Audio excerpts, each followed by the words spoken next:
As a candidate for the Beastmaster position, Qin Luo initially believed that he would never have the fortune to become a Beastmaster. Yet, under the whims of fate, he not only acquired an unprecedented beast, but this beast also possesses the ability to evolve. In a subtle twist of destiny, with the unexpected rise of the young man, it seemed as though the very fabric of the heavens was beginning to unravel, and as the unknown unfolded, he stood tall. Chapter 1. The Beastmaster. City C. Beast Detection Center. Qin Luo, a slender figure with a somewhat pallid complexion, donned the uniform of the detection center as he stepped into the beast detection area. It was early morning. Having recently graduated from university and only been an intern at the detection center for less than 2 months, Qin Luo made it a point to arrive early each day to tidy up the premises and arrange the chairs, eagerly awaiting the arrival of his colleagues. However, it seemed that an incident had occurred today, causing some traffic congestion. By the time Qin Luo arrived, several colleagues were already seated and working. Feeling slightly embarrassed, he scratched the back of his head and chuckled awkwardly. "Oh, it's nothing, Uncle Wong. Please don't tease me." "Ha! When I was your age, I could go 7 or 8 times a night without breaking a sweat. Would you like to know how I managed that?" The middle-aged, balding man appeared to take great delight in witnessing Qin Luo's discomfort. Before Uncle Wong could continue, a nearby young woman stifled a laugh and interjected, "What else could it be? Just look at his bald head." Laughter erupted throughout the office, even as Uncle Wong was outmatched. He bore no offense and pretended to glare at the young woman, saying, "Oh really? Do you want to give it a try? Let's see who gives in first. I'd rather have young Luo than a greasy middle-aged man like you. Young Luo, if you ever need anything, just call me, and I guarantee you'll be satisfied." At this remark, Qin Luo felt his face flush with embarrassment, unable to lift his gaze. Uncle Wong, unfazed by the comparison, merely sighed and remarked, "Young Luo is indeed wonderful, but alas, such a fine young man has not been able to." Alas, the moment those words left his lips, the other colleagues exchanged glances of regret. In a world of Beastmasters, humanity is categorized into 2 distinct tiers: ordinary humans and Beastmasters. Qin Luo once had the opportunity to awaken a beast, but due to an unforeseen incident, he lost that singular chance to suitable candidates emerged, and he chose to relinquish his precious opportunity to another. Thus, Qin Luo became an ordinary person. After graduation, he was assigned here. Yet, Qin Luo bore no resentment. Had I accepted that opportunity, she would have perished. Therefore, I do not regret my decision in the slightest. The young woman still felt a tinge of regret, sighing, "You can't say that. This was a once-in-a-lifetime opportunity. Had you become an awakener, your success would have been guaranteed." Her words ignited a spark of ambition within everyone present. Beastmasters are the most esteemed profession globally. Even the most mundane Beastmaster earns in a few days what they would in a lifetime. "Let bygones be bygones. There's no need to dwell on it," Qin Luo replied with a bright voice. Being the youngest and hardest worker, he was well liked by his colleagues. Upon hearing Qin Luo's words, the conversation shifted focus, and they began to inquire about his marriage prospects, advising him on how to force a proposal through an unexpected pregnancy. Laughter filled the office as the leaders arrived. The staff commenced their busy day. Opposite Qin Luo sat a somewhat aloof beauty named Wenqing. Wenqing, who joined the detection center 6 months prior, was a newcomer like Qin Luo. Despite their limited experience, she was well-versed in matters concerning beasts and exhibited remarkable judgment regarding beast-related issues, earning her the title of Newcomer King. While Qin Luo perused the beast data, a tapping sound on the table drew his attention. He looked up to find Wenqing gazing at him with minimal expression, stating, "There's a detection this afternoon. You'll accompany me." Understood, Qin Luo nodded, though a hint of dissatisfaction brewed within him. "Aren't we peers? Why do I feel as though I've become your subordinate?" But there was no denying Wenqing's competence. He believed she would soon ascend to a position of authority. "Detection, you say?" Qin Luo pondered. The detection Wenqing referred to could only pertain to one thing: the awakening of a Beastmaster. "Oh, I forgot to mention, the individual's surname is Yi. If you prefer not to go, I won't insist." Wenqing felt a pang of guilt for not having reviewed the information thoroughly before making the decision. This Yi Ying was the very person who had snatched away Qin Luo's opportunity. It was said that she was gravely ill at the time, with only the awakening of a beast ensuring her survival.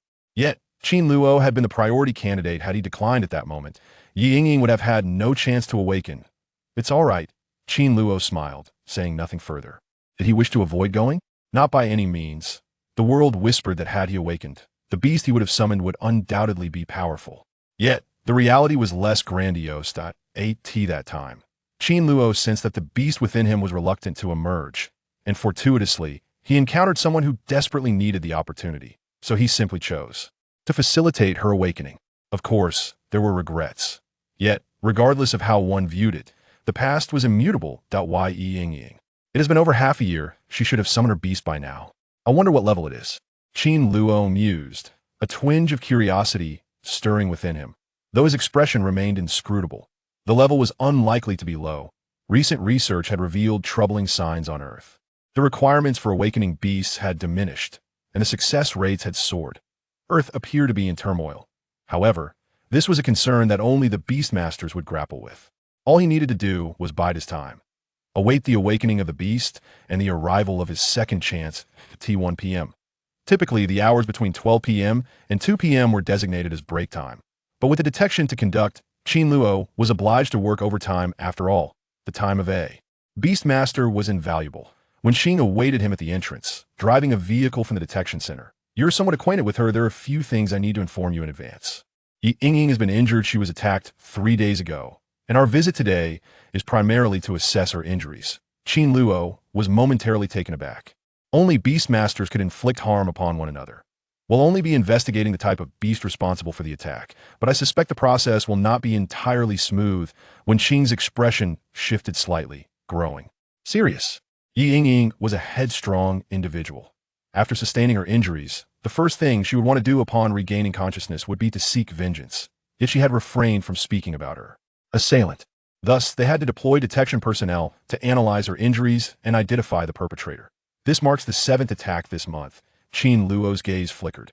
A troubling force was emerging, one that posed a threat to Beastmasters even in City C. That could it be that the information has been leaked, leading to possession? Qin Luo murmured that, When Qin swiftly turned her attention to Qin Luo, her eyes narrowing as she inquired, "What did you just say?" "Nothing at all."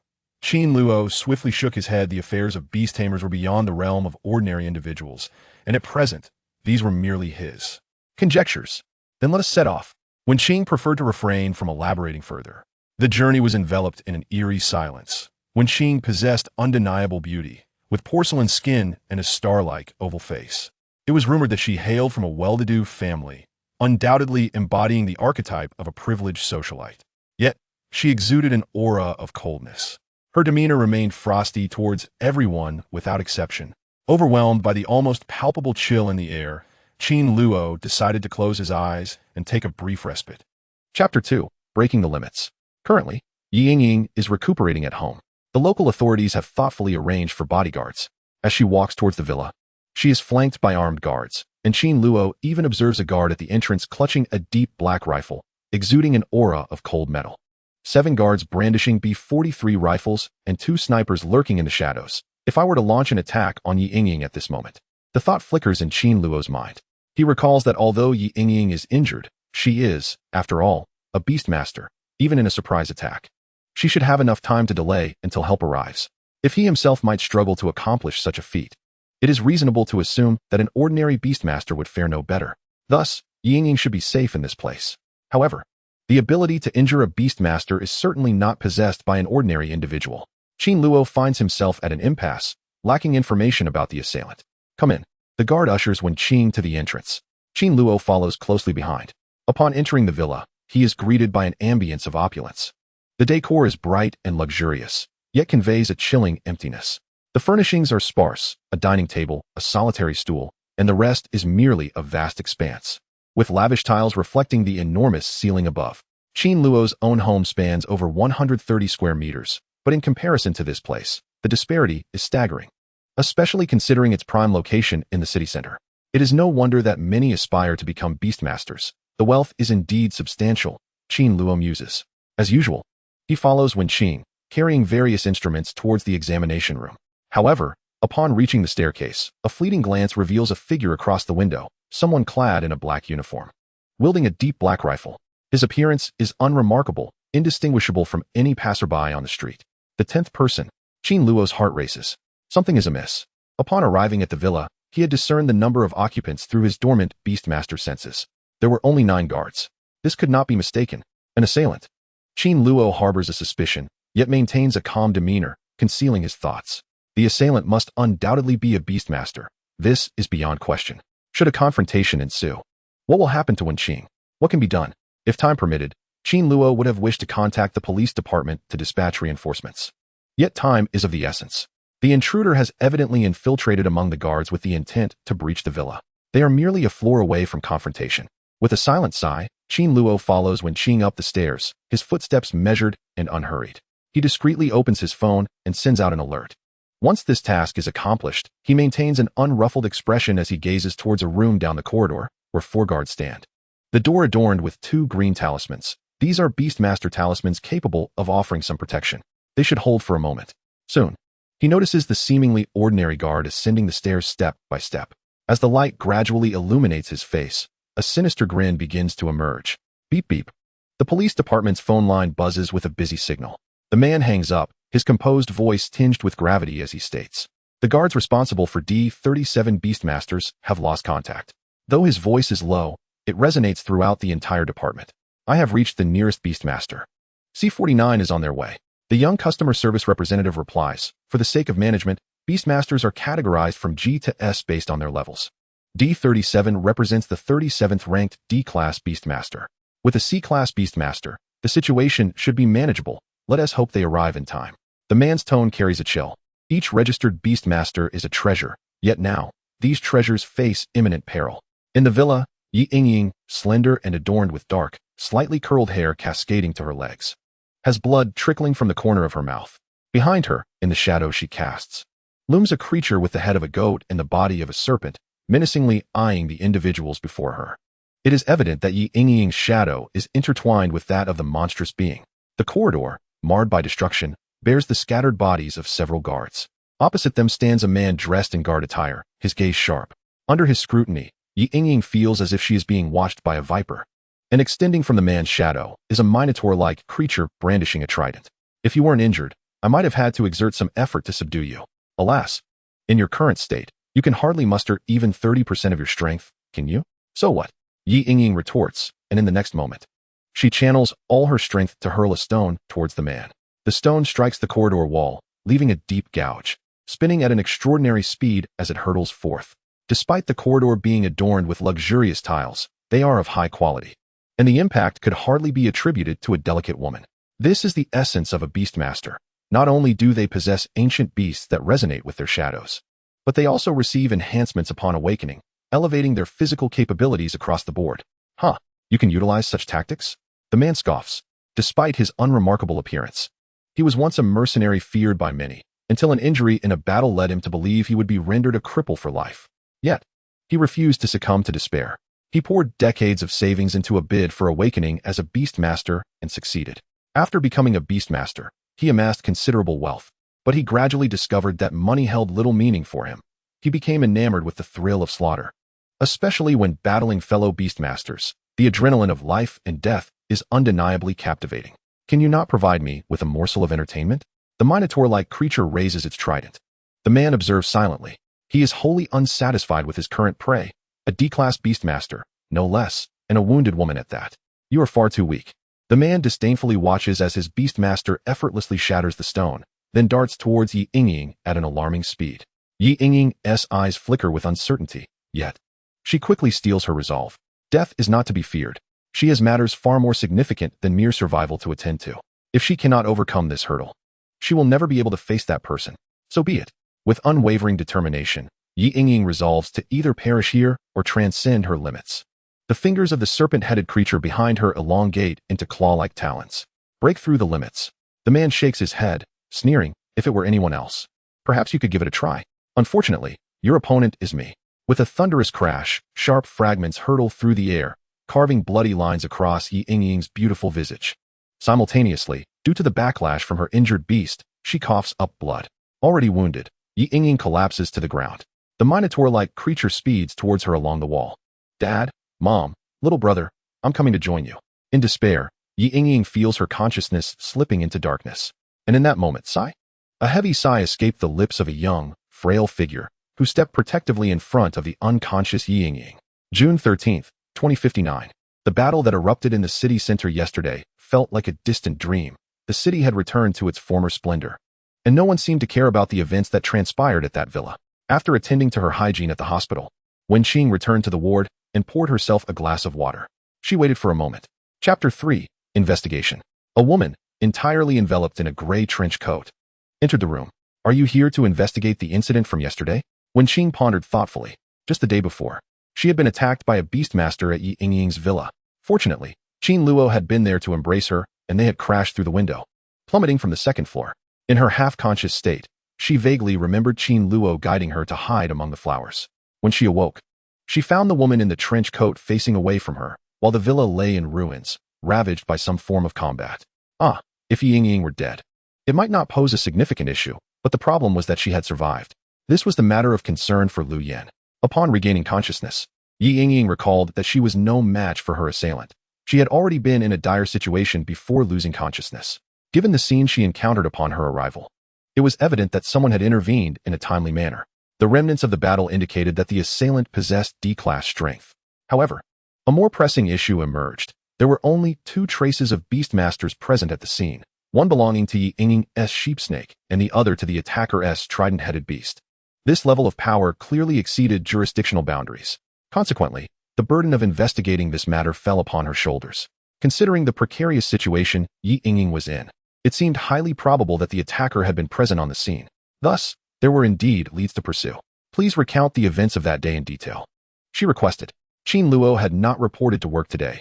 Instead, he wandered the streets, repeatedly veering into alleys until he arrived at a narrow path in a refugee district.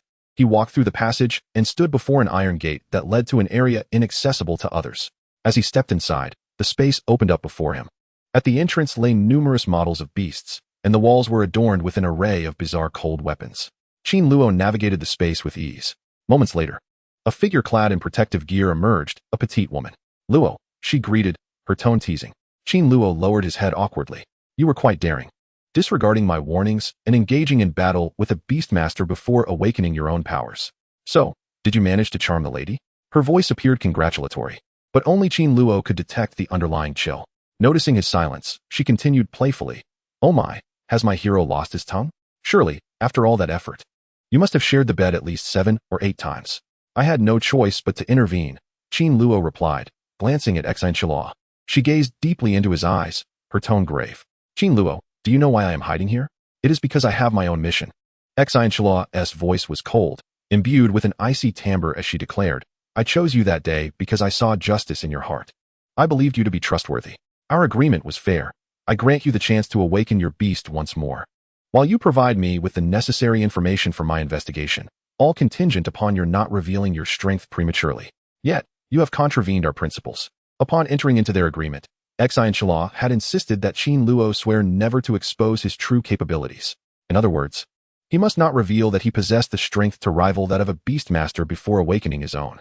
Such revelations could potentially allow certain factions to deduce that Qin Luo might still be alive. Thus, she had warned him repeatedly to maintain discretion, even in the face of danger. I apologize, Qin Luo replied earnestly. Qin Luo's tone turned exceedingly serious. Qin Luo, this is your final warning. Remember my words. Until you awaken your beast, do not expose your strength, unless you wish for the entire city to pay the price.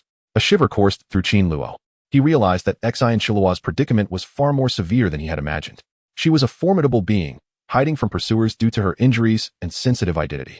He had assumed her warnings were merely about discretion, but now it was evident that her exposure could endanger millions of lives. Did this mean that the organization hunting Qin Luo was unimaginably powerful? Qin Luo felt a sense of disorientation wash over him. To think he had unwittingly become embroiled in such a terrifying affair, no wonder Qin Luo had been reluctant to speak of it. Yet, upon her confession, he also felt a strange sense of relief, as if a weight had been lifted. At least he knew that she truly regarded him as someone trustworthy. Exiting the alley, Qin Luo re-emerged onto the street, carrying a plastic bag as if he had just returned from the supermarket. Am I being followed? He mused calmly. Behind him, Lu Jie remarked, is this the fellow you had me searching for? Could he truly be the master who repelled the formidable foe? Sporting earrings and a somewhat roguish demeanor, Lu Yin smiled enigmatically. Given the clues I have gathered, the probability of him being the mysterious master exceeds 70%. It seems our Beastmaster Guild may soon welcome a new member. Lu Yin was intrigued. She had investigated Qin Luo's background and discovered his significant connection to Ying. As fellow candidates for awakening, he had selflessly left the opportunity for her, resulting in a missed chance to awaken his own beast.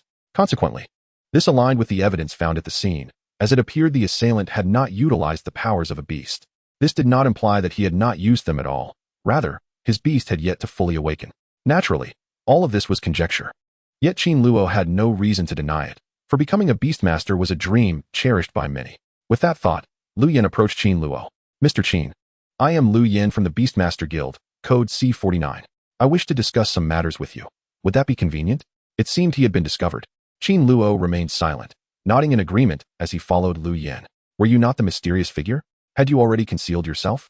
In a high-end hotel, Lu Yin furrowed her brow at Qin Luo's explanation. Each clue pointed toward him being the mysterious master who had intervened that day. He merely needed to affirm it. I truly am not, Qin Luo said earnestly. I have long dreamed of becoming a beastmaster. To earn in a day what an ordinary person might take a lifetime to amass, while enjoying various benefits. But I assure you, it is not me.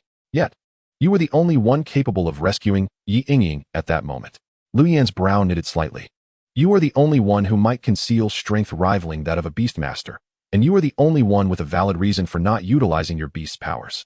Very well. Upon hearing these words, Qin Luo recognized that Xin Chula's concerns were indeed justified. If Lu Yin could uncover such clues, others would undoubtedly do the same. Once this matter comes to the attention of those with ulterior motives, it could lead to significant trouble. Chapter 4. The Intent of Wenching. Qin Luo smiled with an endearing innocence, and, glancing at the alluring figure of Lu Yin wrapped in her trench coat, whispered, if I were to admit it, would there be a generous reward? After all, I have protected a beastmaster. Lu Yin met Qin Luo's gaze. It was better that he hadn't said that. Upon uttering those words, she felt that Qin Luo was not the mysterious master he claimed to be, but rather someone attempting to brazenly usurp the credit for reward. Could he truly not be the one? Well, I admit it. Qin Luo's eyes gleamed as he grasped Lu Yin's hand. Lu Yin remained silent, raising her hand to slap Qin Luo across the face, and in the next moment, she sent him sprawling to the ground with a single blow. He couldn't even evade her casual strike. Was he truly a mysterious master? Had she not merely intended to test him, that slap could have easily ended his life. Bang! Qin Luo crashed against the cupboard in the private room, hitting the ground with a thud. He stared dazedly at Lu Yin, noticing that his arm appeared to be broken. Lu Yin, feeling somewhat embarrassed, stammered, I didn't expect you to be so weak. Moreover, didn't you say you were the one who acted? She sensed that Qin Luo's reaction was indeed peculiar. After all, he couldn't withstand even her single slap. How could he possibly be a mysterious master? Of course, it was also possible he was merely feigning. But at that moment, as if in response to Lu Yin's thoughts, a message arrived via a special phone. Upon reading its contents, the atmosphere in the private room fell silent. The mysterious master had been confirmed to be Hong Yin, codename B13, who happened to be in the vicinity that day. This was a slap in the face. Lu Yin's complexion turned slightly red. The self-proclaimed clever girl had misjudged the situation and had ended up striking an ordinary person. Just moments ago, she had thought there was a 70% chance it was him. Looking back at Qin Luo, her gaze grew increasingly peculiar. This fellow, sprawled on the ground, moaning in pain, was utterly lacking in composure. It hurts like hell. The Beastmaster hit me. I can't get up without at least 200,000. Lu Yin retorted. What a joke. With your state, you'd bring shame to any Beastmaster. With an awkward smile, she added, I merely slipped. The Beastmaster hit me. Is this a scam? Lu Yin observed Qin Luo, increasingly convinced that her initial belief in him being a mysterious master was utterly foolish. With that, Lu Yin coldly stated, do you realize you are attempting to extort a Beastmaster? I'll give you 100,000. Stand up within a minute and completely forget about today's incident. After saying this, Lu Yin tightened her trench coat, placed a bank card on the table, and left without looking back. After exiting the hotel, Lu Yin dialed a number, coldly stating, I regret to inform you, it cannot be him. The one who saved you is Hong Yin of B12. In the early morning, Qin Luo rode his bicycle leisurely along the road. Due to the incident at the hotel, he had fractured his hand and received a month-long leave. Qin Luo. Just as he was about to turn, a red Mercedes-Benz pulled up in front of him, revealing a stunningly cold visage. Wenching? Qin Luo was somewhat taken aback. It was said that Wenching came from a well-off family, but he hadn't expected it to be this affluent. That Mercedes-Benz likely cost no less than 400,000 or 500,000. Wenching glanced at Qin Luo's bicycle and opened the passenger door, saying, Get in. I have something to discuss with you. Qin Luo was taken aback, unsure of what to do with his bicycle. Though it wasn't worth much, he had some sentimental attachment to it. Let's go? Seeing Qin Luo's reluctant gaze on his bicycle, Wenqing pushed the door open and sat on the bicycle's frame instead. Thus, an unusual scene unfolded on the street. A frail young man in ordinary attire pedaling a bicycle with a strikingly beautiful, cold-faced young woman perched atop it. Many single luxury car drivers nearly crashed their vehicles. "Shall we take a taxi?" Qin Luo chuckled wryly. The attention they attracted on this journey was overwhelming, with many drivers deliberately slowing down to capture the moment on their phones. It was easy to imagine the headlines would read about a loser and a rich beauty. Wenqing smiled. "What's wrong? Do you think I'm unworthy of you?" "Don't joke with me," Qin Luo replied, struggling to maintain his composure. "You've been on leave at home. I wanted to express my gratitude, so I drove out to find you. I never expected to see you on the way. That day left a deep impression on me, especially when you protected me." "Thank you." Wenqing spoke at length, while Qin Luo listened in silence. As she continued, Wenqing's mood gradually lightened. After a while, she said with a smile, "My colleagues joke that I should offer myself, and I've considered that proposition." After some thought, Wenqing added, "Qin Luo, you should awaken your Beastmaster abilities." Qin Luo was momentarily stunned but quickly regained his composure. The day for him to awaken his Beastmaster abilities was drawing near, perhaps tomorrow or the day after. In any case, Xi and Qi had informed him that the time was ripe. However, Wenqing couldn't possibly know this. Therefore, her words likely held another meaning. Perhaps she was suggesting that if he became a Beastmaster, she would consider being his girlfriend? "I already have a girlfriend," Qin Luo replied with a bittersweet smile. "You can deceive them, but not me. You broke up 3 months ago, didn't you? I saw her get into another man's car because she found a better option." Wenqing continued, "Let me tell you about myself. I come from a wealthy family, but clearly, this is a society dominated by Beastmasters. For a company to thrive, it's challenging without the support of a Beastmaster. Thus, my family hopes I can marry one. But that is easier said than done." Qin Luo took a deep breath. It was indeed difficult for an ordinary person to marry a Beastmaster. Firstly, Beastmasters have a lifespan far exceeding that of ordinary people. Secondly, they possess considerable wealth. Anything attainable through money holds little value to them. Lastly, there is the issue of genetics. Data indicates that the probability of offspring awakening abilities from 2 Beastmasters is 20 times that of normal circumstances. Given the rarity of Beastmasters, even if one agreed, the Beastmaster Guild might not grant approval. "I know you missed the opportunity to awaken your Beastmaster abilities. But what if I told you I could secure a second chance for you?" "Secure?" Qin Luo finally could not contain his curiosity. Awakening as a Beastmaster involves numerous procedures. Not everyone can attempt it. A qualification assessment is mandatory, and only those who pass are eligible to apply. Generally, the optimal age for awakening is between 16 and 18. Beyond this age, potential diminishes, the probability of awakening decreases, and passing the qualification assessment becomes impossible, thus nullifying the application. Qin Luo's ability to awaken was merely because Xi and Qi had employed a special method to keep the Beastmaster dormant, maintaining the state just prior to awakening. "As long as you are willing to marry me, my family is prepared to pay the price to secure you a spot." Chapter 5, A Chance. Qin Luo felt awkward. Such words were quite bold. However, the prospect of a spot was enticing. After all, with this opportunity, he would effectively have 2 chances to awaken, significantly increasing his odds. Moreover, to be able to marry Wenqing is certainly not a loss. He pondered whether to agree outright or to feign reluctance before acquiescing.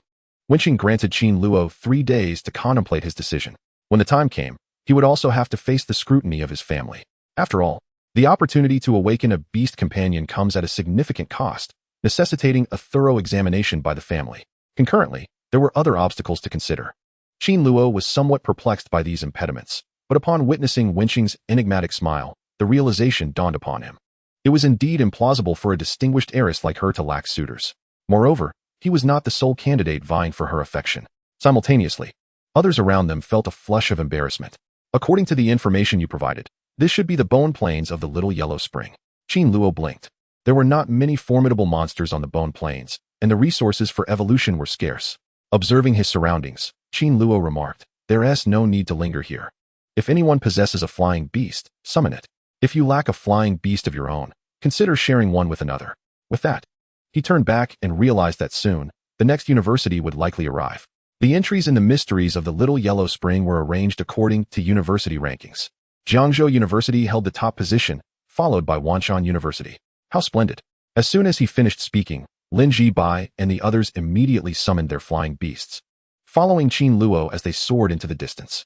The expanse of white bones was vast, evoking an eerie sensation. Yet, the crowd swiftly adapted to their surroundings. When the citizens called for the sentinels, they would subsequently lead them before the king. Among them, The forest sentinel, with a wingspan of 7 to 8 meters, was entirely blue, lacking a single feather, resembling an odd bird forged from green steel. The white flame blue steel bird, 4-star metal. Copper rank. Abilities include green steel spirit, white flame spirit fire, green steel claw, and a 3-fold discount on air interception. Evolution Path 1, Blazing Wolf. Evolution Path 2, 3 flame blue steel bird. Evolution Path 3, it is a royal beast of copper rank. Qin Luo was astonished to behold Lin Zhibai's sentinel.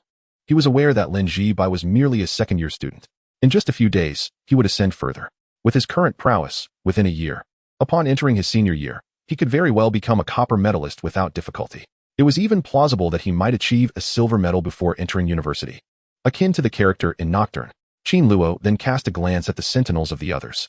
The individuals following him were all high school students from Jiangzhou University, handpicked for their abilities. Thus, none of their sentinels were weak.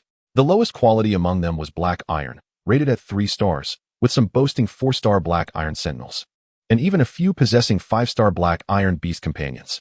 The half-beasts and 3-star half-beasts among them had likely been elevated to the status of apprentices. Of course, they were all different. Upon witnessing these sentinels, Qin Luo sighed inwardly. In this contemplation, he devised a plan to ascertain the attributes of the blonde youth's sentinel. At that moment, Qin Luo had learned the name of the young man with the golden hair, Zhu Wen. Zhu Wen's sentinel was a frostfire dragonblood beast, exuding an icy aura as it soared through the air. Occasionally, a scaled claw would appear, quite peculiar. Frost dragonblood beast, 5 stars. Peak black iron rank. Abilities include Frost Breath, Frost Ashes, and Dragonblood Aura. Evolution Path, Frost Dragonblood King. It was relatively straightforward in terms of attributes. Though it possessed almost no skills, only 4 in total, the lack of skills did not equate to a lack of strength. Mastering a few techniques could easily surpass many. Thus, the Frost Dragonblood was formidable. At the same level, Qin Luo believed Lin Zhibai's White Flame Steel Bird might not necessarily be its competitor. Just then, as Qin Luo and his team soared over a mountain of bones, they sensed the distant spatial waves moving within the tidal map snail. Suddenly, over 30 individuals emerged from an earlier location. The tidal map snail, which previously resembled a hat perched on its head, now concealed itself within the sentinel's lair, hastily devouring the white flame soul. However, the royal lair significantly enhanced one's perception of royal beasts. The ability to draw real-time minimaps was a perceptual skill. This snail, residing in a royal cave, could even display everything within a 1-kilometer radius on its real-time minimap. YVO, what is the matter? Lin asked, observing Qin Luo's expression. Wanshan University has arrived, Qin Luo began. He knew Lin Shiru would certainly venture to that mysterious little yellow spring. It was the ability to draw real-time tidal maps, snails, and minimaps. Therefore, in the forthcoming mysteries of the little yellow spring, he could not conceal his abilities. Wanshan University is here? Lin Bai exchanged glances with others. At this point, they were at least 600 or 700 meters away from their initial arrival. From such a distance, could Qin Luo truly sense Wanshan University's approach? They did not observe any signs of Qin Luo summoning another royal beast, save for the one perched upon his shoulder. Could the sprite on Qin Luo's shoulder possess such a potent sense? Who among you has a rubber sentinel, preferably of that type? Qin Luo inquired, furrowing his brow. Through the real-time mini-map of the treasure snail, he clearly saw that those who appeared to be crying did so one by one. A black dog was summoned, its breed unknown, as it sniffed the air and barked furiously towards the direction where others awaited their departure. Subsequently, a group from Wanshan University dashed towards them without a second thought. Although Qin Luo was aware of the competitive relationship between Wanshan University and Jiangzhou University, they were not mortal enemies. Even if they were discovered by Wanshan University, amidst so many onlookers, none dared to risk inciting global wrath by attacking themselves or others present. However, if they were spotted by Wanshan University, their expedition to the secret location of the little yellow spring would be quite smooth. I have one, a female student exclaimed. Immediately taking action, from her embrace, she summoned a diminutive, white, 3-eyed water ferret. Its dark circles marked it as a 4-star creature, at peak black iron rank. Possessing abilities such as shadow concealment, shadow blink, shadow corruption, and 3-eyed spirit eye, along with 3-eyed water demon claw. Evolution Path 1, Shadow Triangular Dragon. Evolution Path 2, 3-eyed black ferret. Qin Luo mentally recognized the 3-eyed water ferret. In no time, he observed it swaying its tail under the girl's control, emanating a faintly dark aura as it infiltrated the lingering scent behind them. Was it shadow corruption? Qin Luo's heart raced. He immediately took the lead, slightly altering their course. As they soared behind a distant white peak, Are the people from Wanshan University here to find us? Chapter 6. The Soul Bird. A boy witnessed this phenomenon. His eyes flickered as he summoned a bird adorned in blue and white. As the creature emerged, it left a shadow upon its trembling wings, gradually dissipating into the void. Subsequently, a slight blur enveloped the shadow, which slowly vanished from sight. Shadow Bird, 3 stars. Equivalent to Black Iron. Skills, Shadow Slash, Visual Sharing, 1000 Shadow Assault. Evolution Direction, Ancient Skylark. Qin Luo raised an eyebrow, observing the boy's approach, yet said nothing. Su, a procession of 10, consisting of 8 half-beastmen at the helm, swiftly maneuvered around the skeletal peaks chosen by Qin Luo during their rapid flight. They soared past. Throughout their journey, fragments of desiccated white bones occasionally surfaced from the bone plain, aimlessly wandering the terrain. Upon encountering one another, these disparate bones would engage in conflict until one was sent flying and the other consumed. Moreover, they beheld a platinum-hued skeletal soldier upon the bone plain.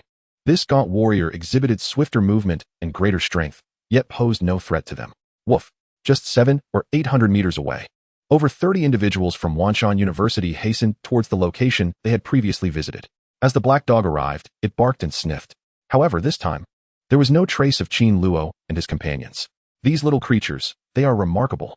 Witnessing this scene, the president of Wanshan University displayed an expression of astonishment, instantly realizing that he and others must have found their way. He remained oblivious to how Qin Luo and his companions had tracked them down.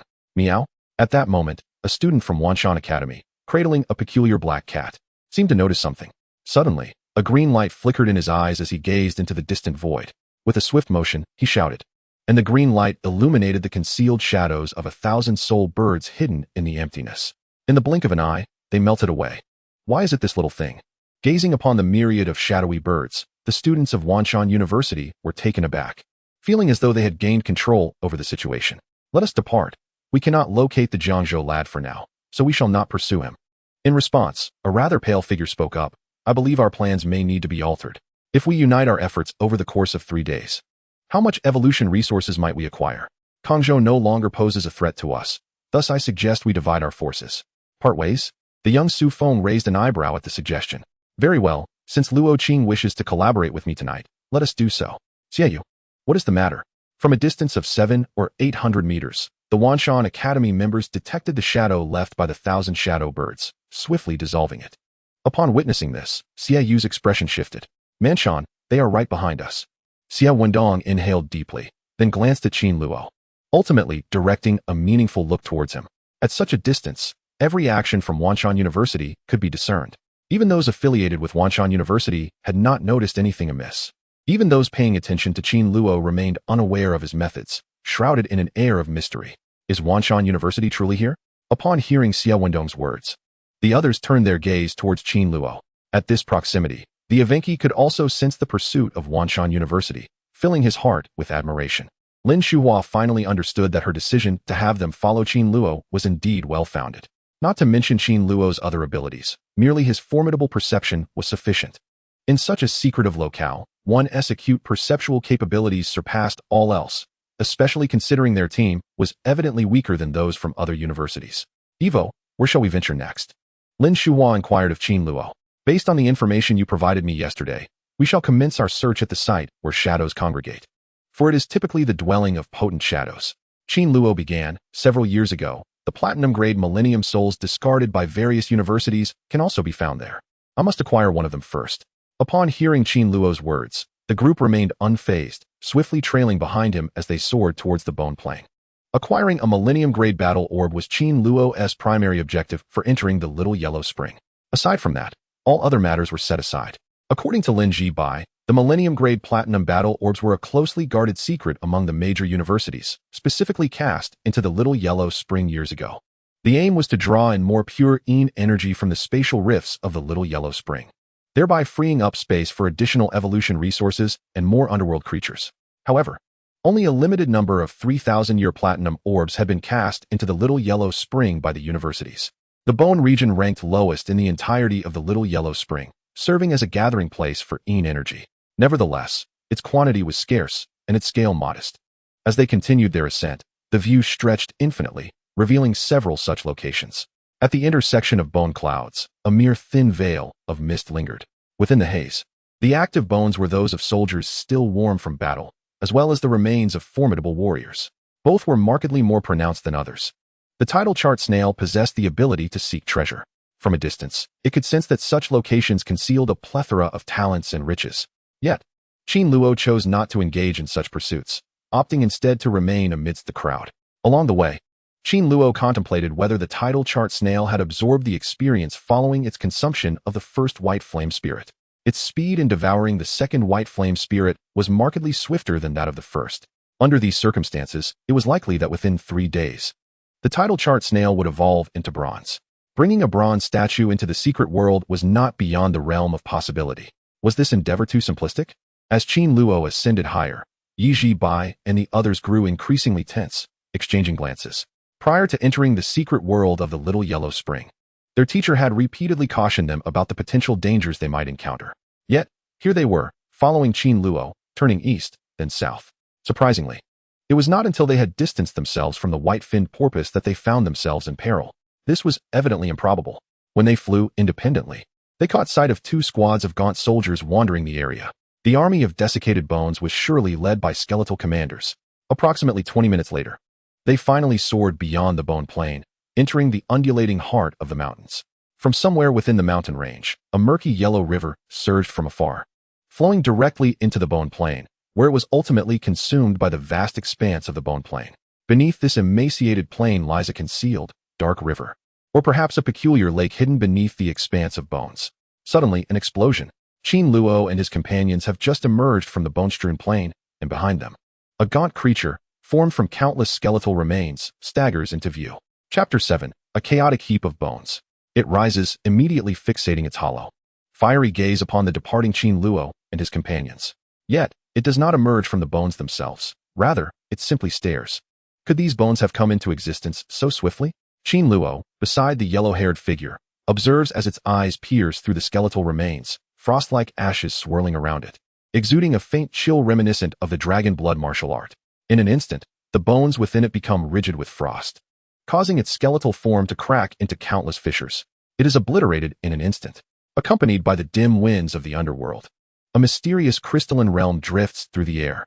They remain unaware of how many such bones they have encountered along their path. Come on, do not waste your strength. Lin Feng huffed at this sight.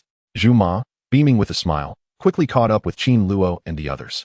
After the disappearance of Qin Luo and his companions, the bones underwent a transformation, and more appeared at the sites where the bones had just perished. As far as the eye could see, the number of bones increased, with new ones emerging at intervals. This must be the burial mounds within the secret realm of the underworld. As he took the lead, Qin Luo surveyed the surrounding landscape. Upon discovering the bone-strewn plain, they arrived at a continuous range of peaks. They referred to these as mountains, yet none towered high. Instead, they resembled mounds of earth, with even the tallest reaching only 20 to 30 meters. Indeed, this is a mass grave, Lin remarked. Within this mass grave, 2 vast areas are gathering dark souls. Of course, it is far more perilous here than among the bones themselves. At the right moment, a faint smile played upon Qin Luo's lips. Hurry, let us proceed swiftly. No sooner had he spoken than he urged Wan to lead the way. Perched on Qin Luo's shoulder, Wan blinked and surveyed the surroundings, perpetually sensing an air of trepidation. His heart remained taut, always on alert. Meanwhile, upon reaching the mass grave, the team's vigilance noticeably heightened, no longer as relaxed as it had been on the bone-strewn plain. A low, gentle call echoed from the mountaintop in the distance. They turned to see a dozen urns rising and falling upon the mountain. From these cinerary urns, a colossal visage emerged, gazing at them from afar. Atop the mountain, a woman clad in white, her back turned to them, appeared to be slowly rotating her head. This accursed place, some women in the group murmured, their voices low. They were not ordinary individuals, nor were they the type to scream at the sight of a mere insect. Yet in this circumstance, they felt an involuntary shiver run down their spines. Apprentices at the highest level, with skills of hanging death, single souls, and mass souls, they stood in the ranks.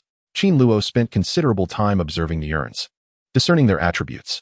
To his astonishment, he discovered that the skeletal spirits formed a social species, akin to the elusive koi he had previously encountered on this planet. In contrast, these skeletal beings possessed far greater individual strength than the legendary tiger dragon fish. However, they seemed limited in size.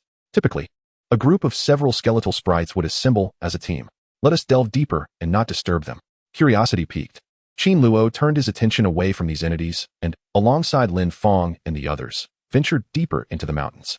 In the context of his tidal map snail, he sensed that the mountaintop harbored two promising evolutionary resources. Nevertheless, his objective remained clear: to obtain the soul of the Millennium Platinum. We shall acquire the Thundercloud and Lightning Wings. Only with power can I unravel this enigma. Suddenly, 10 minutes later, as they descended the towering graves, everyone's pupils constricted. They beheld a peculiar, uncertain black haze looming 2 or 3 meters high upon the mountain. It enveloped the surrounding area for hundreds of meters. Through the black mist, they could glimpse 2 peaks. Yet, as the black fog approached the valley formed between the peaks, it thickened, obscuring their view of the interior. Only occasionally could they spot a skeletal elder, a skeletal soldier, or even a skeletal general riding 3 infernal steeds traversing the area. Such strange beings seemed to have formed another civilization here, conspiring in secret. Found it. Upon reaching this location, Qin Luo sensed it with his tidal map snail. His eyes lighting up.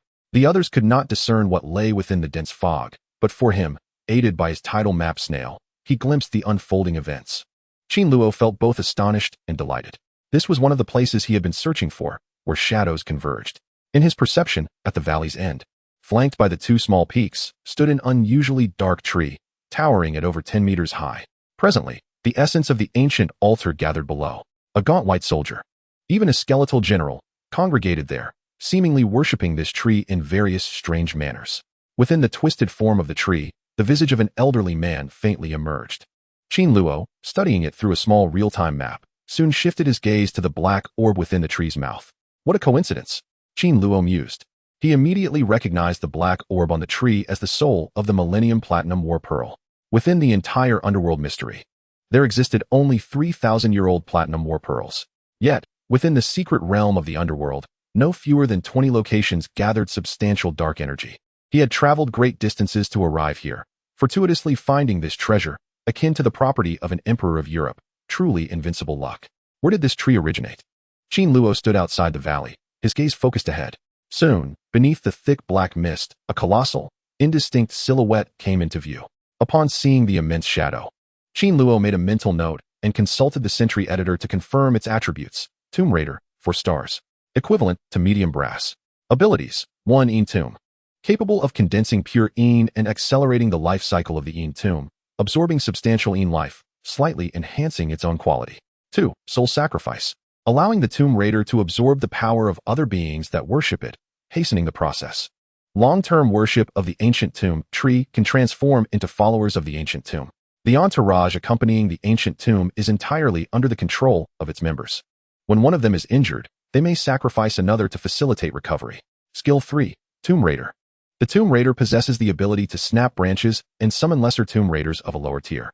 Currently, he can call forth 2 Lara Crofts. Ability 4. Dance of the Shade. Lara Croft can perform a mesmerizing dance utilizing an abundance of branches and roots, employing the shade as a means to assault her adversaries. The Bronze Medium? Chapter 8. Characteristics of the Infernal Steed. Upon discerning the attributes, Qin Luo's expression hardened instantly.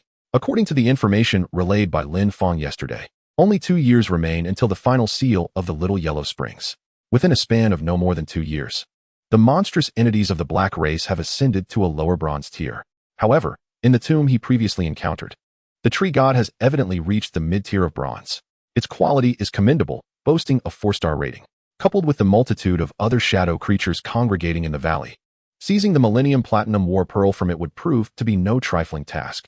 Yet, the whereabouts of the other 2 Millennium Platinum War Pearls remain shrouded in mystery, even if one were to speculate that they might be held by a formidable creature such as Lara Croft.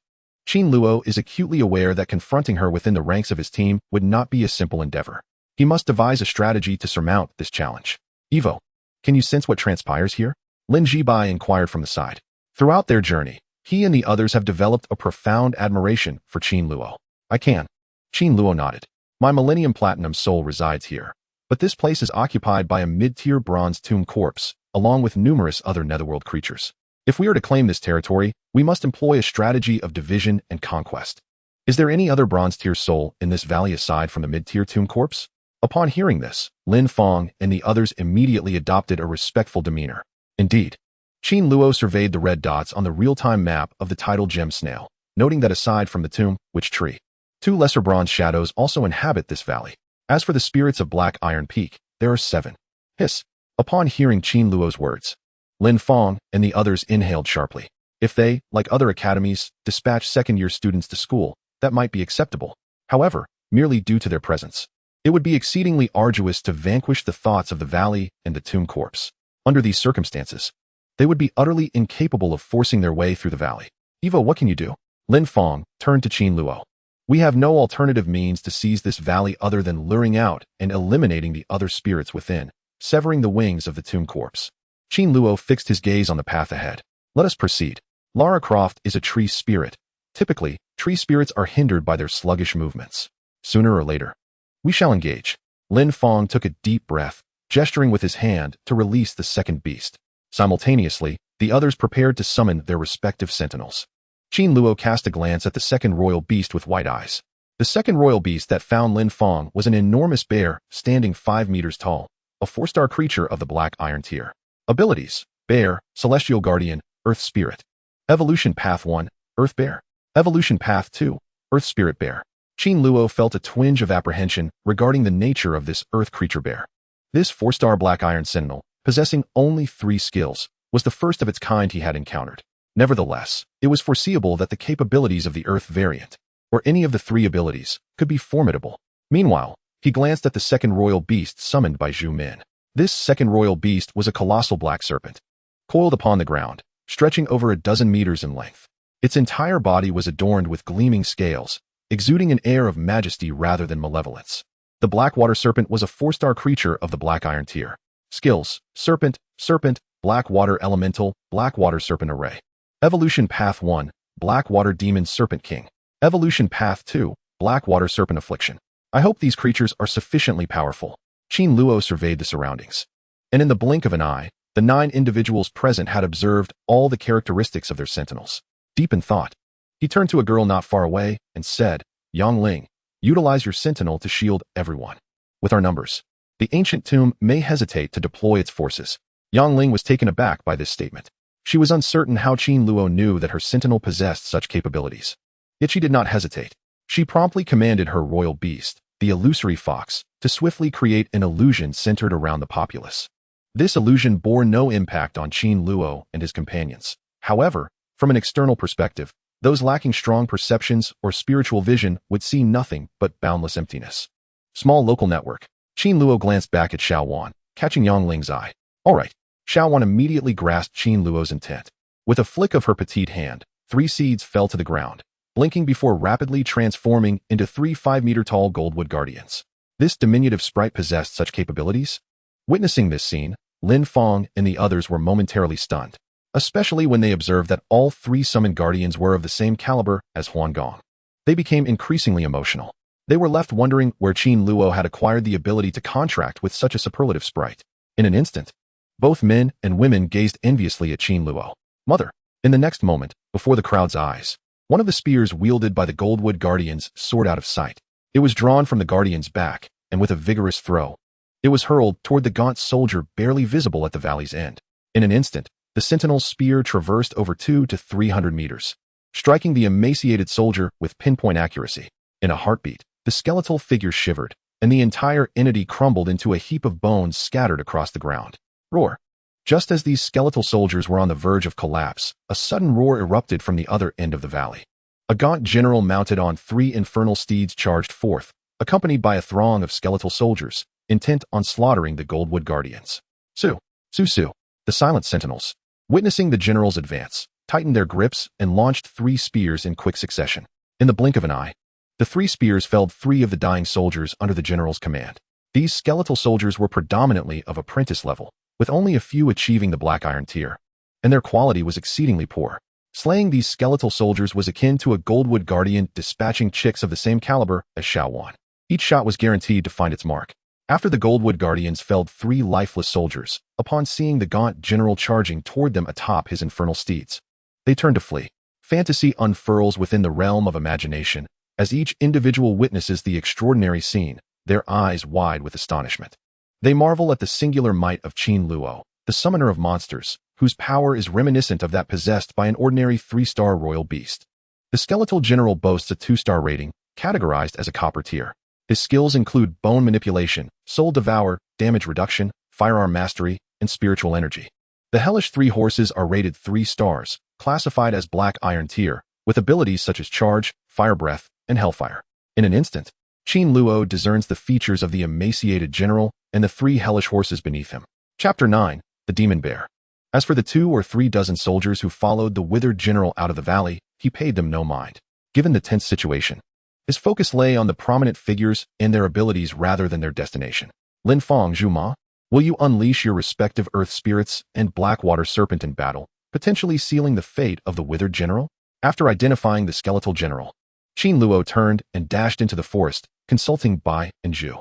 No problem. The 2 instantly grasped Qin Luo's intent, realizing the frail general clearly did not meet his expectations. Evidently, Qin Luo aimed to draw out 2 lower-tier bronze deities hidden within the valley. Should they refrain from a direct attack, while it was certain the skeletal general would perish, the other bronze-tier shadow within the valley would undoubtedly remain unyielding. With this thought, both dispatched their earth spirits and Blackwater Serpent to confront the withered general. Meanwhile, Qin Luo looked towards Wang. He instructed Xiao Wan to follow the shield demon-s guards and join them in facing the skeletal soldiers summoned by the skeletal general. Roar. In the blink of an eye, several Beast Tamers aligned themselves with their cause, struggling against the skeletal soldiers brought forth by the general. Roar. Lin Feng let out a furious roar, stomping his foot to draw strength from the earth, rapidly encasing himself in a layer of earthen armor. In no time, he raised his spear, charging fearlessly at the withered general. Prosperity.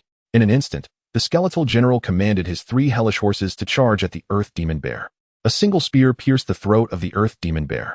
This withered general stood approximately 5 feet 6 inches tall, a stark contrast to the massive earth demon bear. However, the 3 hellish horses he rode towered at 3 meters high, making him appear diminutive beside the bear. Yet, upon seeing the frail general approach, the earth beast looked fearsome. With its colossal paws, it swung with a resounding thud, attempting to deflect the general's spear and strike the hellish horses. The skeletal general, however, displayed remarkable skill. With a mere flick of his wrist, the forest bone spear altered its trajectory. In a flurry of 3 strikes, he landed blows upon the earth bear's chest in the blink of an eye, illuminating its armor with a spray of blood. Simultaneously, the 3 hellish horses evaded the earth bear's assault with a deft maneuver. Roar. The earth demon bear's eyes blazed crimson with rage from its injuries as it charged at the withered general, disregarding its wounds entirely. Yet, within the general's gaze, the flames of a white soul flickered, poised to retaliate fiercely. This seemingly reckless earth beast, less than a foot from the ground, summoned its earth magic, abruptly rising from the hellish horse's hooves to erect a wall of earth. Explosion. In an instant, the 3 hellish horses were caught off guard, stumbling to the ground. Concurrently, the gaunt general was flung away. Whoa. Just as the 3 hellish horses stumbled, the general's eyes blazed with the fire of the soul, his body soaring into the air, landing deftly upon the backs of the hellish horses. He then turned, thrusting his bone spear toward the earth demon bear. This emaciated general embodied the essence of a true battlefield assassin. Every movement, every technique was executed with precision. However, the Blackwater Serpent, who had charged alongside the earth bear, finally struck. Its massive serpentine head rose, and the air before it crackled with the formation of a dark water line. The line stretched long, yet possessed an extraordinary elasticity. The black water line surged forward, wrapping around the skeletal general's spear like a series of fiery threads. It veered to the side, cutting through the earth bear, piercing the heavens. Roar. As the withered general withdrew his spear, the earth demon bear's eyes ignited with fury, and it charged forward, akin to a boxer. With a resounding thud, it lunged at the 3 hellish horses that had fallen to the ground. In that split second, the bones of the hellish horses shattered under the relentless assault. Like the general himself, they were composed entirely of bone, devoid of flesh. Roar. The flames of the soul flickered in the eyes of the 3 hellish horses as they were struck into the sky by the formidable earth demon bear, twisting their heads to emit a chilling, elongated hiss towards the earth bear. At that moment, the body of the earth demon momentarily stiffened. Bang! In an instant, the 3 hellish horses soared backward, expelling black and red flames from their gaunt mouths, aimed directly at the burning ground. Despite suffering a blow from the demon bear, they shattered most of the bones, yet they continued to strike twice more, crashing to the ground and failing to rise. However, the skeletal general seized the opportunity to pivot. With a flick of his hand, he shattered the black water line of his spear, preemptively targeting the earth bear. In the blink of an eye, the tables had turned once more. Bang! Just then, the earth bear charged forth, having only struck the Blackwater Serpent, when suddenly, a platter emerged from its body. For reasons unknown, the vast quantities of black water coalesced into a colossal black water serpent, twice the size of the creature itself. Simultaneously, under its command, the black water serpent began to levitate. Whoosh! As the withered general prepared to leap from his mount, his spear aimed to pierce the earth bear's flank. The black water serpent unleashed a massive constrictor, roaring fiercely, not only extinguishing the flames engulfing the three hellish horses, but also delivering a powerful blow to the withered general, sending him crashing down. Upon impact, two of his bones fractured within his body. He collapsed to the ground, surveying his wounds, and then glancing at the distant earth bear and black water serpent, the flames of the soul flickering in his eyes. As if uncertain whether to continue his assault, Lin Ji, the earth demon bear, and Zhu Wan, the black water serpent, were both ranked as black iron tier beasts, yet they surpassed him in quality. At this moment, although both were steadily progressing in their training, a sense of helplessness permeated the atmosphere between them. Crack! Simultaneously, the three divine shepherds summoned by Xiao Wan ruthlessly shattered a boneless soldier brought forth by the Bone General from the valley. The Bone General possessed the remarkable ability to wield a spiritual aura, rendering his skeletal soldiers far more formidable than the average. Yet, when confronted with superior and more elite Shenshua guards, their intent was merely to stall for time. Boom. Chapter 10, The Skeleton Sprite. Just as the emaciated general hesitated, a towering tree, over 10 meters high, abruptly uprooted itself from the depths of the shadowy valley and swiftly dashed out. Whoosh! Concurrently, a skeletal soldier, a skeletal general, and a skeletal sprite, accompanied by the voodoo tree, burst forth from the gorge. Most of these skeletal remains, however, were mere shadows of black iron peaks, lacking the height of the recently mounted three hellish steeds. Alas, this fellow is far too cautious. What shall we do? Should we engage and eliminate that withered general first? Lin Fong observed the gathering and felt a conflicting sense of urgency, prompting him to voice his concerns. In such a precarious situation, if the ancient tomb specter charged in and they failed to dispatch the dying general, their plans would be thwarted. As for the three wretched steeds of the abyss, and the emaciated soldiers slain by the divine shepherds, they posed no significant threat to them. No need. Qin Luo shook his head. Wait. As his words fell, his gaze shifted to a spectral lady standing over 20 meters away before the ancient tomb's tree, scrutinizing her features. Vile Spectre, 2 stars. Level, Copper Body. Skills, Poisonous Moan. Illusion Weaver, Spectral Claw. Presently, the nefarious spectre, flanked by a horde of skeletal sprites, charged towards the earth bear and the black water serpent. In no time, they closed the distance to 30 or 40 meters. Witnessing this, Qin Luo calculated the range, extended a finger towards the malevolent spectre, and shouted into the forest, by say, "Unleash your white flames upon the blue steel bird and eliminate the poisonous spectre." Eliminate the vengeful spectre? Lin Fong shuddered, hesitating. The distance between the poisoned spectre and the ancient tomb's divine tree was too great. Even if he dispatched a white-hot, verdant steel bird, it would struggle to fell it before the ancient tree. After all, this vengeful spectre was of a lower caliber. Meanwhile, in this tense moment, he failed to notice that Qin Luo and Lin Shiro spoke in unison. Speed. Qin Luo frowned at Lin's indecisiveness. All right. Upon hearing Qin Luo's command once more, Lin Shihao finally resolved to act, gritting his teeth. As Qin Luo's voice diminished, he promptly summoned his white-blue steel bird. Just ahead, the malevolent spectre had already struck. The white flame steel bird soared rapidly, and in the blink of an eye, several flapping skeletal generals found themselves merely a few meters from the poisonous spectre. The nefarious spectre halted in its tracks upon inadvertently observing the flaming steel bird approaching her. With a wave of her hand, a swarm of skeletal sprites materialized before her, their beaks poised, exuding a faint air of menace as they unleashed poisonous barbs that clashed against the white flames of the blue steel bird. At that moment, a ripple surged through the space to her left. In an instant, a colossal beast manifested there, opening its maw at an astonishing speed. Roar! In an instant, the sound from the Tyrannosaurus Rex erupted, reverberating in all directions. Beneath this sonic wave, the skeletal aura before the poisoned spectre trembled, collapsing to the ground like dumplings. Indeed, the Tyrannosaurus was unlike anything else. It lingered only for a brief moment, yet that moment sealed its fate. For as its movement ceased, the white-hot blue steel bird, purposefully evading the Tyrannosaurus's sonic blast, surged into the void and confronted the vengeful spectre. Then, a claw filled with white flames extended forth, piercing through her chest. In an instant, the poisoned spectre dissipated into a wisp of smoke, vanishing amidst the endless wails. Roar! Upon witnessing the blue steel bird vanquish the poisoned spectre, the Tyrannosaurus turned to survey the ancient tomb's corpse, 30 meters behind, before flapping its wings and ascending, disregarding the skirmish as though shedding garments to conceal its achievements and renown. However, although the Tyrannosaurus had resolved to depart the battlefield in the distance, a spectral fox lay amidst the mirage, observed keenly by Lin Feng and the others. What is this? Does this dragon possess spatial abilities? Or has it been hiding there all along without our notice? Lin Feng and the others gaped in astonishment at the majestic, winged Tyrannosaurus returning. In that moment, they were left speechless. Uncertain of the Tyrannosaurus's arrival, they were entranced by the reverberations of its roar. All demi-humans were half beasts, half humans. When faced with a formidable sentinel, one yearned to claim it for oneself. Just as the Tyrannosaurus had demonstrated its prowess, Lin Feng and the others, along with Qin Luo, summoned a trio of elite guards of equal rank. Even if the Tyrannosaurus possessed spatial abilities, it was still worth more than a small king. Enough dawdling. Let us join forces. Qin Luo sighed in relief, witnessing the white flame blue steel bird and the Tyrannosaurus collaborate to decisively slay the wailing specter. Lin Feng awaited a reaction, and soon, they all dispatched their royal beasts, simultaneously giving Qin Luo a thumbs up. They had vanquished the ancient tomb and its corpse surging forth from the valley. Whoosh! In the wake of the blue steel bird's white flames, having slain the wailing specter, a winged bird spiraled and then dove straight towards the skeletal general behind, slicing through the void like a flash of white lightning. Crack! Subsequently, the emaciated general, intent on retreating from the fray, found himself ensnared by the earth bear and the black water serpent.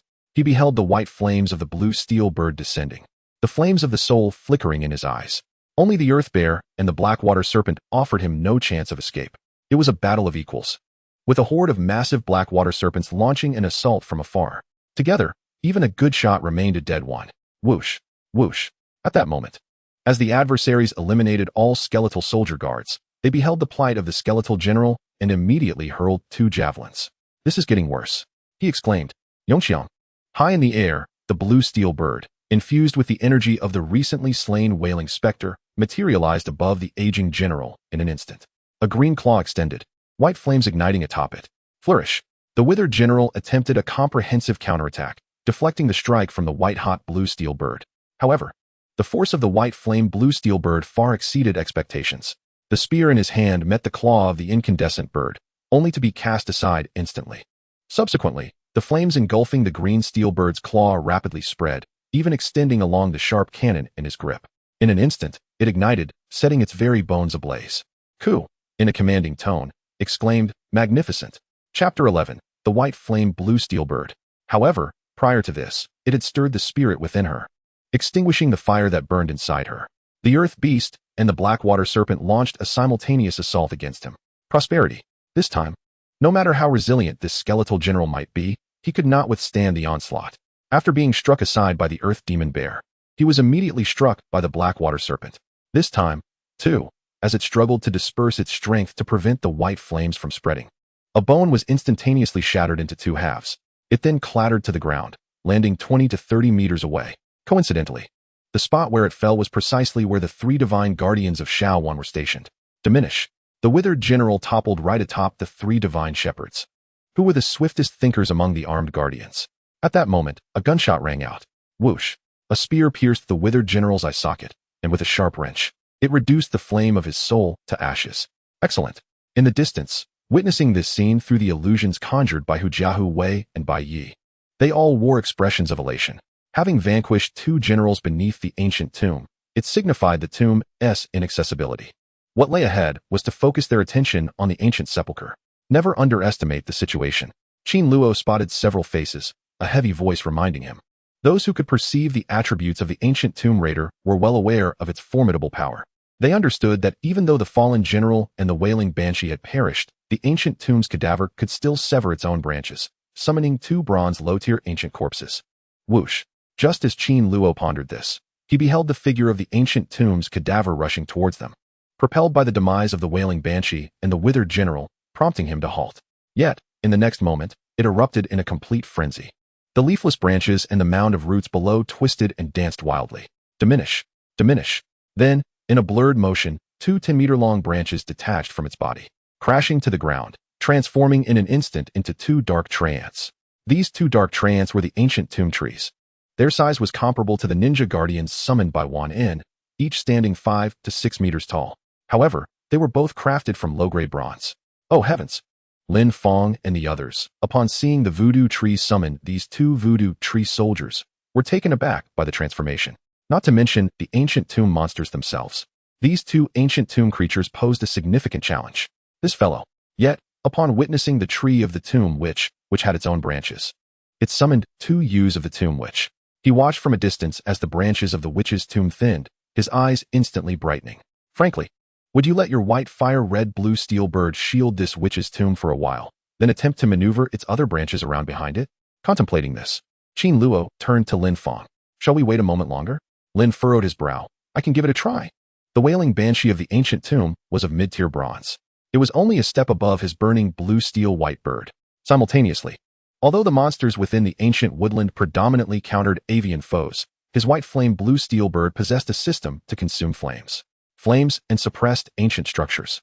Thus, before the two truly encountered each other, Lin Shihao was uncertain of his capabilities. Very well, you may attempt it. Qin Luo gazed intently at his mother. And you and Juma, continue to try and encircle your earth bear and black water serpent with one of the ancient tomb soldiers. Upon finishing his words, he turned to the other students. Duan Yongxin, Li Xin, you two should encircle another ancient tomb raider around your sandstone giants and ghostly spiders. Zhu 1. Summon your ice-fire dragon blood warrior to seek an opportunity to slay an ancient tomb soldier. The rest will disperse, swiftly eliminating the shadow folk of the dreidel ancient tomb. Understood. Everyone responded in unison. Their sandstone giants and glimmering wolf spiders were 4-star black iron peaks, alongside the earth bear and blackwater serpent. Observing everyone rush forth, Qin Luo immediately signaled for Xiao Wan to assist. Su, the mortal swiftly, as she soared into the battlefield, she directly collected the elixir of life, transforming her magic into a verdant hue, descending upon the wounded earth demon bear engaged in combat with the skeletal general. In an instant, all the wounds on the ground swiftly healed. This was a sight for all to witness and admire.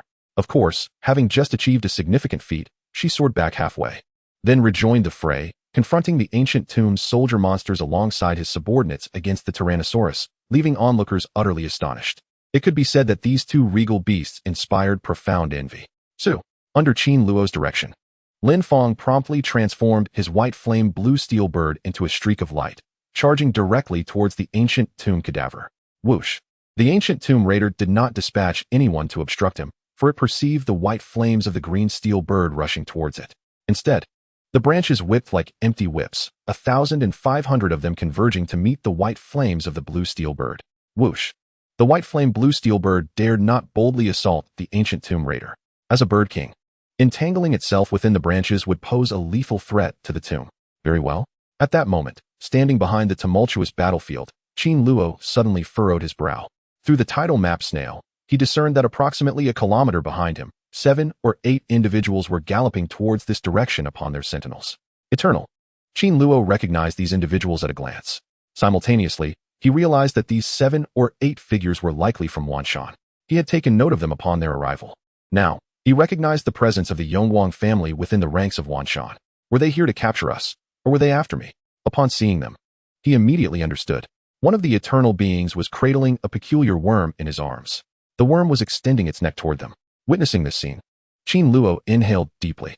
He understood that although he had previously asked a girl from his group, the shadow three-eyed weasel, to erase their traces of escape, the three-eyed weasel's power was limited. Clearly, the shadow's erosion could not be perpetually employed to erase their marks. It was for this reason they had been tracked down by these Eternals. Speak candidly, swiftly. We have the 7 Knights gang of Wanshan behind us. We must hasten. Qin Luo took a deep breath, gazing at Lin Fong. Eternity? Lin's pupils constricted, and he spoke. I see them. Whoosh. In the distance, Lara Croft observed the blue steel bird evading his attack, and without hesitation, he swung a multitude of branches in pursuit of the white flame green steel bird. Swish. Swish. Chapter 12, The Bronze Beast. At that moment, the blue steel firebird, having received Lin Chang's command, abruptly spun twice in the void. Skillfully maneuvering through the layers of branches, it swiftly entered the ancient tomb. Simultaneously, a colossal burst of white flames erupted from its claws.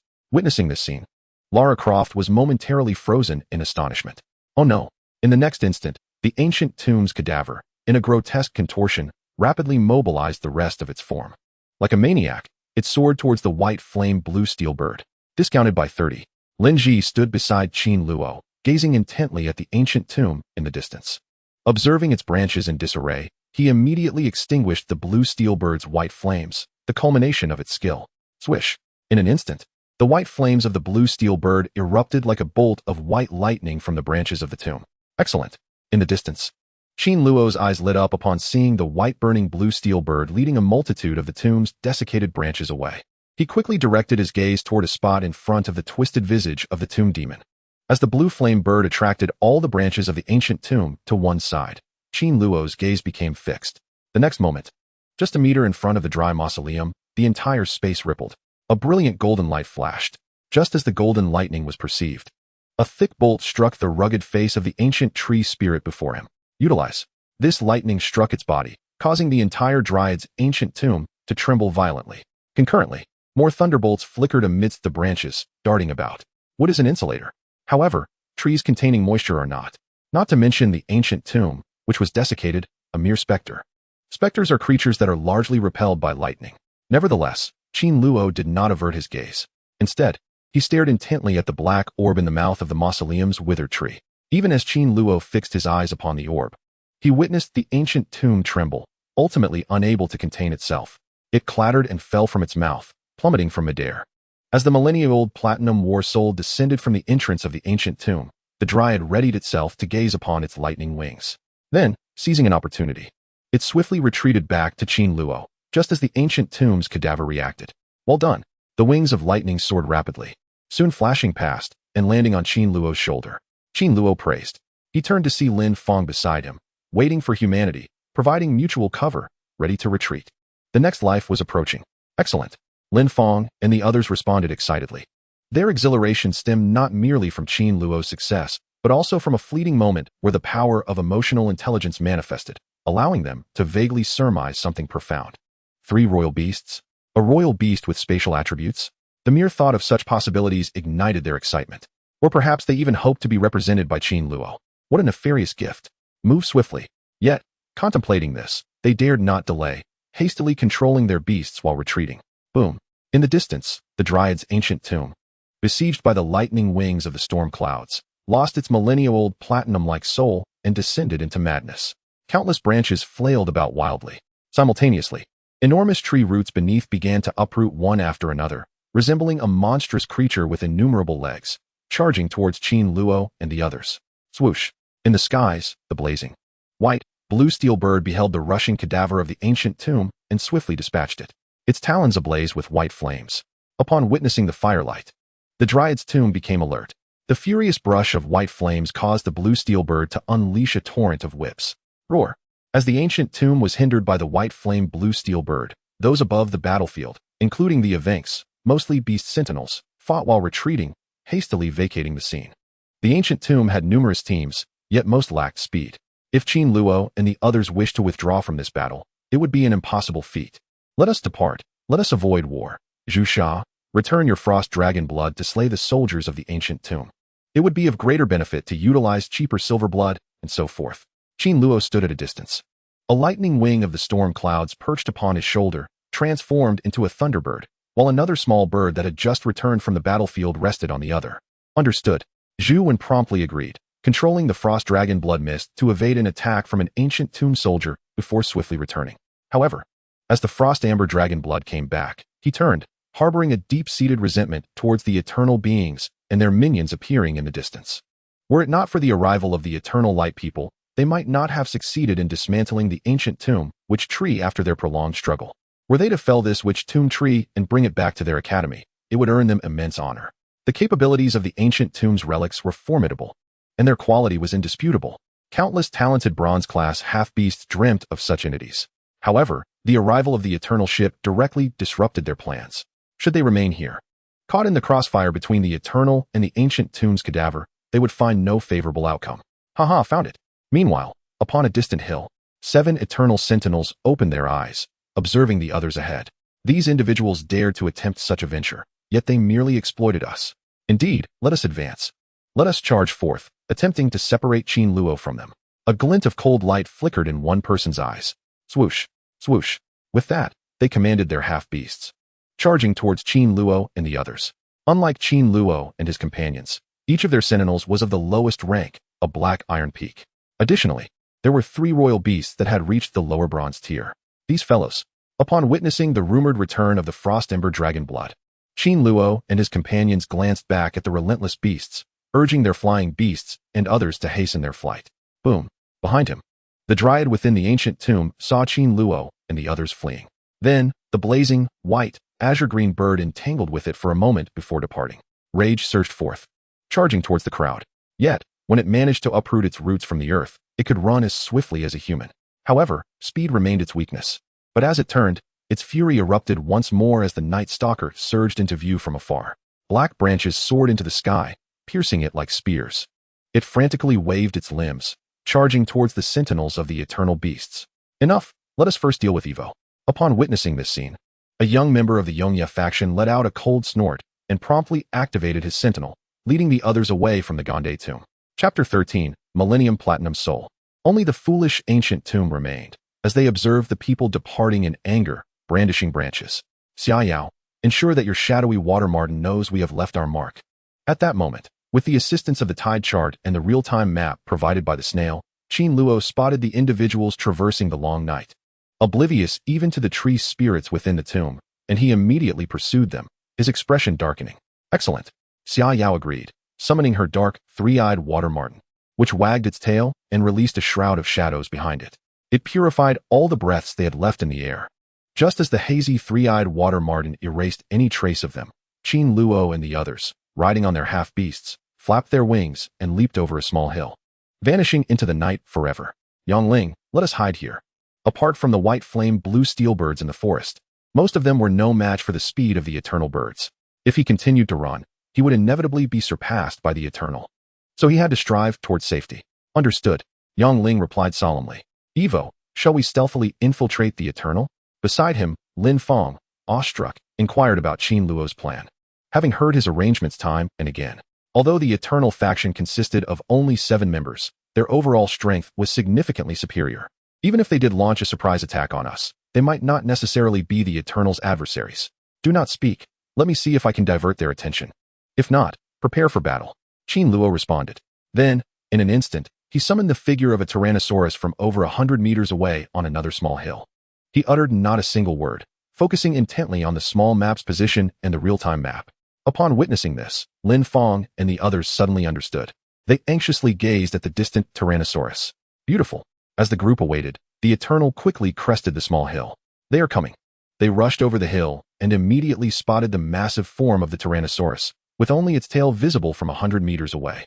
Yet, in but a moment, the Tyrannosaurus's tail disappeared from their view, obscured by the hill. We pursue. Seeing the Tyrannosaurus vanish from sight, the 7 Eternal Sentinels grinned as they charged toward the creature. Come back. They remained unaware while chasing the Tyrannosaurus. Qin Luo, invigorated, quickly recalled the Tyrannosaurus back to his sentinel's lair. Let us depart. After reminiscing about the Tyrannosaurus, Qin Luo observed the Eternal clan swiftly surmounting the small hill that the Tyrannosaurus had just traversed. Noticing that they had lost the Tyrannosaurus's trail, they charged toward another distant mountain. A smile blossomed on his face. With a command, he promptly departed with the others. Millennium Platinum Soul. Just as he was about to leave, a fleeting thought diverted his attention, plunging him into a world of thunder and lightning. At that moment, the Thunderwing, within its own realm, cradled the Millennium Platinum Soul, held the metamorphosed grass, and grasped a crystal vial containing the punitive thunderclouds from the heavens, excitedly swirling about. Upon witnessing the thunderous wings, Qin Luo inhaled deeply.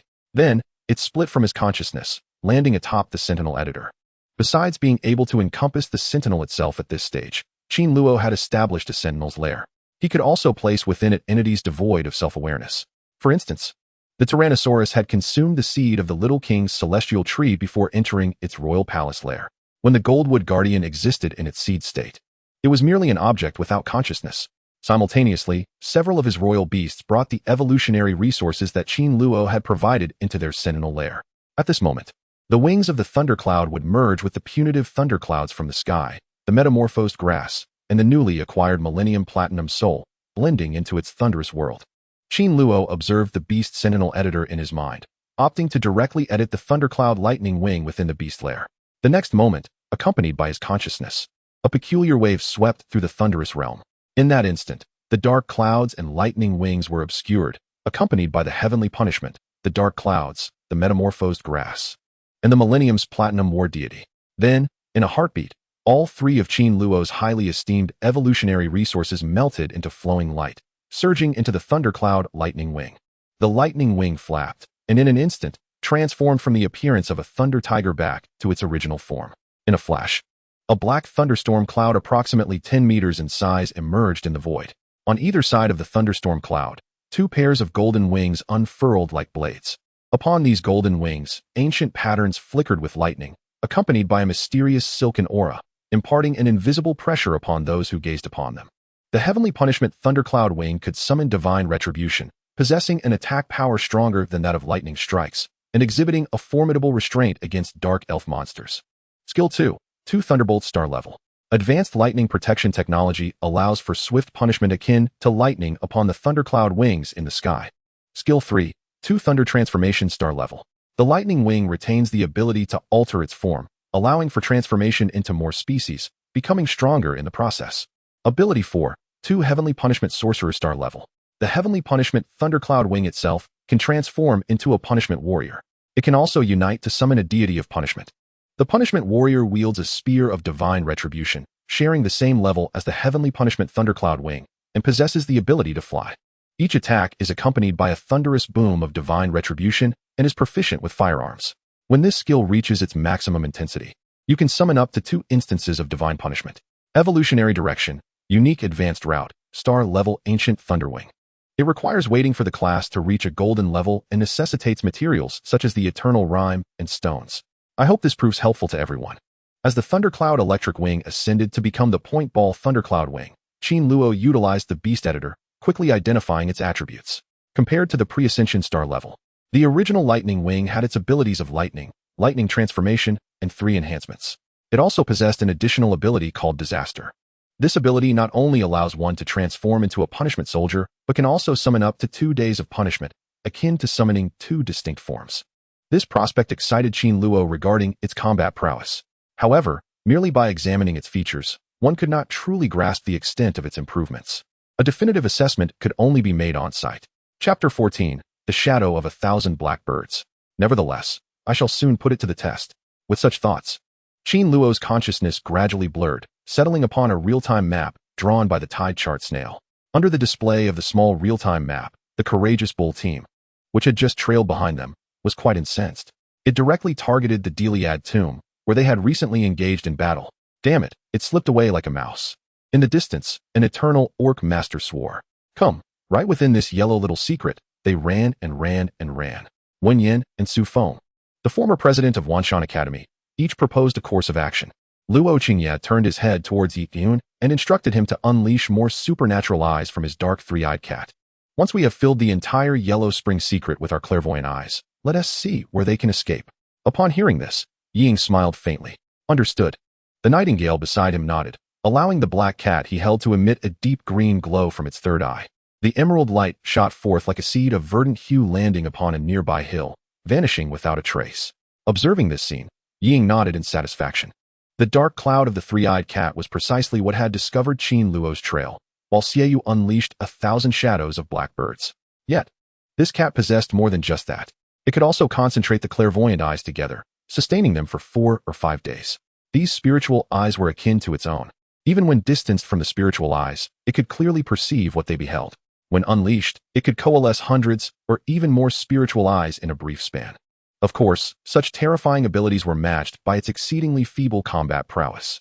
Nonetheless, despite its lack of fighting strength, it remained a crucial royal beast within Yi Luoqing's cadre. What manner of power was this? Luoqing and his companions were unaware that their every move was under Qin Luo's vigilant gaze. His eyes also rested upon them, including the scene where they prompted the ghostly three-eyed cat to focus its mediating eyes. Simultaneously, aside from yearning to comprehend the dark three-eyed cat's capabilities, Qin Luo was eager to discern the intentions of these Eternals. Did they wish to slay him? He trailed Lin Feng and others into the secret realm of Huangquan. Unless the Eternals could extinguish them in this hidden place, the fate of any who slipped through their grasp would not fare any better than their own. A flicker passed through Qin Luo's eyes, thoughts swirling within his mind. However, these musings swiftly dissipated alongside the intentions of the distant Eternals. who returned to the valley where they had just ambushed the ancient tomb witch tree. Evo, why are we returning? Lin Fong, noticing Wu Suanfu's turn, flew towards them in astonishment. Boom. Just as he was about to inquire, a sudden roar echoed from afar. Were the Eternals returning to deal with the ancient tomb as corpses? Upon hearing this, Lin Fong and the others exchanged glances, bewildered, and looked at Qin Luo, questioning. Aren't you planning to lead us back to ambush those long night dwellers? They trampled over us like rabbits moments ago, and now they intend to cart away the ancient tomb as corpses that nearly rendered us lifeless. Do you have any plans? Qin Luo replied with a foolish grin. Plans? Lin Fong and the others exchanged glances. They certainly had ideas, but they were predicated on possessing ample strength. If they merely had more notions without formidable Eternals backing them, what could they achieve?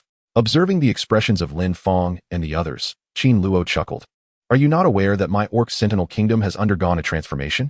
The Orc world has changed? What do you mean? Lin Fong and his companions were momentarily taken aback. The Black Iron Peak? Oh heavens. Huh. What's wrong? Why do you suddenly have an unusual aura? Almost akin to mine. In an instant, the aura of Lin Fong and the others shifted slightly, their faces transforming in astonishment as they regarded Qin Luo as if he were a monster. I was on the verge of breaking through to the Black Iron Guardian. I possessed the formula for my Thunder Guardian, rapidly ascending to the stars. The Millennium Platinum bead you just acquired is the catalyst for this formula. Thus, upon obtaining several thousand years of Platinum Combat Spirit beads, my Sentinel has ascended to bronze. And then, Lin Fong inquired, then you take a step forward in its rumination, heading straight for the pinnacle of Black Iron? Precisely, Qin Luo nodded. Moreover, my Thunder God is a 5-star bronze royal beast, so our collective strength now rivals those Eternals, especially with an ambush. Before Qin Luo could finish, Lin Fong and the others felt their hearts race. When shall we commence? As they pondered, they glanced at Qin Luo. At this juncture, they were truly relying on him. Initially, they were solely concerned with Qin Luo's supersensitive sentinel. In their last battle with the ancient Tomb S spirits, as well as during the recent encounter with the Eternals, they had unearthed that Qin Luo not only possessed the ability to sense from afar, but could also awaken the spatial attribute of sentinel talents. If Qin Luo's sense of distance were to be emulated, they would envy him. Furthermore, the spatial attribute of sentinel talent evoked both jealousy and resentment. They could not fathom how such a splendid gift could be so singularly focused upon emotional intelligence. However, it was not merely these traits. Now Qin Luo claimed he had previously showcased the Royal Beast's Thunder attribute, unexpectedly ascending to bronze level in a short span. The mention of promotion invariably accompanied the arrival of stars, transforming into a 5-star bronze royal beast. Even he had, under his nurturing, become the master of Black Iron Peak. Lin Fong and the others gazed at Qin Luo. The prospect of what Qin Luo was about to reveal nearly caused them to question their existence. They wondered if there truly existed individuals in this world akin to protagonists, and it was Qin Luo who embodied that protagonist. I have long been prepared, and these fellows were astonishingly powerful. Simultaneously, Qin Luo furrowed his brow, observing the struggle between the Eternals and the ancient tomb corpses from afar, employing a small real-time map akin to a snail's map. Earlier, he had already assessed through the Eternal Sentinels that the Flying Lords he had summoned were present. They possessed 3 bronze sentinels. Yet, it now appeared otherwise. Under his scrutiny, as the battle unfolded between the Eternal Tomb and the ancient spirits, their 7 members were sufficient to summon 5 bronze sentinels. Such power could be deemed as those individuals, truly worthy of entering the second year of Wanshan, half-beasts. However, for Qin Luo, the situation was far from amicable. Simultaneously, due to the considerable distance, Qin Luo's gaze did not fall upon the sentinels of the Eternal Night Runners. Chapter 15, The Flying King Beast. He could not ascertain the alertness attributes of these individuals. He could only make a rough judgment based on the abilities exhibited by these royal beasts. 3 bronze-level flying sentinels, a giant capable of conjuring sandstorms, and a black umbrella?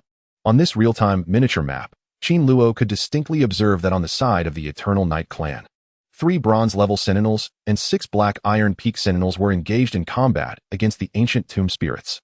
Among the 3 bronze-level sentinels, 2 were flying lords he had previously encountered, while 1 was a sandstorm giant he had never seen before. Additionally, these Eternals bore a black umbrella atop their heads. The black umbrella emitted waves of darkness, enveloping all the sentinels of the eternal beasts. Above them circled a flying royal beast, while 3 black iron sentinels scanned the surroundings, poised as if ready to strike. Their vigilance was palpable. Clearly, they were on guard against me.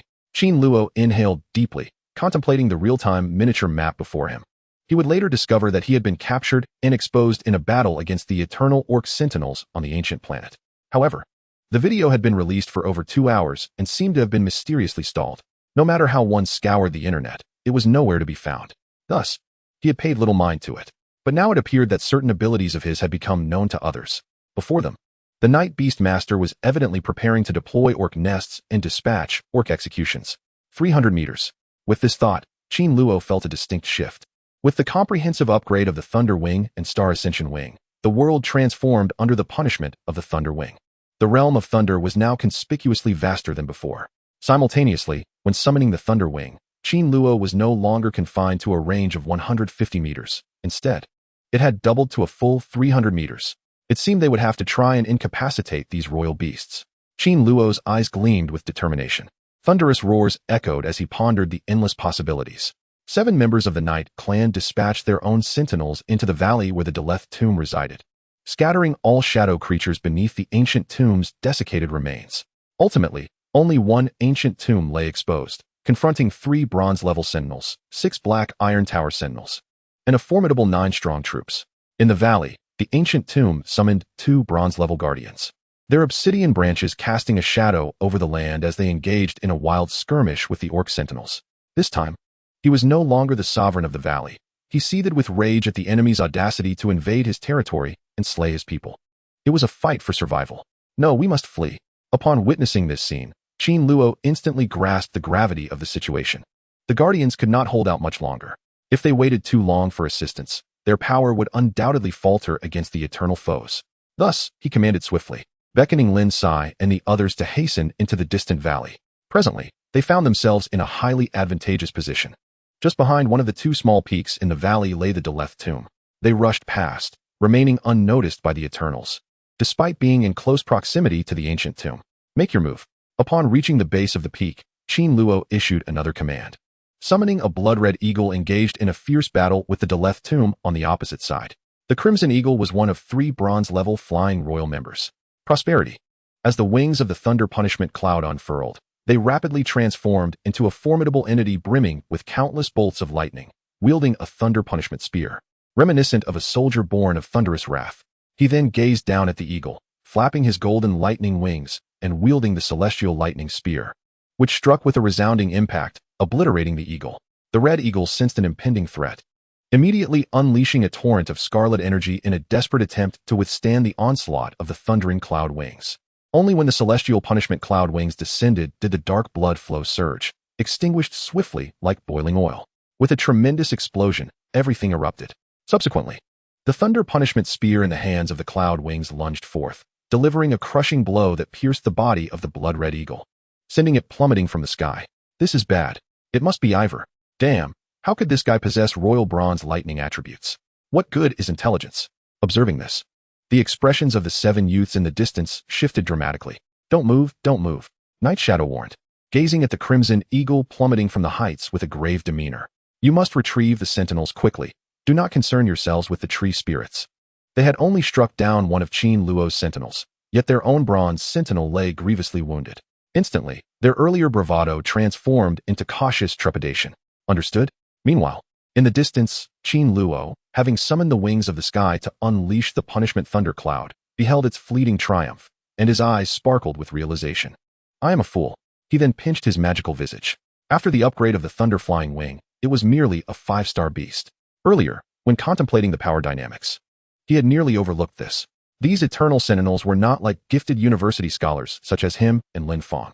However, their strength far surpassed that of ordinary beastmasters. Yet, they were also those who had been in university for a year and had not even earned a bronze badge. What was the quality of the student sentinels? When their sentinels reached the bronze level, the probability of quality degrading to bronze 1-star or 2-star was high. They were not of the 3- or 4-star caliber like Lin Fong and the others. Even Qin Luo himself did not possess such quality. After the mythical beast ascended, the stars did not fall, but rather transcended from the fairies. In this context, the level remained bronze.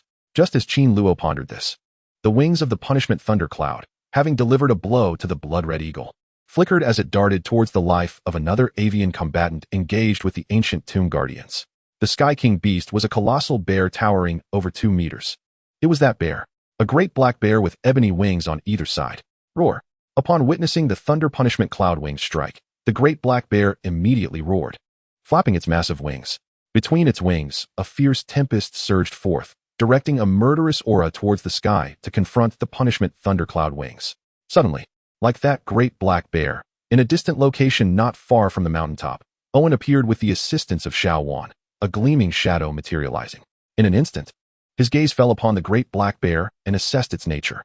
Black Wind Bear, 2-star level, possessing formidable strength and a powerful physique, exuding a black wind. Indeed, upon recognizing the characteristics of the Black Wind Bear, Qin Luo's eyes lit up. Chapter 16, Black Soul Umbrella, 3 stars. The quality of the Black Wind Bear was at the 2-star level, making it a 3-star inferior to the Thunder Punishment Cloudwings. What kind of opponent could the Thunder Punishment Cloudwings face? Just as Qin Luo contemplated this, he observed the Black Wind Bear stirring the black wind, preparing to strike at the Thunder Punishment Cloudwings.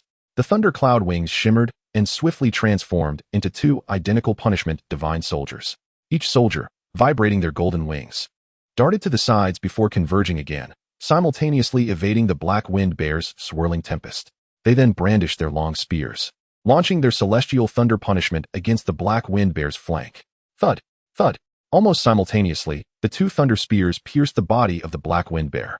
A terrifying burst of lightning erupted from the black wind, engulfing the bear as it flailed about, overwhelmed like a thunderous beast. Then, akin to the blood-red eagle from before, it plummeted from the heavens. Qin Luo Yu. At this moment, the people in the forest, accompanied by the Evenki, rushed towards the mountaintop, their figures appearing like a white mist as they gazed in astonishment at the unfolding scene. What is happening? Before they could launch their assault, one of Ivok's beasts had already dispatched 2 bronze-ranked sentinels at the side of Eternity. Are you the villain? Damn it, we must go too, or we will lose him at once. Lin Fong was beside himself with rage. He was the pride of Jiangzhou University's affiliated high school, and throughout his life, he had never faced such a severe blow. Nearby, Zhu Wen and others found Lin Fong's words peculiar. Prior to Qin Luo's emergence, Lin Fong had been the most prominent among them. Yet, during their time together, they had never witnessed Lin Fong so despondent. This prompted them to cast glances at Qin Luo. However, upon observing him, their perspective shifted, realizing that if they were in Lin Fong's position, they might not fare any better. Of course, this thought was fleeting. In the next moment, they dispatched their own sentinels.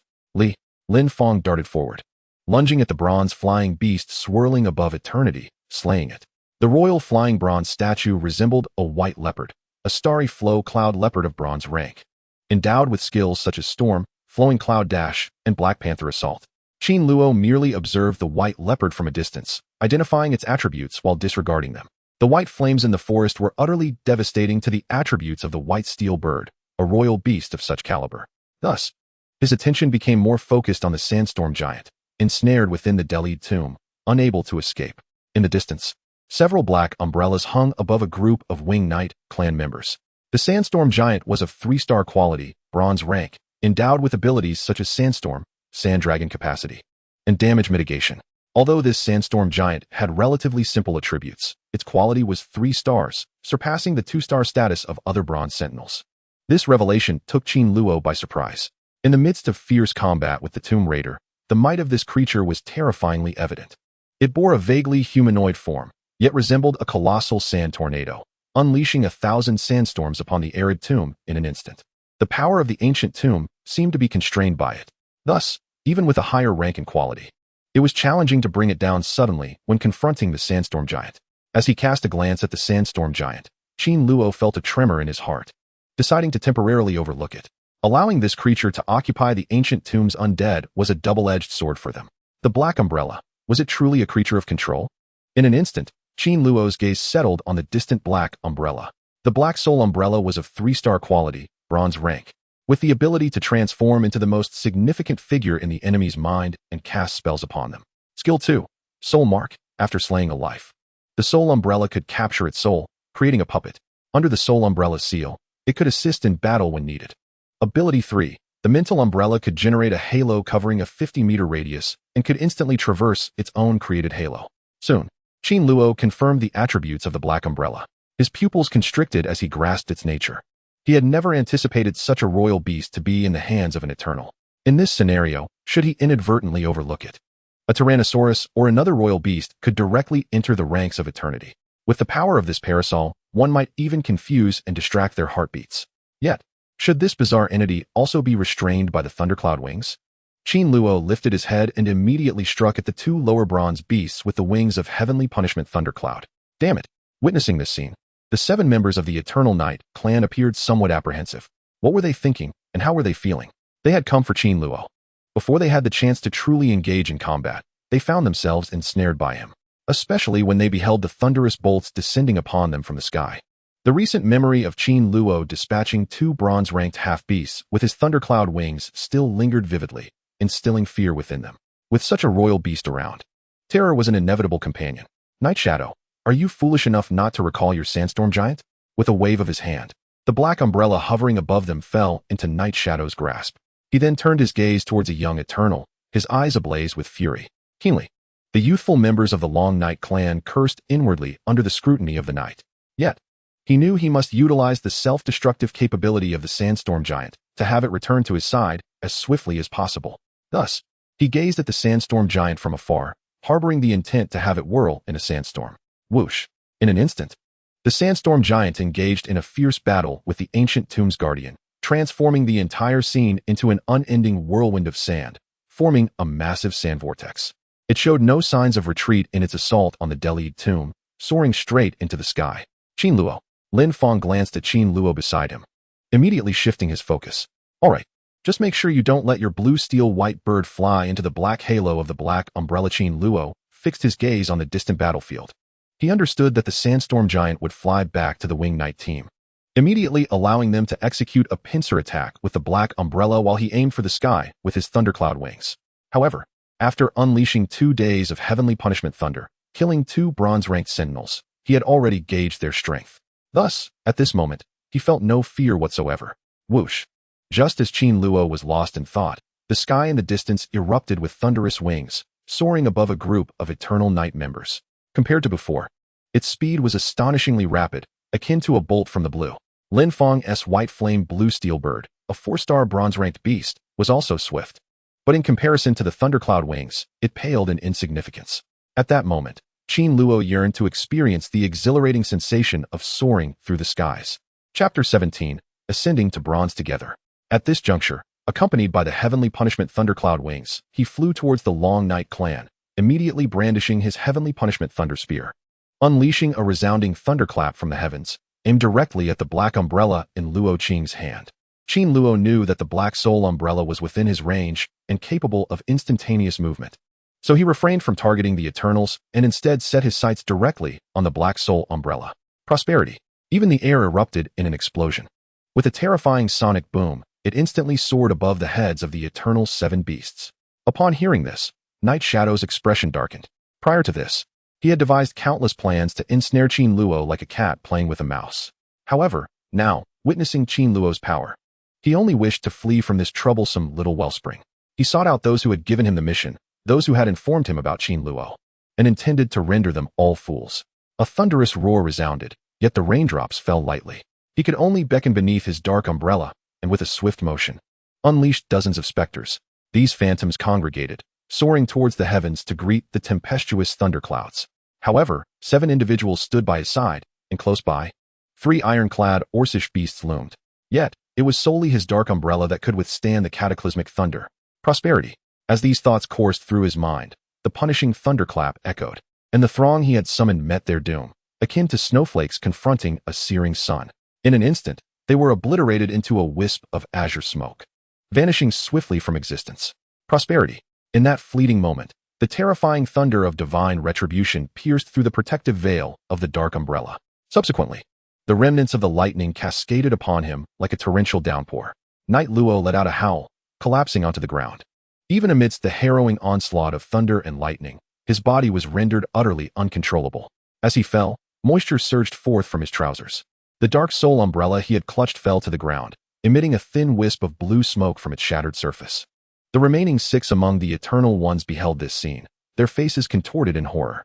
They had not anticipated the celestial forces would unleash such punishing thunderous wings. As if startled prey, a youthful Eternal, with eyes flickering, comprehended that foreknowledge of one's fate was hardly a boon. A glance at the night scene sufficed. Qin Luo's strikes were unrelenting. Even the prospect of trapping them here eternally was not beyond reach. Yet, They understood the significance of Qin Luo's intentions toward their eternal existence. Contemplating this, he maneuvered his colossal cloud panther into the sky, engaging fiercely with a blazing blue steel white bird, swiftly bringing it down. Do you wish to depart? On the other hand, Lin Feng observed this spectacle, devoid of ambition, commanding the white flame blue steel bird to pursue. Since Qin Luo had earlier informed him that the dark halo region had dissipated, he harbored no doubts about the remnants left by the Eternals. Act now. Just as the white flame blue steel bird descended rapidly, the young man's spirits began to wane. In the blink of an eye, a black spider soared into the sky beside the woman next to him, weaving a vast golden net.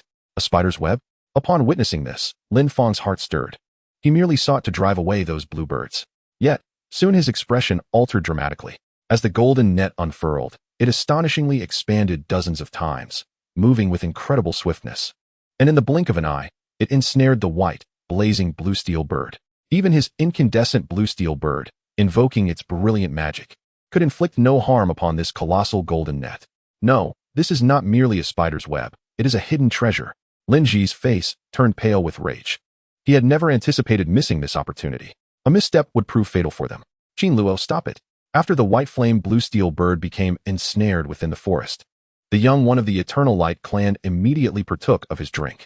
Concurrently, the few remaining ironclad sentinels swiftly advanced toward the enormous golden net, capturing the blazing blue light white bird.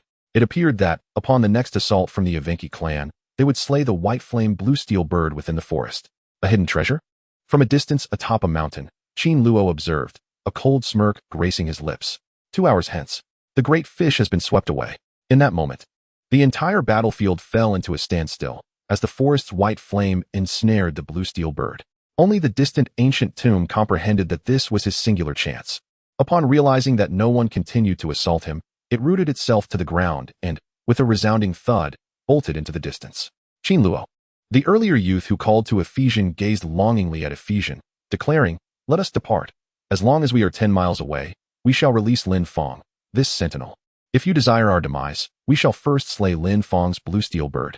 Qin Luo. Apart from Qin Luo, Zhu Wen and others seized this opportunity to focus on him. For the orcs, their beastly companions were akin to family. Once the royal beast perished, so too would the royal beast master. Although Lin Feng possessed another beast, the earthly beast, he remained uncertain when he could ascend to bronze alongside this royal beast. Not merely bronze. Even the path of the liberated beast sentinels would be affected. Confess, and I shall assist you in gathering the treasure of the net. Be prepared to retaliate the moment your white flame blue steel bird is freed. Only when all eyes were upon Qin Luo did he regard the tightly clenched fists beside him, speaking in a voice audible solely to himself. What? Lin Feng shuddered. Yet, he dared not inquire, nor display any discernible emotion. He merely lifted his gaze slightly, staring into the distance, unfazed by the white flame of the blue steel bird, nor ensnared by the allure of the golden net's hidden treasure. He was uncertain of Qin Luo's hidden cards. However, the abilities previously revealed by Qin Luo instilled within him a sense of trust. Contemplating this, his pupils dilated momentarily. In the distance, he perceived the void behind the 7 Eternals, the space rippling slightly, with one section bulging upwards and another sinking downwards. A peculiar beast, resembling an odd hat, soared forth from within. Simultaneously, as this royal beast emerged, 2 shell-like plates flew out from within as it opened. A blue light streaked across the sky, winking at the distant golden net, which ensnared the white flame of the blue steel bird. Whoosh! In an instant, the treasures of the entire net seemed to be influenced by an inexplicable force, rapidly breaking free from the white flame of the blue steel bird. Following a flash, it dissolved into a beam of light, traversing the gaps between their bodies, through the astonished eyes of a renowned beastly eternal master, plummeting into the maw of the distant tidal map snail. Chapter 18, Tidal Map. The 7 Nightwalkers turned their gazes towards the tidal map treasure snail, yet did not spare a glance at the tidal map or the snail itself. In the blink of an eye, it circled the nearby battlefield, soaring towards Qin Luo. At that moment, the white, blazing blue steel bird trembled, darting within the golden net's hidden treasure amidst the surrounding royal beasts. With a gentle flap of its wings, it extended its burning white claws. With a heavy impact, it seized the body of the cloud panther it had just engaged in fierce combat with, rendering this equal combatant incapacitated on the spot. Then, the blazing blue steel white bird unfurled its wings, soaring high into the sky, mirroring the reactions of other royal beasts. Damn it! Witnessing this, several members of the Eternal Light clan wore grim expressions, particularly as they beheld the white, fiery blue steel bird ascend into the heavens, its shadow flickering in the distance. The return of the dust storm giant only served to amplify their fury. A phone call. Yet, the seething anger within them would seemingly bear no influence on the outcome. This recently resurfaced dust storm giant found itself ensnared by the white flame blue steel bird, rendered utterly helpless. The prospect of escorting it was, quite frankly, out of the question. The superior mass and swifter speed of the white flame blue steel bird, coupled with its ability to unleash fiery assaults, were more than sufficient for its self-defense. Just as the white flame blue steel bird had thwarted the giantess' return. On the opposite side of the heavens, the thundercloud wings of divine retribution swiftly manipulated the atmosphere, conjuring condensed shards that plummeted from the sky, ruthlessly striking down 3 black iron peaks among those safeguarding eternal light. In that fleeting moment, its essence, a vague silhouette amidst the void, vanished abruptly. With a thunderous roar, the distant dryad stood aghast, bewildered by the origin of these deadly stars. It observed Qin Luo and others embroiled in conflict during the eternal night, ultimately relinquishing its lair to seek refuge elsewhere, burdened as it was with countless tendrils traversing the earth. Suddenly, a flash of lightning erupted above it.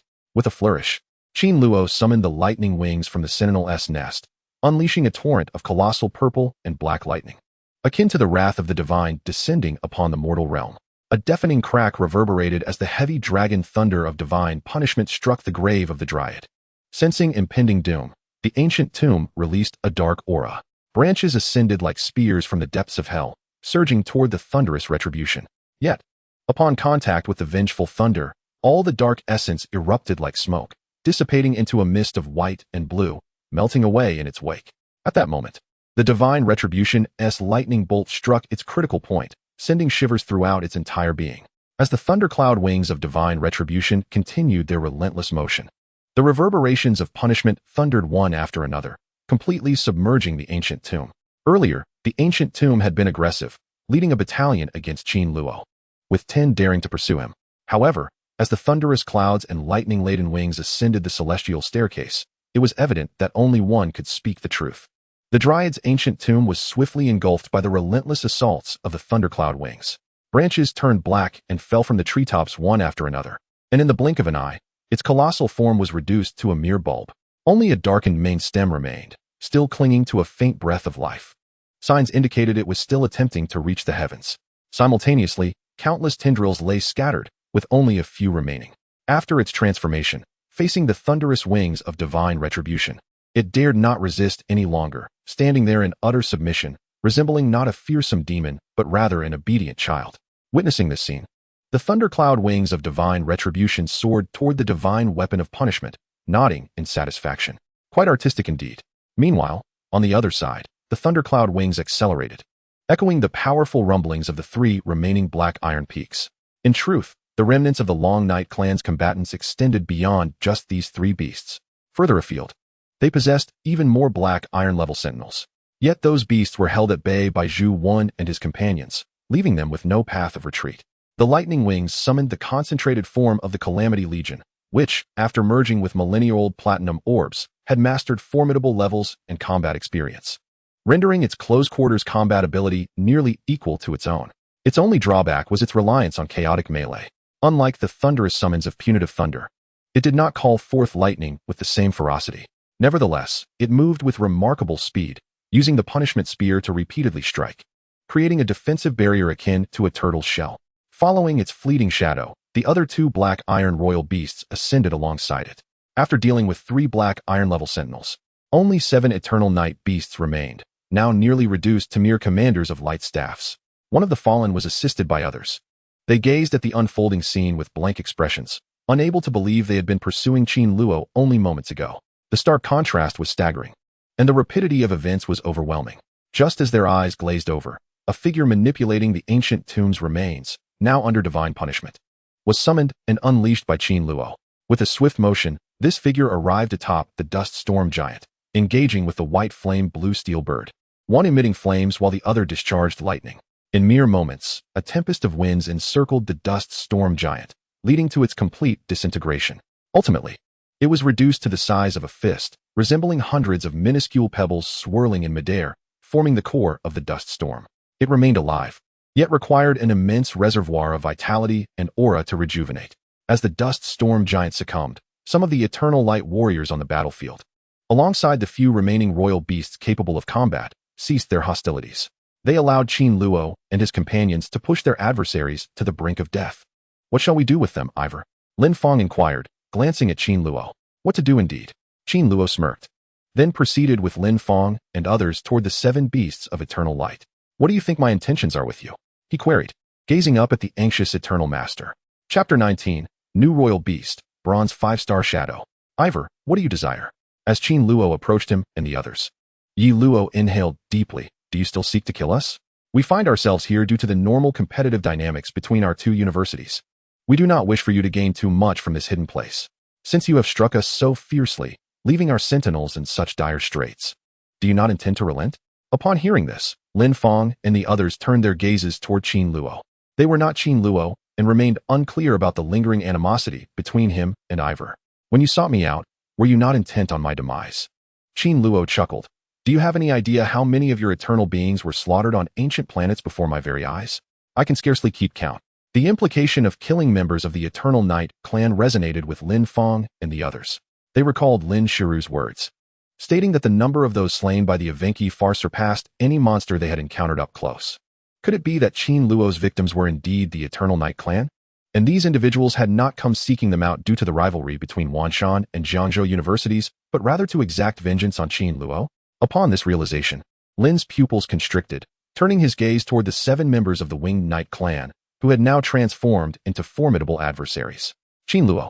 As Lin Feng and his companions turned their gaze towards Qin Luo, they observed a notable shift in his demeanor. The 7 members of the Yongwang family were taken aback, their expressions darkening at the unexpected influence Qin Luo had managed to wield in mere moments. Faced with the weight of their collective scrutiny, Qin Luo hesitated. He possessed the power to extinguish this ancient star, yet, within the confines of Blue Star's limitations, he knew the necessity of deliberate contemplation regarding their actions in the cosmos above. Should he eliminate them all? Or would he risk dragging Lin Feng and the others into a perilous situation? As he discerned the subtle changes in Lin Yi's gaze, Qin Luo's heart raced. The thought of killing Yang or any of the others was unfathomable, particularly in front of Lin Feng and his associates. The existence of Blue Star granted eternity a singular status. Humanity was inherently unpredictable. Even standing shoulder to shoulder with someone like Lin Feng, he could not ascertain that, after vanquishing the Eternal, no one would betray their own for personal gain. If he were to eradicate all that was radiant, even Lin Shihao might find himself vulnerable, leading to the ruin of his existence. Yet, who were these Eternals before him? They could hardly be deemed worthless, but they undeniably represented a fluctuating tier within eternity itself. He felt a twinge of regret for the sacrifices made for their sake, a cost that could amount to 100,000. This reflection elicited an unexpected smile from Qin Luo. He pondered his entrance into the enigmatic realm of the Little Yellow Spring at such a pivotal moment. His ambition was to grow stronger swiftly, to be unrestrained in his pursuits. This was markedly different from his experiences at the University of Connecticut, where he had to endure threats from those who stalked him like nocturnal predators. His hesitance stemmed from a lack of strength. If he were formidable enough, why not eliminate them in front of Lin Feng and the others? With a cold glance directed at Yang and the rest, he suddenly recalled something, causing him to lose consciousness momentarily as he fell into the tidal diagram snail that he had just integrated into the sentinel nest. Meanwhile, the Tyrannosaurus Rex had already ascended to Little Wong number 3. The royal advancement could be ruminated upon indefinitely. Simultaneously, should the Royal Veterinary Bureau's strength surpass that of the Royal Veterinary Bureau, subsequent advancements could yield benefits for the Royal Veterinary Bureau as well. However, in comparison, while the Beast Masters could ruminate upon their orc counterparts, the extent was considerably less. Nonetheless, this time, he had directly transitioned from Black Iron to the pinnacle of Black Iron orcs, impacting several of his orc companions. Among them, both the Tyrannosaurus Rex and Xiao Wan made incremental strides in their respective domains. Particularly, the Tyrannosaurus Rex felt on the verge of breaking through the Black Iron middle class. Additionally, the tidal diagram snail, having reached the summit of Black Iron, also benefited from his progress. Yet, for Qin Luo, the true significance of the tidal diagram snail lay in its capacity to absorb the white flame with remarkable speed. Could this be the day? Qin Luo's heart raced with anticipation. It felt like a new dawn, and he believed the tidal diagram snail could emulate this in the realm of bronze. Having traversed the tidal diagram treasure snail, he was confident in his ability to advance to bronze. Would a new talent awaken within him upon his elevation to copper rank? Furthermore, at that point, he could finally acquire new martial arts skills. His eyes gleamed with expectation. Most importantly, upon his elevation to bronze, he would be capable of creating a new beast. For an orc shapeshifter, the essence of existence lay in the orcs themselves. Reflecting on this, Qin Luo suddenly found the young, unattractive old women before him to be inconsequential. With talent, given time, he would grow to a level that commanded admiration from all. Even as a royal orc, he would undoubtedly impose upon Blue Star all the arrogance he could muster, considering himself superior to those who deemed themselves above others. He envisioned eliminating them all or banishing them back to their own realms. Until that moment arrived, all he required was growth and ascendance. Abruptly, an idea struck him. From the sentinel nest of the conch, he grasped the secret treasure of the golden net. As he contemplated how to deal with the orcs of the next life, a peculiar smile graced his face. It was too easy. He wouldn't kill you. As for the blue planet, Qin Luo hoped that his entry into the mysteries of the Yellow Spring would proceed without issue. Meanwhile, Lin Shiru sat in her office, feeling quite discontented. In that instant, she was beset by regret. Before contemplating her own interests, it would be prudent to seek more formidable orcs. It was precisely Lin Fong and these prodigious talents from the affiliated school that rendered entry into the secret realm of Little Yellow Spring a daunting prospect. Though she had orchestrated Qin Luo's entrance into this hidden domain, aiming for him to experience it alongside Lin Fong and others, she intended for him to acquire resources and bring back credits. These would serve to provide evolutionary resources for the other royal animals under her care. As for the Millennium Platinum Battle Pearl, if it were absent, she could always procure one through exchange from other sources. However, upon Qin Luo's entry into the secret world, an unanticipated wave of anxiety washed over her, fearing for his safety alongside Lin Fong, should the Millennium Platinum Spirit Pearl lead them into peril. Suddenly, as Lin Shiru furrowed her brow, her phone rang. She answered it, glancing at the screen before accepting the call. Shiru, I found what you asked me to investigate, came the voice on the other end. What have you discovered? Lin Shiru inquired, her face lighting up with a smile. Yes. I can now confirm that there is a shadow of a bronze 5-star creature present, classified as a bronze pinnacle. This is exactly what you desired. But are you truly willing to venture inside? It is not a place one can enter at will. The familiar voice on the line emphasized the gravity of the situation. You know my determination. Since there is indeed a qualified sentinel there, why not proceed? There isn't sufficient space for me. A flicker of excitement danced in Lin Shiru's eyes. The shadow was a remarkably unique creature, existing only in a singular location above Blue Star. Yet, even for her, that place was fraught with danger. Nevertheless, she resolved to see it for herself. After witnessing the talent of the Awenki, who could contract beasts at the pinnacle of black iron, she conceived a plan akin to Qin Luo's. That is to say, she intended for each royal beast contracted by Qin Luo to rank as high as possible within their current domain. This way, Qin Luo could accumulate significantly and quickly catch up to those orcs who had awakened before him. This time, she aimed to capture a shadow for Qin Luo, now accompanied by the formidable Tyrannosaurus Rex, bolstered by the presence of clouds. The thundercloud wings would facilitate long-range lightning strikes, akin to a treasure hunting game.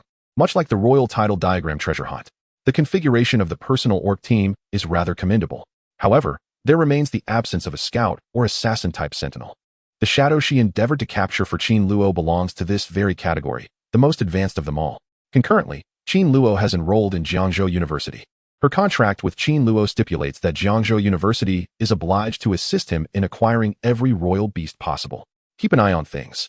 I shall be away for a few days. Regardless of what transpires during this time, take care of yourself. With that thought, she dialed a number directly. Understood, sister-in-law. Do take care while you're out.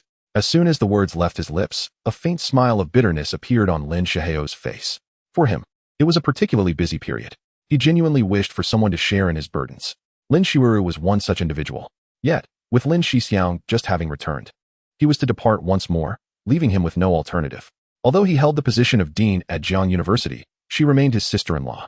Meanwhile, within the secret realm of Xiao Huangquan, Qin Luo finally devised a strategy to contend with the 7 members of the Changya family. In the Sentinel's lair, he honed his intellect to refine it. Secrets of this nature are typically attainable only by exceptionally rare royal beasts, much like the golden net he had previously utilized. However, after assimilating the talents from the Tide Map treasure furnace, Qin Luo acquired a unique gift. With this ability, he too could forge this treasure of the Golden King. Upon successfully crafting the golden net, an idea struck him.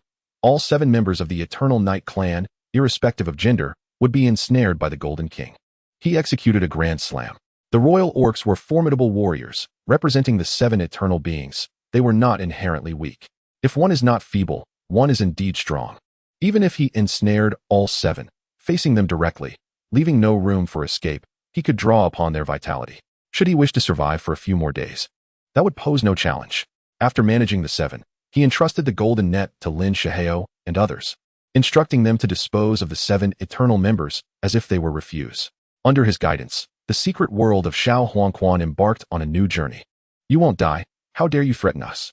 In the secret realm of Xiao Huangquan, where everyone rode their respective beasts, several eternal orcs found themselves ensnared by the claws of a white, searing blue steel bird, their bodies contorted beyond recognition, consumed with rage.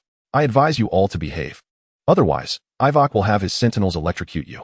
Should you fail to control your bodily functions, King Chu had shifted his entire focus onto Qin Luo, scoffing at the curses of the eternal orcs. With Zhu Ma's chilling laughter, the curses of the eternal orcs abruptly ceased. Particularly, the 2 eternal women trembled involuntarily. Electrocution and loss of control? Trapped within a forbidden net like this? Qin Luo, I must apologize. Prior to entering this secret world, I doubted your capability to lead us.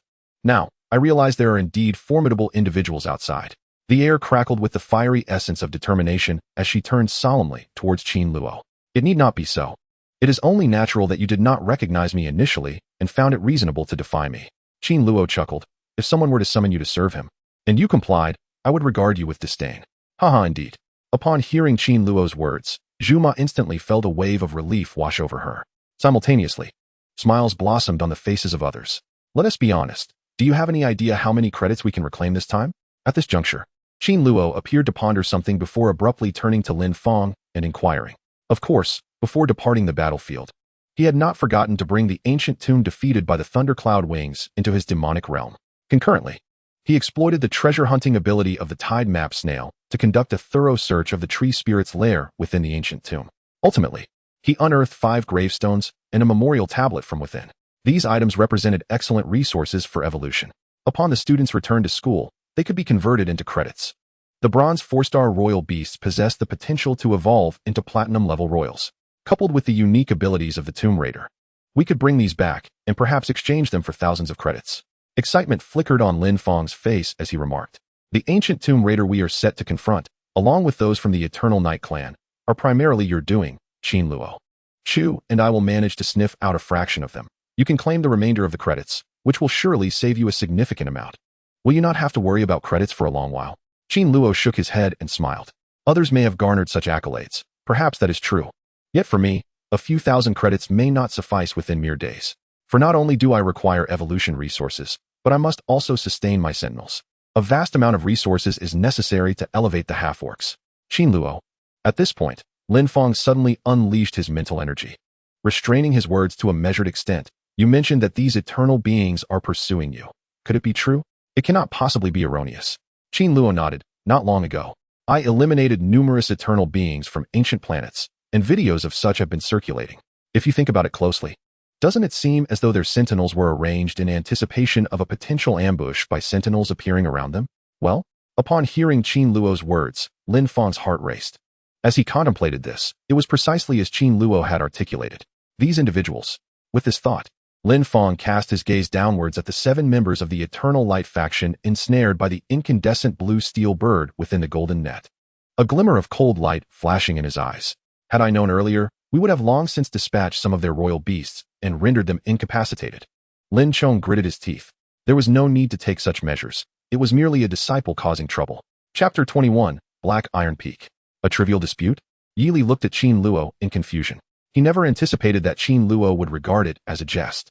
Observing Lin Shuheo's astonished expression, Qin Luo shook his head and remarked, to resolve the issue of the Eternal Night Clan, one must address it at its roots.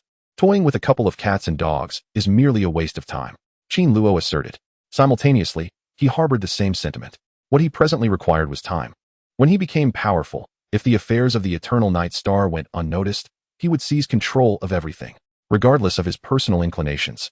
As long as he could manage it, he would not hesitate. Upon hearing this, Lin Fang appeared contemplative. Come, before we depart, let us hasten to seek out more evolution resources within the enigma of Xiao Huangquan. Qin Luo smiled at Lin Fang's expression. Excellent. Lin Fang nodded in agreement and promptly joined the ranks of others, quickening his pace. Whoosh!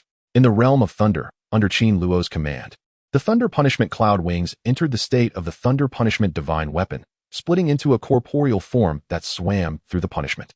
He even found himself occasionally bickering with his derivatives. The thunder of this world not only propels its progress, but also accelerates its awareness of skills. It has just soared to the bronze level, yet all its skill levels have diminished, necessitating considerable effort. This is particularly true for its new ability, which can be practiced up to level 4 and has the potential to summon 2 identical divine weapons. This alone has intensified its desire, fostering hopes of fully harnessing this skill in due time. There are further reasons as well. The Tyrannosaurus Rex and the Tidal Map Snail are diligently honing their abilities within their own realms, especially the Tyrannosaurus Rex. Previously, it was Qin Luo's primary source of power. However, with the advent of the Thundercloud Lightning Wings and the Tidal Map Snail, along with Little Juan playing the role of a fairy, its strength has swiftly become the weakest link in Qin Luo's arsenal. For a time, it was as if it had gone mad. Whenever time permitted, it would tirelessly train its abilities in its own world. Alas, after leaving the Little Yellow Spring this time, I must inform your parents that you have been bullying me, Ivok remarked, a dark line appearing on his forehead. How could I possibly bully you? Juan retorted, her face adorned with displeasure. You speak as if. Ivok chuckled, suggesting, why not let the Tidal Map Snail help you find some treasure, allowing you to return to school and redeem resources suitable for your evolution? Humph. Juan ignored Qin Luo. How much longer must we wait? She watched as the Thunder Punishment Lightning Wings stepped forward, demonstrating formidable power, eliciting an envious response from her. I too wish to possess such strength. What, are you dissatisfied? I initially intended to wait until I accumulated enough credit before allowing Lin Shihao to devise a plan, to see if you could transform all your future evolution resources into lollipops. If you are dissatisfied, it matters not. Qin Luo replied with a smile. You dare? Juan huffed, blowing air into Ivok's ear. Noting Qin Luo's lack of reaction, she burrowed into his clothing. The sounds of her playful antics amused Qin Luo. All right, you don't go down there. What are you doing, Juan? Listen to me, do not go down. My stomach itches. Whatever you ask, I shall comply. Qin Luo felt considerably relieved, having dealt with the eternal Nightman. Simultaneously, he was open to some playful banter. Little Juan peeked out from his garments, her face slightly flushed. She had been sealed away, and during this time, she felt Qin Luo had not treated her well. To prank him, she had put in considerable effort. Time passed. After a while, Qin Luo and the others entered the secret world of Little Yellow Spring. During this period, they did not venture elsewhere, but circled around the Mountain of Tombs. However, with the Tidal Map Snail in hand, Qin Luo utilized its treasure-seeking ability to unearth the entire mountain. Almost akin to Lin Fong and the others, all treasures hidden within the mountain were swept away. Come, let us head this way. There is yet one last location. Once we acquire evolution resources, we shall change our venue. Qin Luo stated as he led the way. This time, he entered the secret world of Little Yellow Spring with 2 primary objectives. One of the first goals was to elevate the Thunder Wings to the stars above. The second objective was to seek the evolution resources of Little Yellow Spring and subsequently bring them back to the Academy to convert them into credits. Presently, his first aim had been accomplished. Even the second goal, searching for evolution resources, was nearly fulfilled. Alas, after guiding Lin Fong and the others to his current location, they immediately discovered that the area was occupied by a multitude of ancient altar spirits. This time, there were several hundred of them. Swarms of skeletal spirits hovered in the distant peaks, rising and falling, forming a colossal face that gazed at them from afar, strange and eerie. As Qin Luo and the others approached, a blood-red skirt billowed from behind a skeletal spirit, revealing a pale, ghostly figure standing 10 meters tall. The apparition emerged, immediately fixing its icy gaze upon Qin Luo and the others. Oh heavens! Oh, there's a problem here. How could there be so many spirits summoning such terrifying souls? Upon witnessing this, the expressions of Lin Fong and the others shifted dramatically. They had roamed the mass grave for several hours without encountering anything so fearsome. Before them, the shadows felt more formidable than any ancient tomb they had previously encountered. They all felt a sense of dread towards the woman in red and the horde of emaciated men surrounding her. Bizarre, 3 stars. Level, Black Iron Peak. Abilities, Float, Transform. Negative. Hearing Lin Fong and the others speak, Qin Luo scrutinized the woman in red for a long time, immediately recognizing her features. That damned woman. Only after confirming her identity did Qin Luo feel an urge to swear. When he first saw the hundreds of skeletal beings alongside the woman in red from a distance, he was taken aback. Unexpectedly, it turned out to be a seashell. With a flash of thought, he summoned the Thunder Punishment Lightning Wings. It transformed into a bolt of lightning, roaring towards the woman in red. In the blink of an eye, the thunder punishment lightning wings soared above the head of the woman in red. Qin Luo, observing Yi Jianlian dispatching the thunder punishment lightning wings. The expressions of Lin Fong and the others subtly changed. Chapter 22. The Bone Variants. The Mutated Yellow Spring Corpse King. Qin Luo, Lin Fong, and the others looked tense. Just then, as the punitive thundercloud wings flashed through the sky, it morphed into a colossal, ethereal dragon, extending over 10 meters long. With a thunderous boom, the void exploded, and a sonic boom surged through the body of the woman in red. In no time, the immense and cold figure of the woman in red was torn apart, screaming in agony, along with the other 100 altar skeletal spirits by her side, instantly transforming into green smoke. Simultaneously, as the woman's form vanished, a black-soiled altar skeletal spirit plummeted to the ground, shattering upon impact. Swoosh! Subsequently, the thunder punishment lightning wings ascended into the sky, growing solitary atop the peak of the 7-section bone grass. It swiftly returned to Qin Luo, transforming into a golden electric rabbit that landed on his shoulder. Its flattering paw presented the 7-section bone grass to Qin Luo. The tidal map snail's treasure-seeking ability had uncovered this natural resource treasure. This 7-section bone grass is a rare gem, favored by most soul-controlling beasts. Quickly, let us explore other locations. There is nothing left here, Qin Luo remarked. Retrieving the 7-section bone grass from the thunder punishment wings and gathering it, addressing the crowd. What on earth is this? No, Qin Luo. How do you know this thing is from Siberia? There's nothing here. Witnessing this scene, everyone stood in utter astonishment, following Qin Luo's lead. With a smile, Qin Luo quickened his pace alongside the others. Jiangzhou University, Nova Hall.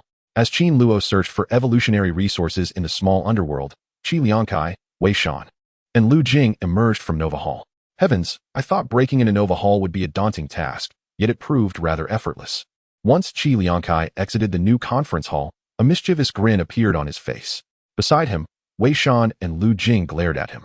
Qi Liangkai's trio of fiery crimson and black limbs had ascended to silver grade, making it a simple feat to breach Nova Hall. However, for the two of them, penetrating Nova Hall proved quite challenging.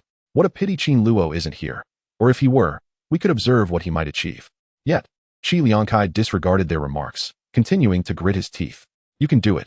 Upon hearing Qi Liangkai's words, Wei Shan and Lu Jing momentarily erupted in indignation. Just recently restored to the middle tier of black iron, and not even yet at bronze, how could Qin Luo possibly infiltrate Nova Hall?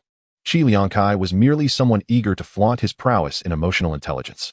Haha, it's laughable, yet truthfully, I am quite curious about Qin Luo's talent. Earlier, it had been mentioned that Qin Luo had already signed apprentice-level contracts with 2 royal beasts. However, a thought crossed his mind. Even if he truly had secured agreements with 2 royal beasts, could he possibly catch up with us in the 6 years at the university? Qi Liangkai found himself utterly perplexed. For now, what Jiang University needed most were individuals capable of wielding tripods. Yet, it was too late for Qin Luo to awaken the trust of that beast. Even if Qin Luo possessed remarkable talent, they would not spend 6 years trying to catch up, would they? Nevertheless, they now found themselves significantly ahead of Qin Luo, especially he, who was on the verge of becoming a silver-grade beast sentinel. Thus, he genuinely could not fathom why Lin Shihao placed such substantial importance on Qin Luo, even entrusting his villa directly to him.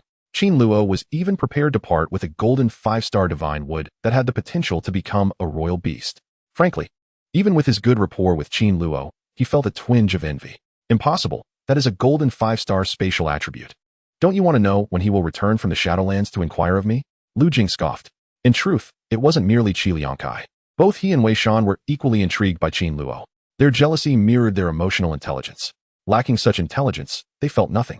Yet, compared to Qin Luo, they resembled foster children. All right, let us proceed. After passing Nova Hall, we shall earn the right to challenge the list of new stars. Qi Liangkai's eyes glimmered with excitement. This was a day he had eagerly anticipated. Moreover, he truly had to give it a try. Otherwise, if 5 or 6 years down the line, as university life neared its conclusion, he found himself overshadowed by Qin Luo, he would not possess sufficient shame. As they departed, Wei Shan and Lu Jing's gazes brimmed with anticipation. In truth, the two still required a bit of work. Presently, the only students capable of ascending to the new star list were either silver or bronze tier. Each possessed a bronze tier beast. However, their own rank merely lingered at bronze, just a step shy of copper. Yet, this experience would still serve as a valuable opportunity to penetrate the new star list and engage in combat with its members. If it bore no fruit, that would be for the best. Wait, this is Whitebone Land. When did white bone land become so terrifying? 5 or 6 students from Qin University raced across the skeletal terrain.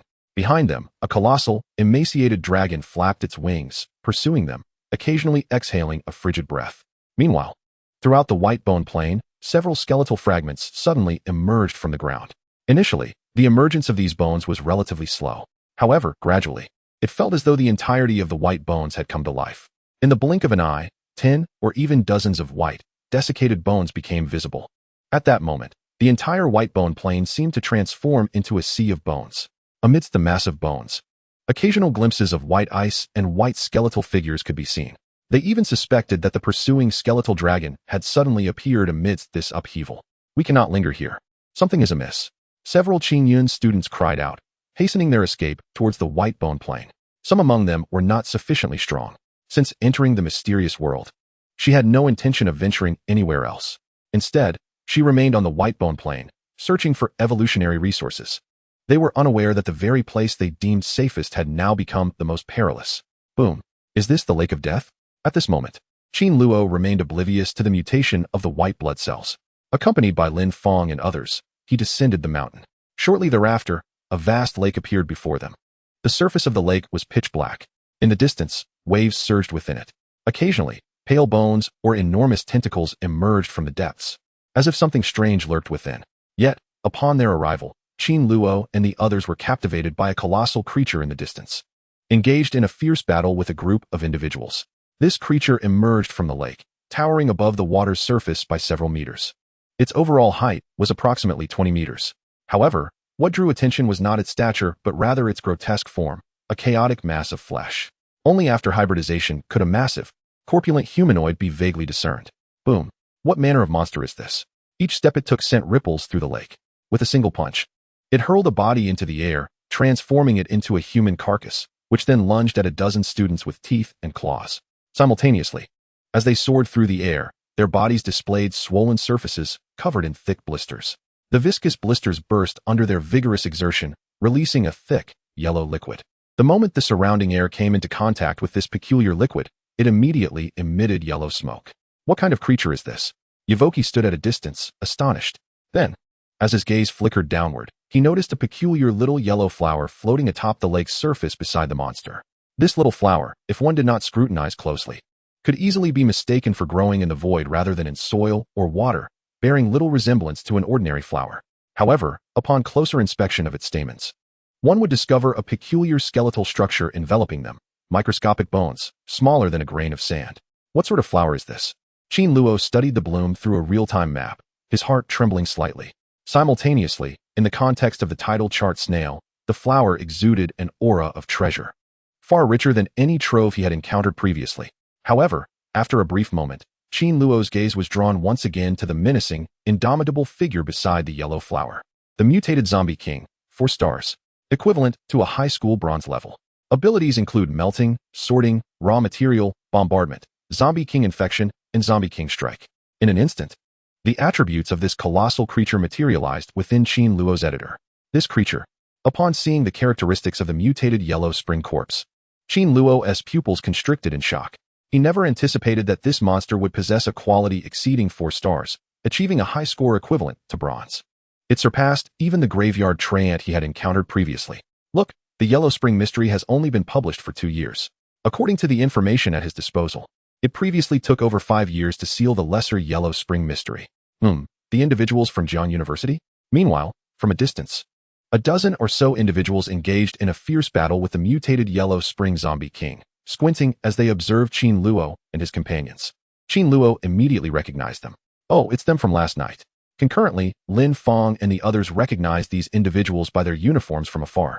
As they identified them, they instinctively cast a glance at the golden net, beneath which a white, blazing blue steel bird was firmly clutched. Friends from Jiang, shall we join forces against this monster? Once this creature is dealt with, we can share the treasure with you right here. From a distance, Su Feng from Wanshan Academy raised his cup in salute upon spotting Qin Luo and the others. Upon arriving at the Lake of the Dead, he immediately noticed the unusual yellow flowers taking root in the void. Yet, this yellow mutant was a formidable adversary. Moreover, this lake was not merely home to the yellow mutated zombie king. Alongside a dozen or so orcs, They had been unable to take it down after a prolonged struggle against the Yellow Spring mutated zombie king. It felt increasingly challenging to contend with this behemoth, whose strength appeared to be growing. They had made several attempts to seize the mutated Yellow Spring zombie king beside the small yellow flower. Yet the one presiding over it was exceptionally bizarre. Share the treasure together? At this remark, Qin Luo chuckled foolishly. Previously, these individuals from around the world had attempted to track them down as soon as they entered the secret realm, seeking to ensnare them. Witnessing the formidable might of this yellow necrophiliac, he found it suddenly amusing, yet still sought their assistance. Even he could not help but question whether he truly brought Lin Fang and the others along to aid him. He awaited their alliance with Wanshan to topple the fallen death. Ultimately, would the people of Wanshan genuinely share their wealth as they claimed? Yvo, what shall we do? Beside him, Lin Fang inquired, observing Qin Luo. He was now aware of some of Qin Luo's character. Understanding Qin Luo, he knew he would not ally with Wanshan. However, he pondered that he was merely waiting for the others to throw stones, digging a pit for the university. The rivalry between Wanshan and Jiangzhou University had reached a boiling point. Just like this instance where Su Feng and the others entered the secret domain, they sought trouble. The students of these two universities often got along well amidst all mysteries. This unexpected encounter with the people from Wanshan, in such circumstances, left him unperturbed by the absence of a chance to undermine them. Grounded? A thought stirred within Qin Luo, and he neither consented nor contested. After a brief pause, he began, "This time, you need not refrain, watch me." With that, he redirected his attention towards Su Feng and the others. Amidst the fierce battle with Su Feng and his group, he could also witness the spectacle of the mutated Yellow Spring zombie king. In the next moment, a thought ignited within him, casting his gaze toward the side of the mutated yellow corpse. Whoosh! At that moment, the shadow of the punitive thunderstorm clouds manifested above, unleashing a multitude of crackling lightning. What? Observing the Yellow Spring abruptly appear beside the thundercloud wing of punishment, the Wanshan individuals were momentarily taken aback. Yet, before they could react, the body they beheld surged under the electric force, flickering into two identical forms. Following closely was a figure, seemingly lifeless, wielding the punishing thunder spear, striking fiercely at the mutated Yellow Spring zombie king. Another silhouette fluttered behind it, adorned with golden wings, transforming into ribbons, whooshing forward to the void's yellow flower. Then, with the spear's tip, it plucked the flower that bloomed in the void, tossing it downward. The lightning dancing upon the spear posed no harm to the flower. Subsequently, as it removed the yellow bloom, its body began to dissolve into a torrent of electric light. With a roar, it soared past a gigantic, toothed whale that was engaged in a frontal confrontation with the Yellow Spring King's corpse, ascending straight into the sky. Prosperity. Simultaneously, the avatar of the punishing thundercloud wing, in fury, delivered a mighty punch to the mutated Yellow Spring zombie king.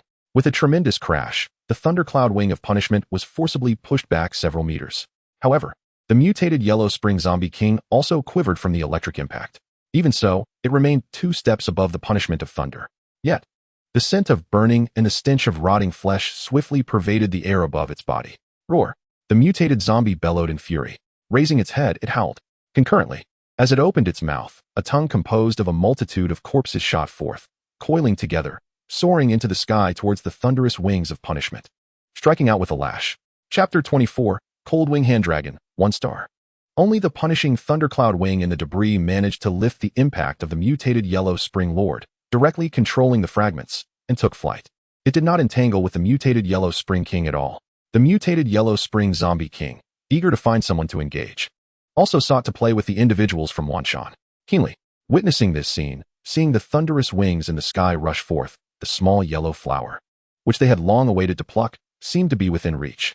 In a fit of rage, Su Feng and the others from Wanshan erupted. Roar! The Yellow Spring King, witnessing the treasure it had long protected being taken away, erupted in wrath, directing its fury toward the entirety of the Wanshan faculty. It became frenzied in its desire to slay them, merely wishing to pursue Qin Luo and his companions. Alas, it was too late. Boom! The mutated Yellow Spring corpse advanced like a frenzied sea monster, stealing its resolve as it struck a nearby creature with a powerful punch. Stop, stop, stop! At this sight, the faces of the Wanshan individuals turned extremely grim. The treasure they desired must be obtained from Jiangzhou University. Remaining here, entangled with the mutated Yellow Spring King, was utterly futile. Were they to possess sufficient strength, they could evade the mutated yellow corpse and bring it back to the school, perhaps even profiting handsomely. However, with the increasing power of the fallen angel, their opportunities had vanished. We must leave. Meanwhile, Owo and Lin Fang, along with the others, immediately departed from the lake's surface following the attack. How infuriating and revolting. You are truly remarkable, are you not? Indeed, you are correct. I believe this time you can enter on your own, just you and Qin Luo, far superior to anyone else. As Lin Feng and the others recalled the earlier scene, they felt an overwhelming sense of envy. The ability to summon a sentinel from over 100 meters away was something they deeply coveted. This was not the first instance of Qin Luo showcasing such prowess. In the past, during their time in the mass grave, they encountered numerous monsters. And it was by employing such tactics that Qin Luo unleashed the wings of the heavenly punishment as thundercloud to strike, retrieving treasures concealed in a certain location. Concurrently, a multitude of monsters guarded these treasures, and before they even realized it, they found themselves departing with the treasures, led away by Qin Luo. Indeed, were it not for you, my celestial wings might not have ascended to the bronze tier yet. Qin Luo smiled at the admiration reflected in Lin Feng and the others' eyes. What treasure does this little yellow flower possess? He then directed his gaze toward the peculiar small flowers retrieved by the thunderous wings. Observing the strange yellow blooms for a moment, he hesitated to touch them. Instead, after some contemplation, he placed them directly into the Sentinel Ring. I shall hand them over to Lin Shihao or another professor at Jiangzhou University when I return to aid me in tracing their origins. In truth, his personal battle record bore witness to numerous treasures of heaven and earth, yet none could rival the allure of the little yellow flower. Suddenly, as Qin Luo placed the yellow flower into his Beastman ring, a stirring sensation surged within him, as though he had sensed something.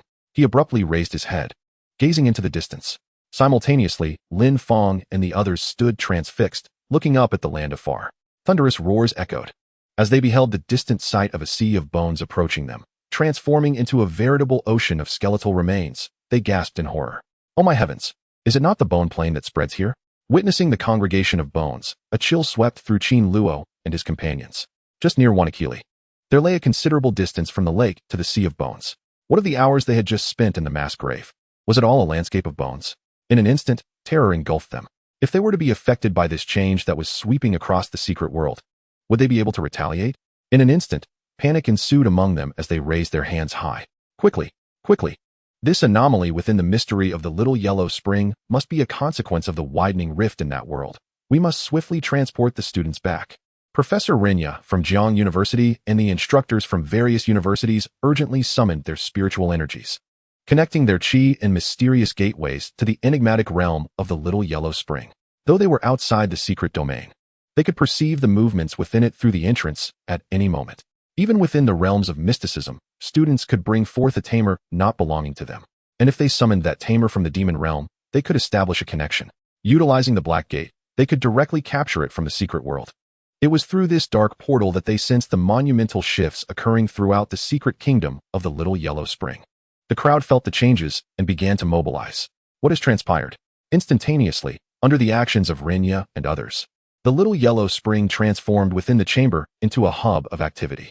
They found themselves tightly clustered together, suddenly resembling a vortex of space. Roaring. A terrifying hissing sound emanated from afar.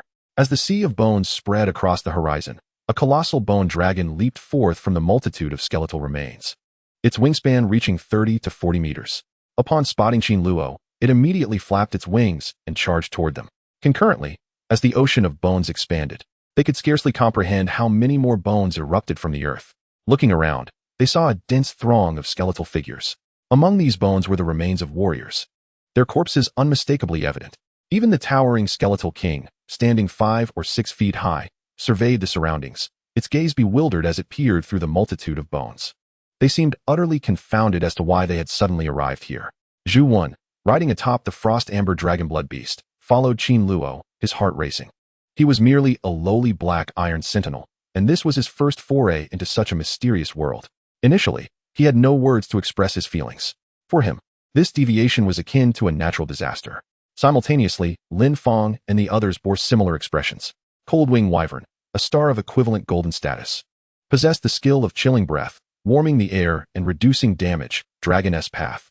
As they soared through the skies, Ivork gazed at them from a distance, his wingspan also reaching 30 or 40 meters, accompanied by a massive bone dragon akin to a mountain. Upon recognizing the bone dragon, Ivork's face drained of color. This coldwing bone dragon was of inferior quality, merely a star. It had grown to its utmost limit. Yet, in terms of size, it was golden. The level of this e-commerce was overwhelming, crushing the core. Generally, a bronze 3-star sentinel could potentially advance to the gold ranking, yet potential and strength were not synonymous. Just as Qin Luo and the others cooled down to the core, preparing to disperse, a buzzing sound heralded the sudden appearance of a vortex-like space above them. Chapter 25, The Lake of Death. What is this? Upon witnessing these spatial vortices, the eyes of Qin Luo's team sparkled with excitement. Before entering Yellowstone Park, they were aware that upon returning to Blue Star, they need not traverse the bone plane. When the time was ripe, instructors from each university would create spatial passages around their bodies. We can lead them through the spatial entrance directly from here. Clearly, this is the spatial tunnel before us. Let us proceed. Observing these spatial vortices, Qin Luo wasted no time, issuing a command as he and Lin Fang rushed toward each vortex. Boom.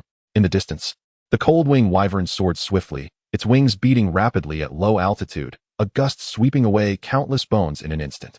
However, it remained over 1,000 meters away from Qin Luo and the others. They were merely a few meters from the vortex passage.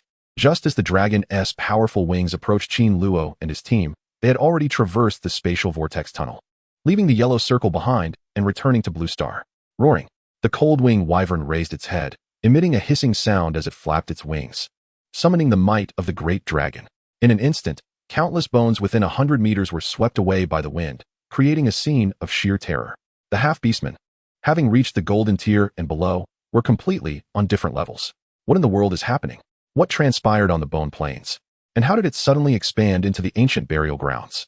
Furthermore, regarding the ancient cemeteries, including those submerged beneath the waves, as Qin Luo and his companions emerged from the secret realm, they were met with a throng of renowned military academy students, all engaged in anxious discussions.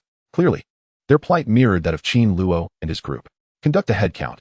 Has anyone gone missing around you? As soon as the words left his lips, several university instructors approached from a distance, conversing in hushed tones. It was evident that none of the teachers appeared to be in good spirits. Teachers, we are all here. One after another. We have a substantial number, sir. Upon hearing this, the crowd chimed in unison. Teacher, Xiahui did not return. We encountered a Bone King, and when the secret land transformed. Yet, some students turned pale upon hearing the inquiry. Ultimately, after a brief reckoning, it was discovered that 5 students who had entered the secret realm remained trapped within. It was in the wake of this enigmatic upheaval that the university's faculty reacted with such swiftness that only 5 individuals were left in a state of secrecy. Had they delayed, the students would not have been able to escape. Rinya, who had accompanied the other instructors, felt a slight relaxation as she glanced at Qin Luo and the others, noting their safety. This time, Qin Luo and his friends had encountered no unforeseen mishaps in the secret world, which was indeed the best outcome. Otherwise, had both Qin Luo and Lin Fang fallen into the hidden depths of the Yellow Springs, she would have found it impossible to explain to Lin Shiro. However, just as she began to smile, her gaze fell upon Lin Fang's pristine, flaming green steel bird, a sphere encased in a golden net of secret treasure. The sight of the gilded treasure left her, usually taciturn, utterly astonished. She rubbed her forehead, feeling her head swell as she scanned the contents of the entire net of secret treasures, finally settling her eyes back on Qin Luo and the others. Ren. As she spoke, she turned to signal Qin Luo. Understanding his intent, Qin Luo concentrated, only to find that the treasures belonging to Luo Qing and the others were entirely barren. He tucked the golden net treasure into his sentinel ring. This gilded net was a black iron pinnacle treasure. Yet, if wielded properly, even a bronze-grade sentinel could find it difficult to escape its grasp.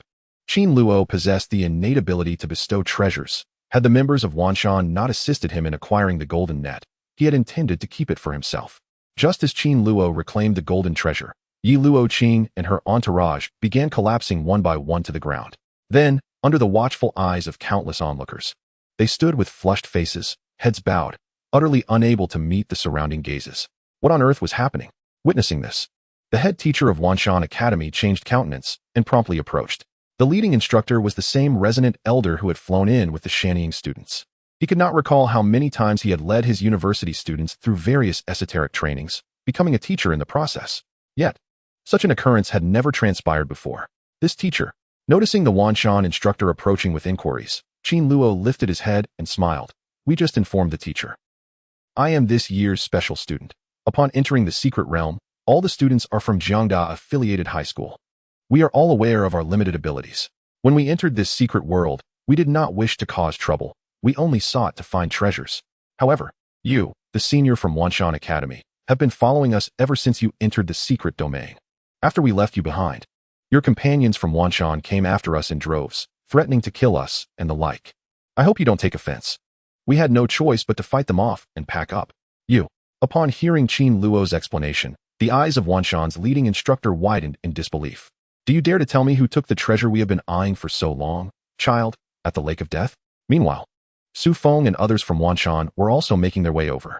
A dozen individuals following Su Feng turned their gazes toward Qin Luo, their eyes brimming with indignation. They had witnessed enough to know that the thunderous royal beast had flown away, landing upon Qin Luo's shoulder. It was on. Qin Luo chuckled. Isn't this merely normal competition? Me vying for treasures with you? You. At his words, Su Feng and the others' expressions soured. Li Hong. At that moment, the elder from Wanshan stared blankly at Rinya beside him, raising an eyebrow. If you don't believe our Jiangda students, you can ask them right here. If they deny it, we can have a proper discussion without staring at my students.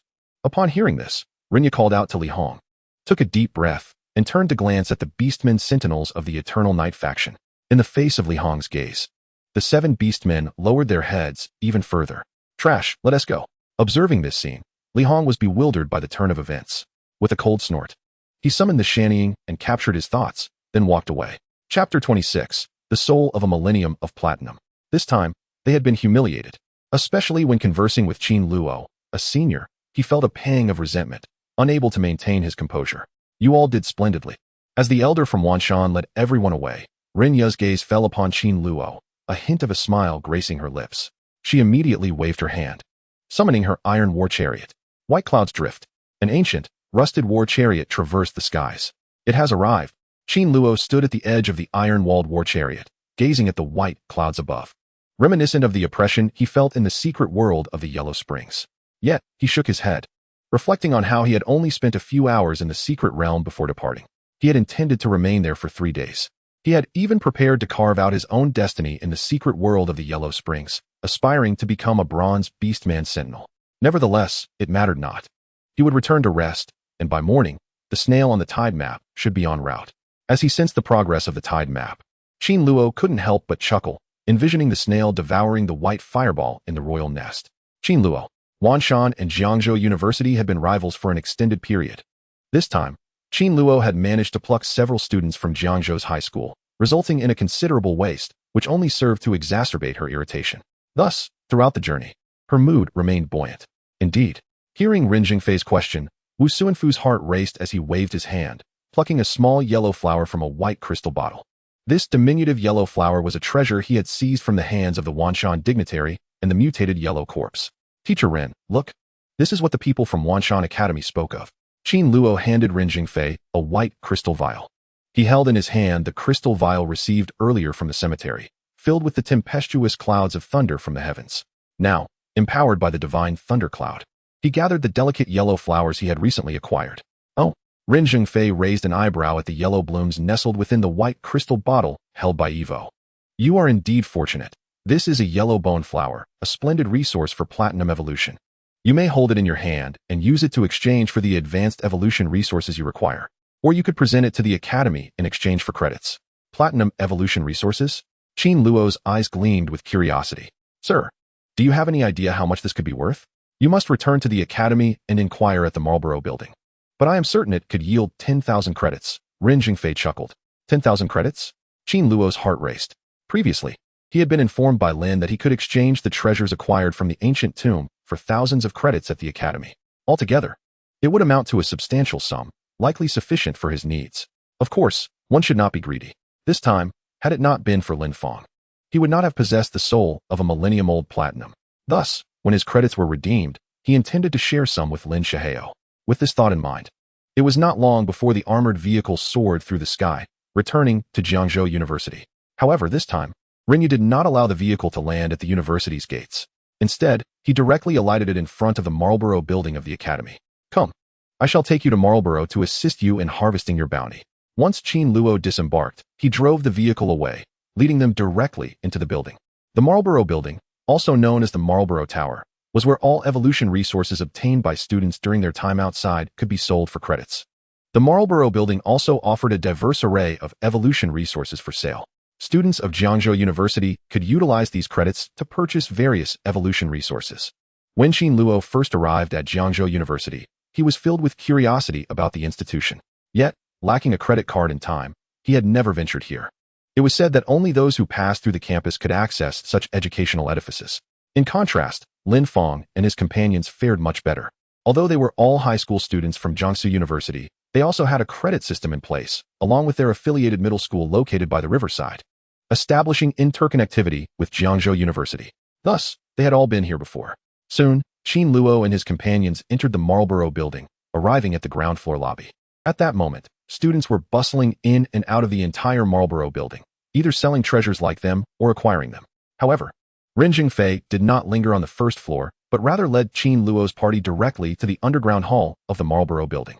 The entire Marlborough building spanned 3 stories, with the underground space more expansive than the upper floors, albeit less crowded, with only a handful of individuals organizing their belongings. Qin Luo cast a glance at these items and discerned they were likely students from the school exchanging their treasures. Rinya, what brings you here? In the underground hall, a middle-aged man stared at her in surprise as Ren Jingfei arrived. This time, I am bringing our university students for an adventure. They have achieved remarkable results. So I brought them to you for credit exchange, Ren Jingfei replied succinctly. That sounds simple enough. The middle-aged man immediately turned his gaze to Qin Luo and the others. Whatever you possess, lay it out for me to see. He could instantly tell that the repair capabilities of Qin Luo and his companions were quite modest. Not a single bronze orc sentinel among them. What could such a team achieve in an adventure? Nevertheless, he still commended Rinya, a commendable teacher. Upon hearing the middle-aged man's words, Qin Luo felt a surge of determination and placed the earring, a fragment of the cracked relic, before him. Instantly, a small pile of evolution resources materialized before the middle-aged man. Witnessing this scene, the middle-aged man's lips twitched slightly, and even Rinya wore a look of astonishment. Previously, she presumed that Qin Luo's expedition to the secret realm would yield the yellow spring-bone soul, which was commendable. After all, Qin Luo had spent several hours beneath the secret of the small yellow spring before emerging. However, upon seeing this, she realized she had truly underestimated Qin Luo. This vast collection of evolution resources, were all these jewels sourced from a region of the small yellow spring? Just then, as Qin Luo poured forth an abundance of evolution resources, he made a mental note and summoned the ancient tomb's half-destroyed corpse, felled by the wings of the divine thunder. A chilling aura began to permeate the air. Oh, what is this wood? No, what is this creature? Is it still alive? The middle-aged man observed the ancient tomb and suddenly understood. It was not merely a charred piece of wood, but a living ancient wood creature. Merely observing the ancient tomb's condition left him perplexed. Chapter 27, The Ancient Tomb Corpse. Words failed him. What an extraordinary experience this was. Qin Luo watched as the weasel emerged from the tomb and glanced back at Xiaowan. Upon receiving the signal, Xiaowan immediately condensed a strand of azure energy, descending upon the ancient tomb. The ancient tomb was a creature of both ancient and nether realms. Yet, regardless of the creature, life must exist. This time, however, Xiao Wang had sustained grave injuries. Even as Xiao Wang's magic descended upon him, he shook himself, as if gradually regaining some awareness. This creature appeared to be an ancient tomb corpse? At that moment, the middle-aged man's eyes widened with intrigue as he contemplated the coffin's form, uncertain of what to say. Tell me, what abilities did it possess when you encountered it? With a hint of excitement, he turned to Qin Luo. Yes, sir. Qin Luo inhaled deeply and positioned himself before the ancient wood creature, describing all its manifestations. Indeed, this is an exceedingly rare ancient tomb desiccator.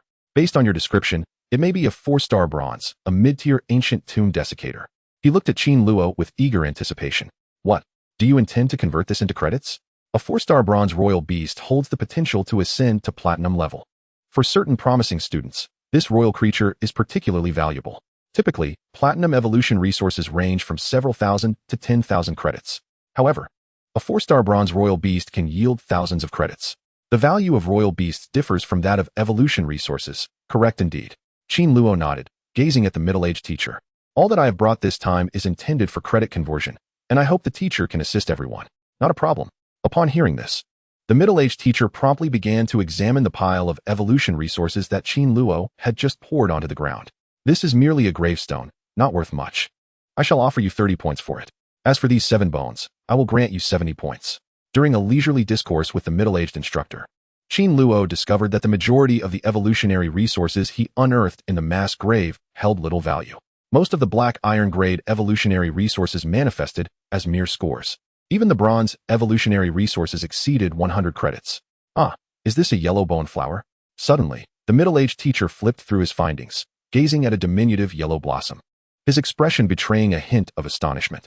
Excellent. I shall award you 12,000 credits for this. And for your 4-star ancient tomb. The highest I can offer is 43,000 points. Summing these amounts, I can provide you with 56,000 credits.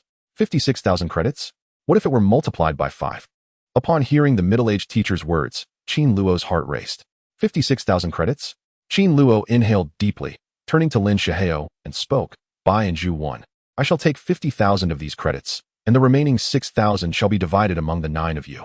Is that agreeable? The elder brother understood the outcome. While 5,600 credits seemed generous, reserving only 6,000 for Lin Jibai, and the others appeared somewhat inconsiderate. However, nearly all the spoils from this clandestine expedition were discovered through his invaluable title map, with him leading the charge to avert danger. Lin Fong and the others only made notable contributions upon their initial encounter with the tomb's mummified corpses. Yet, once they reached the Zhang Yongguang family's 7 members and conquered the Cognac tomb, it was predominantly his efforts that prevailed. As for the subsequent treasures, they bore no relation to Lin Fong and the others. Naturally, even 6,000 credits may seem excessive. Upon hearing this, Lin Fong and Zhu Wen exchanged amused glances. Compared to others, Qin Luo's greatest advantage lay in his ability to elevate his royal beasts to celestial heights. Yet, mere resources are insufficient to transform a beast into a star. Thus, he expended substantial sums.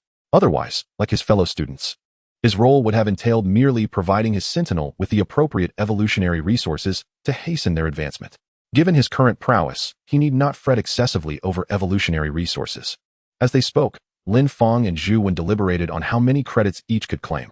No one was overly concerned about the matter. During this secretive journey, everyone sought to maximize their gains.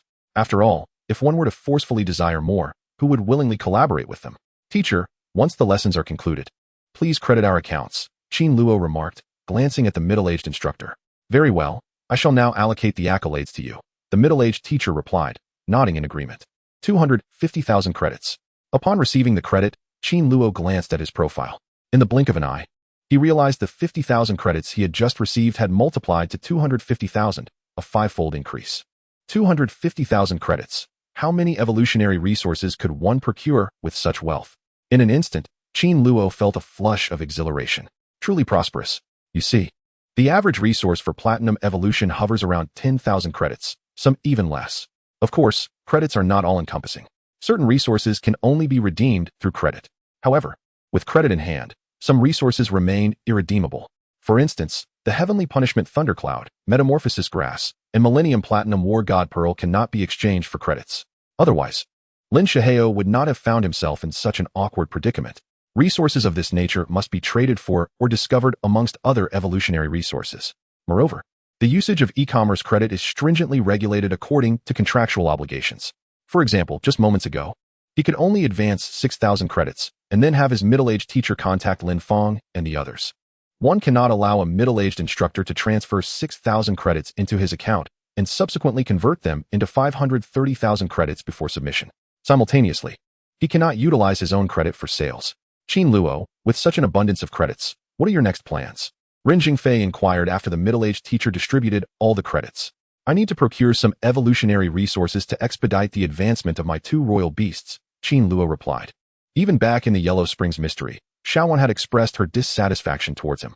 Qin Luo could sense the Tyrannosaurus Rex's jealousy and longing for every royal advancement and stardom. Your Tyrannosaurus Rex and spirit? Rin began. She was well acquainted with Lin Siru, who had shared some insights about Qin Luo. However, nothing of considerable import was divulged. Yet, she possessed the fundamental knowledge of emotional intelligence. After contemplating for a moment, she stated, very well, you may have my contact details, and I shall arrange for someone to send you the evolutionary resources to hasten the progress of your 2 royal beasts, and you shall simply transfer the credits to me. Thank you, Rin. Upon hearing this, Qin Luo's face lit up with joy. No need for thanks. Now you may tell me your requirements for the evolutionary resources for these 2 royal beasts. Chapter 28, Entering the New Star List. Rin shook her head, offering her apologies to the middle-aged teacher in the underground hall, then stepped outside to ask Qin Luo, do you prefer evolutionary resources that can expedite their progress rapidly, or relatively affordable ones? The sooner we notify them, the better. Qin Luo responded without hesitation. He no longer wished to hasten the Tyrannosaurus Rex and Yongwan's speed, fearing they would struggle to keep pace with his training. All right, I understand. Ren nodded. Yes, run. At this moment, Qin Luo recalled the performance of the Thunderstrike Star's rising star after its impressive ascent. Despite its soaring power, it was still merely at the low bronze level. He still needed to assist in preparing its evolutionary resources. He continued, additionally, I require some evolutionary resources to accelerate training and attributes. This was entirely reasonable. Ren nodded. Is there anything else you desire? Nothing else for now. Qin Luo shook his head. Qin Luo, we plan to stroll around the Marlborough building to select some evolutionary resources that can accelerate our Sentinel training. Why don't you join us? Just then, as the crowd reached the first-floor lobby of the Marlborough building, Lin Shihao turned to Qin Luo. I cannot, Qin Luo declined. I have a few friends who are infiltrating the Nova Hall today. All right, see you later. Subsequently, after bidding farewell to Lin Shihao and the others, Qin Luo exited the Marlborough building with Ren. However, outside the Marlborough building, Rinya took the lead.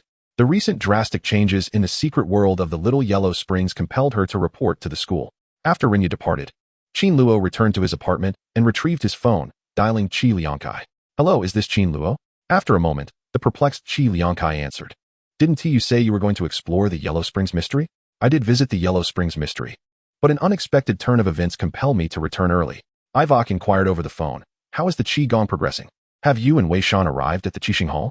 Does it matter?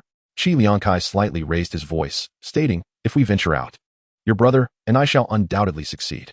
We have an appointment with the military academy students on the New Star list. Tomorrow we shall compete in the college gymnasium. Is tomorrow suitable? Evo's eyes sparkled with excitement. All right, I shall cheer for you tomorrow. He was eager to witness the prowess of those on the New Star list. Perhaps they were significantly stronger than he was at present. No problem. I will instruct you tomorrow. Qi Liangkai chuckled, seemingly pondering something before asking, oh, are you interested in the New Star Hall? How about trying the new difficulty Star Hall?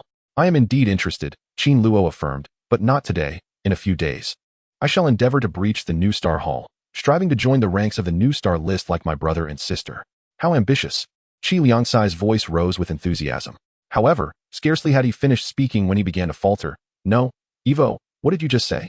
I mentioned that in a few days I will enter the new hall, and then I shall also attempt to join the New Star list. Oh. I see Qi nodded repeatedly over the phone. What did Qin Luo just say? Did he claim he would appear on the rising New Star list like himself? How amusing. What strength do I possess? And what strength do you possess? You are but a black iron.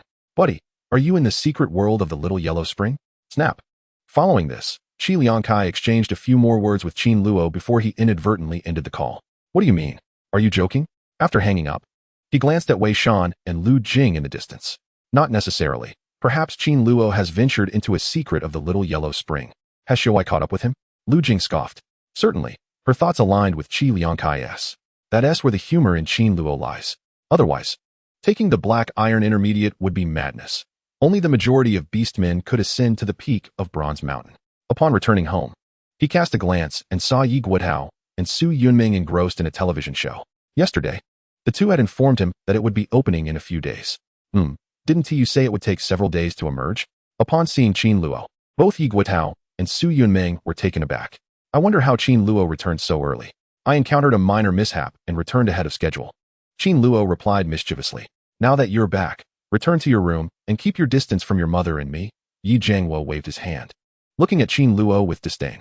As for Qin Luo's explanation of the incident, he refrained from inquiring further. To him, the world of beastmen was truly incomprehensible. Judging by Qin Luo's expression, it seemed unlikely that anything particularly adverse had transpired this time. Qin Luo, upon hearing this, found himself at a loss for words. After all, this was his father. What could he do? Next, sleep. Then, await the next day to review the title chart of the Snail Advanced Bronze. The Bronze Level Sentinel. In a bed within the villa's courtyard, Qin Luo reclined with his phone, perusing information regarding the Bronze Sentinels. With the pace of the title chart Snail, tomorrow we should be able to ascend to the barrel. He would certainly comply with that. I still require an exploratory beast, although the title Snail's real-time map is useful. It's a tad too small. Qin Luo's eyes twitched. When he first became Black Iron, he practiced the governor's sensing. This skill enabled him to communicate with sentinels over long distances. In this scenario, an exploratory sentinel would be exceedingly beneficial for him. If not, he would seek a special sentinel. Qin Luo muttered to himself, flipping through his phone. The Jiangzhou University campus encompassed multiple sections. Utilizing it not only allowed for the selection of instructors, but also for shopping and accessing abundant information. At this moment, Qin Luo discovered the Sentinel section. Find what you desire within the monitoring disc. Within the Sentinel section, various royal beasts could not only be introduced, but also featured comprehensive introductions regarding their origins. The ironclad sky tortoise appeared promising. It originated from the mysteries of Snow Dragon Lake and had been somewhat opened 2 months prior. This sandstorm giant could also emerge from the secret world of sand spirits. I wonder if it possesses 5-star qualities. Suddenly, he recalled encountering a royal beast within the secret realm of the Little Yellow Spring. What he encountered there was an eternal king beastman sentinel, albeit of slightly inferior quality. Only 3 stars. Through a campus application, Qin Luo discovered a 5-star bronze sandstorm giant born in a mysterious location known as the Sandstone Outpost. When this creature is attacked, a flurry of yellow sand erupts, and Qin Luo just happened to lack a ranged attack type sentinel. Contracting with the sandstorm giant would be a fortuitous endeavor. Chapter 29, Promotion to Bronze within half a month. The resilience of the sandstorm giant is exceptionally robust. Most attacks find it difficult to inflict fatal damage. Just like before in the secret realm, facing the heavenly punishment S Thundercloud Wing and the white flame blue steel bird, a 5-star bronze and a 4-star bronze companion worked in tandem.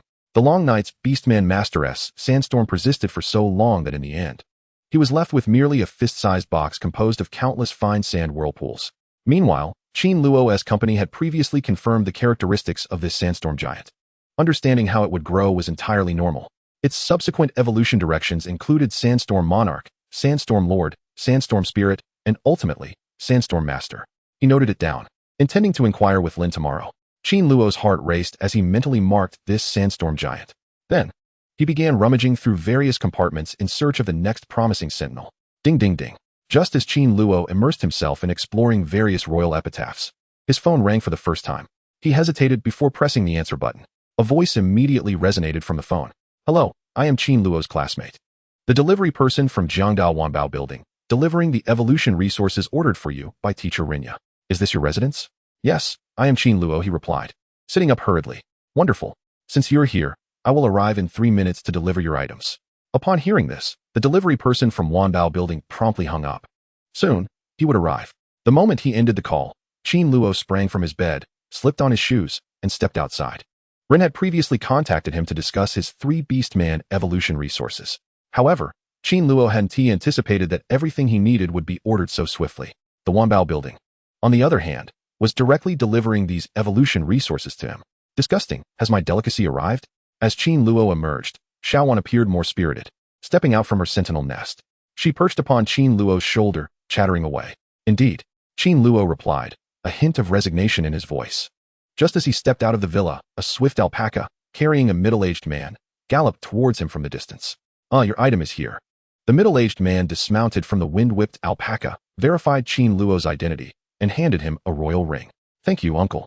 Qin Luo accepted the royal ring, expressing his gratitude while watching the man ride away on the wind-battered beast. The middle-aged man was not a beastmaster, yet he bore the semblance of a black iron warrior. At Jiangzhou University, there were not just teachers and students, but also many staff members like this middle-aged martial artist. In fact, when Qin Luo's parents entered Jiangzhou University, they too were part of the staff. Soon after the man departed, Xiaowan immediately urged Qin Luo, open the ring and see what treasures lie within. Qin Luo felt a wave of helplessness. He had to return to the villa to unveil the magical ring and retrieve her evolutionary resources. Just as he was about to hand it over to the middle-aged warrior, he confirmed its contents. This is your future sustenance, a bottle a day, according to Rinya. It is sufficient to ensure your ascension to bronze in less than half a month. Qin Luo handed over her evolutionary resources to Xiaowan. The resources designated for her were a portion of a white liquid contained within a small crystal vial. The scientific name of this liquid is Messina chlorophyos. Though it appeared simple, it was, in fact, a miraculous remedy, distributing countless evolutionary resources. Rare items can often be described with a single term, precious. Just a small vial of this mycelium is worth 2,000 credits. Xiaowan could earn 30,000 credits in half a month. For an average student, it is unlikely many would expend such resources to train their sentinels. After all, Qin Luo had sold a 4-star ancient tomb statue for over 40,000 credits. Had he not anticipated a 5-fold increase, he would have certainly felt heartbroken upon purchase. Of course, the mycelium was not intended for black iron sentinels. Rather, it served as an evolutionary resource for golden tier sentinels. Without Xiao Wan's 5-star quality, it would not have been able to absorb it. Furthermore, what Rinya had introduced bore certain side effects. This means that after utilizing such evolutionary resources to assist in practice, the orc shapeshifter, if later provided with the correct formula, would experience an impact during stellar elevation. Thus, when Ren Jingfei raised the question, he offered some advice to Qin Luo. However, Qin Luo insisted there was nothing else but this wooden liquid. It was somewhat costly. Yet, as long as it could elevate Xiao Wan to bronze level within half a month, it was worth it. As for the ramifications on Xiao Wan's future ascendance, what concern was that to him? With this, I can level up to bronze in just half a month? Xiao Wan's eyes suddenly sparkled with a crescent-shaped glint. Indeed. Qin Luo smiled. Eager for advancement, Xiao Wan naturally hoped for swift progress. After dismissing Xiao Wan, he felt a stirring in his heart. Because of the Imperial Guard, he also brought forth the evolutionary resources belonging to the Tyrannosaurus Rex and the Heavenly Punishment Thundercloud Wings. The evolutionary resource for the Tyrannosaurus was peculiar, contained within a wooden box. Upon opening it, Qin Luo discovered a black pearl inside. As Ren Jingfei had previously stated, this pearl was known as the Dragon Pearl. However, it was neither the fabled Dragon Pearl nor any legendary artifact. This was a Dragon Pearl sourced from a secret place called the Mystery of Dragon Blood. This pearl required the slaying of dozens of specific monsters, intertwined with the essence of dragon blood, and must be combined with a gargoyle's pearl for a chance at fusion. Conversely, it bore no side effects, merely a hefty price tag of 50,000 credits. In comparison, even minor platinum evolutionary resources are valued at around 10,000 credits. The significance of this item, priced at 50,000 credits, is self-evident. As for the evolutionary resources of the Heavenly Punishment Thunder Wings, Qin Luo chose only a few cores from Thunder-type monsters. Compared to the resources of Xiao Wang and the Tyrannosaurus, although the Thunder Beast's core was bronze, its value was significantly lower, costing only 100 credits. According to Rinya, the Heavenly Punishment Thundercloud Wings could condense a maximum of 2 to 3 pieces per day. After some contemplation, Qin Luo promptly purchased 100 of them. This was not due to favoritism towards the Tyrannosaurus, nor was it that Jiangzhou University lacked similar evolutionary resources to hasten the Thunder Team's advancement. Rather, the Thundercloud Wings were, after all, for bronze sentinels. Even with Qin Luo's credits exceeding 200,000, procuring resources for rapid development was an unbearable strain. So impoverished. After distributing these evolutionary resources to his sentinels, Qin Luo let out a sigh. Glancing at the time, he lay down on his bed and promptly fell asleep. Buzzing. Chapter 30, Advanced Bronze. Qin Luo continued to slumber until dawn. The tidal map snail nestled in a corner of the palace, its body quivering intensely. The next morning, bright sunlight streamed through the window, warming Qin Luo's face. He raised his brow and opened his eyes. After a night's rest, his soul sea had evidently swelled once more. Such is the joy of being a beast master. This meant that with just a week's worth of practice, his power would augment. Of course, this applies only to exceptionally gifted orcs. A sentinel with lesser aptitude rarely enjoys such benefits. The tidal map snail. Suddenly, Qin Luo awoke, a thought striking him as if he were contemplating some profound matter. He swiftly dispersed his consciousness, descending upon the tidal map, where the snail resided within its sentinel nest. What followed was a revelation. The current tidal map pearl snail floated like a rootless duckweed through the cosmic waves of its world. As it drifted, its two spirals opened and closed rhythmically, as if it were breathing in a synchronized manner. This creature is becoming increasingly formidable. Witnessing this scene, a spark ignited within Qin Luo. Realizing this, he was astounded, though he had sensed last night before sleeping that the tidal snail would progress today. Witnessing it manifest was beyond his ability to contain his excitement. As Qin Luo's consciousness settled upon the snail's tidal map, the snail's body, in its normal breathing, trembled slightly. In an instant, countless halos enveloped its form, golden dust converging upon it in a magnificent display. Then, following the tidal map, the snail absorbed the halos and golden sand. Its aura shifted dramatically, ascending from the peak of black iron to bronze. It had finally evolved into Qin Luo's second sentinel of the same tier. Progress at last. Upon witnessing this scene, a radiant expression blossomed on Qin Luo's face.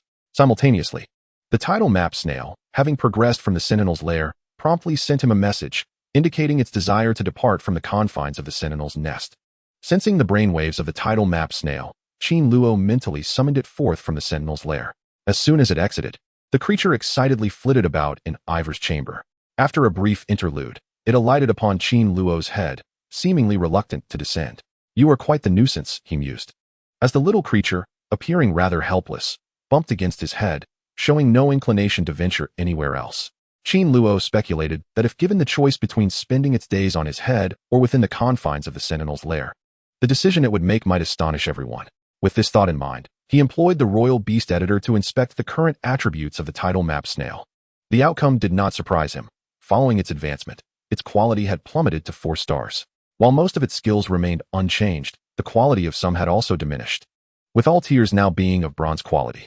Although its proficiency had declined, there still remained potential for improvement. Next, he pondered what new skills it might acquire. Sensing an opportunity, Qin Luo turned over and retrieved a gold-and-silver pearl, identical to the platinum-level secret pearl he had cultivated in the transparent secret world. Although he had received this treasure-matching gift through the contract with the title map snail, its black iron, 3-star quality meant it was incapable of refining the sun, moon, and illusion pearls. Thus, he had kept the jewel until now. The title map was preserved upon the snail's bronze stage. In an instant, Qin Luo divided his consciousness and descended into the Sentinel editor within his mind. He then edited the precious title map, holding the sun and moon sweat pearls in his hands. This ascending title map snail required merely a platinum-level secret block to fuse and edit with it. In a flash, as an unusual wave unfolded, the sun and moon illusion pearls dissolved into a 2-colored stream, rushing into the body of the title map snail. After a slight tremor, the snail's form shimmered with a hint of silver-yellow hue. A surge of excitement coursed through Qin Luo's heart. In the next moment, he beheld the title map and the snail climbing back to a 5-star new attribute.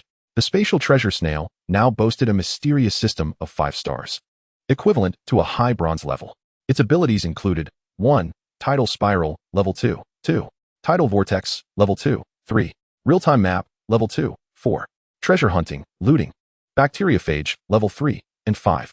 Pearl Snail Illusion, Level 2. The Tidal Pearl Snail, having fused with the sun and moon illusion pearls, could create identical illusions of itself.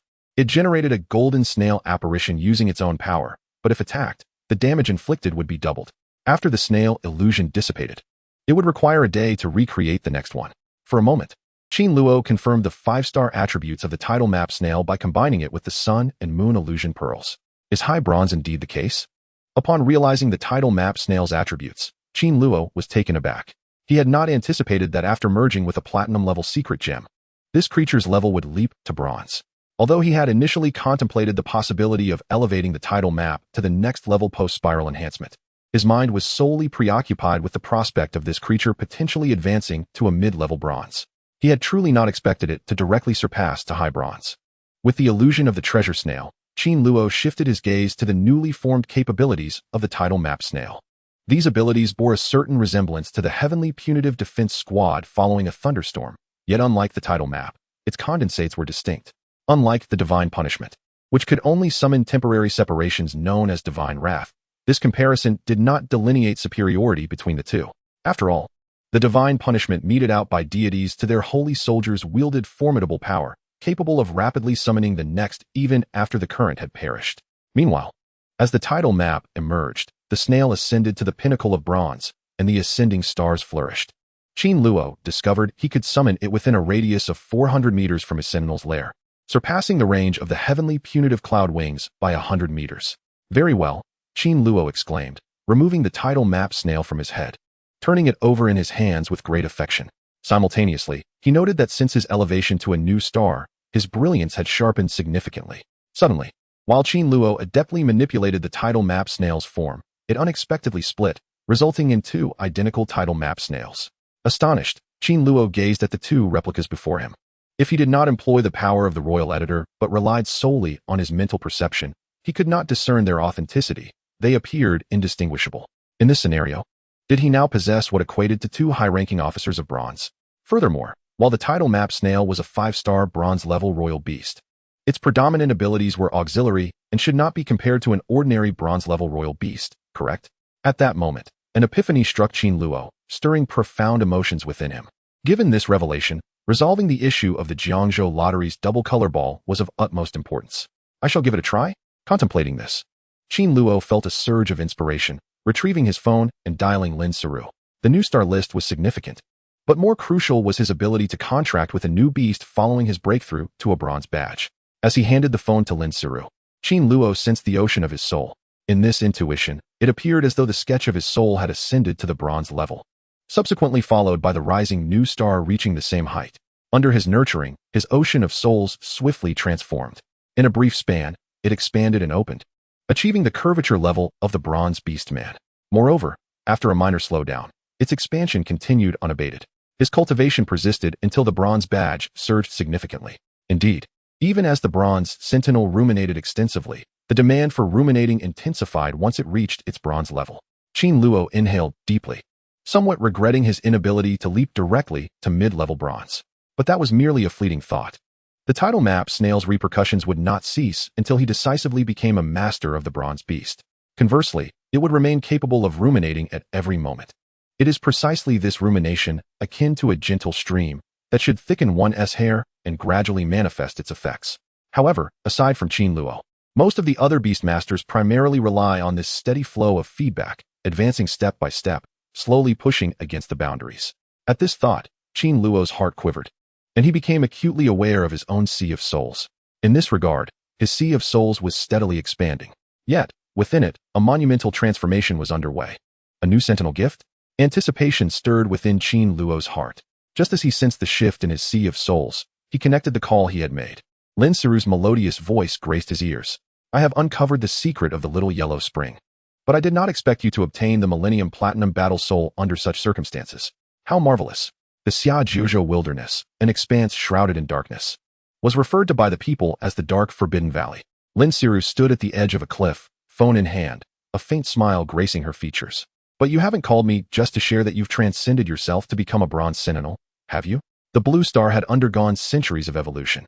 Although the main walkers and warriors had come together, significant advancements had also been made in technology. Particularly, some scientists, supported by the royal family, had proposed numerous peculiar innovations. Among these, it was said that they had unearthed the remains of a formidable and strange creature from a secret location, establishing a core signal station centered around its brain. Consequently, humans on the blue planet would be able to operate at stellar magnitudes, with various monsters roaming the skies, while telecommunication and the internet would facilitate the launch of satellites that were otherwise challenging to deploy. Lin, you are truly remarkable, are you not? At that moment, upon hearing Lin Xiru's words, Qin Luo was taken aback. Lin Xiru had not anticipated that he would so readily discern her intentions. You really have made a breakthrough. Becoming a bronze sentinel? Upon hearing Qin Luo, Lin Xiru was momentarily stunned. She had merely been teasing him, unaware that he had indeed transcended his physical limits. Qin Luo. At this realization, Lin Xiru took a moment to steady her breath, turning to Qin Luo with a question. Since you became a bronze master, how many royal beasts have you acquired? How many royal beasts? Qin Luo inhaled deeply, excitement coursing through him, as if his consciousness had plunged into the ocean of souls. He immediately beheld his sea of souls, tumultuously roiling, where two minuscule seeds of royal beasts had taken root. Really? Lin Xiru's tone noticeably ascended several pitches, seemingly more jubilant than Qin Luo himself. What are the royal gifts? After your breakthrough, did you awaken to discover a new gift? As she spoke, Lin Xiru added, I should be waking up in a few minutes. I'm uncertain what it is. Upon witnessing the astonished smile on Lin Xiru's face, a sense of satisfaction washed over Qin Luo. It must be said, Lin Xiru was indeed the sweetest and most beautiful woman he had ever encountered, to the extent that thoughts of her sometimes left him feeling guilty. Yet, such thoughts were typically quelled swiftly, as he felt it inappropriate to tarnish her with such musings. Moreover, his current identity was not fitting for such notions. I know. On the line, Lin Xiru's breath became noticeably heavier as she took a deep breath. Oh. These days, you need only to train normally at the police academy and not dwell on your new sentinel. I am in a secluded location, hoping to help you capture a suitable bronze royal beast. After I procure this royal beast for you, I will return to discuss your other royal beast. Since you have already broken through, you may approach Rinya and inform her that I will have her pass on the school's spiritual techniques to you. In the villa, Qin Luo was taken aback. He had not anticipated Lin Xiru would seek to assist him in acquiring his bronze sentinel before the team's breakthrough. It warmed his heart, and he expressed his gratitude. Thank you, Mississippi. Although he was well acquainted with Lin Xiru, he understood that her intentions were primarily for him to grow swiftly and bear the weight of Jiangzhou University's students. Well then, since you have transcended, adapt to your new level. I must become busy shortly. On the other end of the line, Lin Xiru picked up the phone, casting a glance at the shadow that faintly emerged below the cliff, her heart stirring as she informed Qin Luo before hanging up. In the villa, Qin Luo ended the call, inhaling deeply as he surveyed his surroundings. His room bore a somewhat feminine touch, reminiscent of a strange thought that seemed to resurface. This bedroom. It must belong to Mrs. Lin, he mused. He strolled to the vanity, where two adorable pink pigs resided. The pigs were close together, one attempting to lean forward while the other recoiled with a look of disdain. Clearly, Lin Saru had yet to sort her belongings. From such simple arrangements, Qin Luo gleaned a glimpse into Lin Saru's character, revealing perhaps a hidden layer of girlish sentiment beneath her seemingly composed demeanor. Chapter 32, The Arena. Just then, a smile graced Qin Luo's face as he had just fulfilled the pig's wish, when suddenly, his soul was jolted. In an instant, a powerful wave surged forth. Simultaneously, a message echoed from an unknown source. What is this? When Yvo heard the news, his heart raced. I immediately discerned what my new sentinel gift entails. This breakthrough has elevated me to the bronze level. Did you not know that my talent for awakening sentinels is, in essence, a sentinel cloning ability, aimed at propelling me further along the path of collective confrontation? Merely knowing everything about his new gift rendered Qin Luo's expression peculiar. The new gift he had awakened was not a blessing for any royal beast. Yet, it could allow him to replicate a sentinel. With that thought, he bifurcated his consciousness, landing upon the attribute panel. Qin Luo. Warrior qualification, silver medal. Beastmaster qualification, mythical. Beastmaster level, low bronze. Royal seeds, 2. Royal beasts, immortal wood elf, winged 5-clawed dragon. Celestial punishment, thundercloud wing, tidal map treasure snail. Royal beast feeding abilities, 1. Divine wood 2. Black iron 3 stars 2. Amber baron dragon 3. Black iron 3 stars 3. 1 bronze, 3 stars 4. 1 3-star bronze artifact.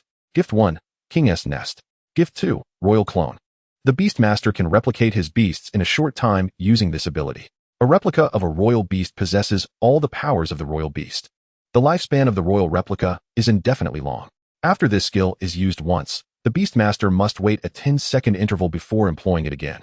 However, when other Beastmasters are replicating, the Beastmaster cannot create a second copy. Nevertheless, the Beastmaster can simply dispel the royal replica.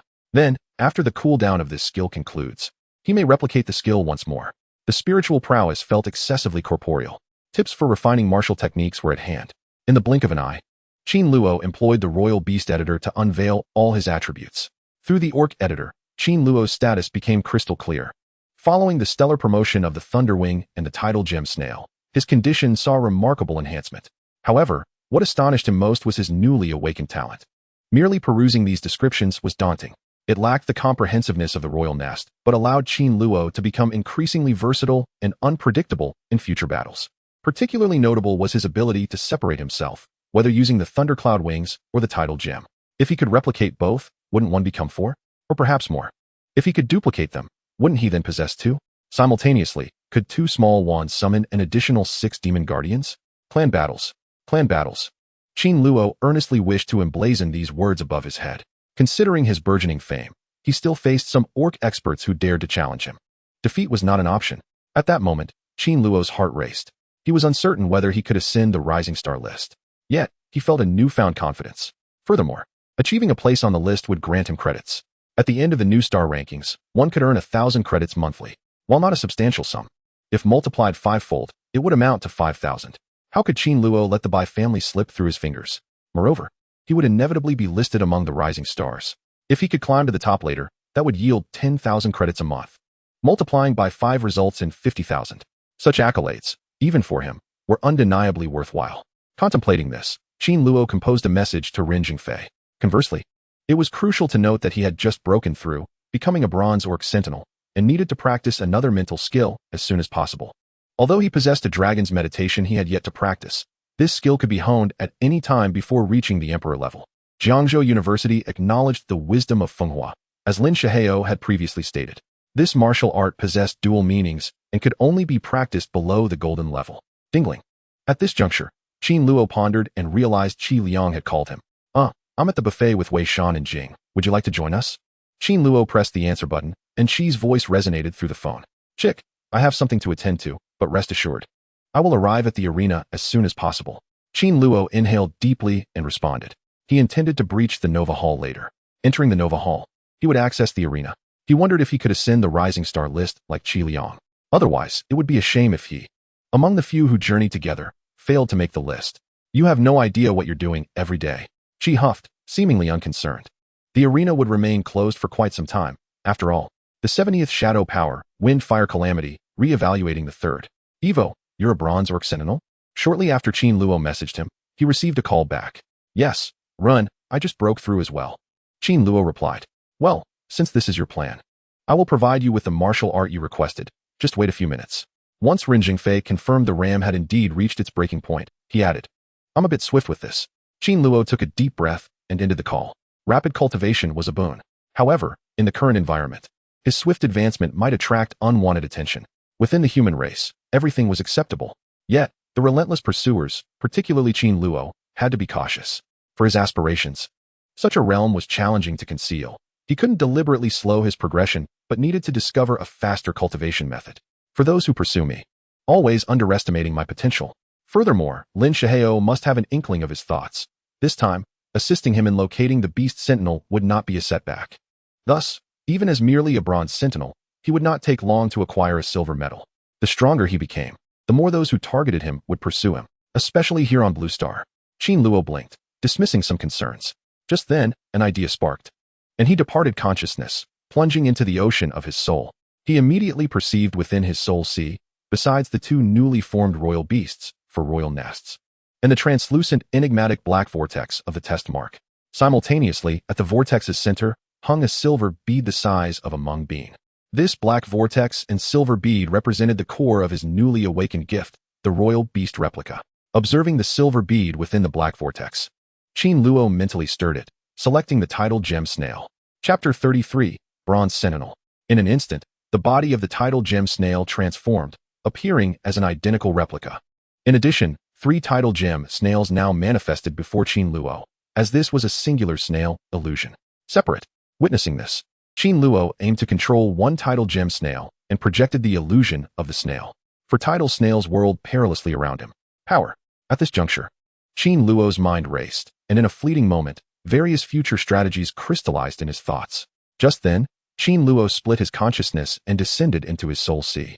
Upon successfully completing the royal replica, he noted the silver bead in the swirling black vortex had vanished.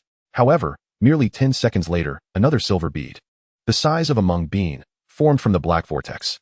This indicated that now, should he dissolve the newly created tidal gem snail replica, he would be able to replicate it from his sentinel. He was uncertain whether this ability would continue to evolve as he practiced and enhanced himself later. Qin Luo's heart raced. Most talents awakened by the orc masters could be modified for enhancement. His sentinel nest was among them. Yet, certain unique talents, once awakened, would solidify their abilities and remain unchanged forever. As he contemplated, Qin Luo's thoughts began to encompass the tidal gem snail's body surrounding him, the replicator, and the replicator's snail spirit, all within the sentinel's nest. Only one remained outside. Following Qin Luo's breakthrough to bronze status, his sentinel nest underwent a nebulous transformation. This is his current identity. He has now mastered the ability to separate his sentinel, or summoner, or whatever it may be, and harness the power of the nest to generate income or targeted descents, arbitrarily at his discretion. Just as these thoughts crossed his mind, Qin Luo stood by the window gazing into the distance when he suddenly caught sight of a figure soaring towards him from afar. Rinya had never ridden a beast. She was flying with her mental strength. She was a supernatural beastman sentinel. Even without utilizing a beastman, an extraordinary beastman master could effortlessly levitate using their spiritual abilities. Upon spotting Ren Jingfei, Qin Luo hastily exited the villa without hesitation. On his way downstairs, he realized that Yi Guotao and Su Yunming were not at home, likely having gone to their snack shop. Naturally, the food and everything else were left to him, Qin Luo. Just as he stepped out of the villa, Rinya glided down from the distance, landing gracefully before him. She briefly scrutinized Qin Luo and confirmed that he had indeed made a breakthrough, transforming into a bronze sentinel, which sent her heart racing. Though she was not as young as Lin Shihao, having many generations of descendants, she had never encountered a creature like Qin Luo in her extensive lifetime. Yet, she vividly recalled that just yesterday, when she introduced Qin Luo to the secret of the Little Yellow Spring, he was merely at the intermediate stage of black iron. And now, within mere hours, Qin Luo had ascended 2 small steps, reaching the pinnacle of black iron. So far, she could still tolerate it. But after enduring the night, Ahui shattered the copper plate. What on earth is this? But contemplating this, she refrained from inquiring. Instead, she extended her hand, producing a jade with a green and red background. Presenting it to Qin Luo, she remarked that this was the coveted wind and fire robbery he sought. Qin Luo accepted the gem, his eyes gleaming with excitement, and implored her to be his mentor this time, assuring her that it would be no trouble at all. Rinya waved her hand dismissively, stating that it would indeed be troublesome. In your Lin family, do you even know where she has gone to help you capture a new royal beast? Where could she have gone? Qin Luo raised an eyebrow, recalling that Lin Saru had mentioned she was in the desert. However, he was unaware of the precise location within the wilderness. There lay a forbidden land known as the Dark Zone, and deep within the darkness, she was there now. Rinya shook her head, acknowledging that some of the most terrifying monsters slumbered and lurked there, with even the average royal sentinels daring not to approach. Of course, she was not so high up either.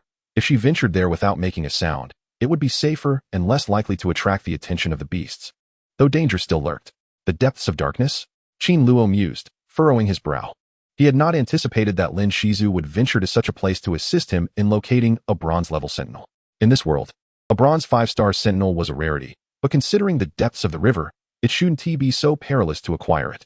After pondering, Qin Luo queried, Ren, do you know who the sentinel Mr. Lin is helping me to capture?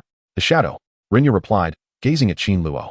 It was an exceedingly rare species, known only by that name even within the Dark Realm. It served as both a scout and an assassin sentinel, immensely powerful, especially due to its ability to employ invisibility techniques, which could evade most forms of sensory detection. Furthermore, the shadow could summon shadowy figures, moving with incredible speed and impervious to physical attacks while in that state. As she spoke, Ren Zhengfei paused, revealing that within their desolate country, there existed a royal beastman sentinel known as the Shadow King. The Shadow King possessed a beast shadow, the shadow of a king. It was said that his shadow had shrunk during the process of becoming bronze. However, the shadow, a royal beast, seemed to possess the capability of mutation and evolution. As the Shadow King's shadow had ascended to stellar rank twice in just a few decades. A shadow? Qin Luo inhaled deeply. Listening to Rinya's account, he comprehended the value of this royal beast. Particularly, if it indeed possessed the ability to mutate, it could be worth more than an average 5 silver-level sentinels. Of course. Since you're here, use it in my presence. It cannot be. All right. Qin Luo suppressed his concern for Lin Shiru. Lin Shiru's strength far surpassed his own, and in the face of Lin Shiru, any words he uttered would be futile. Only by becoming stronger could he instigate change. With this thought, his heart stirred, dividing into 2 streams of power, cascading onto the jade, the green and red hues above it. In an instant, he utilized his mental strength to breach the defensive layer atop the emerald green. Information flooded into his mind. Beside him, Rinyu observed as the gem in Evoke's hand darkened upon receiving the news of the wind and fire robbery. She said nothing to Qin Luo, merely retreating quietly. Just as she was about to depart, she sighed inwardly, hoping that Qin Luo could shoulder the great burden of Jiang as Lin Shihao wished. Chapter 34, Nova Hall. After wandering aimlessly for 7 or 8 minutes, Qin Luo opened his eyes, having committed all the techniques of the wind and fire robbery to memory. This skill possessed certain peculiarities, allowing practice at any time and place. Thus, I can now proceed to Nova Hall. Evoke was exhilarated to have acquired the training methods for the wind and fire robbery. He returned to the villa, had a bite to eat, and then had Xiaowen escort him directly to Tongxing at Jiangzhou University. Guys, the big fish will emerge in the afternoon. The 4th one might appear around 4 o'clock. But rest assured, the 7th will definitely show up. Last but not least, thank you for reading and not voting, which has earned you a 5,000 bonus. Your name truly gives me a sense of accomplishment. Qin Luo instructed them to lead him towards Nova Hall, replaying his recent achievements in his mind. This time, he had obtained the gateway to practicing the wind and fire robbery, which was not as demanding as the previous training he had undertaken. When it was imparted to him, it not only left an imprint in his mind, but also a special charm, along with the overarching outline of the wind and fire robbery. In practicing this art, he needed not only to blend the residual essence in his mind, but also to recite this grand scheme within his thoughts.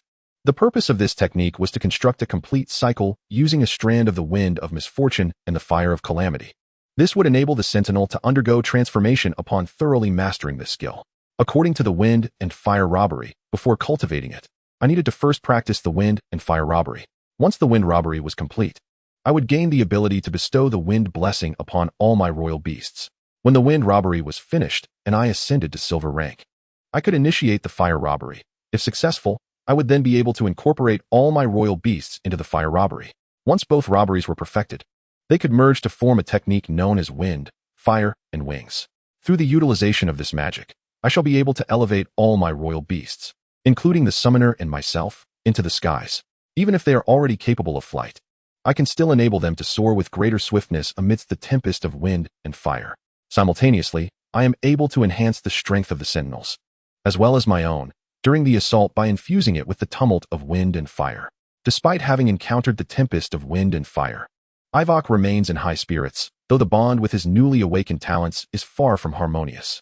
However, the psychic prowess is not as fortuitous a gift as the awakening of the Beast Master. Thus, Qin Luo does not feel disheartened. With this thought, he journeys towards Nova Hall. As he endeavors to merge the legacy within his heart, his cultivation penetrates the halo of light surrounding his spirit. While silently reciting the taboos of wind and fire robbery, he reflects on the three edifices of Jiangzhou University, akin to the halls of the Ark of Noah, the Dragon Tiger Pass, and the Windcloud Pavilion.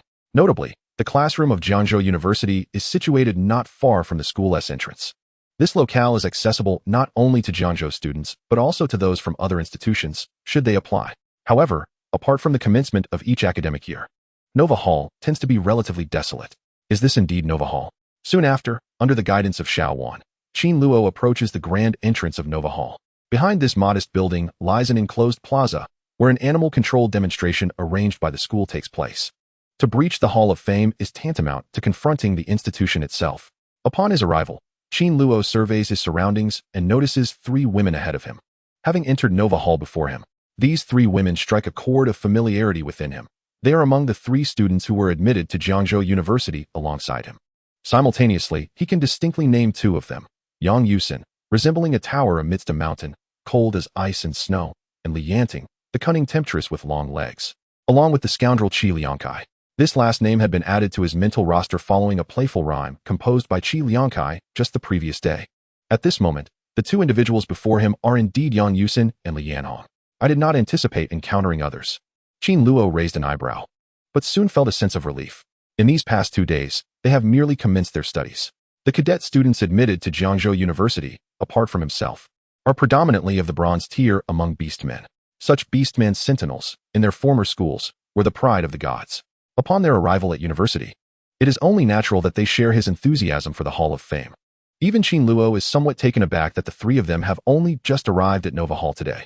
For, akin to the Weijin 3 roads of Chilean Mountain, they had already surpassed the Ark of Noah's Hall yesterday. Qin Luo? Meanwhile, as Qin Luo followed his three classmates into the New Star Hall, they too recognized him. One of the girls, who possessed an unremarkable appearance, was nameless to him, yet her eyes brightened slightly upon seeing him. Are you also here to breach Nova Hall? Yesterday, Li Lu had specifically ordered an alpaca, riding upon its swift back, which, combined with his good looks, led many students to name him. Well, I suppose I shall give it a try. Qin Luo smiled and nodded. So are you all as well? I have not.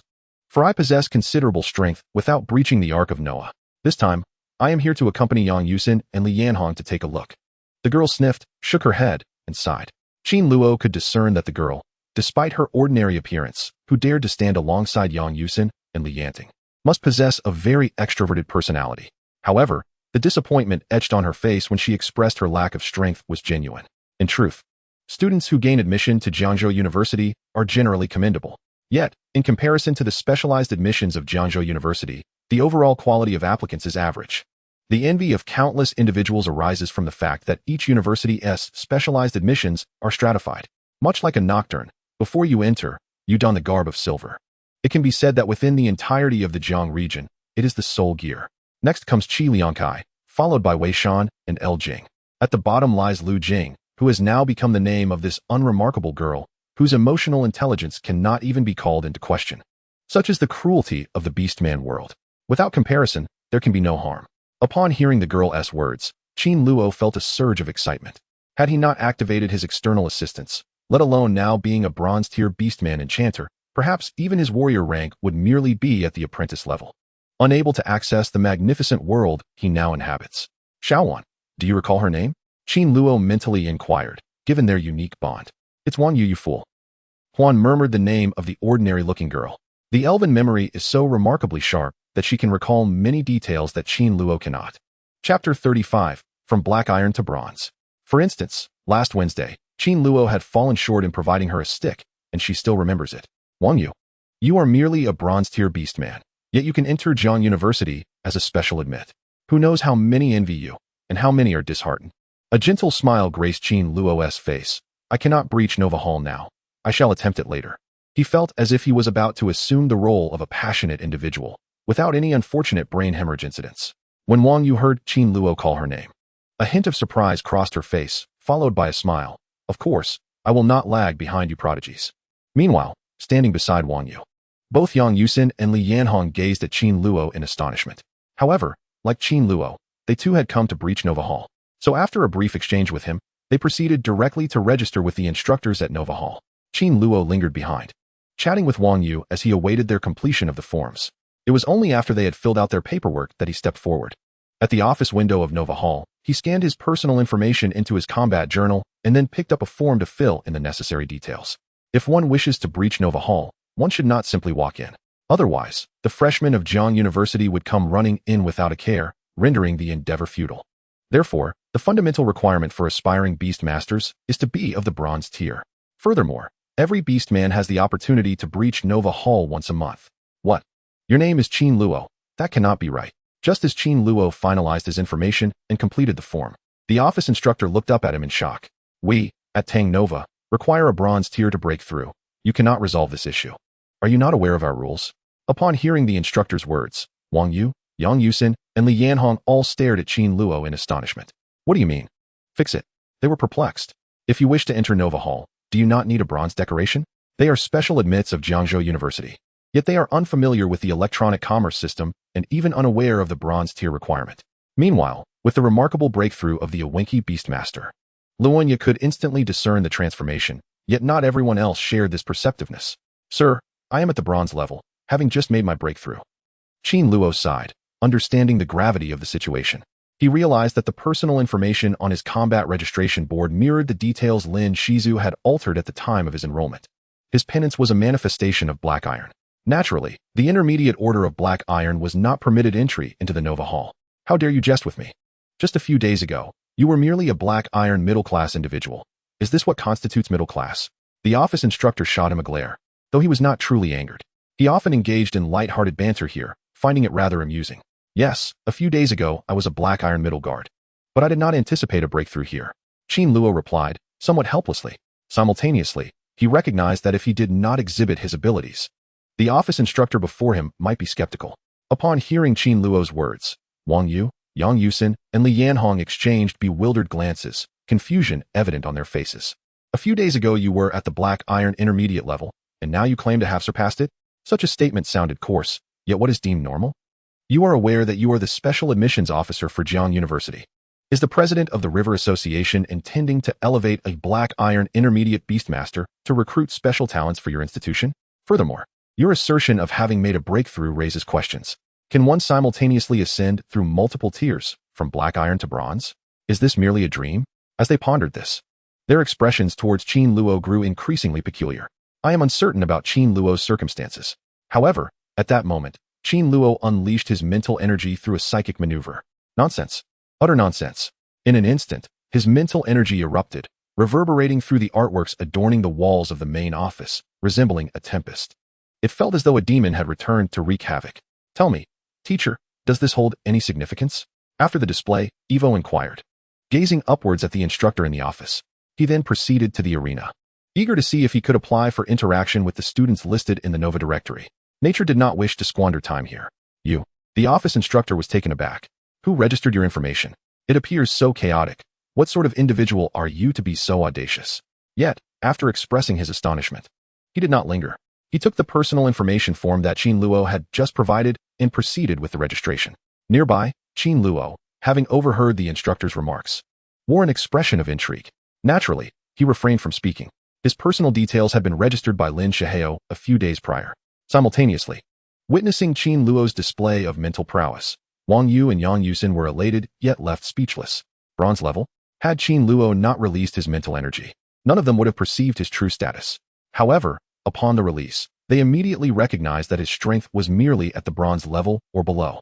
Such cultivation, let alone Yang Yusin and Li Yanhong, even Wang Yu fell short in comparison. Indeed, for an ordinary beastmaster, achieving a low-level bronze at Qin Luo's age was commendable. Yet, within Jiang University, such an approach was exceedingly rare. That will suffice. At that moment, the office instructor swiftly approached Qin Luo after completing the registration and handed a form to several individuals, saying, "You may proceed to the challenge. Upon passing, I shall register you." "Thank you, teacher. Apologies for the trouble." Hearing this, The group expressed their gratitude to the office instructor before making their way towards the enclosed plaza. In reality, there existed merely a glass door separating the office building from the enclosed plaza behind it. Through the transparent barrier, Qin Luo observed a somewhat portly male instructor emerging from a black tire, suspended by a rope from a tall iron frame. He sat upon the tire, swaying like a swing, and gazed at his phone with a hint of annoyance. Ahem. How many students are heading to the Nova Hall? Upon hearing Qin Luo's cough, the plump instructor quickly stowed away his phone and, from his swinging perch, smiled at Qin Luo and his companions. Here are our forms, teacher. A few stepped forward, presenting the paperwork just given to them by the office instructor. Throughout this exchange, they scrutinized the small enclosed plaza. Although said to be closed off, the area was merely surrounded by high walls, not an indoor space. As they surveyed the plaza, they noted that it measured approximately 100 meters in length and width, creating a complex environment. Chapter 36. 5-Star Beasts. At the center, on the far left, lay a small puddle. Scattered around were rocks positioned haphazardly, evidently excavated from some clandestine location. At first glance, the terrain appeared formidable, beyond the capabilities of an ordinary beastmaster. However, what captivated Qin Luo's attention was a circular turtle, roughly 4 to 5 meters in diameter, resting in the small puddle to his left. A black monkey leaned against a towering rock approximately 3 to 4 meters high. A large red bird perched upon a charred log to the right. It was evident that this turtle, monkey, and bird were the challenges they must confront to enter the Hall of Fame. 1-star Ocean Sentinel Turtle. Bronze level. Skills: Water Sentinel. Sea Turtle Spirit Water Shield. Black Monkey. 1-star. Bronze level. Abilities: Ancient Monkey Mentality, Black Wind Steps, Staff Mastery. Firebird. 1-star. Bronze level. Abilities: Fire Control, Firebird Wings, Fire Claw. Unclaimed. Qin Luo glanced over, recognizing all three of the tamed creatures. This turtle, monkey, and bird were all unclaimed monsters. Yet, they were clearly specially trained specimens from Jiang University, serving as the testing subjects for the new Hall of Fame entrance. In terms of value, the bronze-level Sentinel was far more precious than the 2 racing alpacas he owned. Who wishes to go first? At this moment, the slightly rotund instructor inquired after reviewing the forms presented by Qin Luo and the others.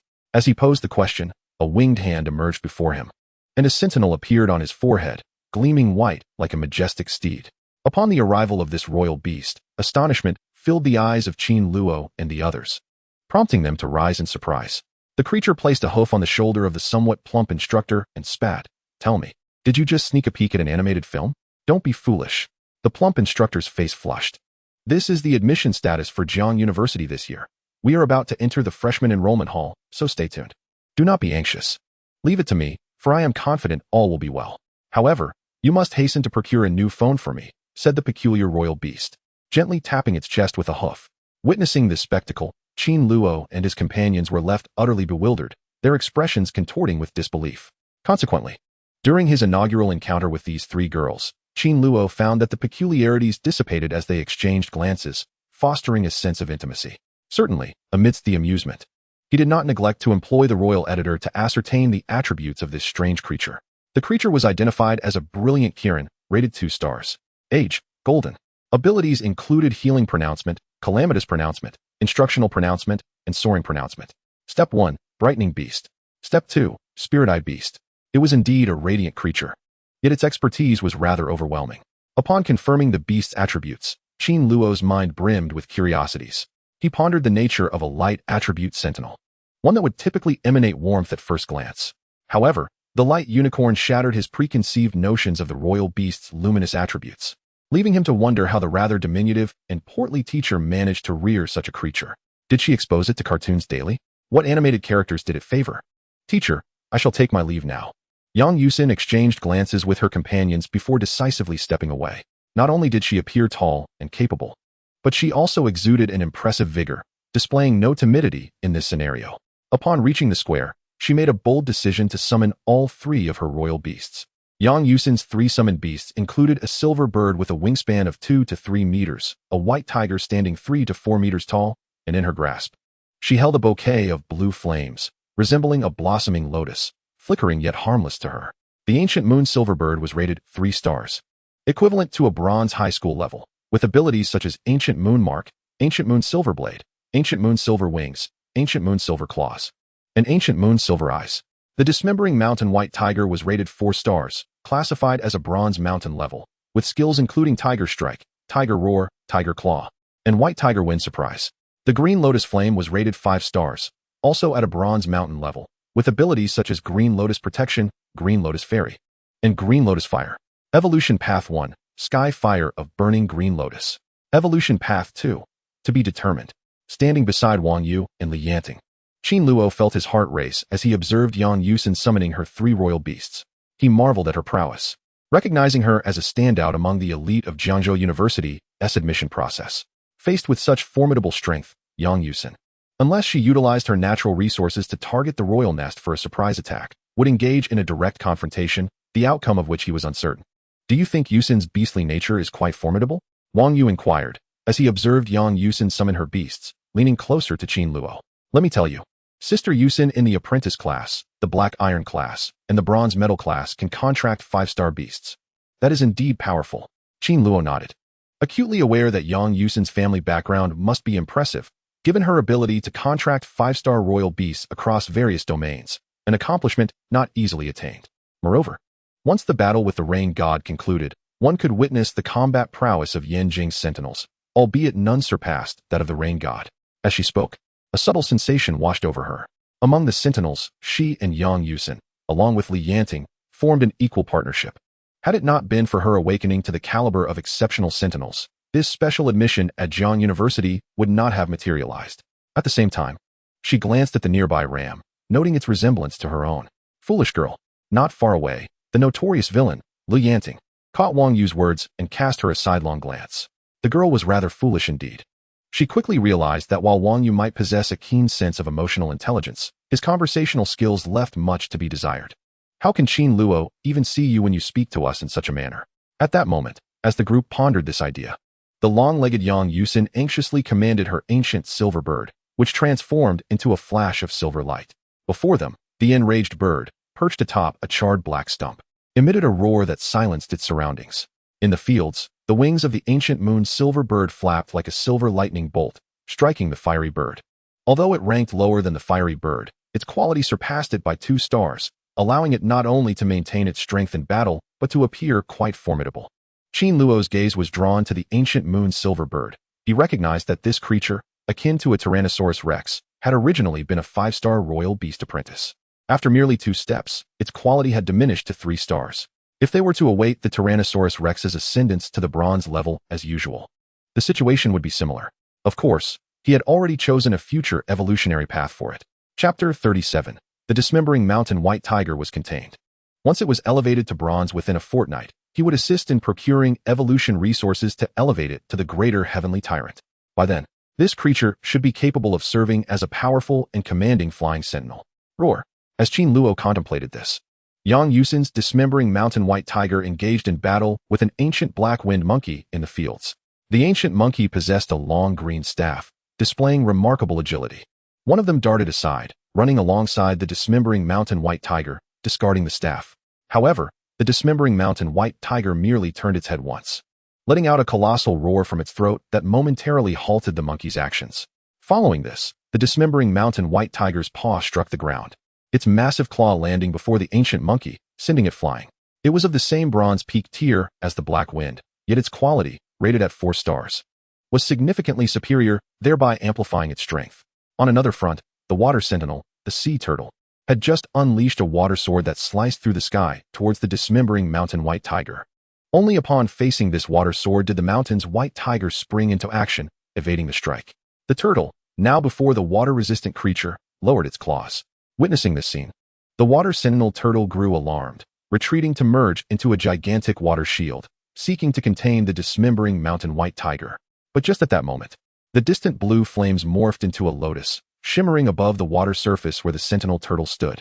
Beneath the green lotus flames, a layer of white mist enveloped the turtle's recently formed water shield. Then, in an instant, a massive hole manifested. Yes, Yang Yusin, you have succeeded. Seeing this, the plump teacher hastily called out.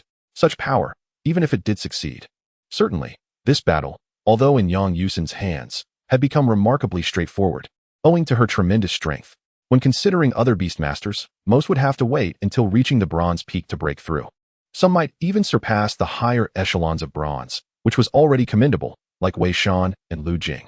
On the battlefield, Yang Yusin heeded the words of the slightly plump teacher and promptly reined in her beast.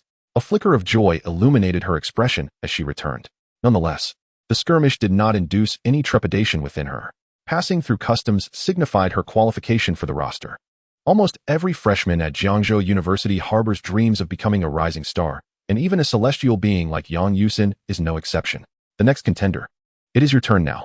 Upon returning to Qin Luo, Yang Yusin cast a glance at Li Yanting, who stood at the center of the scene.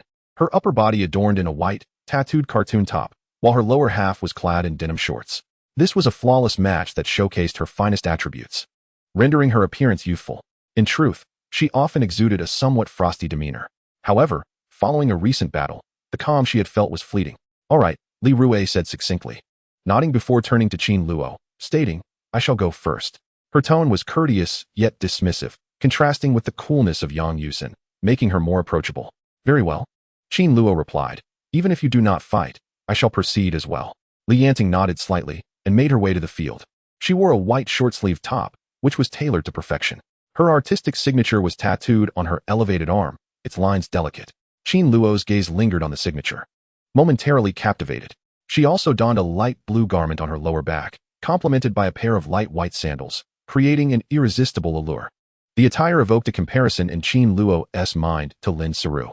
The outcome was that, if there was a hint of youthfulness between Li Yanting's brows, it made Qin Luo feel that Lin Siru possessed a greater charm. Simultaneously, compared to Lin Siru, Li Yanting's aura was considerably less compelling.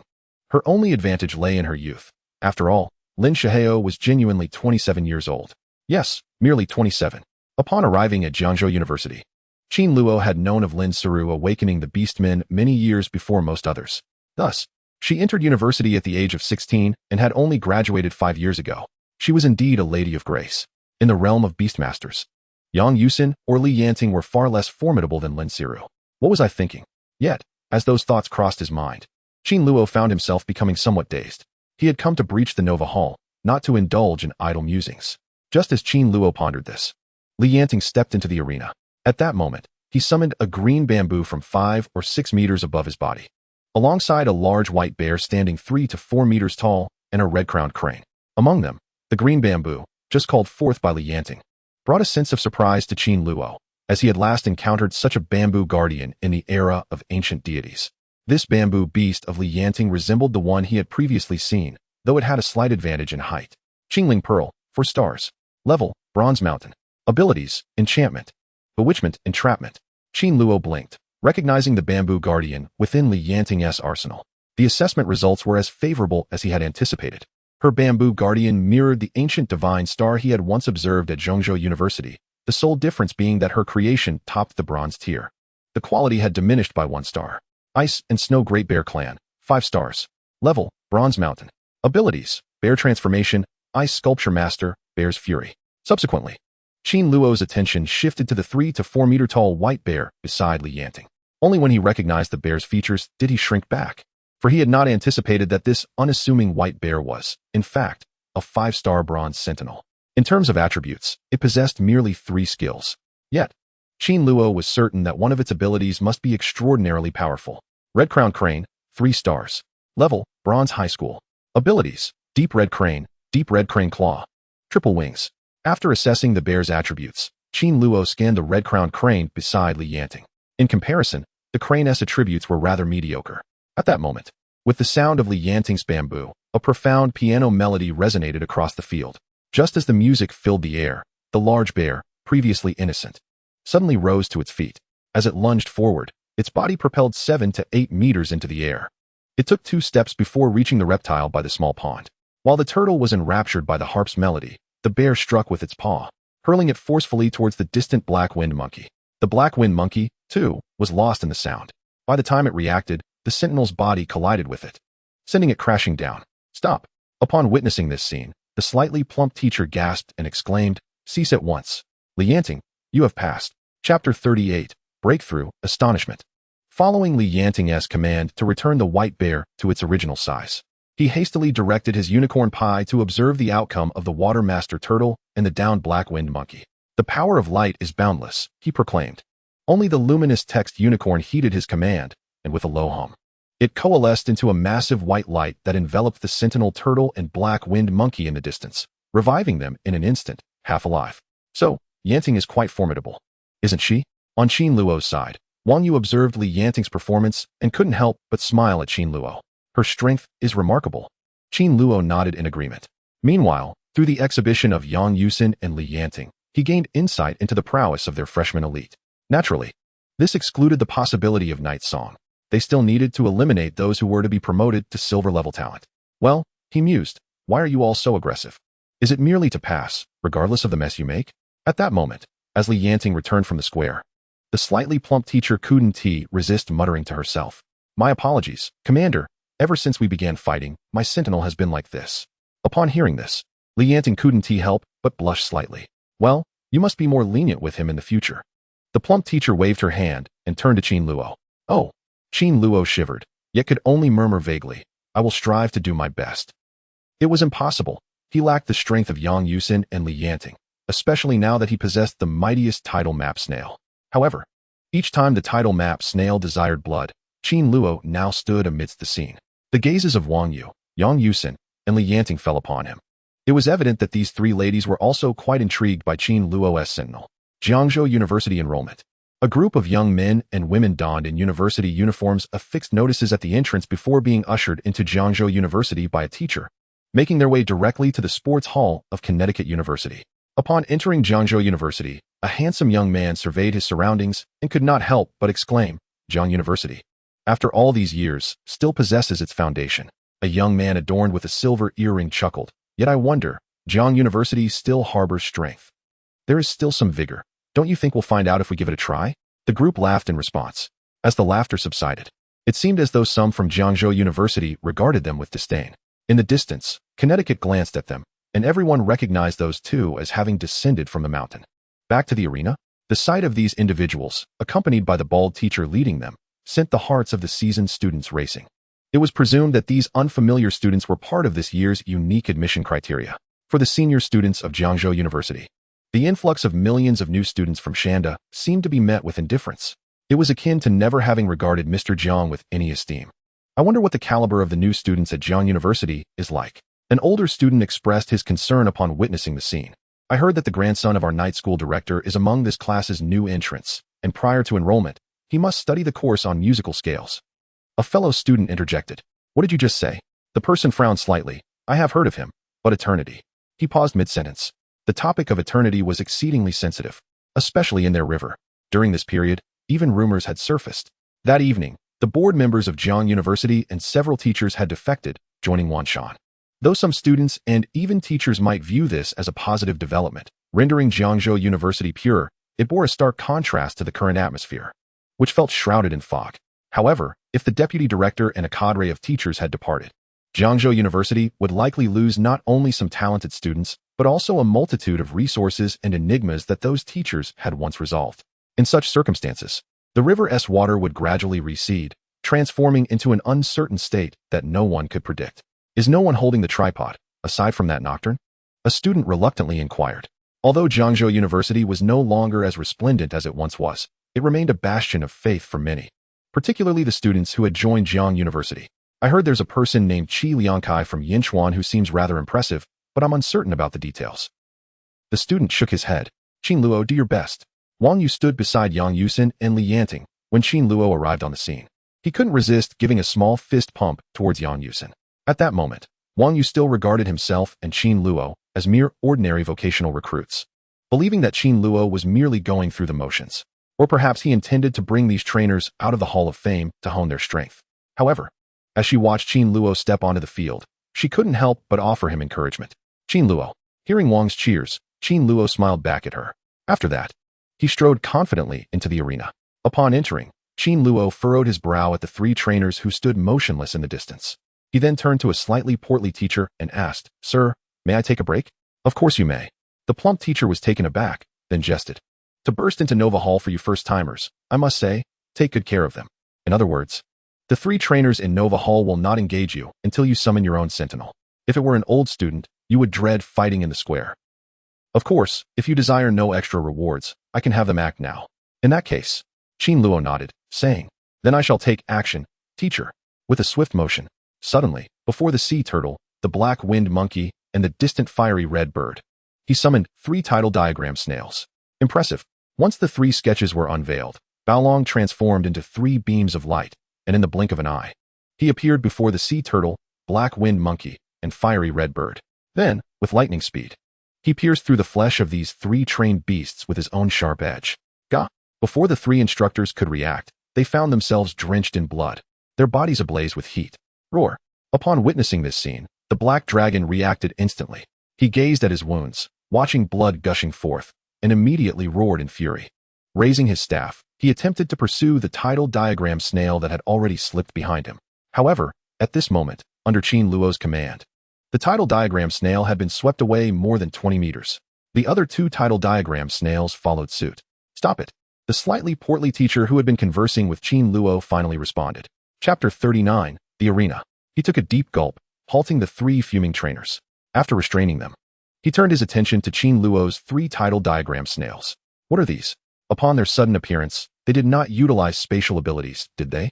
The plump teacher looked at the 3 title diagram snails, bewilderment filling his eyes. Why are they all identical?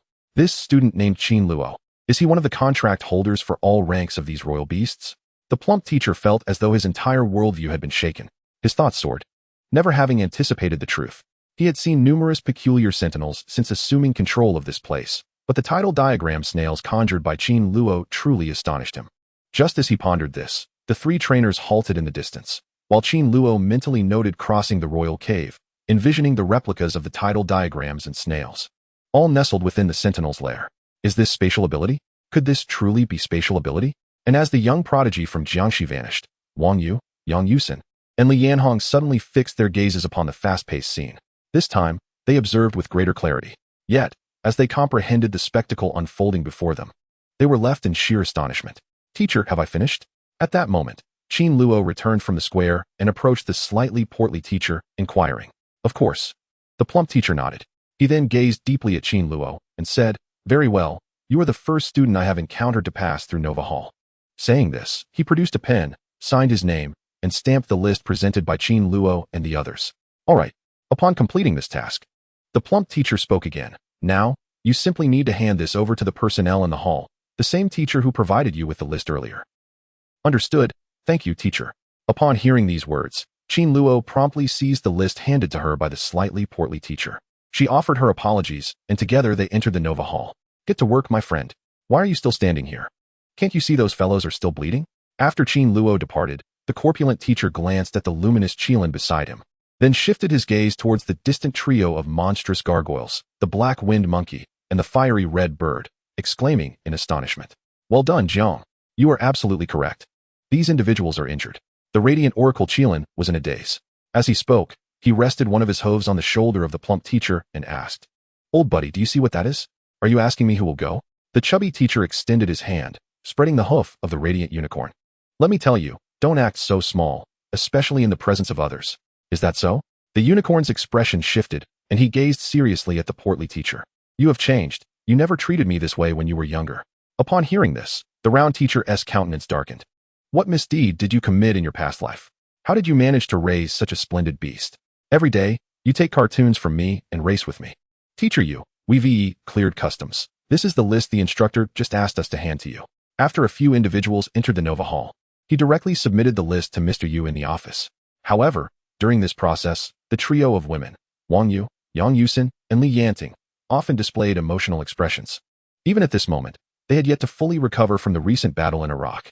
If they were not so familiar with Qin Luo, they would have genuinely wished to pull her aside and inquire about what had just transpired. You made it through. Did you all manage to survive? At that moment, Teacher Yu's attention was drawn to the mention of Qin Luo. The successes of Yang Yusin and Li Yanhong were not unexpected. However, when Qin Luo advanced, he was genuinely astonished. Very well. Mr. Yu Minhong in the office picked up the list submitted by Qin Luo and her companions, examining it closely. When he discovered that Qin Luo had indeed succeeded, a look of surprise crossed his face. This was indeed a delightful surprise. She had managed to break into the Hall of Fame at a lower bronze level. Qin Luo, work hard. You can now enter the Nova Hall of Fame. Once you reach the peak of bronze, let us see if you can add a few silver students to the Nova roster and earn us some recognition. As he etched Qin Luo's name into his memory, his eyes surveyed her, preparing to boast to those rascally university friends after work. Your first year is a silver class, but you are a freshman, only having passed through the Nova Music Hall with a low-tier bronze insignia. Can you help me find one? Today is a fine day. I am quite pleased. All right, I will compile all your information, and then you can apply for the new war through the campus application. Of course, you can directly head to our school's gymnasium. It's quite busy now. If you wish to challenge an upperclassman, perhaps a little provocation would suffice. And don't forget what I just mentioned. Practice diligently. You are doing well. Just need to practice a little lower. Yu Minhong swiftly entered Qin Luo's information into the computer, smiling and signaling that she could leave. Rest assured, I can transform from black iron to bronze within a few days, and it won't take long to become silver. Qin Luo grinned widely. Get lost. At the sound of Qin Luo's voice, teacher, you felt a surge of anger. You are still days away from the middle stage of black iron, you fool. Considering this, he intended to find the staff member who had added personal information to Qin Luo and share his thoughts. This is utter nonsense. Qin Luo chuckled and promptly bid farewell as she exited the hall. Evo, I didn't realize you were so formidable as soon as they left the new hall. One you could not help but speak. Previously, she had thought of Qin Luo as being on par with her, if not worse. She never expected Qin Luo to be so powerful, even more so than she could perceive. Truly a force to be reckoned with. She sighed inwardly. Back at her alma mater, she was unparalleled. But upon arriving at Jiang University, she had suddenly found herself at the bottom of the special recruitment list. It's all right, Qin Luo did not say much, instead inquiring, I have some friends in the Nova Hall. They are all in my class. Of course this time. Wang Yu remained silent, and Yang Yusin began to speak. Our goal this time is also to go to the Nova Hall. A flicker of anticipation ignited in her eyes. Clearly eager for the new war. Very well, I will accompany you. Wang Yu nodded in agreement. In that moment, she felt a pang of despondency. Perhaps a talent like Qin Luo should not be associated with her. Chapter 40. The intermediate stage of black iron. Nevertheless, when Evo spoke to her, his tone was gentle. However, these were merely the complex emotions of this young girl. Once regarded by countless individuals as a genius, she quickly regained her composure. The group promptly summoned their half-beast companions to guide them to the arena. The flying beast summoned by Wang Yu was a 2-star bronze breeze bird. Clearly, this was the 4-star contract apprentice badge he had received when he first became an apprentice. Yet now, it had fallen to a low 2-star bronze level. Of course, Qin Luo understood that Wang Yu might be a fine recruit for Jiang University, and she surely possessed a more powerful beast. Meanwhile, the group of women simultaneously glanced at Qin Luo on the way, for no other reason than that Qin Luo, while on the path, had summoned a spirit, allowing it to guide him with its mental power. If it were merely this, they wouldn't find it so troubling. The crux of the matter was that the power of the spirit Qin Luo summoned was too low. Moreover, it seemed that the personal information he pilfered from his combat watch was coincidental. This guy the women's minds raced, silently speculating that Qin Luo would indeed transition from black iron to intermediate bronze in a few days. But how could that be? Is that spirit your sentinel? Not far away, Wang Yu stood in the breeze, unable to restrain her curiosity as she asked Qin Luo. Well, this is Xiaowan. She grew up with me, yet he said no more. Upon hearing Qin Luo's words, the women's curiosity towards him deepened. He always exuded an air of mystery, his being imbued with peculiarities. A beast of the spirit royal family at merely the intermediate stage of black iron, combined with the lower bronze levels or previous ranks he had dealt with, made it increasingly challenging for them to read Qin Luo. So this is the dojo as a few individuals hastened along. Although Xiaowan moved somewhat slowly, she quickly arrived at the dojo. After landing before the dojo, Qin Luo gazed at the massive structure that covered the ground, its shape resembling that of a giant tiger. I have finally discerned the nature of the tiger-shaped structure I glimpsed upon my initial entry into the river. Is it yet another lesson? The arena is evidently more vibrant than some of the cool, modern halls, as onlookers turn their gazes towards the emerging figures of Qin Luo. Within the Aichi team, the charmingly radiant Yang Yusin and Li Yanting each possess their own unique allure, rendering them a remarkably captivating ensemble. As for Wang Yu, having truly fallen behind, he has been largely overlooked by many. The world is undeniably authentic. Unless one is a celebrity, one remains unnoticed. Otherwise, you share a common visage. And should you find yourself amidst a group of handsome men and women, few will cast their eyes upon you. It appears an abundance of people has arrived today. After a stumble, Yang Yusin raised her eyebrows, the exhilaration on her face becoming increasingly evident, as if beneath her somewhat aloof exterior lay a fierce spirit. Let us go? We should enter, Qin Luo suggested, equally eager. Although the school has yet to officially commence, their specialized students have already arrived, formally enrolling. These distinguished individuals are truly capable of shouldering the responsibilities of the university. Contemplating this, They proceeded into the arena without hesitation. The Jiangda Animal Fighting Hall is divided into eastern and western sections. Qin Luo and his companions ventured towards the Eastern Museum. Most of the students gracing this stage were sophomores from Jiangzhou University, while juniors and seniors had retreated to the more secluded western arena. Although labeled a museum, the bullfighting hall resembles an open square, akin to the former Nova Hall, bustling with numerous trainees who had signed contracts with half-beasts. Consequently, it is also referred to as the arena, albeit this square is significantly larger than that of Nova Hall. After a brief while, Qin Luo and his companions navigated through the hall and entered the arena's interior. Upon arrival, they were immediately struck by the arena's vastness, comparable to 2 football fields. Surrounding the arena were stone steps crafted from white jade, serving as seating for spectators. Students currently stood or sat upon these steps, gazing down upon the arena. Meanwhile, within the arena, 2 students were fiercely maneuvering their sentinels against one another, the sound of thunderous clashes resonating intermittently. Qin Luo. Just as Qin Luo was observing the duel between the 2 students, a voice echoed from the white jade steps several dozen meters away. Wu Suanfu turned to see Qi Liangkai, Wei Shan, and Lu Jing waving at him. It was undoubtedly Qi calling out. Wang Yu, Yang Yusin, Li Yanting. Shall we join them? Qin Luo inquired tentatively. This was not entirely his fault. Yesterday, Qi Liangkai had been rather petty, and Qin Luo suspected several women held less than favorable impressions of him. All right, replied Lu Yanting with a smile, while Wang Yu and Yang Yusin expressed no objections. Relieved, Qin Luo promptly led the 3 young women towards Qi Liangkai. Look at that guy. It's only the beginning of the semester, and he's already flirting with both Yang Yusin and Li Yanting. As they descended the steps, Qi Liangkai noticed Qin Luo approaching with the young women. His expression of surprise nearly becoming meme-worthy. All right, keep your mouth clean. Those 2 aren't easy foes. Not at all, Lu Jing remarked helplessly. They won't be much of a challenge. It's just them? Qi Liangkai scoffed. If they dare to confront me, I'll give them a thrashing. They shouldn't cry. You scoundrel. Hearing Qi Liangkai's words, Lu Jing seemed to recall his own dark history, his demeanor darkening. Observing Qi Liangkai's once elegant visage, a hint of madness flickered across it. Beside him, Wei Shan appeared even more perplexed. TSK, quite the character at that moment. As Qin Luo and his companions approached the 3rd step, they passed by a young man adorned with silver earrings, who, upon seeing the striking Lu Yanga pass by, immediately followed her movements with his gaze, emitting a series of sighs. Wanshan is it? Qin Luo overheard the young man's praises and turned to regard him with a somewhat frosty expression. The silver-eared youth smiled at Qin Luo, casting a provocative glance his way.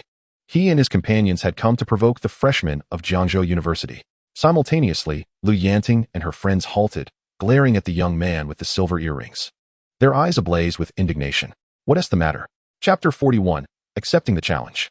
In the distance, upon witnessing the halt of Qin Luo and his companions, Qi Liangkai and his 2 friends from Wanshan Academy immediately approached. TSK, Jiangda is impressive. Is it just to challenge us? The silver-eared youth furrowed his brow at this remark. Challenge you? Qi Liangkai glared at the silver-eared youth, declaring, I merely find you somewhat distasteful. Come to the river to provoke me? Fear not, I will leave you intact. He glanced at the combat taking place in the arena, adding, wait. Let me draft a list of rising stars. Once I have compiled the list, you may descend and fight me. If you refuse, you can shout thrice that I am trash from below, then return to your school. Dare you to do so? The silver-eared youth, ambitious in spirit, found himself outmatched by Qi Liangkai's bravado. His voice boomed like a trumpet, drawing the attention of everyone around. The expression on the silver-eared youth's face shifted slightly as he scrutinized the talent before him. What is the matter, coward? Qi Liangkai, witnessing the silver-eared youth's demeanor, let out a series of cold laughs. A big fellow with a hint of spirit, yet you bully women. What prowess is that? I'll keep you here today. Descend and duel me. If you can defeat me, I'll circle the arena 3 times. You wish to fight? I shall oblige. Qi Liangkai shot him a glance. What are you? Yet, if you desire to challenge me, I wouldn't mind granting you an opportunity with that. His gaze returned to the silver-eared youth. If you disappoint this foul-mouthed individual, I will engage you again, even if he has already fought me. All right. Upon hearing Qi Liangkai's words, the silver-haired youth found himself cornered. As he noticed the eyes of the crowd upon him, his face flushed slightly. Then I shall await your list of rising stars to duel. Let us see how arrogant you truly are. TSK, splendid. Qi Liangkai replied, his spirits soaring. Farther away, the class advisor from Wanshan Academy observed the scene from a distance, his expression shifting slightly. He called one of Jiang Hao's teachers aside and said, Zhao, I am curious about where your students hail from, given their audacity and arrogance. Zhao shook his head, smiling as he replied, I feel quite well, for when guests arrive, we greet them with wine. When wolves approach, we brandish our hunting rifles. This is a tradition at Jiang University. Upon hearing this, the bald teacher's expression darkened. In the vast sea of people who dared to challenge. If your student loses, let us see if you can still maintain your composure in the arena after 3 rounds. Ladies and gentlemen, as you can see, these individuals, including the new students of this class, what do they dare to suggest? At that moment, Qi Liangkai, responding to a young man who had nailed his point, shouted loudly in front of the crowd. They shamelessly focused their attention on a classmate who shouldn't be involved in this. Can you believe I can endure this? I cannot. But today is a special occasion. Only those on the Rising Stars list and those challenging them can leave. Wait, I hope you can do me a favor and let me join. Is there anyone else at the bottom of the Rising Stars list in this room? If so, grant me a chance. Damn. Instantly, as Qi Liangkai shouted, curses arose in the hearts of those around him. They had just heard Qi Liangkai had fought with the young man from Wanshan Academy, and they recalled that he had a scheduled match against some classmates on the Rising Stars list in the upcoming competition. However, it turned out he was not among them. Instead, he seized this opportunity to join in, even implying a threat to compel the students on the Rising Stars list to accept his challenge. You know, not every student on the Rising Stars list is willing to accept challenges. Where would he find time to practice? Each student on the Rising Stars list is only required to accept 3 challenges per month. They can ignore the rest. Thus, faced with such challenges, most Rising Stars are reluctant to comply. After all, when you are eliminated from the Rising Stars list, isn't that what you deserve? Simultaneously, the surrounding sophomore students, along with Li Yanting, who listened to Qi Liangkai's words, wore somber expressions. If you want to make excuses, go ahead. Why drag me into this? Do I know you well? Beside her, Qin Luo was at a loss for words. Qi Liangkai was overly petty. His thought process was far from normal. However, he speculated that Qi Liangkai had been waiting for quite some time until he noticed no one was accepting his challenge. Ladies and gentlemen, please, do not let me wander in front of the demoralized students of Wanshan. Help me out, will you? Upon realizing no one was paying attention to him, Qi Liangkai immediately embraced 4 people. Qin Luo, witnessing this scene, felt that standing alongside Qi Liangkai would surely lead to his demise in the eyes of those around them. Lost in thought, he promptly stepped forward, directly approaching the staircase where the 3 stood. Of course, Wei Shan and Lu Jing, who were already well acquainted with Qi Liangkai's antics, reacted even more swiftly. Before Qin Luo could take a step, the 2 had distanced themselves from Qi Liangkai. That guy. Meanwhile, the trio of Wang Yuli and Yang Yusin quickly followed Qin Luo, showing no inclination to plead with Qi Liangkai. Damn, that brat. At the same time, a sophomore student in the courtroom noticed that many were now looking at him, their expressions darkening as Qi Liangkai's words echoed. He was a student from Jiangzhou University, ranking low on the Rising Stars list, positioned at 94th. Given his ranking, he was originally a sophomore, having barely advanced to the 3rd year of university to compete. As he felt the scrutiny of those around him, his heart struggled, ultimately leading him to gaze at Qi Liangkai from a distance and say, after the next 2 rounds, I'll fight you. All right, thank you, senior. Please remember my name. I am Qi Liangkai. Your great compassion will be repaid in my next life, as I become your first wife. Upon hearing this, Qi Liangkai's eyes brightened. Get lost. The senior student's expression darkened. Qi Liangkai finally got his wish, grinning as he approached Qin Luo, brimming with bravado. How could I not? I have a fixed routine. Right? Aren't you afraid of getting beaten up later? Qin Luo shot him a glance. What's there to fear, big guy? The dead rooster in the sky. Life on this earth is fleeting. Qi Liangkai scoffed dismissively. Qin Luo found his words amusing. Being with him was always entertaining. Chapter 42. About to enter the world of Rising Stars. At this point, Qi Liangkai seemed to recall something and suddenly leaned close to Qin Luo's ear, whispering lewdly. What did you say to my brother about how you mixed with Li Yanting and Yang Yusin? That guy with the thick eyebrows. I invited you to dine with me this morning, but you chose to date a pretty girl instead. Not far away, although Qi Liangkai's voice was low, Li Yanting and Yang Yusin could still hear him. Immediately, they shot icy glares at Qi Liangkai. Don't be foolish. Qin Luo's face changed. When I was at Nova Hall, I happened to encounter them, and they banded together to fight. At Nova Hall, Qi Liangkai was startled. What were you doing at Nova Hall? As he spoke, his eyes scanned Qin Luo, frowning slightly. Wait, no, what's your realm? I feel like I can't quite place it. Nothing much. I just broke through. Qin Luo replied nonchalantly. Broke through? Qi Liangkai exclaimed incredulously. You're at the mid-level of Black Iron. If you're breaking through, shouldn't it be to the high level of Black Iron? But I shouldn't be unable to sense your realm if you've only just broken through the Black Iron level. As he scratched his head, a sudden thought struck him. He recalled Qin Luo mentioning he was about to enter the world of Rising Stars. His expression shifted. Qin Luo. You just told me you went to Nova Hall, the place you shouldn't be going to, right? Exactly. Qin Luo shot him a glance. Should I just stroll into Nova Hall for no reason? You need to have bronze to enter Nova Hall. Can you break through to bronze? Qi Liankai's eyes widened. Only then did he realize something was off with Qin Luo. He couldn't sense Qin Luo's power until Qin Luo broke through to bronze. But didn't he just buy a mid-level black iron item yesterday? He was stunned. What is going on? Did you encounter a walking grandpa? Simultaneously, upon hearing Qi Liankai's words, Li Yanting, Yang Yusin, and Wang Yu exchanged bewildered glances, their expressions filled with astonishment. What do you mean? Yesterday, was Qin Luo truly merely a black iron middle-class orc? Within mere days, he transitioned from black iron to bronze. Yet to achieve such a breakthrough within a single day? Qin Luo, Qi Liankai suddenly inquired. Are you implying that your journey to the Nova Hall was a direct success? Like you, I arrived at the Nova Hall to test my mettle and see if I could be selected, Qin Luo began. Following the standard protocol, students who successfully navigate the Nova Hall can apply through the university campus to challenge the Nova War. It is merely one of those applications for which one must endure lengthy queues, a sluggish processing time. You truly made it into the Nova Hall, did you? Qi Liankai grumbled to himself, gazing at Qin Luo as if he were an anomaly. After all, Qin Luo was just a black iron intermediate yesterday. In an instant, Qin Luo surged to the bronze stage. Breaking into the Nova Hall, was that not the mark of a monster? Simultaneously, Wei Shan and Lu Jing regarded Qin Luo with a mix of astonishment. Such a prodigious talent left both of them feeling profoundly inadequate. I think I shall retract my earlier statement. Qi inhaled deeply. What words? Qin Luo inquired, his curiosity piqued. After a moment's reflection, he could not recall what Qi Haifeng had uttered. In your absence, I told Wei Shan and Lu Jing that I must strive diligently, lest I be overtaken by you in 5 or 6 years. What a disgrace that would be. Naturally, this presupposed that you would not be afflicted as that one was.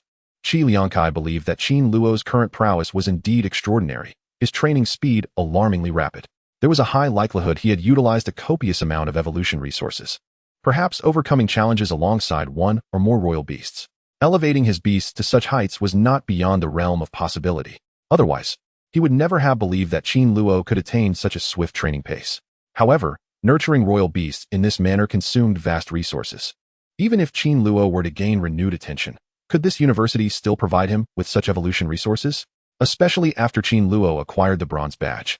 If he wished to train at this pace, the value of his training resources would need to multiply tenfold. Qin Luo inhaled deeply, unable to suppress a glance at his relatives and friends. The velocity of his training was unfathomable, even to himself.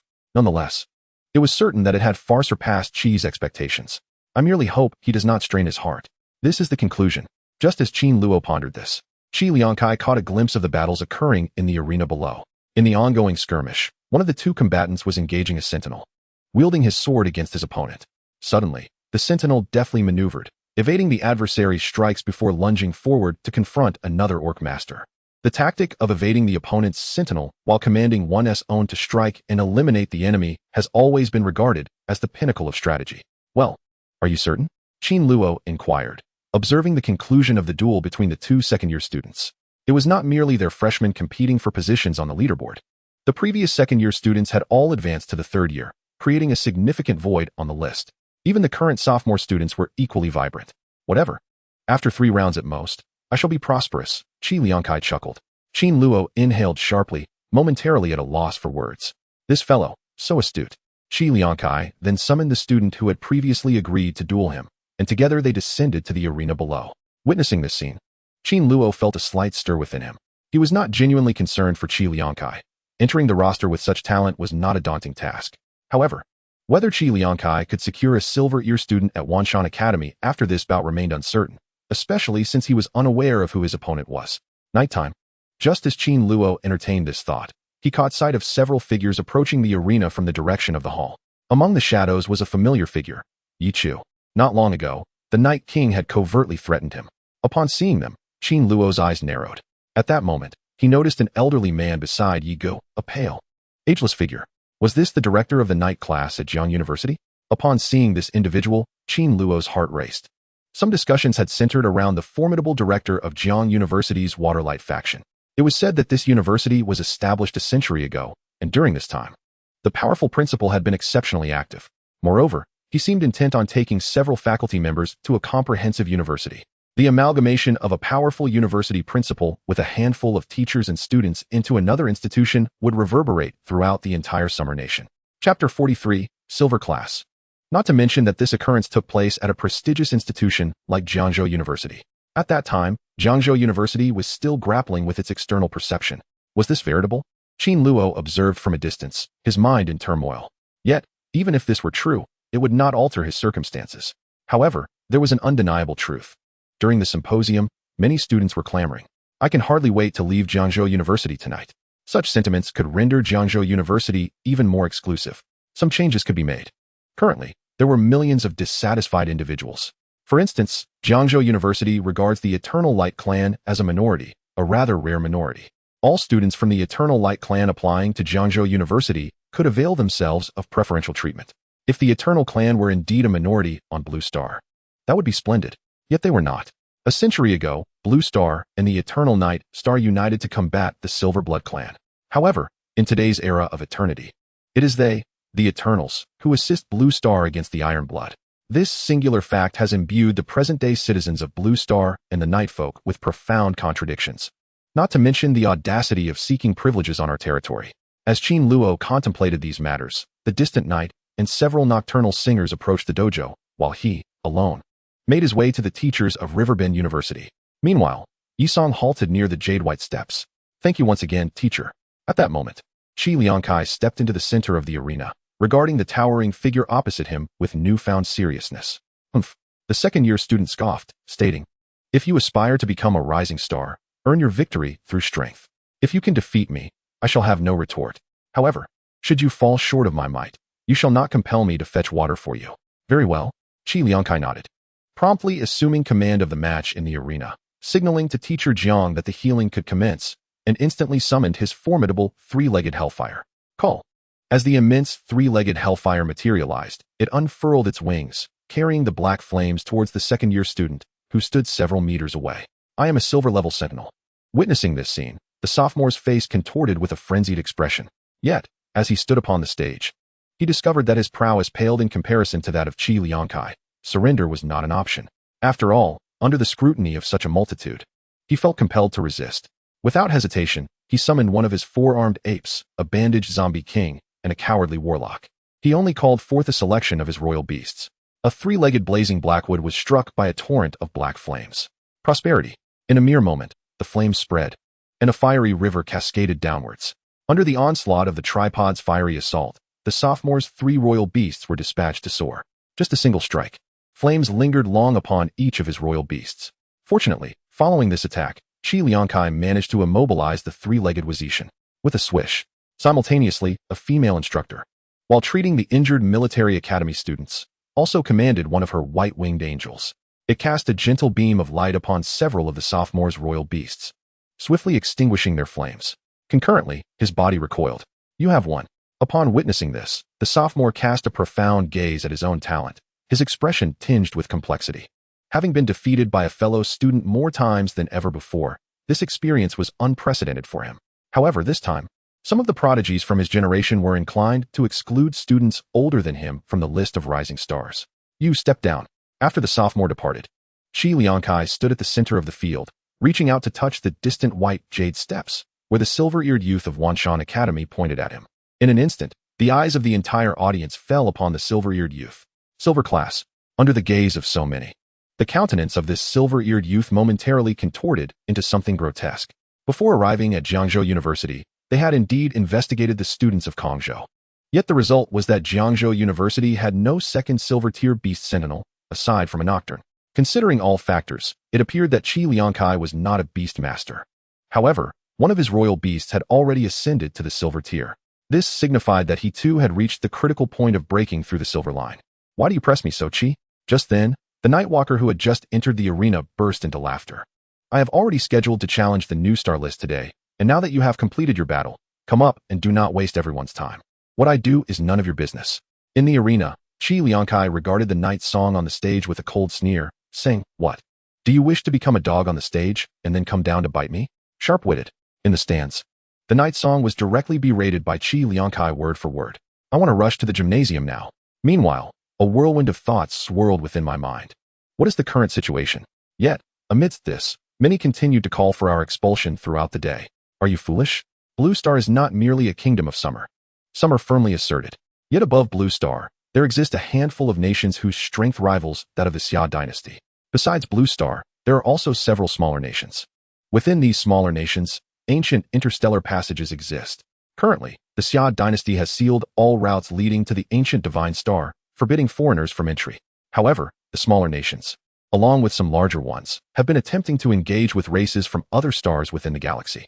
Even among some of the smaller races, numerous outsiders have begun to infiltrate. Otherwise, as a nation standing upon Blue Star, why would you fight alone against other races? Absolutely insane. He truly could not comprehend what some individuals were thinking.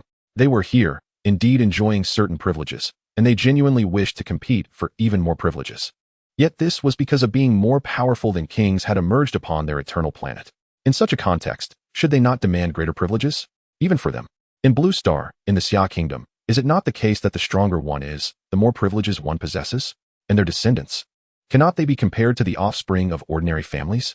Fortunately, not everyone in the Xia Kingdom was singularly focused and ignorant. There were also those who stood by their side, such as Wanshan of Jiangzhou. Moreover, having lived on Blue Star for a century, they shared an array of connections. What did this signify? The Night Pine pondered, unsure of what thoughts had crossed his mind, his face revealing a hint of a cold smile. Now, Jiangzhou University was no longer suitable for them. He wished to observe how matters would unfold after the Yongguang family departed from Jiang University and entered Wanshan. What? Do you wish to be a cowardly turtle?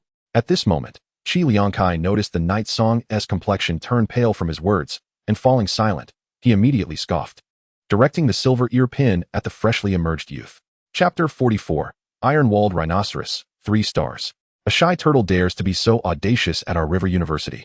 Even publicly teasing girls. What moral education have you received at the university? Qi Liangkai glared at the silver-haired youth, cursing as if he had been born to insult others. If no one pressed the pause button, he could have drowned everyone in his trash talk. Hurry up, you either fight me, or I will. In the stands, the silver-eared young man wore a serious expression. He had been forced into this position. If he regained power, it would not only be the people of Kangzhou University who looked down upon him, but also his peers. When he returned to Wanshan, everyone there would hold him in high regard. With this thought, he strode into the arena with a cold demeanor. The combat power of a silver-tier sentinel was formidable. However, if Qi Liangkai possessed merely one silver royal beast, he would have no chance of victory. Swish! Upon entering the arena, he swiftly summoned his 3 royal beasts. As the best freshman of this class, he was certainly no weakling. Summoned were 3 royal beasts, each composed of numerous rocks of varying sizes, gathered within a cluster of suspended meteorites.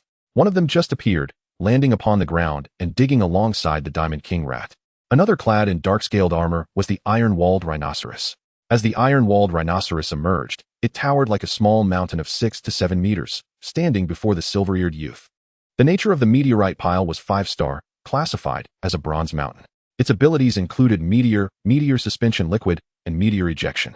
Evolution 1. Spatial meteor stack. Iron-Walled Rhinoceros. 3 stars. Grade, Bronze High School.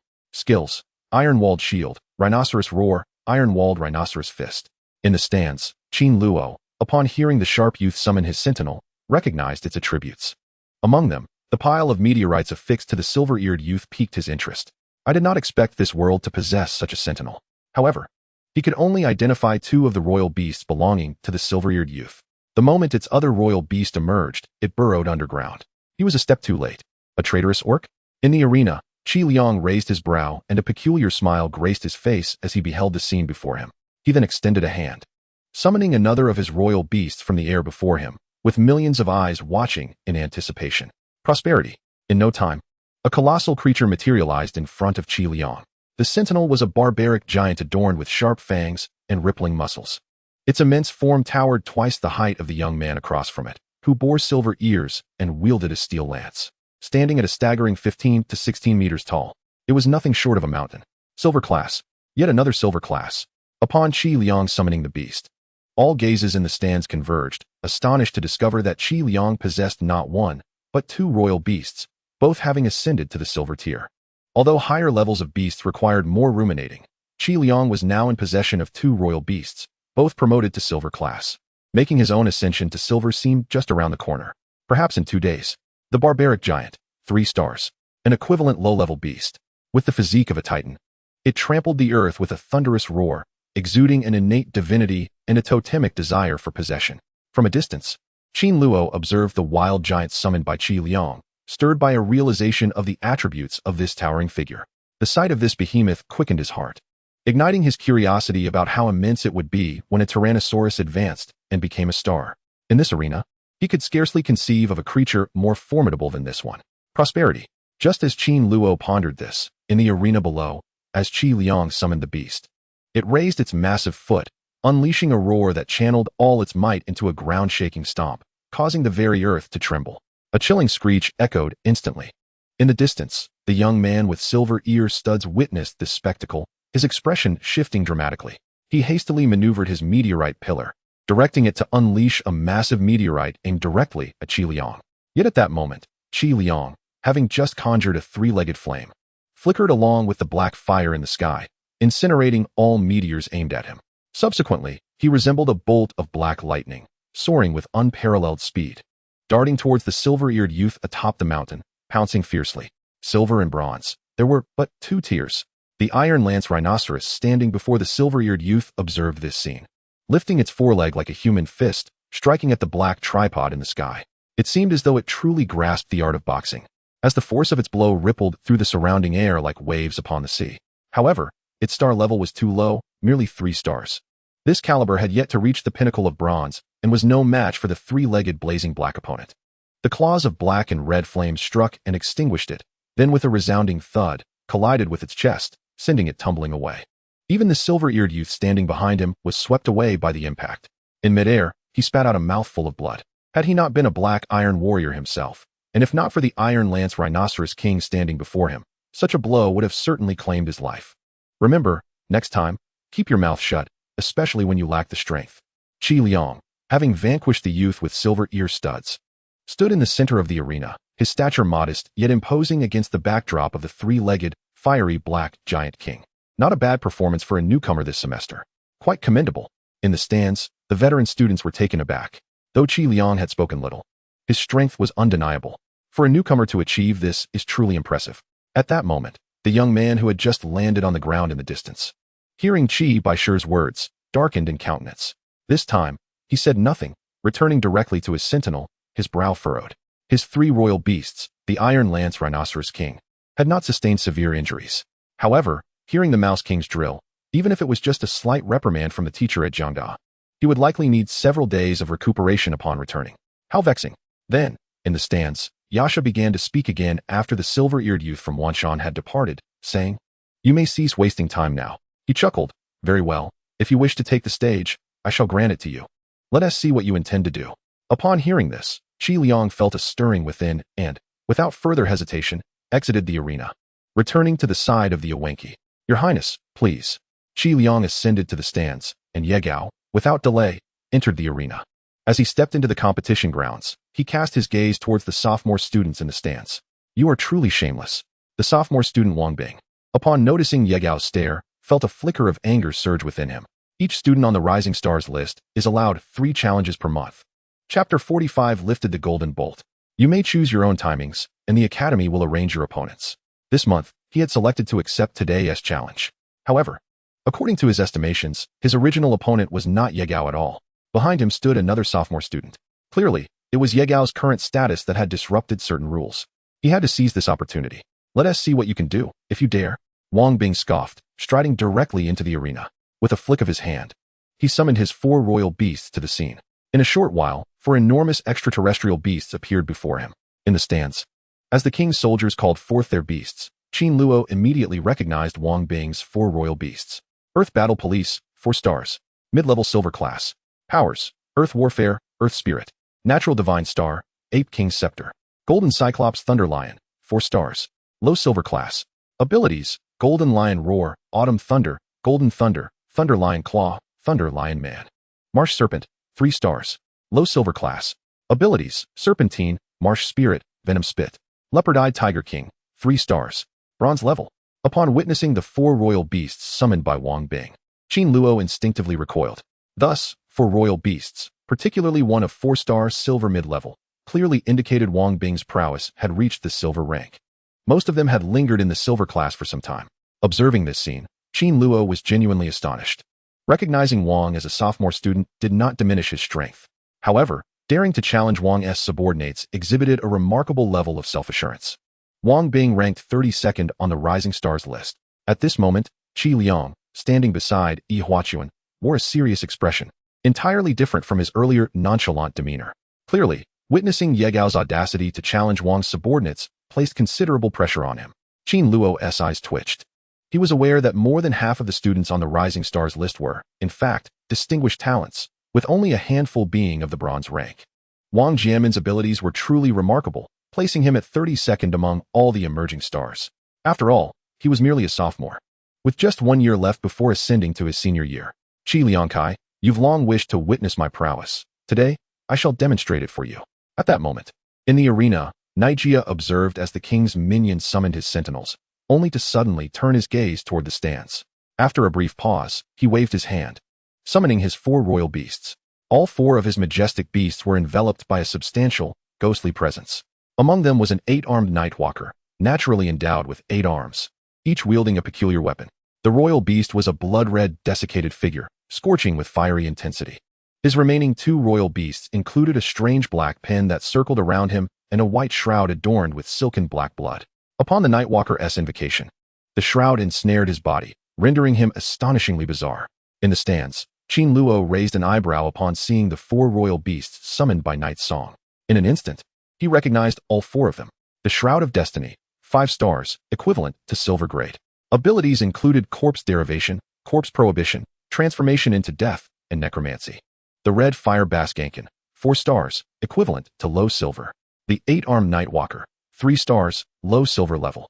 Its abilities comprised Nightwalker's strength, soul siphoning, weapon mastery, Silverwing Assassin, and Nightwalker Dancer.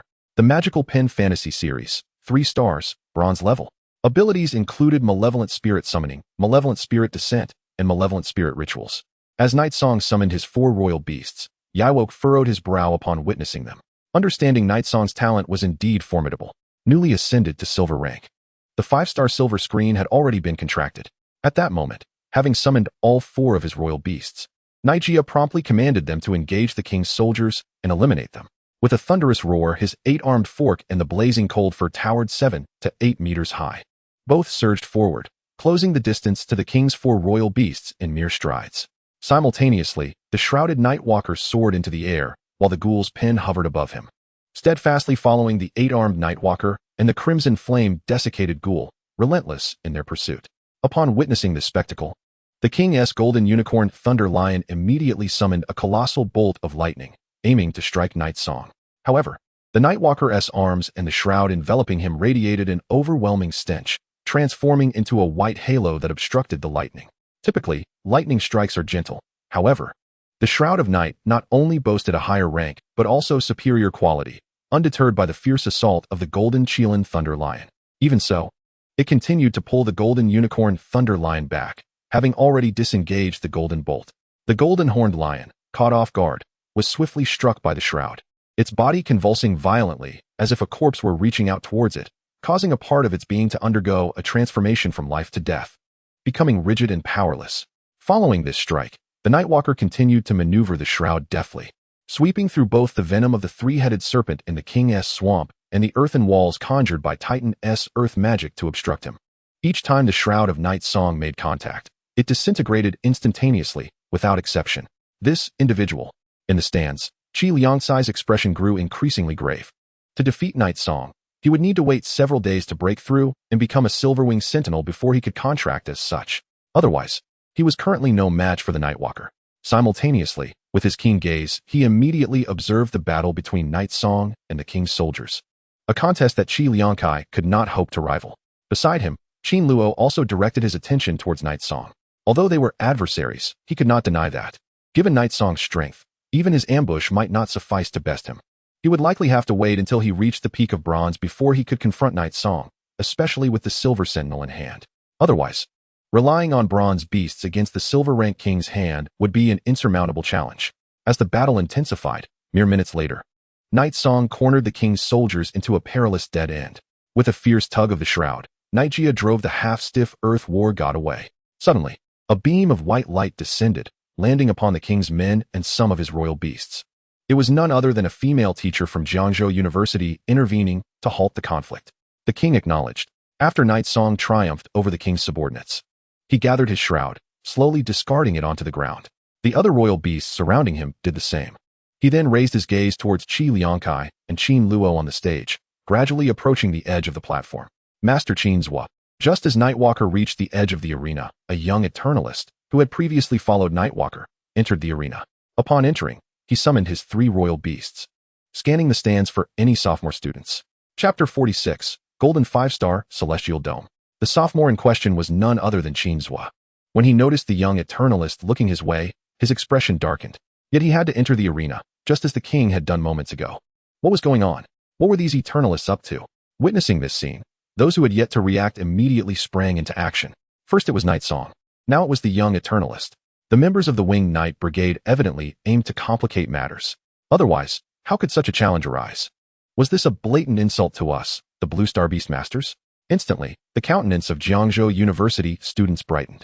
Among those standing atop the high podium, classmates and teachers alike wore expressions of intrigue, as if they had anticipated this moment long ago. Boom. At that moment, within the royal menagerie, the young members of the Yongwang family were engaged in combat with sophomore Qin Luo, both ranking at the pinnacle of the bronze tier. However, in comparison, the young members of the Yangnai family were far more formidable. Those rascals. Qi Liangsai's face turned an especially grim shade at this sight. Yet, unlike Night Song, he was not as resilient. He clearly would not dare to challenge the youth of Eternal Night, leaving him unable to vent his frustrations. Alongside Qi Liangkai, Qin Luo also appeared somewhat pallid. Minutes later, regardless of their emotions, the young members of the Yongwang family ultimately defeated Qin Luo, claiming victory. Please, Master Luo Yingwei. As the young member of Eternal Night withdrew, another young member of Eternal Night stepped forward into the arena. Nightwalker, what do you desire? Witnessing this, Qi Liangkai couldn't help but fixate his gaze upon Yexong. What is it? Upon hearing Qi Liangsai's words, Yesong lifted his gaze to glance at him. Unless there are other matters at hand, we have resolved to transfer to Wanshan. Before we officially join Wanshan, we must bid farewell to our senior classmates at Jiangzhou University. What?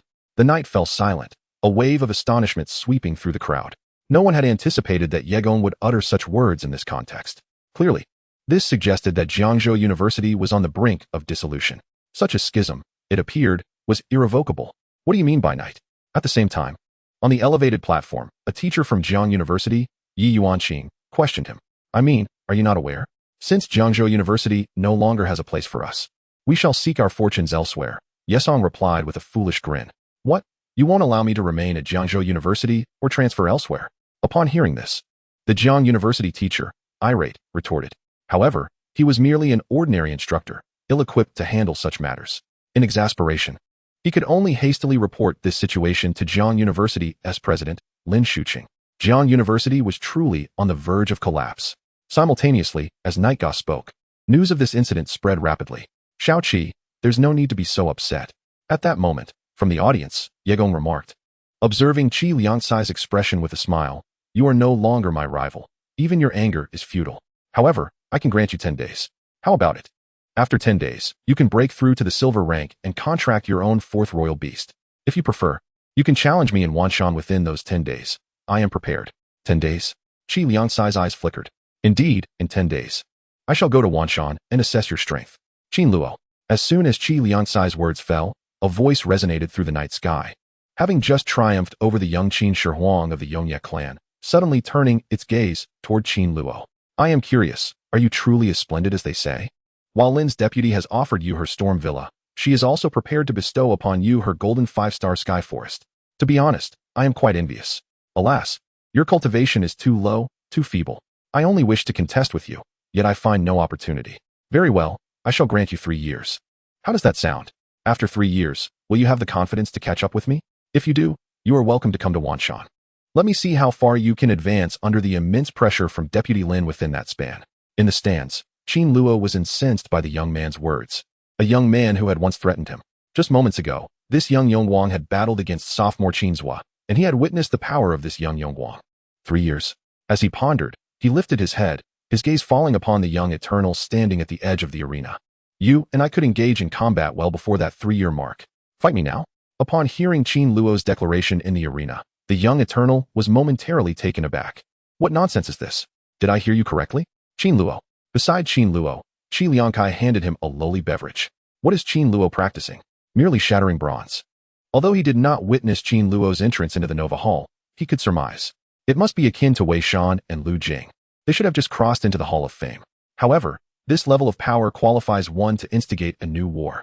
Yet, ascending to the list of rising stars is no simple feat under these circumstances. What will be the outcome of Qin Luo's struggle against the young man? Meanwhile, all eyes were focused on Evoke. Many were unfamiliar with Qin Luo, particularly the second-year students. Yet, the words spoken by this young man earlier were intriguing. Their vice president not only granted Qin Luo his villa, but also prepared to offer him his golden 5-star sky. It must be magnificent. Lin's deputy.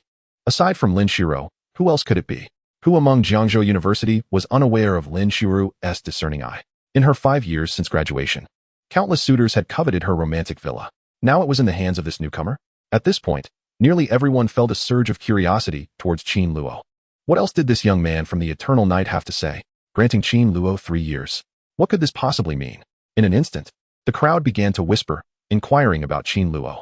Oh my, it's him. It's Evo. I heard about him yesterday. Suddenly, a voice cried out from the crowd. What is the matter? Do you know him? Someone asked. Yes, I heard about him yesterday.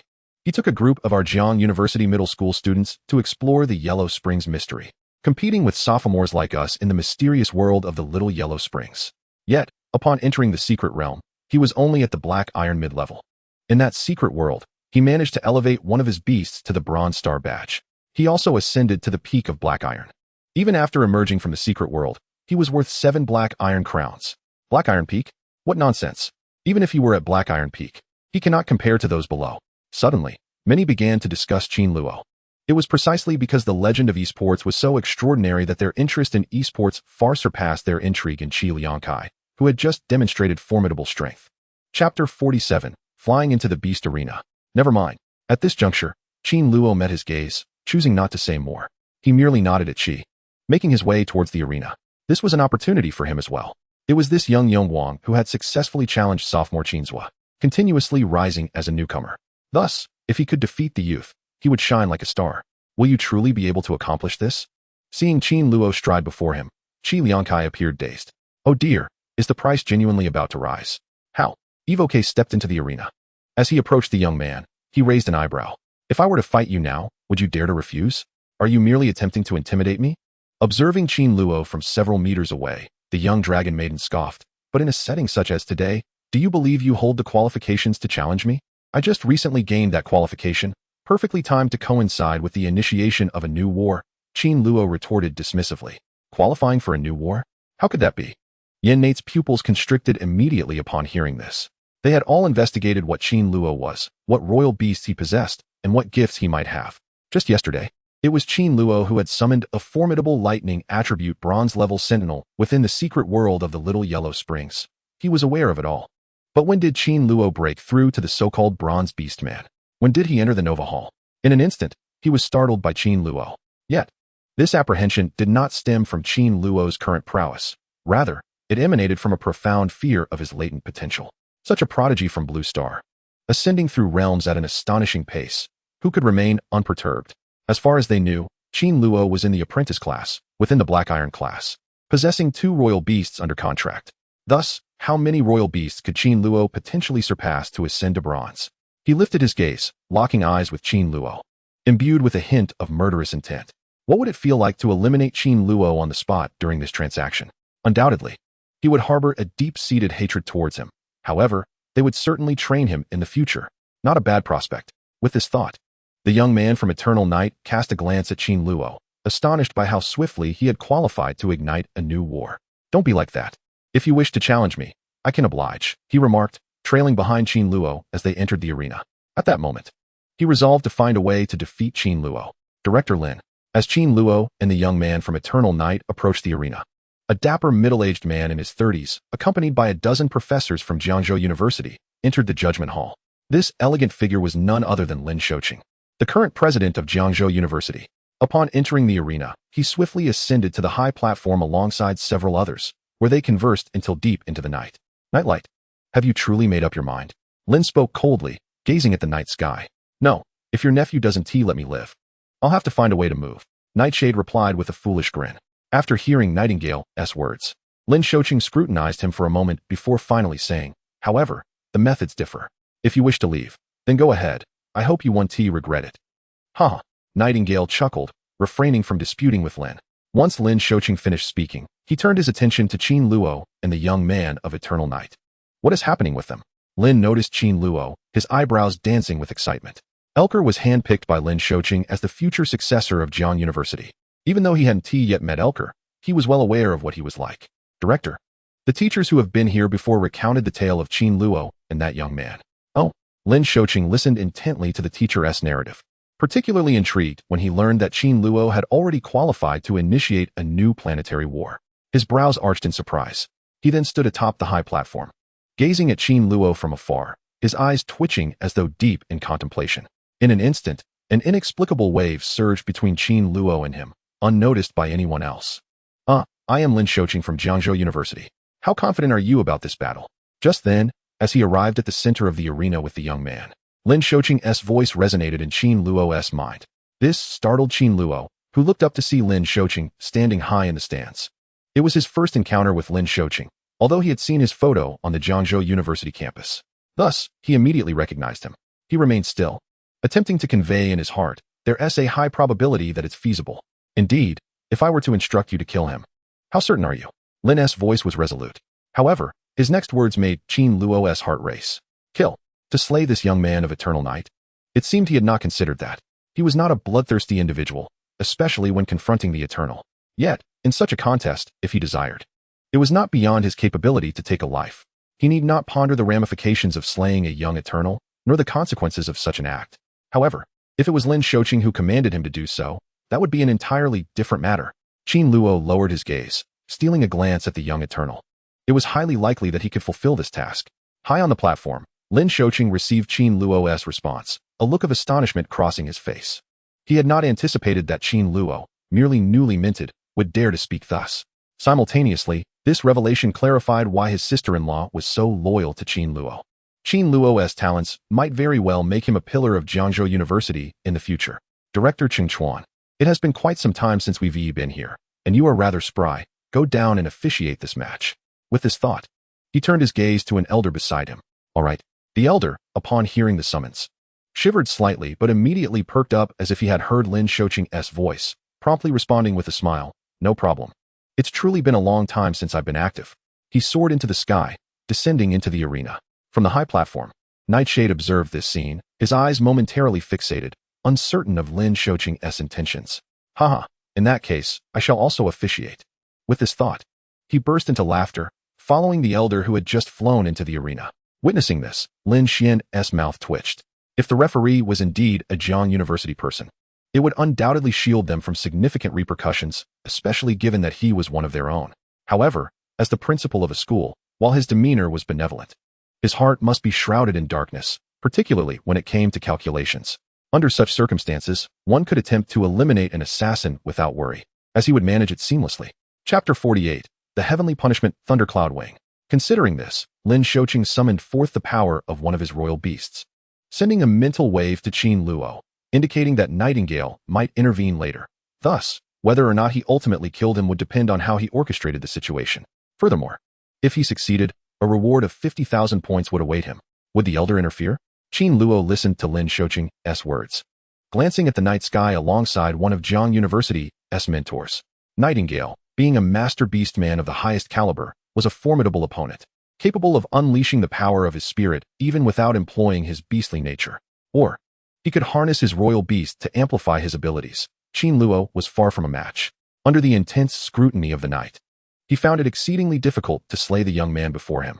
Nevertheless, in front of countless students and staff from Jiangzhou University, this young man had so humiliated them. Qin Luo truly wished for them not to depart with a corpse in tow. His eyes flickered as he began to contemplate his next course of action. What was happening? Meanwhile, in the stands, a group of faculty and students observed the unspoken communication between their director, Jiang Deshang, and the distant figure of Ming Fei descending into the arena, leaving them utterly perplexed. They could not fathom how the two had managed to board a plane while on the verge of battling that young man from Eternal Night. On the surface, he has also assumed the role of the referee. You see, Both of them are half-beasts, akin to superheroes. But what of Qin Luo and that young man? Merely bronze orcs. The bronze orc sentinels engage in battle and employ this class of orc sentinels as judges. Good night. Devise a plan to eliminate him after you finish your match with Qin Luo. Should you succeed in slaying him, as you ascend to the silver rank, I shall assist you in discovering the finest royal beasts. At this moment, a young man, soaring through the distant night toward the arena, stifled his voice with sheer mental restraint as he flew towards Eternal Night. Lin wished for Qin Luo to allow Eternal Night to depart from Jiangzhou University with the corpse. He also desired to present him with a grand gift before leaving, and Qin Luo's body would serve as an exquisite offering. This time, he was not merely the referee of the match, but also a dean at Jiangzhou University. Under such circumstances, if Qin Luo were to perish, it would reflect poorly on the strength of the referee at Jiangzhou University. What connection would it have to him? He had also perceived Qin Luo's potential. Now, with the birth of the ancient divine star, the myriad legacies and resources have significantly multiplied compared to before. In this context, Qin Luo yearned more than ever for a smooth ascent. Yet, just as he was about to depart Jiangda, it was evident that Qin Luo was spiraling further out of control. How could he feel at ease? Thus, this presented the perfect opportunity to assassinate Qin Luo. Shall I kill Qin Luo? Upon hearing this, the young man of the Long Night clan's eyes instantly gleamed with excitement. For his future, he had once contemplated eliminating Qin Luo. Now, with the knight's insinuation, if he could indeed slay Qin Luo, his future as an orc would be considerably more favorable. Contemplating this, he gazed at Qin Luo, his demeanor turning notably colder. Uxin, Yinting, do you believe Qin Luo can prevail? In the stands, Wang Yu's palms were slick with perspiration. This was a moment of immense gravity. Unlike before, when Qi Liang and the others were merely playing, this time, Qin Luo stood not only as an individual, but as a representative in a contest that transcended the mere clash between him and the young man. Even after the director Cheng Chuan had exited the scene, the conflict had escalated into a confrontation involving Jiangzhou University and the betrayal thereof. Should Qin Luo lose this match, his reputation at Jiangda might suffer for an extended duration. After all, one must not be outshone by a mere man. Yet, he was insufficient and merely a figure on the stage. Even if the entire river were in turmoil, who would indulge you? The strength of Qin Luo. Yang Yusin and Li Yanting furrowed their brows, at a loss for words. They were unaware of the true extent of Qin Luo's power. They only knew that emotional intelligence was profoundly enigmatic. All strength and royal beasts were exceedingly peculiar. Thus, in this battle, they could not articulate much. Perhaps he could ensure his success. With such thoughts, they could only proceed as they were. As for the Nightwalker Beastmaster, they had just taken to the stage. Observing everything with clarity, they understood that its power was indeed formidable. Even if they all endeavored, victory was not a foregone conclusion. Ivor, are you prepared? At this moment, Director Cheng Chuan approached the beast arena, standing before Qin Luo and inquiring. Ready? Qin Luo responded, raising his head. Upon hearing this, Cheng Chuan's lips twitched, restraining his voice as he remarked, in the future, when you find yourself in peril, I will do my utmost to rescue you. Qin Luo spoke. He would undoubtedly triumph. Considering this, he identified 3 previously assessed young eternal royal beasts. Level, Bronze Mountain. Abilities, voice mimicry, transmission, puppetry, grasping. First, fleeting 4 stars. Level, Bronze Mountain. Abilities, flight death, wing flight death, clawed flight death. Skull, 5 stars. Level, Bronze Mountain. Abilities, corpse air, corpse overturning, evil skull eye, exceedingly dreadful terminology. In an instant, the features of those 3 eternally youthful royal beasts materialized in Ivor's mind. Eternally, he possessed 2 4-star orc bronze and 1 5-star orc bronze. It was evident that one of his 2 4-star bronzes had once ascended to the stars. This meant that Yang Yusin and Li Yanhong could not compare.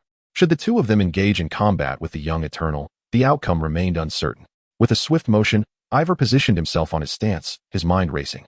He summoned the Small King, the Tyrannosaurus Rex, and the Heavenly Punishment Soldiers, coalescing the Heavenly Punishment Thundercloud Wings and the Tidal Map Treasure Snail apart. Stepping forward. Upon seeing her, he extended his hand, casting down 3 fairy wooden seeds, instantly summoning 3 to 6 5-meter-tall fairy guardians before Qin Luo. As soon as the 3 demon guardians emerged, they approached Ivor's corpse.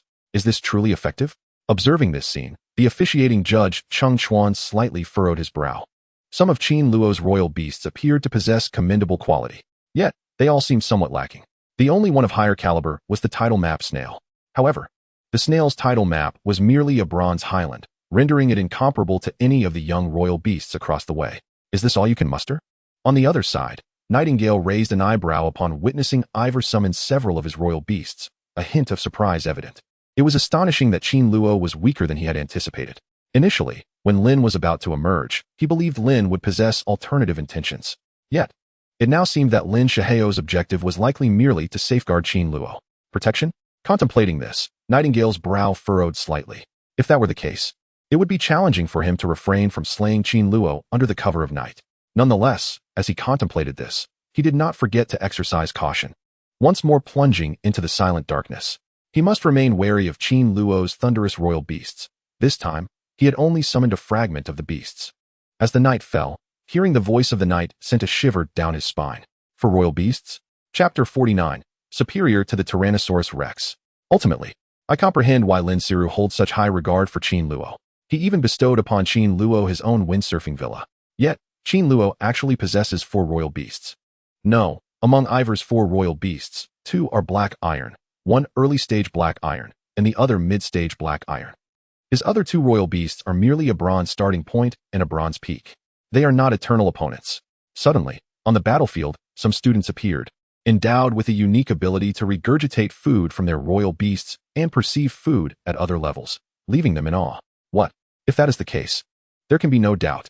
Upon hearing this student, the other students from Jiangdao were taken aback.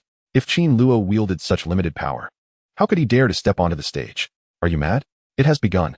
No, Bai Chuan and Yi Guang pondered briefly before unhesitatingly waving their hands to commence, signaling the race between Qin Luo and the young eternal knight. With a flourish, as soon as Cheng's words left his lips, Qin Luo seized the title map treasure snail from the amusement park. A fleeting moment brushed away the heaviness in the air, propelling towards the horizon, severing the youth of the Eternal Night clan.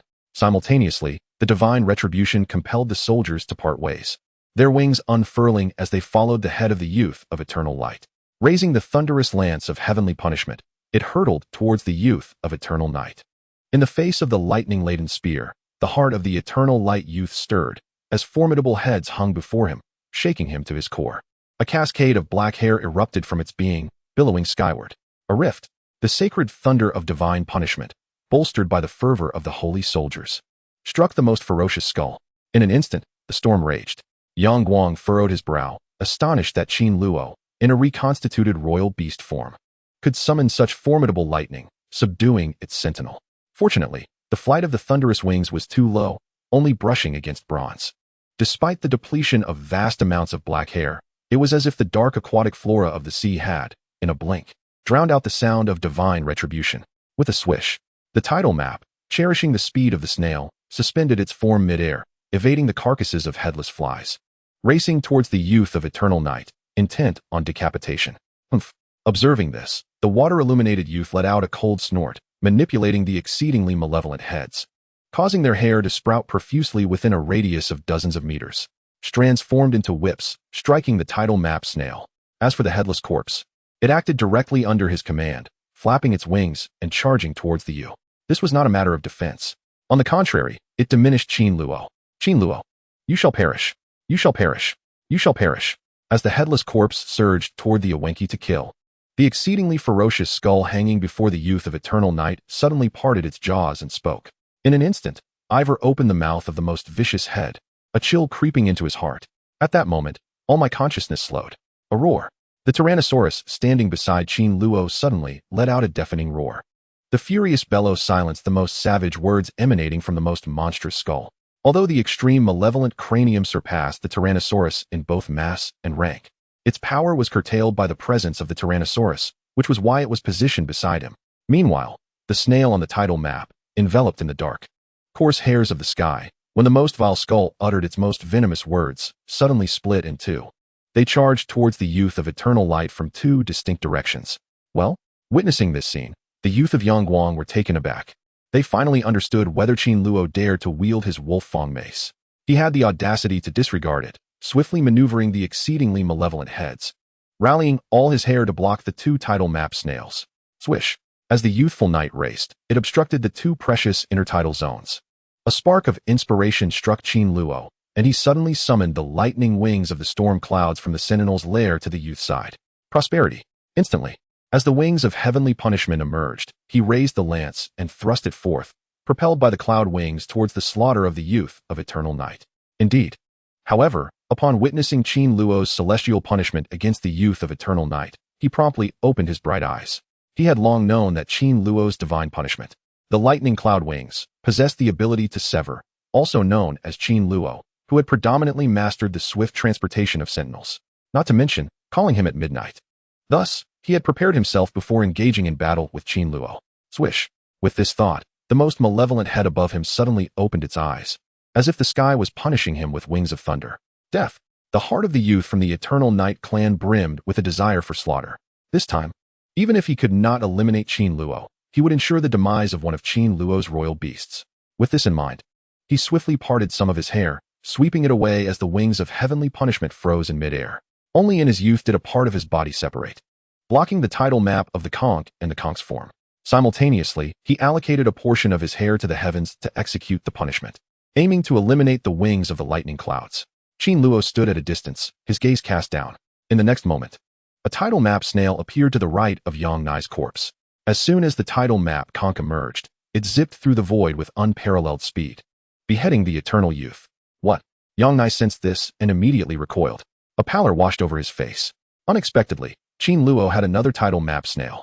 You dare. Just then, realizing something was amiss, the youth reacted abruptly. His immense spiritual force erupted, blocking the sudden emergence of the tidal map snail. The youth of the Yonla family heard the commotion of the night. Then he beheld the tidal map snail, splitting itself, suddenly freezing midair. This was his reprieve. Just as he sighed in relief, ripples spread through the void on his other side. The next moment, another tidal map snail appeared. The snail on the tidal map emerged, gently spinning, howling past the astonished eyes of the young eternal.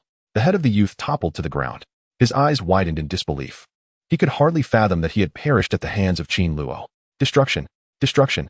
Concurrently, with the demise of the youth, the headless body soared through the sky. The exceedingly ferocious skull hanging before the youth, utterly motionless, no longer exuding its previous malevolence. What happened? Qin Luo killed? He annihilated the Eternal? Chapter 50, Departing the Game Hall. At that moment, all the students in the stands rose, dumbfounded. Indeed, Ivor had slain the individual from Eternal Light. In the night, it was crystal clear. At Jiang University, countless individuals despised the Yongya family. Yet none harbored disdain like Qin Luo. In the past stellar war, the Blue Star Half-Beast had been used to ignite the Long Night Half-Beast. However, eternal slaughter had never occurred. Not to mention, this time, Aichi was the first to depart Jiang University under the cover of night. Subsequently, shrouded in darkness, if two words were to encapsulate their feelings at that moment, it would be joy. This was a scene they thoroughly enjoyed witnessing. What transpired? At the edge of the Colosseum, the waiting prize line was left in stunned silence. The knight perished, died at the hands of the recently minted Qin Luo. Their eyes were filled with astonishment. Simultaneously, it left me questioning the script I had written. Oh, heavens! Who is this person?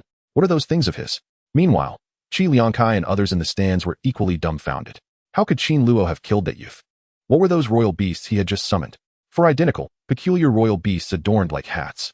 2 lightning strikes, and the royal beasts, coupled with the Tyrannosaurus Rex, along with the trio of divine guardians summoned by Xiaowan. The presence of Qin Luo's sentinels and summoners was unmistakable. Fortunately, some of Qin Luo's royal beasts had yet to mature. Otherwise, facing such a formidable Qin Luo, Qi Liang would have felt that even his own efforts would be futile against him. Neymar, is he truly a person? Splendid. Subsequently, alongside the Tyrannosaurus Rex, they entered the lair of the sentinels. Simultaneously, Xiaowan recalled the divine guardians she had just summoned. This time, she conjured an immortal sentinel, merely creating an illusion to divert the attention of the eternal youths. Suddenly, as night enveloped the scene, he witnessed the demise of the Eternal Light family's youth. And as the arbiter, he found himself in a position to prevent death. His expression darkened, his eyes fixated on Qin Luo, rushing into the killing machine, day and night. Not far from Chengchuan, Ming cast a glance at the Awenki, fuming. Are you utterly useless? Just before Yihu and the king's son arrived, I had made a pact with the king to ensure Yihu's safety, and you were to be responsible for the king's son's affairs. Yet, you stand there, a master of the Beast clan in his prime, watching your kin perish? Moreover, this is the Nova War. You, Nightingale, upon hearing Chengchuan's furious outburst, immediately shifted her gaze from her forehead to him. This was a righteous accusation against evil, fully justified. There was no persuasive power in his words. Nightingale observed Cheng, sensing his impending madness as anger welled up in her eyes. How dare you glare at me?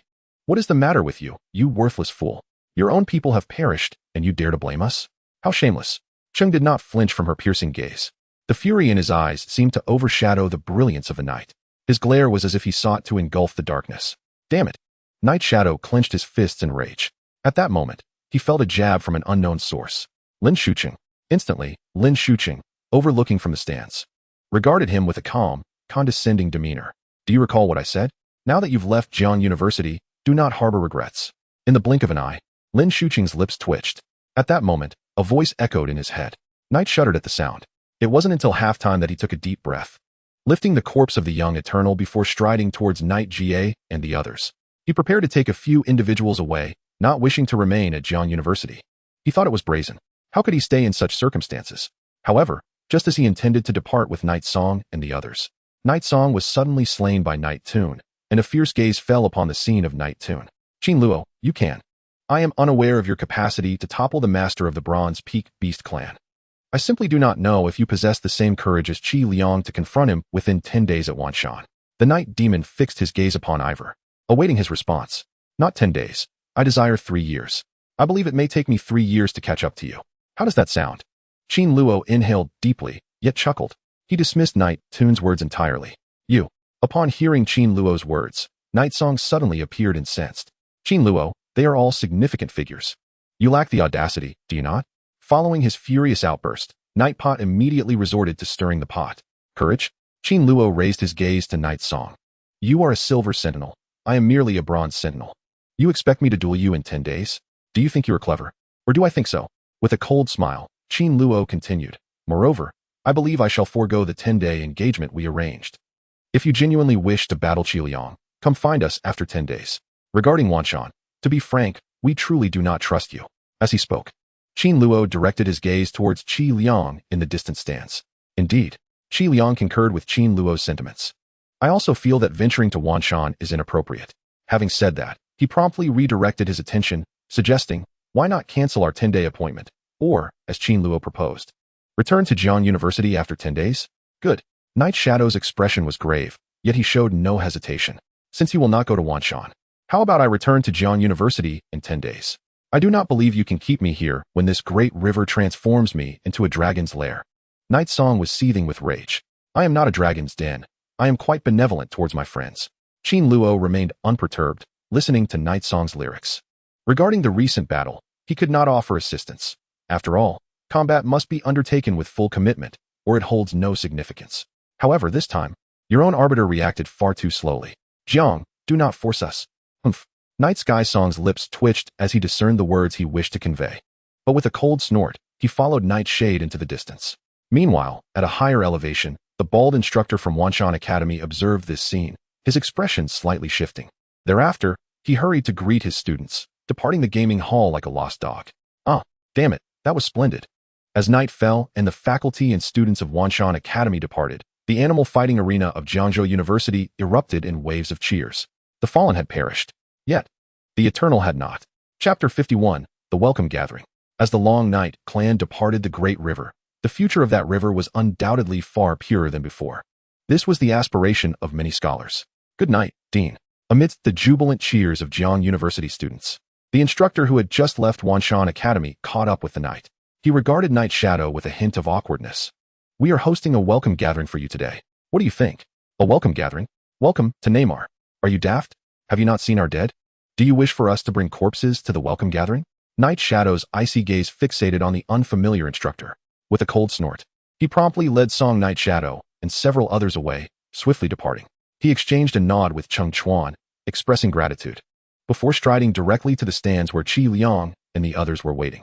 Qin Luo, damn, that was splendid. However, before he could rise, Qi and his entourage greeted him. The Wenqi, flanked by Qi Liang, delivered a punch to a Wenqi. Size, you. I have decided to reclaim what is mine. I shall refrain from speaking for several years. Otherwise, I shall be soundly slapped. However, there will be no issues in the coming months, will there? Amidst the cheers of his fellow students, Jeremy Lin suddenly ascended the high podium and began to speak. I am Lin Shuqing, the Dean of Jiang University. Since assuming the presidency of Jiang University, I have not only failed to enhance its prosperity, but have instead witnessed its decline, leading to discontent among some students. This is my dereliction of duty. More importantly, Jiang University, which has been a bastion of knowledge for several centuries, now harbors some educators and students who have joined the ranks of the Wan Mountain under the veil of night. It is foreseeable that the future of Jiang University will become even more dire. Yet, I harbor faith that by purging these individuals, Jiang University can regain its purity and unity.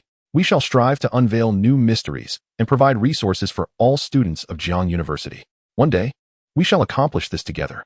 I believe we can emerge stronger from this experience. With these words, Jeremy Lin bowed deeply to the assembled students before departing with a group of teachers. After Lin Shuqing's relatively official pronouncement, Qin Luo took a deep breath.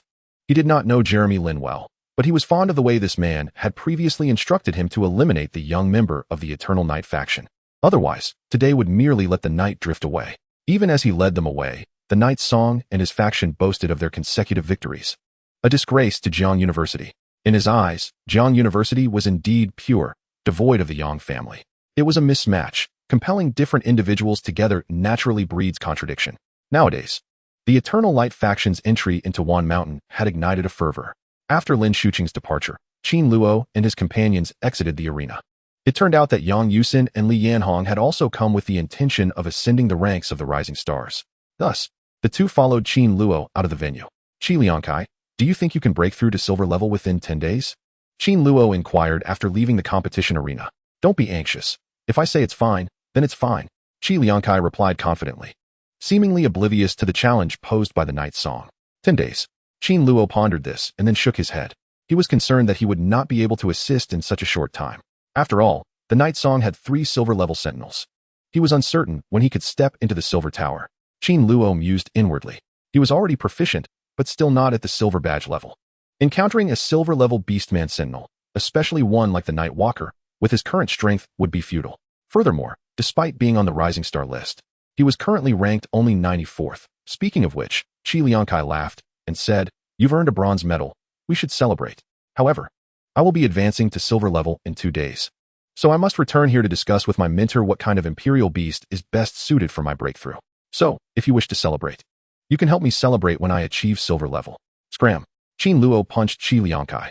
He could tell that although Qi Liangkai had consistently displayed a seemingly lackadaisical attitude, he was acutely aware of the urgency of time. 10 days was too brief. After receiving a punch from Qin Luo, Qi Liangkai left with a smile. Also departing were Wei Shan and Lu Jing. Qin Luo, let us exchange contact information so we can reach out if there's anything we need in the future, they said as they exited. Afterward, Wang Yuling and Yang Yusin joined in, adding their contact details before departing as well. It was evident that this visit to the Roman arena had shaken them. I can't wait to take action. After all, this world is one governed by power. What men can do, women can do as well. Once everyone had left, Qin Luo contemplated having someone take him to his villa. Following the division, some teachers and students entered Wan Mountain. Shortly after Qin Luo returned to his villa, the incident at Jiang University sparked a considerable uproar, making headlines throughout the Summer Kingdom. Consequently, the matter swiftly became a hot topic of discussion, capturing the attention of countless individuals. No one had anticipated that Jiang University would suddenly crumble. You see, due to certain circumstances, many individuals from the Eternal Light family had been arranged to enter Jiang University to maintain their foothold, making this institution the foremost in Jiangzhou at that time. Thus, these individuals now constituted a significant portion of Jiang University. Not to mention, the individuals who left were not solely from the Eternal faction. According to some reports, the total number of teachers departing was 1/5. 1/5 is not an insignificant number. This figure would indeed impact the foundation of the school. Simultaneously, Lin Shuqing's speech, delivered that evening, was uploaded online. Transforming from ashes? After experiencing all this, can the once crumbling Changjiang truly be reborn? Many questioned. As discussions flourished, a video emerged, depicting Qin Luo's elimination of that young man. The shameless Jiang University, unable to retain its people, nor let them go. Jiang University, renowned for its prowess, fell victim to the Nova War, unattended. As the news broke, headlines began to circulate online, all pointing fingers at Jiang University, directly implicating a talk. However, it wasn't long before they began to vanish one by one. Even the footage of Qin Luo shooting the young Eternal was eventually removed. Ultimately, only a more measured commentary remained, which also mentioned the fatal incident involving the young member of the Eternal faction. Chapter 52, Signing the Confidentiality Agreement. It was advised that in the upcoming new war, caution and restraint should be exercised. Additionally, it was emphasized that the judges bore responsibility as well. The students should not be blamed. As for Jiang University's elders, It was their own people who served as judges. He was the half-beast king. Thus, we could forgive Qin Luo for exerting himself in the competition, leading to an unintended fatality. If there was blame to be assigned to the warrior legion, it lay with their own judges. Those scoundrels. That night, one mountain, having moved his family here, smashed all the tables in his room upon seeing some discussions online, fuming with rage. Haha, the old man must be furious. Upon returning to his villa, Qin Luo, hearing this, wore a peculiar smile. This time, killing the young Eternal under the cover of night brought him genuine joy. Ding ding. Just then, a flurry of messages appeared on his phone, startling him. He picked up the phone, discovering that he had been added to a group by Fong Lan and other students from Central State University's girls' school. Since his departure from the Ancient Star, that small group of individuals had remained notably silent. Unexpectedly, on this very day, an influx of messages emerged. The most adorable little jar chirped. Oh dear, we have returned from the Ancient God Star. Have you now gone to Jiang University? The willow tree whispered. Qin Luo, you left last time without a word. How have you been? I, Fong Lan, remarked. I just watched a video. Qin Luo recently eliminated a member of the Eternal Night faction at Jiang University. He must still be occupied. Let us bid him farewell. A fan of Qin Luo inquired. Fong Lan, what exactly transpired? Please, enlighten us. Qin Luo opened the group chat and was immediately greeted by a message flashing across the screen. He felt enveloped by it, much like the square blue Kobe awaiting a girl to chatter beside him. A smile blossomed on his face, filled with a sense of achievement. Although his prowess did not rival that of Qi Liangkai, nor did it surpass the rising star in Jiangzhou, he had already garnered the admiration of the Jiangzhou populace. These fans were, in fact, a group of charming girls from the affiliated high school. Lost in thought, Qin Luo suddenly mused. If one day he were to visit Zhongzhou University, it would not be surprising for a throng of beautiful girls from his own school to greet him with banners. If such a scenario were to unfold, it would surely be delightful. The doorbell rang. While Qin Luo was pondering this, he felt a stir in his heart and noticed a call coming through. The number was all too familiar, Ms. Lin. Without hesitation, Qin Luo pressed the answer button. Qin Luo, came the melodious voice of Lin Shiru over the line. I have just learned about Jiang University. Thank you for this. Lin, you mentioned representing Jiang University. Qin Luo chuckled at her words. You remember, Lin Shiru's voice was soft, her mood seemingly buoyant, unaffected by any prior discord. It felt as though the distance from Jiang University had filled her eyes with joy, as if she had come to terms with something. This time, her conversation with Qin Luo was not the formal discourse of a teacher to a student, but rather a friendly exchange. I might need some time before I return.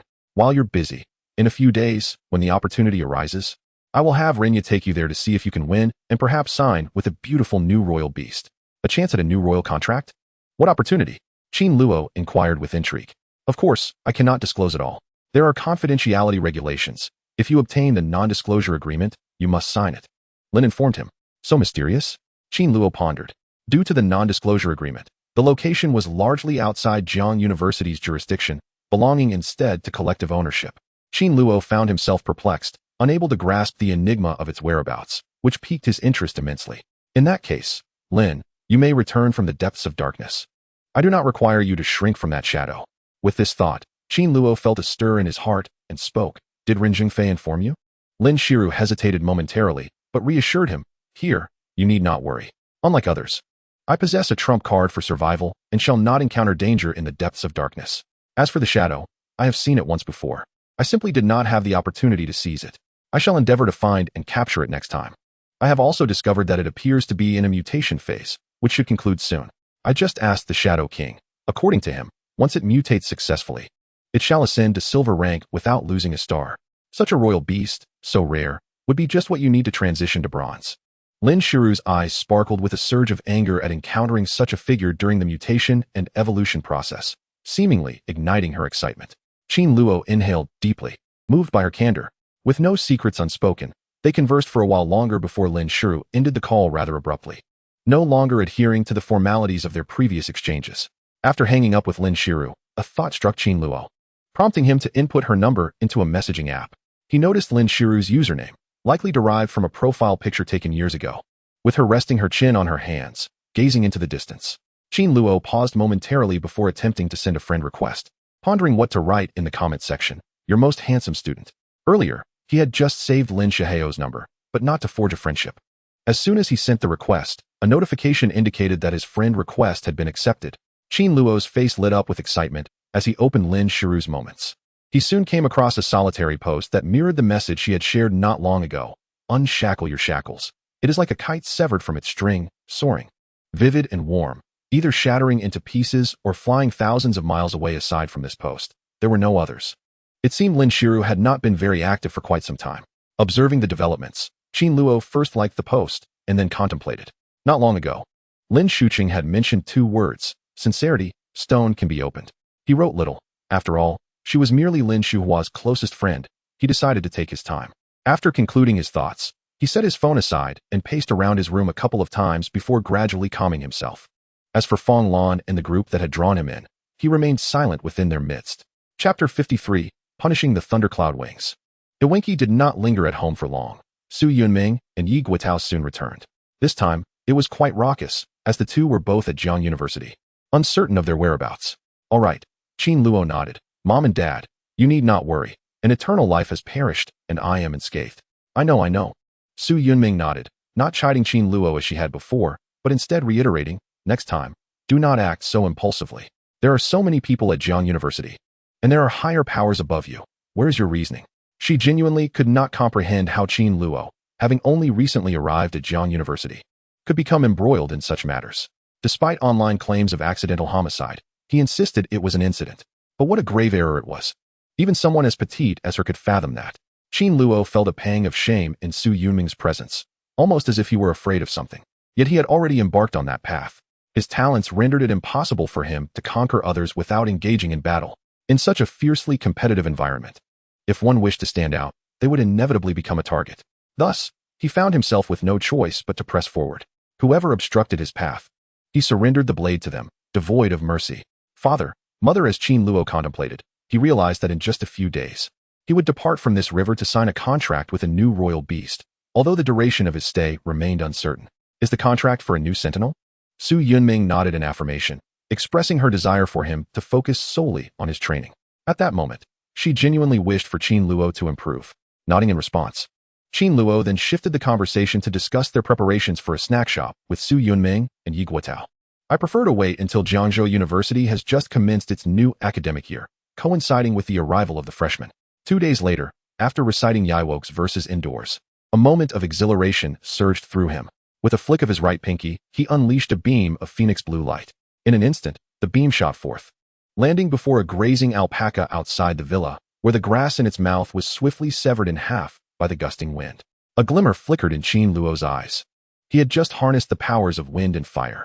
Yet, utilizing this wind energy for offensive purposes was, in truth, rather feeble, adequate only for a few frail black iron creatures. The primary purpose of this wind calamity magic was to enhance oneself or one's beast, thereby augmenting their speed. Ultimately, it was all about gaining a modicum of strength. Qin Luo shook his head, pondering what might transpire once he fully cultivated the wind-fire calamity and transformed it into a more potent form. According to the teachings, such a skill would likely undergo significant evolution by that time.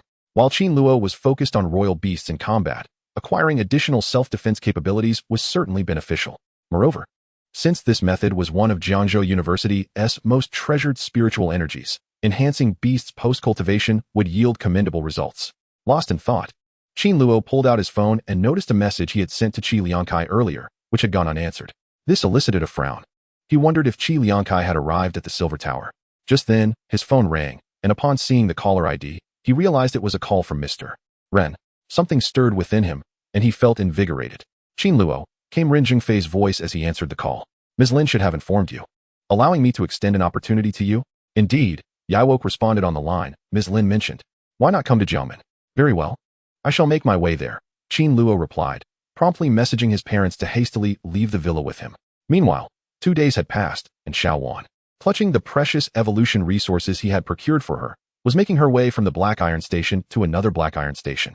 Most notably, the Tyrannosaurus Rex advanced at a remarkable pace, catching up to Xiao Wan within 2 days and reaching the pinnacle of Black Iron Ridge. While this progress may not have significantly influenced the war, it nonetheless propelled his Orc Sentinel's realm forward. Additionally, as Lin had mentioned, the $50,000 he received for eliminating the young man from the Eternal Night faction had now multiplied to $250,000.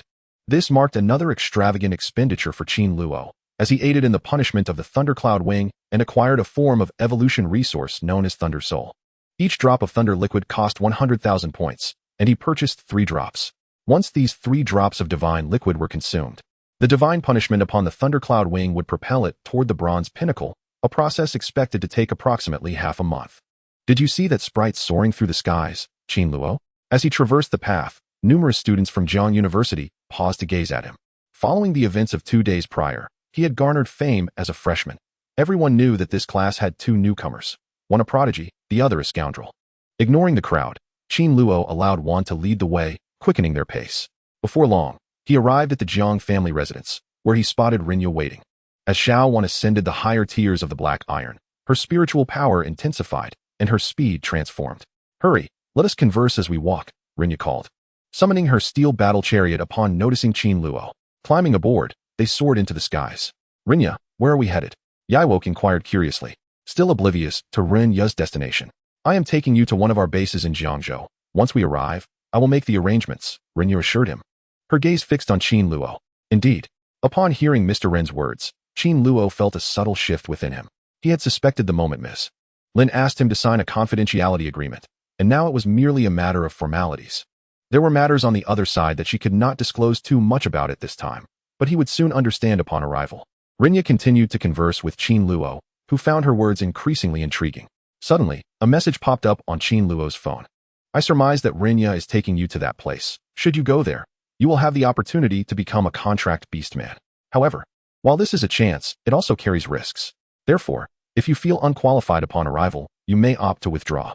One more thing. If you participate and have the chance to sign a contract with a beast." Chapter 54 Remote Attack Type. If one of the sentinels they offer is exceedingly rare, possessing special abilities and qualities, do not hesitate, merely choose. But if such a royal beast is not available, strive to select a defensive or remote attack type, as that is what you currently lack.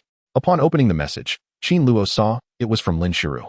He quickly sent her a soldier emoji, stating, "I am en route. Rest assured, Teacher Lin, my classmates and I have agreed to comply with arrangements."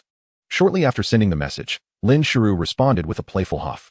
A knowing smile graced Qin Luo's face as he tucked his phone away, saying nothing further.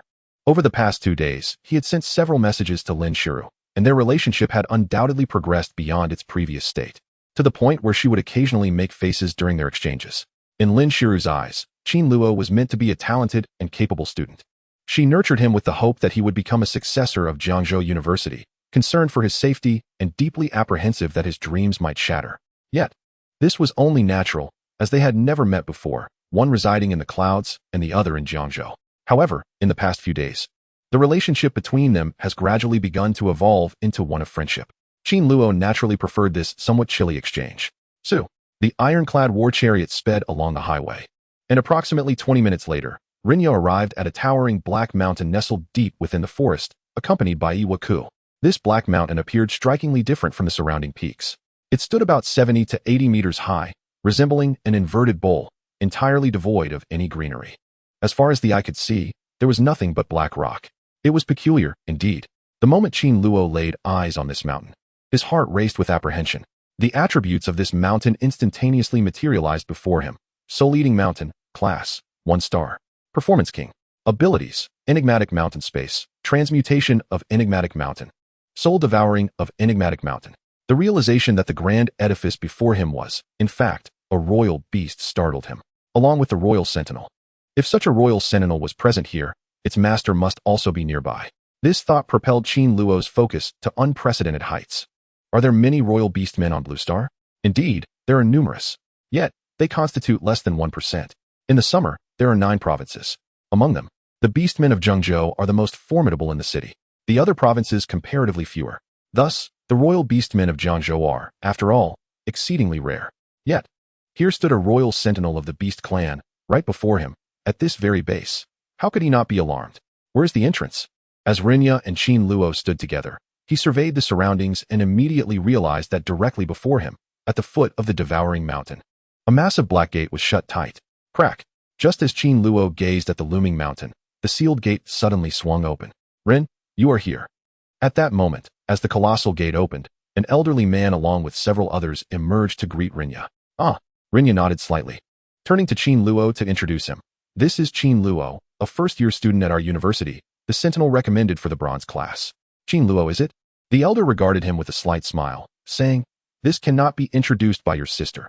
During your time at Jiangzhou University, something unfortunate transpired, which I have heard about. Upon finishing, he offered Qin Luo a gentle smile. Qin Luo, I am Wang Tianshan, the guardian of this base. Let us discuss matters inside. Base guardian? Wang Tianshan.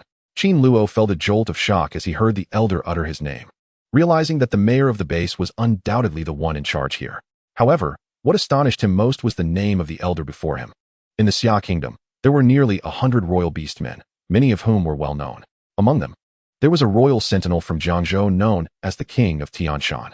It was said that the King of Tianshan was named Wang Tianshan. The King of Tianshan from Jiangzhou was an impeccably dressed, taciturn elder. Did he call Rinya, Rin? Qin Luo felt his mind racing. Yet he did not dare to hesitate, quickly following Rinya as she led him through the immense gate of the Devouring Mountain. Boom. As several individuals reached the center of the Divine Mountain, the great door shut automatically behind them. However, upon entering the Mountain of Magic, Qin Luo did not find himself engulfed in darkness immediately. Instead, it felt as if he had stepped into another world. This realm boasted structures and bustling personnel, leaving Qin Luo utterly astonished. Within the Mountain of Magic? In the next moment, Qin Luo comprehended one of the extraordinary abilities of this devouring mountain. At that time, due to the brevity of his visit, he had only taken a cursory glance, failing to scrutinize it closely. Now, it seemed that this ability might allow the devouring mountain to carve out an entirely different world within itself. Of course, when Qin Luo arrived, he surveyed the surroundings and found the space not as vast as he had imagined. It might not even rival the total area of several royal nests he had constructed. Rin Jingfei, have you not provided Qin Luo with detailed information? Upon entering this space, Wang Tianshan turned to Rinya and inquired. He has not signed a confidentiality agreement. So I certainly haven't. Rin Jingfei shook his head. Qin Luo. Upon hearing this, Wang Tianshan turned directly to him, gazing gently as he said, since your mentor has yet to inform you of this matter, allow me to enlighten you first. Afterwards, you may sign a confidentiality agreement later. He pondered briefly before continuing. This time, it concerns the reasons and outcomes surrounding the birth of the ancient divine stars. I believe everyone is aware that above our blue star, there exist numerous passages leading to ancient deities, through which stars from across the galaxy can enter our blue star. You may not know, but currently, many extraterrestrials are infiltrating our blue star. Our situation is rather fortunate, as we do not yet have a spatial entryway occupied by races from other planets. However, many smaller nations are currently being inundated with extraterrestrial presence. Some countries have even been penetrated by aliens, or completely occupied.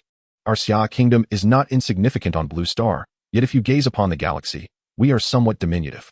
Should extraterrestrials firmly establish themselves on Blue Star, our Xia kingdom would collapse in an instant. Thus, we devised a plan. A plan. We summoned you for this counter-invasion strategy. Of course, you are not the only individual we seek this time. Alongside you, there are others of similar age among the beastmen, and several other gifted beastmen. Chapter 55, Bronze Level Sentinel Data. Qin Luo stood dumbfounded. What connection could such a grand plan have with my status as a bronze beastmaster? Seeing that Qin Luo was bewildered, Wang Tianshan elucidated. The ultimate goal of the counter-invasion plan is immigration. Once our Xia state faces the threat of extinction, we will collectively migrate to other planets as swiftly as possible. There are two prerequisites. One is to locate a spatial passage accessible to all, and the other is to identify stars suitable for immigration. We have cracked the first one. The second challenge, identifying immigrant stars, remains to be addressed. Because the passages connecting with ancient deities are inscribed upon the stars of life, we must obtain the consent of other celestial bodies for immigration. Wang Tianshan emphasized this point. Consequently, Qin Luo immediately grasped his implication. Should beings from another star invade Blue Star, Qin Luo would undoubtedly view them as a life-and-death adversary.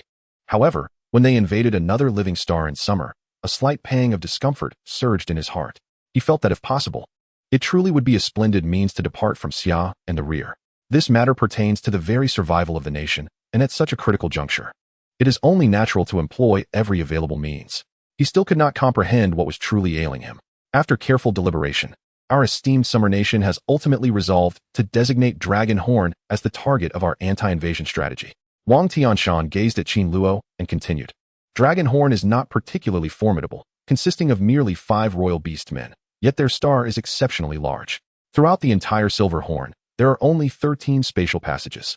Among these, only one connects to the ancient planes of the gods, while another can be accessed solely by the royal beastmen sentinels, making it relatively easy to defend against attacks.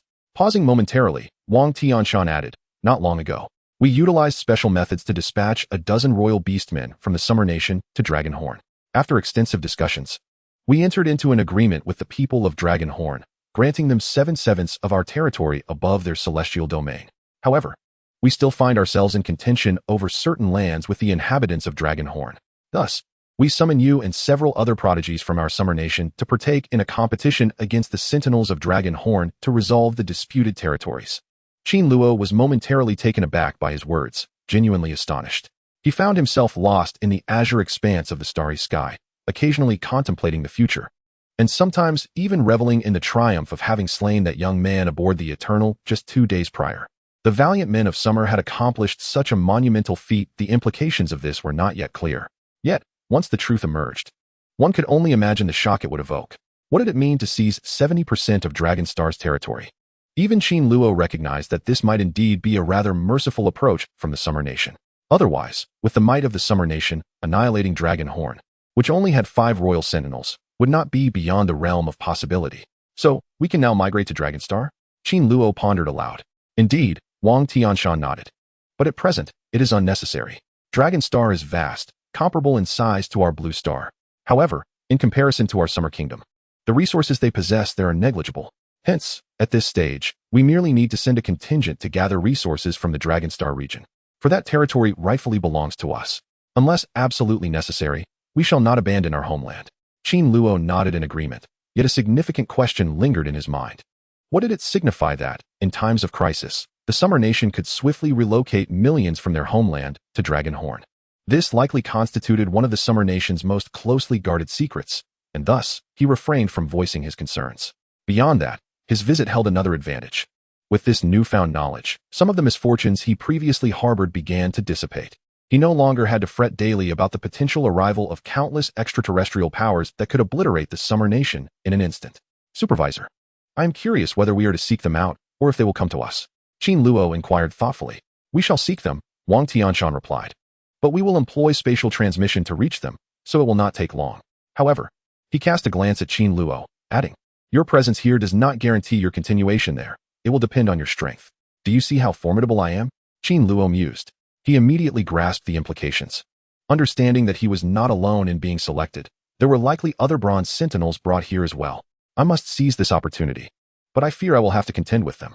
What of the Beast Tamers? What of the sentinel that Lin Shihao mentioned? Qin Luo pondered.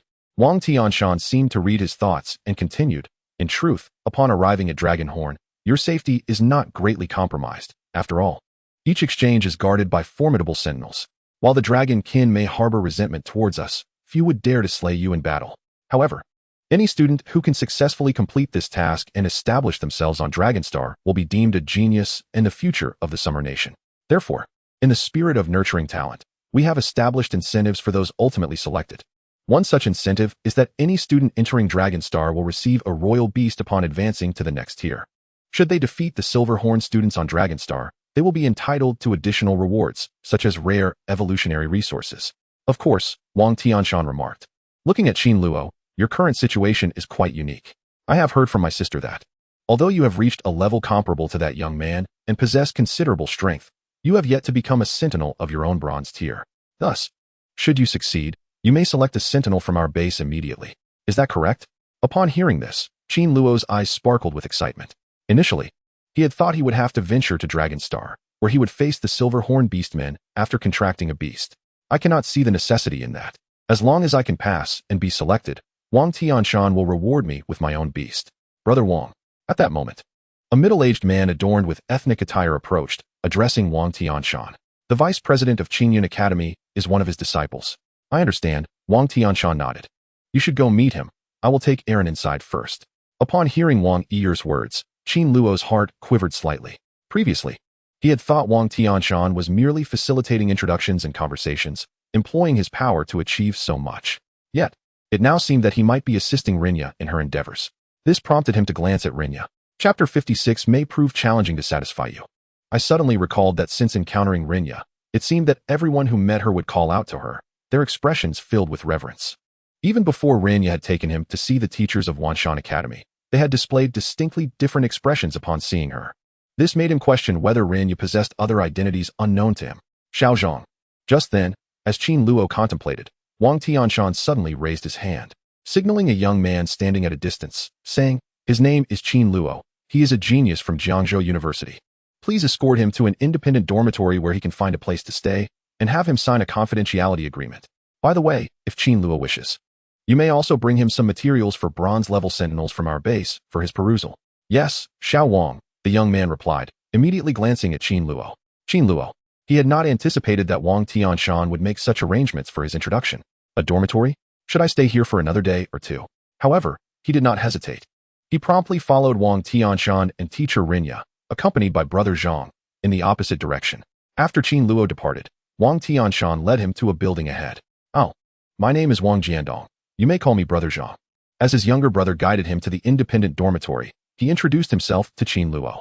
He appeared to be quite cheerful and loquacious. "Greetings, brother Zhang," Qin Luo responded. "There is no need for such formality. I believe the king mentioned that you are to observe the bronze-tier sentinels we have captured at our base. If you wish, I can procure them for you later." Zhang smiled. "Thank you, brother Zhang. I would appreciate it." This word held a deeper meaning for him, for on one hand, he was eager to uncover the secrets that lay within the base. After all, it was an official stronghold. He remained hopeful about it. With this thought, teacher Zhang swiftly led him to a red brick building and ushered him into a single dormitory. After bidding farewell to Qin Luo, he returned in 3 or 4 minutes, bringing with him a stack of documents. "Qin Luo," Zhang Jiandong stated upon returning to his assigned quarters, "here is a confidentiality agreement pertaining to our Tianshan base. You must sign it." "Very well," Qin Luo nodded, accepting the documents. As he perused them, he realized it was a standard confidentiality agreement, stipulating that he must not disclose anything he sees or hears outside of Tianshan base. While it appeared straightforward, Qin Luo understood that if he were to breach this agreement and be discovered, the consequences would be dire. Additionally, he sensed that the individuals permitted entry into this place had already been thoroughly vetted by the Tianshan base. It was conceivable that he himself had been under covert surveillance for an extended period. Perhaps there were people like Lin Siru, who ensured his access here, alongside his disciple, recently brought in by a vice president of Qingyun Academy. Thus, after only a cursory glance at the documents, he signed in several places as directed by Zhang Jiandong. "Qin Luo, while I acknowledge that you may harbor concerns, I must caution you that information regarding Tianshan base, particularly pertaining to Longxing, must remain undisclosed."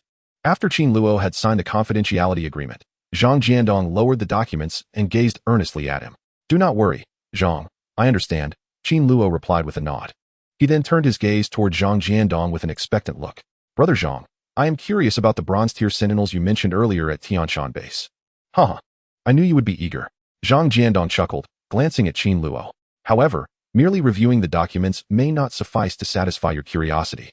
Thus, upon my return, I arranged for some videos of the royal beasts to be brought to you, which I shall show you now." "Thank you, Zhang." Upon hearing this, Qin Luo's eyes sparkled with excitement. During the wait, Zhang extended a hand to press a button on his personal assistant watch. A virtual screen materialized before them. As he resumed his work, the screen expanded into a 50-inch display that hovered between Qin Luo and himself. "We have 8 superior bronze-tier sentinels at Tianshan base.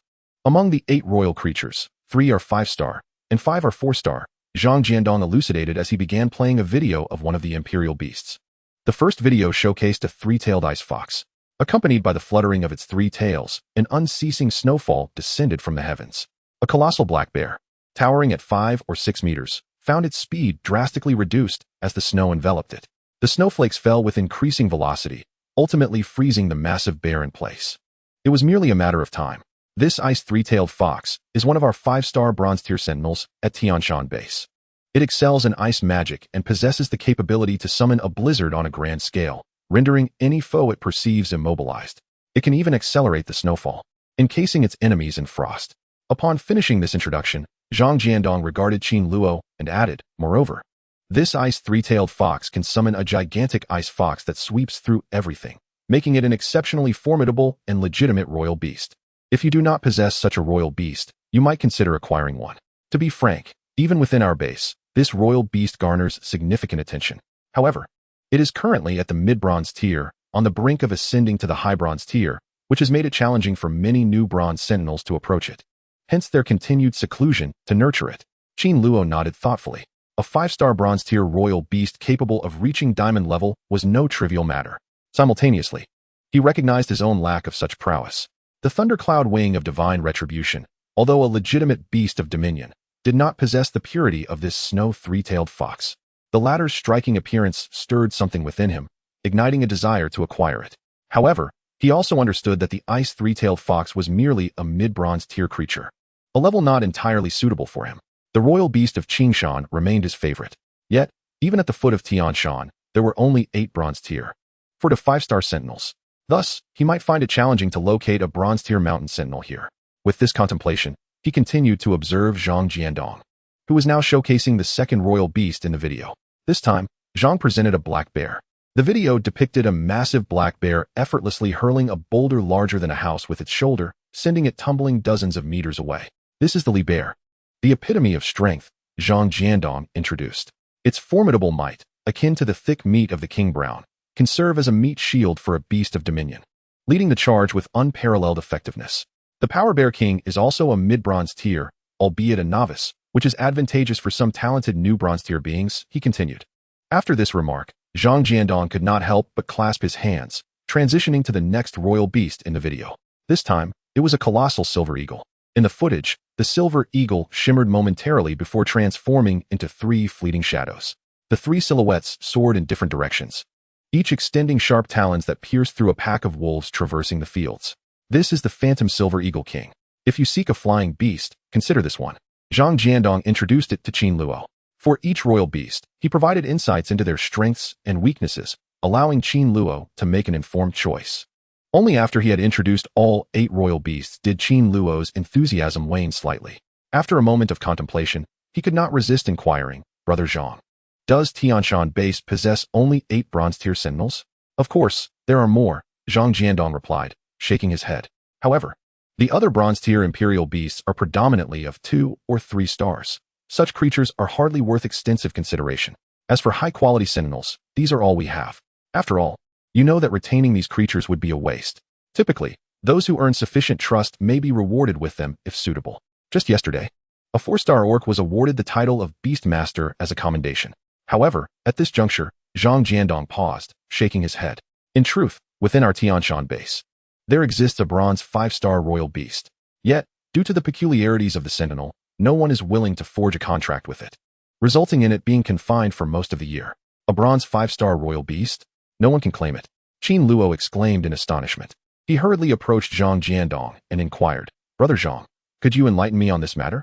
It's not about that sentinel, particularly not concerning you. Upon hearing Qin Luo's question, Zhang Jiandong shook his head once more, yet he proceeded to elucidate. That beast is known as the Copper Peak King Beast, resembling a colossal rock. It is a type of large stone capable of transforming into various monstrous forms, often found lying on the ground, snoring. We remain oblivious to its true nature as a royal beast. However, its defensive capabilities are extraordinarily robust. Even a typical silver-tier sentinel would find it challenging to inflict harm upon it, and its willpower is remarkably tenacious, since it is a bronze-tier creature. Most who attempt to bond with it at lower tiers, particularly silver-tier, are met with resistance. Even when a silver-tier sentinel cast the beast seed into the Sea of Souls, it remained unresponsive and continued to slumber. Zhang Jiandong's expression turned curious as he added, you know, this creature was actually captured by several Black Iron Warriors. Captured by Black Iron Warriors? Qin Luo was taken aback.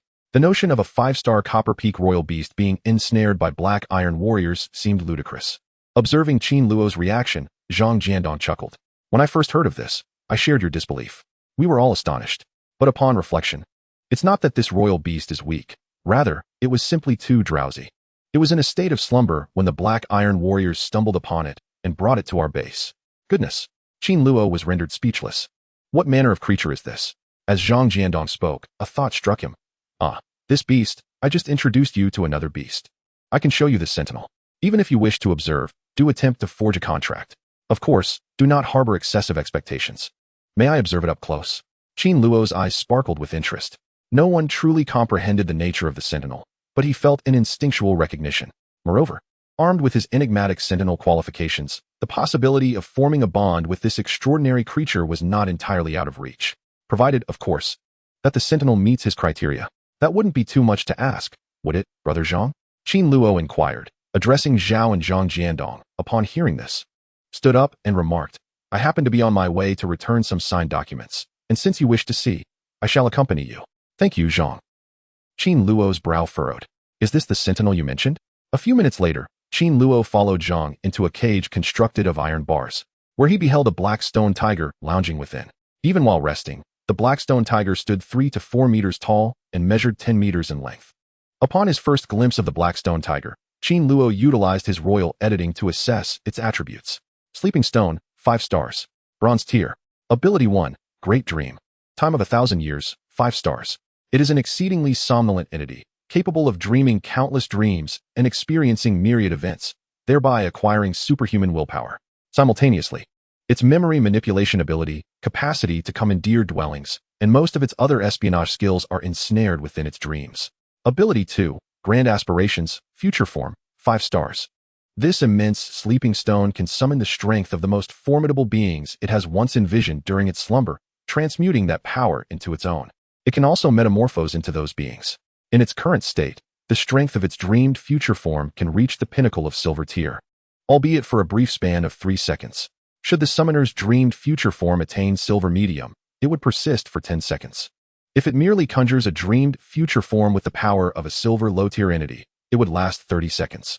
Should the life form summoned share the same tier as itself, the duration becomes infinite. However, each time it invokes its grand dreamed future form to summon a portion of its power, it requires an hour to recuperate.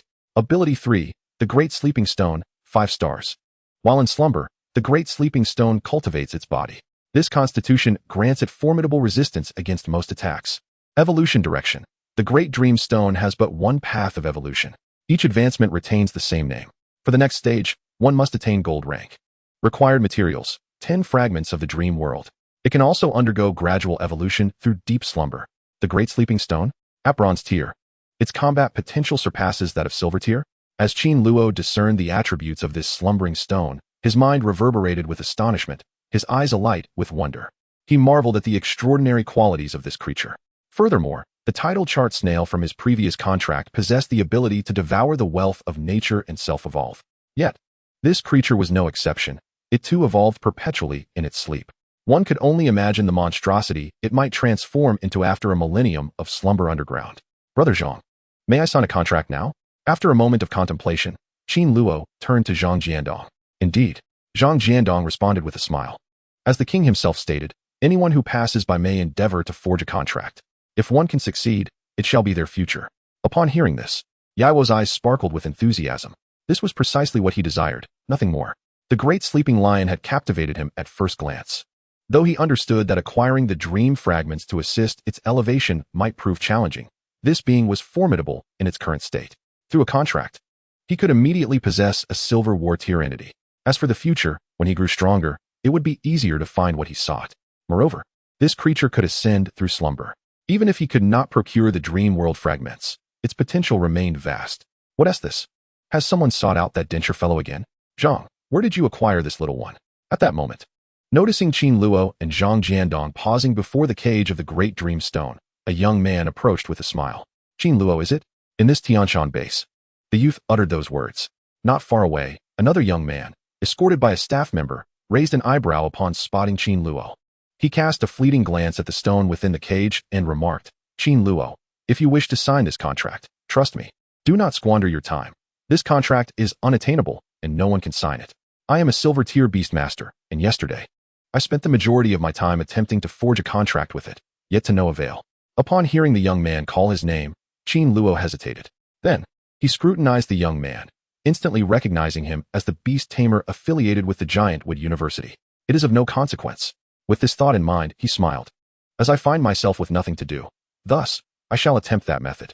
The relationship between Giant Wood and Connecticut is quite amicable. Furthermore, his cousin, Yi Han, is also studying at the university, so it is customary for those acquainted with Qin Luo to have no issues during their first meeting.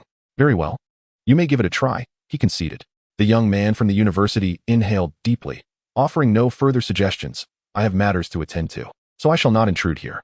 With that, he excused himself and followed the workers from the Tianshan base. With the departure of the young man from Tsinghua University, only Qin Luo, Zhang Jiandong, and a member of the Tianshan base remained. This creature, could it truly be so difficult to contract? Qin Luo lifted his head, no longer hesitating, and directed his gaze towards the slumbering stone within the iron cage. At that moment, a thought crossed his mind. and he separated from his royal beast, swiftly soaring towards the inert stone, which remained unmoving, transforming into a black tiger. In an instant, the royal seed of Ivor, under his control, entered the magnificent slumbering form. Aside from Qin Luo, Zhang Jiandong at the scene wore a delighted expression. Qin Luo did not require any advice. He was acutely aware of the temperament of these prodigies. The greater the challenge, the more they yearn to attempt it, especially when others have failed. Much like that student from Jianghu University, who squandered a significant portion of his time here yesterday. To him, Qin Luo appeared to be no different. Until one reaches the Yellow River, one does not perish. If the contract were so easily signed, then anyone desiring it could attempt to do so. Where would it reside now? At that moment, as Qin Luo inserted his royal beast seed into the slumbering stone, he sensed a flicker of consciousness, as if awakening from a deep slumber. At this juncture, a thread of awareness, seemingly discovering something novel, approached his royal beast, lingering and rubbing against it. This sensation was distinct from joy. In the blink of an eye, the thread of awareness appeared unsatisfied, as the royal beast directly tugged Qin Luo toward the core of its soul. Sensing this, Qin Luo was taken aback. A challenging contract? Are you suggesting that a slumbering stone is difficult to contract? If I had done nothing, would it have drawn my royal seed to the core of its soul? What? Are you sensing something amiss? Do you not realize that no matter how fervently you attempt to communicate with the ogre, it will not respond, merely lying there in slumber? If you wish to compel it to contract, must you not breach its soul's defenses? Beside him, Zhang Jiandong observed the peculiar expression on Qin Luo's face and could not help but jest. I told you, this matter requires no experimentation.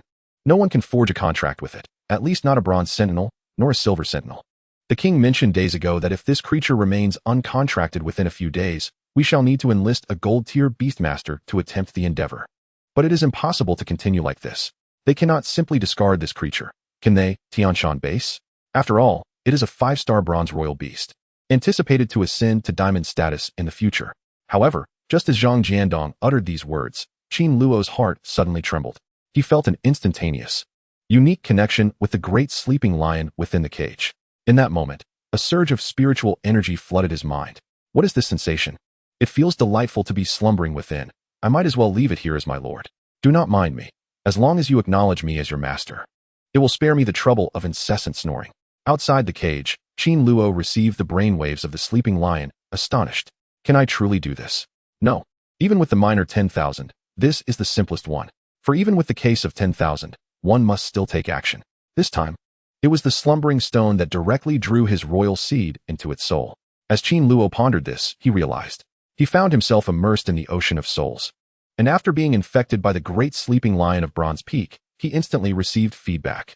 He was not far from the steps in the midst of bronze and directly stepped inside. Upon crossing into the center of bronze, his sea of consciousness expanded slightly, and the feedback he received in that moment vanished. However, this brief renourishment rendered Qin Luo's spirit somewhat unstable, causing him to experience a slight electrical leakage. Aside from this, during the elevation of Qin Luo's sentinel rank, his spirit wavered, and he foamed at the mouth. Zhang Jiandong stared at Qin Luo in surprise, his eyes wide. Is this you? A bronze sentinel? If he does not voluntarily disclose his repair, unless they are exceptionally powerful beastmasters, ordinary beastmasters cannot perceive their status. Yet, Qin Luo merely sighed in relief, allowing Zhang Jiandong to breathe easier. Qin Luo had changed. However, Qin Luo was somewhat astonished by this transformation. Is this an upgrade for the sentinel? What a jest! Were you not attempting to contract that monster? How did he retreat? And how did he elevate his beastmaster to a higher tier? With this thought, an incredible realization ignited within him like wildfire. You cannot conquer it. Is that true? Chapter 59, The Peculiar Space. Brother Zhang, thank you this time. Qin Luo turned to Zhaoan, his face radiant with joy. This time, Zhang Jian mentioned the great Dreamwalker Stone. What he sought was the royal beast within the contract. Ultimately, he would likely have to compete with others for a position on Dragonstar to obtain such a royal contract. However, his contracted sentinel might not be the great sleeping stone. It could be one of the other 8 royal beasts previously introduced by Mr. Zhang. Yet, how could those 8 royal beasts compare to the great sleeping stone? The technique of the great dream sleeping stone, to put it simply, is akin to the technique of a pig's trotter. Thank me? He replied, his expression unyielding as he gazed at Qin Luo. You are not telling me that you successfully signed a contract with this fellow, are you? He glanced at Qin Luo and then at the large stone in the cage. His eyes filled with skepticism. How could that be possible? Countless individuals have attempted. It is inconceivable that this peculiar royal beast would contract with Qin Luo. How much longer until the contract succeeds? It feels as though one need not think at all. Prosperity. As Qin Luo smiled, poised to utter a few words, he successfully completed the contract for the Dreamstone. In the center of the space, a sudden halo coalesced, swirling and winking at him. What was happening? Qin Luo gazed on helplessly. Of course, his orc contract was a cause for celebration. However, following the signing of a contract with a beast, every time a new beast's nest formed in his sea of souls, it would provoke a tremendous uproar. What could it be? In the distance, a young man from Yehuda University, who had just departed with Qin Luo, felt the halo ripple through his heart. It was something quite ordinary. Observing the young man's bewilderment, a staff member from the Tianshan base chuckled. This peculiar royal beast mostly slumbered, but would awaken periodically to consume the essence of heaven and earth. Upon hearing this, the young man from Jumu University nodded in understanding, feeling a pang of sympathy for himself. Though it was a bronze sentinel, its defensive capabilities were exceedingly robust. Just yesterday, he had even sent one of his silver-class sentinels to attack the Great Slumber Stone. Yet, in the end, the colossal stone remained unmoved, continuing to doze. Such an astonishingly defensive sentinel was indeed a true temptation to contract. Regrettably, it was a sentinel that no one could claim successfully. What was the situation? Meanwhile, Zhang Jiandong, standing beside Qin Luo, appeared utterly bewildered. Initially, as the essence of heaven and earth converged, he presumed it was merely another sleeping stone. However, he soon realized that while the essence fell from the heavens, the Great Slumber Stone lay motionless, deep in slumber. In the blink of an eye, the essence poured into Qin Luo. Do not worry, Zhang. I am on the verge of a breakthrough. Qin Luo smiled at Zhang's expression. He then sensed that a new sentinel nest belonging to the Great Stone had already formed in his mind. After pondering briefly, he cast a glance at the sleeping giant stone in its cage and winked at the sentinel's nest. At that moment, there was no need for him to conceal certain abilities of the royal nest. Those who had a slight understanding of him were already aware of his talent for spatial orcs. Oh my goodness! Witnessing Qin Luo's demeanor, Ivok suddenly vanished. Zhang muttered an expletive under his breath, his tone incongruous with his usual demeanor.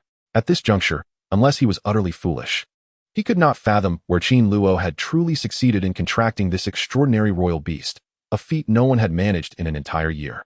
Ivok, how did you accomplish this? Indeed. What did you say to that large stone the first time you communicated with it? Why did it suddenly consent? Zhang Jiandong and the staff beside him posed several inquiries, their gazes aflame with curiosity directed at Qin Luo. Momentarily taken aback by their intense scrutiny, Qin Luo was uncertain of how to respond. Could he claim that he had done nothing? That the great slumber master had absorbed the seed of his royal beast into his soul core?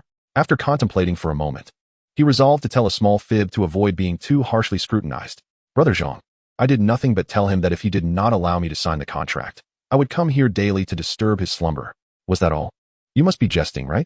Upon hearing Qin Luo's words, both Zhang and the other individual were momentarily stunned. Yet, neither found it easy to voice their thoughts. After all, the Orc Master's talent remained his deepest secret. Zhang waved his hand dismissively. Qin Luo, I will also send you the confidentiality agreement you just signed. You may return to your residence for now, but remember not to wander around the base. This time, he was genuinely taken aback.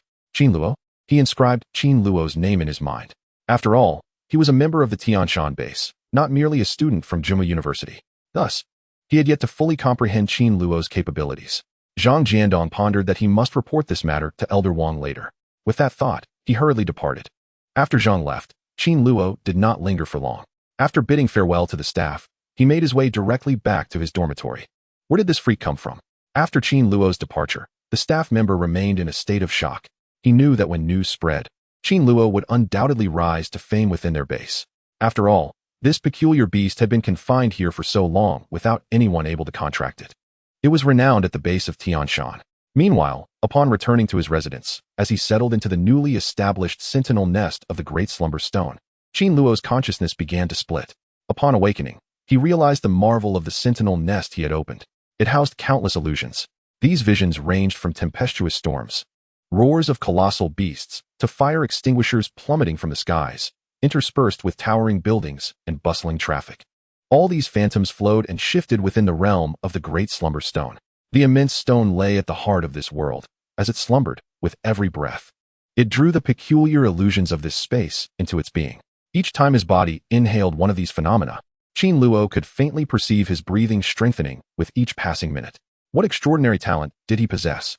And this royal nest seemed to align perfectly with it. Ivok's heart raced at the sensation. Even in his perception, perhaps still continuing, the great Dreamstone had reached its bronze peak, not far from the advanced silver tier, poised to fully fracture and attain silver status. If it desired, it could achieve this within 20 days. What could this creature accomplish upon reaching the silver tier? Peak silver, or even gold?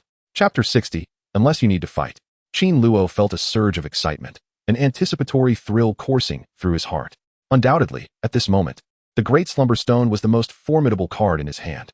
Sleep, sleep, just lie here and sleep, unless you need to fight. Qin Luo's gaze was enigmatic. This time, he had achieved his goal upon arriving at the Tianshan base. Everything unfolded as he had anticipated. He truly did not expect the contract for his new beast to be so effortlessly granted at the Tianshan base. Moreover, the power of the new royal beast was exceedingly gratifying. The thoughts of that girl, Lin Shizhen, truly touched me. In Wang Tianshan's office, he looked at his predecessor, Sister Rin, with a resigned smile. However, I cannot offer that girl's face, but your face, Sister Rin, I must provide. Therefore, I have a slight understanding of Qin Luo's talent. It is exceptionally unique among the younger generation and requires cultivation.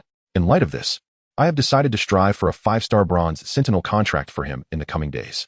However, everyone had previously agreed that regardless of whether he succeeded in signing the contract, he would partake in the selection process.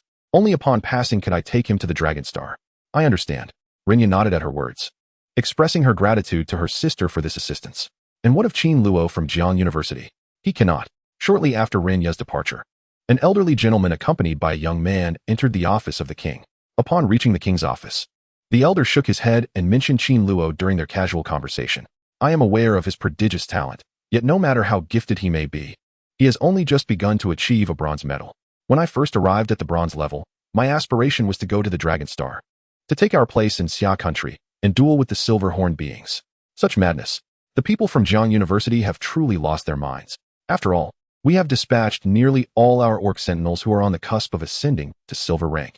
These orc masters possess silver orc allies, yet that monster. It is impossible for him to have such an orc. Wang Tianshan nodded in agreement, sharing his disdain for Qin Luo. Even if he were to acquire a bronze peak, it would not alter the situation significantly. Moreover, with Qin Luo's newly attained bronze level cultivation, could he truly contend against the colossal beasts of the bronze tier? Just then, a knock echoed from outside the door. Come in, he called out loudly. Zhang Jiandong promptly pushed open the office door and entered. Little Zhang? Upon seeing Zhang Jiandong enter, a peculiar expression crossed Wang Tianshan's face. What is it? What has happened? Zhang Jiandong, upon hearing this, glanced at the elderly gentleman and the young man in Wang Tianshan's office, raising an eyebrow, intending to say more.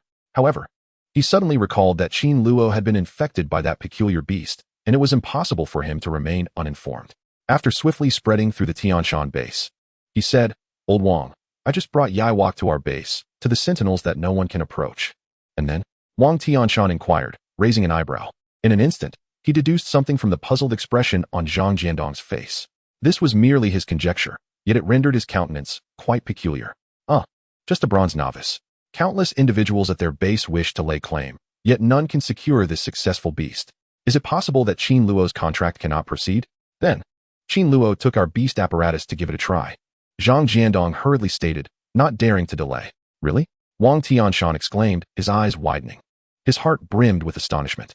This individual is truly remarkable. In the next moment, his heart raced.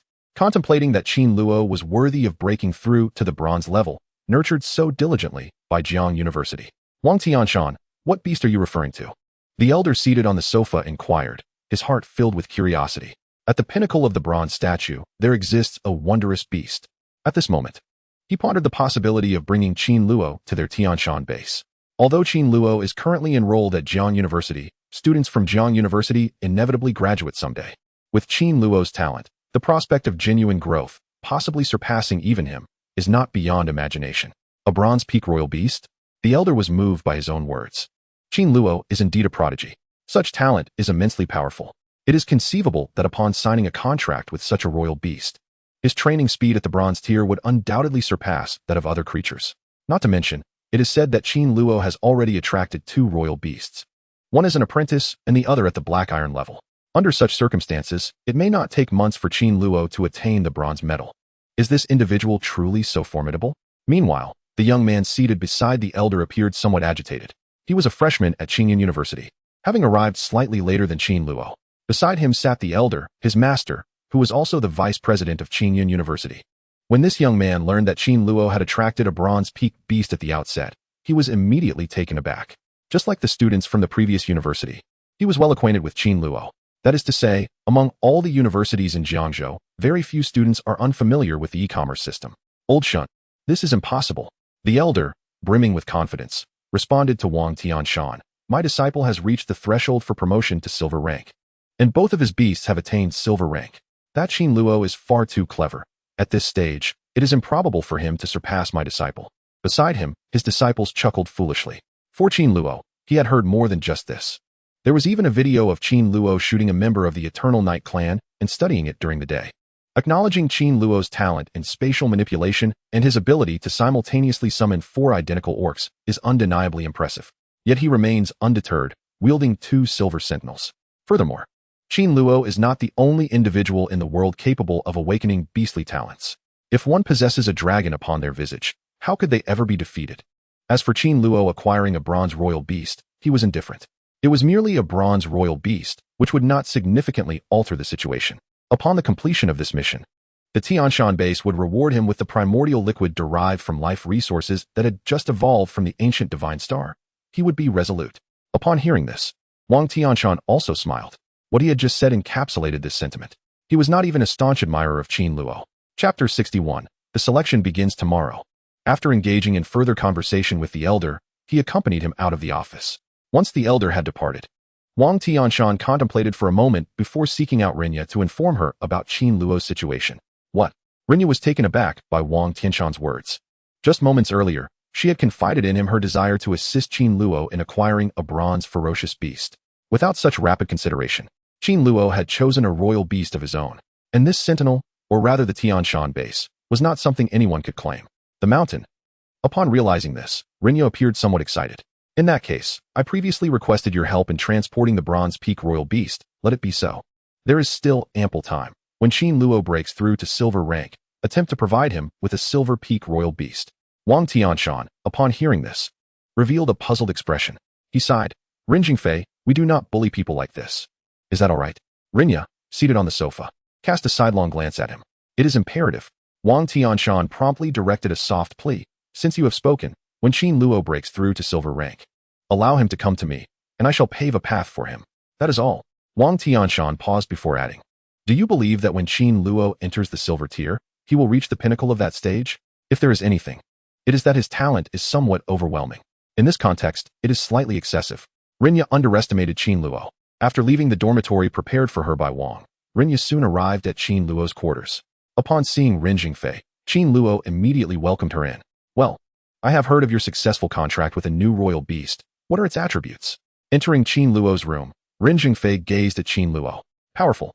After a moment's hesitation, Qin Luo responded. The sentinel possesses exceptionally strong attributes. If I command it to attack, even a high-level silver-grade orc sentinel may not stand a chance against it. If the sentinel is unaware of my talents, I could eliminate a silver grade with ease. Oh. Upon hearing Qin Luo's words, Rinya's expression turned to one of astonishment. It was unexpected that Qin Luo held such immense confidence in his new contract. She understood that when Qin Luo mentioned orcs at the silver threshold, they were likely to be exceptionally gifted orcs. After all, in the eyes of a prodigy like Qin Luo, ordinary royal beasts were rare indeed. This thought immediately sparked an idea in her mind. Given this, she mused. Gazing at Qin Luo, when the selection competition begins tomorrow, you might consider participating in this Dragon Star journey. What do you think? Qin Luo shivered at her words. What do you mean? Rinya and Lin Shuhua had originally arranged this for their own ambitions, had they not? Rin Jingfei chuckled at Qin Luo's astonished expression. Naturally, neither she nor Lin Shiru had anticipated that Qin Luo would pass the examination. The true reason for bringing Qin Luo here was to give him early exposure to certain elements. Additionally, they aimed for the Tianshan king to bear the beast, aiding it in acquiring a formidable creature. After all, Qin Luo had not been as powerful as the orcs at the cloud's edge in the past. As she pondered, she began to speak. If you have the opportunity, seize it. This time, Xia has reaped considerable rewards.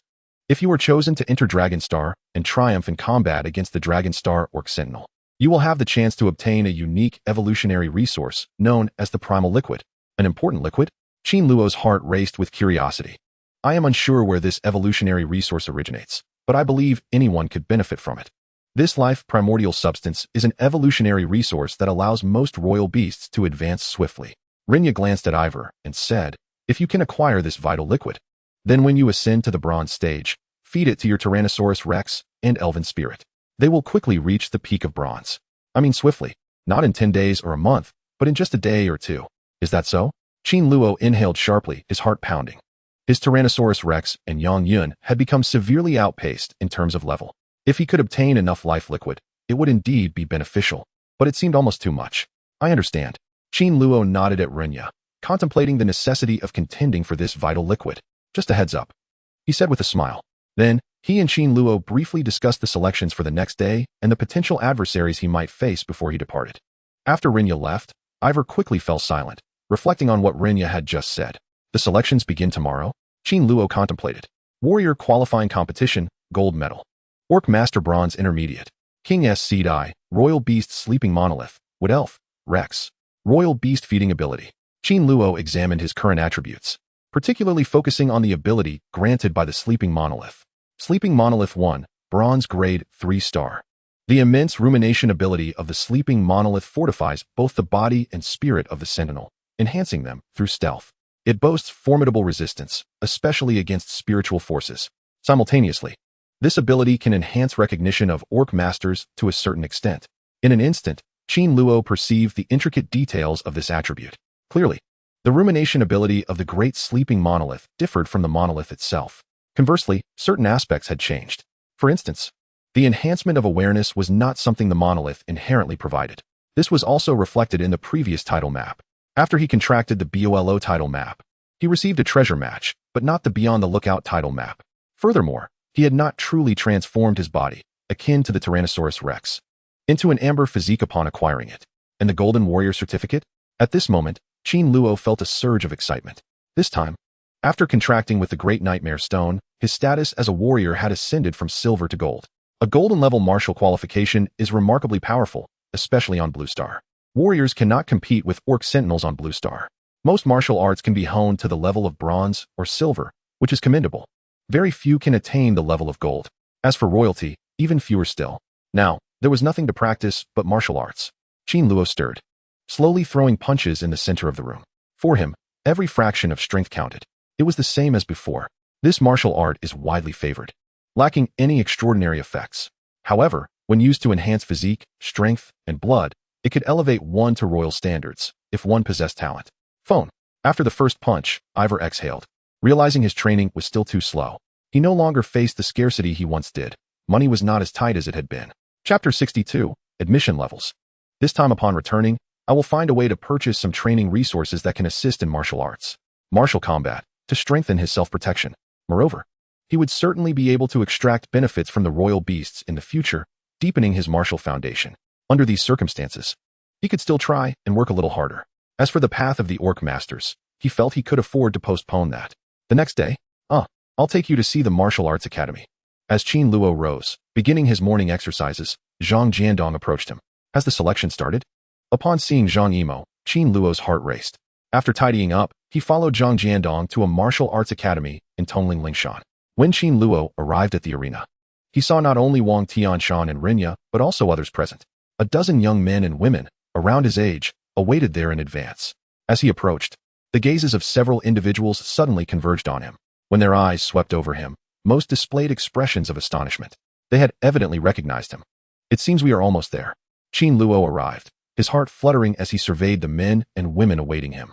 Most of those taller than him had already ascended to the rank of Silver Sentinel. The Silver Half-Orc Sentinels were of no concern to him. He merely needed to triumph over a few Bronze Sentinels to distinguish himself in this competition. After a moment's contemplation, he stepped forward, making his way to Rin Ya's side. Meanwhile, others in the arena largely followed their departmental heads, gathering closely around their respective mentors. Rin Jingfei, this is Qin Luo from Jiangda, truly a prodigy. Eva remarked as she approached Rinya. Not far away, Rinya smiled at her, recalling a conversation from the previous day with Wang Tianbing regarding the talent from Qingyun University. Upon hearing Eva's words, Rinya stared blankly, questioning, what's wrong? Another episode? Haha, of course, but I wouldn't dare to covet what belongs to Rin Zhengfei, he replied, eliciting laughter from Shin Chun, whose gaze continued to flicker towards Qin Luo. Although he had conversed with Wang Tianbing the day prior, He recognized that Qin Luo was no match for his disciple. Yet, he was acutely aware of Qin Luo's remarkable talent. His greatest delight was to mentor one genius after another. Regrettably, unless the river were to collapse, it was clear that Qin Luo was beyond his reach. Wu Suanfu cast an occasional glance at him, managing only an awkward smile. His attention then shifted to a youthful figure beside an elder. This young man appeared rather juvenile, still clad in a school uniform. Qin Luo recognized him as a student from Qingyun University. Considering his age, Qin Luo surmised he too might be on the path to becoming a bronze sentinel, a likely competitor waiting in the wings. His heart raced. Yesterday, Ren Jingfei had mentioned some competitors he might encounter today, and this young man could very well be one of them. As Qin Luo pondered, he shifted his gaze from the youth to the other participants on the battlefield. As his eyes swept across the gathering, he spotted another figure before him, towering at approximately 2 meters and 3 centimeters. He appeared significantly taller. Qin Luo took a moment to scrutinize him. Renya had informed him yesterday that he must be Meng Mingxiu from Gudian University. According to Renya, Meng Mingxiu was not only a remarkably gifted practitioner, but also a formidable martial artist. He was not merely a Bronze Peak orc, but a warrior of Bronze Peak as well. There should be another. After observing the dazzling scene, Eva resumed her search through the crowd. However, after a thorough sweep, she failed to spot the individual Ren Jingfei had spoken to her about the previous day. Mother. Just as this thought crossed her mind, she noticed a young girl hastily approaching from a distance, escorted by a staff member from Tianshan base. Yuning. Upon seeing her, Qin Luo's heart raced. Ren Jingfei had introduced this young woman as his final competitor, named Su Yunying. Like him, Pu Dong and Meng Mingxiu. They were all newcomers. However, Su Yunying hailed from Danxin University. Of course, she too was a master of the bronze level, alongside by Zi Ong and Meng Mingxiu. Among these four, only Qin Luo was a plant. Yet, he remained unfazed by this. When he first entered Jiangzhou University, he had only completed intermediate education in the Black Iron class. Such cultivation could only be likened to a reverse whale entering Jiangzhou University. Now, in a relatively short span, his training had advanced to the intermediate level of bronze. The intermediate level of bronze already corresponded to the admission criteria for the preliminary stage. All right, everyone is here. At this moment, Wang Tianbing surveyed the arena, noting the attendance, and proclaimed, "U12, these are all the candidates from Jiangzhou entering Longjiao. U8 silver-level sentinels are vying for 2 spots, and U4 bronze-level orcs are also contending for 2 spots. First, confront the silver half-orcs. U4 bronze half-orcs, prepare to step forward. 2 of you shall face off right here." At these words, a wink by Ziong, Meng Mingxiu, and Su Yunying were momentarily taken aback. They hadn't anticipated Wang Tianbing would designate their opponents. Who am I fighting? Qin Luo glanced at the 3 others, none of whom stood up. A sudden impulse surged within him, and he stepped forward. War would erupt sooner or later. It could also conclude. There was no room for hesitation in this regard. More importantly, he represented Jiangzhou University in this arena. As Qin Luo approached the platform, all eyes converged upon him. A fresh recruit. Wang Tianbing was startled to see Qin Luo step forward first, prompting a newfound admiration for him. Simultaneously, as Qin Luo stood silently on his ground, everyone felt a radiance emanating from him. Jiangzhou University was fortunate to have recruited a prodigious talent like Qin Luo during such challenging times. The only regret was that this young man's appearance was rather lacking. It was uncertain how long it would take for him to truly mature. Those holding esteemed positions in various universities observed Qin Luo from a distance, feeling a surge of excitement. Meanwhile, Pei Yongjun and others first spotted Eva's figure, causing a shift in the expressions of everyone present. Each of them, proud of their own institutions, naturally did not wish to be compared unfavorably to others. Thus, with every heartbeat, they stepped onto the battlefield one after another. Yet, as they emerged, they exchanged glances, questioning who among them would dare challenge Qin Luo. Chapter 63, Turquoise. Just as several individuals hesitated, Qin Luo's voice resonated from the center of the arena. "If it's agreeable, why don't you and I have a go?" His words sliced through the somewhat chilly atmosphere, clear and decisive. "Excellent," Pasai replied with a serious expression.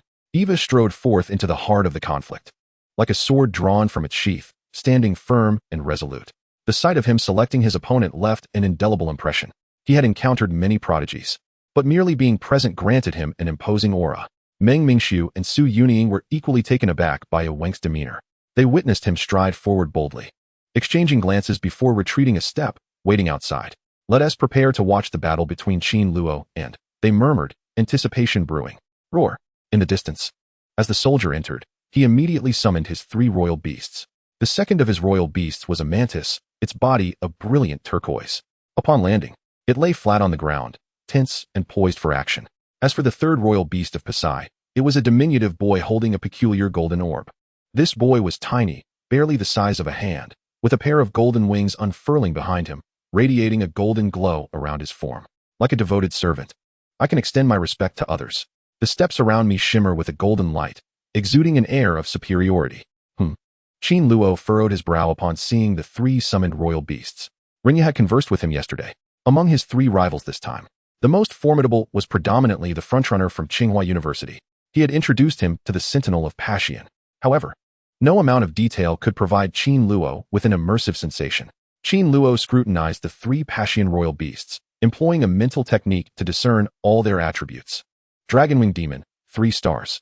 Equivalent to a low-tier beast. Skills include Dragonwing Demon Body, Demon Sound, Demon Flame, Demon Claw, Dragon Blood Boiling, and Dragonwing Soaring. Blood-Eyed Sapphire Mantis, 3 stars. Bronze Mountain level. Abilities include Blood Battle, Blood Hand, Mantis Blue Blade, and Hunting Instinct. Preterm, 4 stars.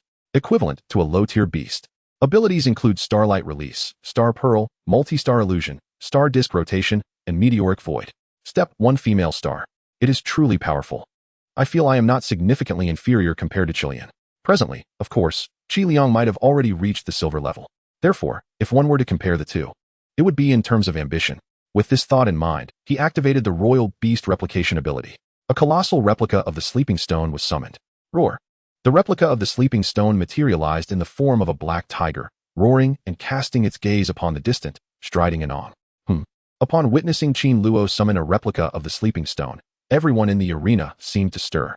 This was the new royal beast emerging from the newly established Qin Luo contract at the Tianshan base yesterday? It should be. For I had heard yesterday that the Tianshan base had a sentinel that no one could contract with. Thus, upon Qin Luo's arrival, he had contracted it as his royal beast, and this beast was a 5-star royal bronze peak. A 5-star bronze B-winged beast. How did he manage to succeed in the contract?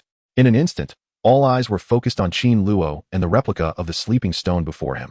Especially Meng Mingxiu and Su Yunying, both of whom were remarkably gifted individuals. It began. In the distance, when Qin Luo summoned the Sleeping Stone, Wang Tianshan detected something unusual in his gaze. Then he witnessed Qin Luo summon the magnificent Dream Stone, and then all was obscured. I immediately realized what Qin Luo was attempting. Understanding Qin Luo, he must want to replicate what he had seen in any video before. Utilizing his spatial beast talent to contend against the Pacificans, just as he would against the members of Eternity. Thus, he waved his hand, signaling Qin Luo to commence the exchange. Swoosh, swoosh. Wang Tianshan's voice lowered as Qin Luo mentally summoned 2 tidal map snails, which promptly appeared around the corpses. They buzzed like a spinning compass, leaving traces of fragments in the void with every vibration. Swoosh, swoosh. Just as the tidal map snails emerged, the Son of Stars waved his hand, spiraling around Passion. Divide the pearls in your hand into 2, 2, 4, 4, 8. Then, they struck the tidal map snails in pairs with their resplendent golden mangoes. Whoa! Simultaneously, the blood-soaked jade mantis in front of him fluttered its wings slightly, transforming into a flash of bloodlight, darting straight toward Qin Luo. Fast as lightning. Stealth. At this moment, treading upon the movement of consciousness, a black mantis shot forth from his eyes, landing upon the bloodthirsty jade mantis in the distance. The unknown is the most terrifying. That which is unseen is the most fearsome. Forced into invisibility, he awakened the sentinel's gift. Disregarding the rest, he could allow any royal beast to vanish without a trace. As the 2 tidal map snails circled around him, Passion raised its head, its gaze diverting away from Qin Luo, eager to observe how he would respond to its actions. Brian. Meanwhile, another dragonwing demon soared forth, melting into a colossal figure, 7 to 8 meters tall. Engulfed in black demonic flames, it plunged toward Qin Luo, a seasoned assassin. The blood banquet of the bronze spire, a jade mantis royal beast lurking in the shadows. The dragonwing demon, adept at frontal assaults, struck Qin Luo with a heavy blow in a fleeting moment. Outside the battlefield, Meng Mingxiu and Su Yinxing witnessed this scene, their hearts sinking slightly. Before their arrival, their teacher had spoken with them. He mentioned that their greatest rival this time was primarily in sync. Currently, the strength of the walker is formidable, especially the method by which he forced the sentinel into invisibility. If there is no means to counter it, it truly becomes a standoff. As for the two of them, they shifted their gaze away from Qin Luo to see if he possessed a tool to handle the walker. Forced invisibility? When forced into invisibility, Qin Luo's heart raced. Just as he instantaneously summoned the beast into the air, the forced invisibility talent had become widely known through repeated usage. Yesterday, Rinya had naturally introduced this to Qin Luo. However, this form of forced invisibility might be effective for others, but for him, it was futile. For as long as there was a tidal map and a snail, even with his eyes closed, he could perceive the shadow of the bloodthirsty sapphire mantis flickering before him. Roar! Just as Qin Luo pondered this, the replica of the sleeping stone before him located the position of the bloodthirsty mantis teleported to it. Its body lunged forward with a ferocious thrust, its tail as dark as a thick whip, cracking down upon the bloodthirsty jade mantis that was about to strike Qin Luo. Chapter 64, Highly Defensive. Instantly, the bloodthirsty sapphire mantis was sent flying. In a heartbeat, it landed a fierce blow. A punch struck the bloody jade mantis. As the Grand Dreamstone replica transformed into a black stone tiger, glaring fiercely at the dragon-winged demon attacking from the horizon in a fleeting moment. In the blink of an eye, the future Grand Dream form also morphed into the visage of the dragon-winged demon. Roar! Upon transforming into the winged dragon demon, the replica of the sleeping stone let out a roar, tilting its head back. It was evident that its transformed dragon-winged demon was markedly taller and stronger than the walking dragon-winged demon. A pair of dragon wings, even larger. Silver 5-star dragon-winged demon. This was the true form of the sleeping stone replica. This was the first time he unleashed it after infecting the sleeping stone. Previously, he had merely observed its nature, believing it would yield 4 stars, or even lower, as it evoked immense dreams of future lives behind it. Transforming into a silver life form in slumber, I had no inkling it would ultimately metamorphose into a mighty silver 5-star entity. This elevated his appraisal of it even further. The magnificent Dreamstone transformed into the dragon-winged demon queen, and with a resounding roar, it reverberated through the dragon-winged demon, compelling it to approach the dragon-winged monarch. Black and crimson flames clashed in the void as 2 enormous demonic claws battled against the winged dragon fiend. Qin Luo stepped back, witnessing the dragon-winged demon, now fortified by the great stone, not only surpassing its basic attributes but also emerging as the pinnacle of his game. It was as if the slumbering monolith had honed this unique combat prowess during its dormant dreams. Within mere rounds, the enhanced dragon-winged demon seized a pair of its kin and tore them asunder. A mighty roar echoed as the transformed behemoth grasped another pair of dragon wings, rending them apart, stripping away most of the dragon's wings with utter ferocity. The dragon-winged monarch was reduced to a slumbering stone, relentlessly clutching the body of the dragon-winged monarch, casting it aside as though it were a shattered sack. "Brian!" it exclaimed, unfurling a pair of dragon monarch's wings and soaring high above, enveloped by starlight. As it strode confidently away, leaving onlookers in awe. What manner of creature is this? Simultaneously, the slumbering monolith exhibited its formidable power, and an alarm resonated throughout the arena. Even President Wang Tianshan of Qingyun University and others exchanged glances at this moment. The great stone had just unveiled its might, an astonishing revelation. It was said that Wang Tianshan, the royal beast contracted with you, was derived from your base at Tianshan. Do you know where the sentinel originates?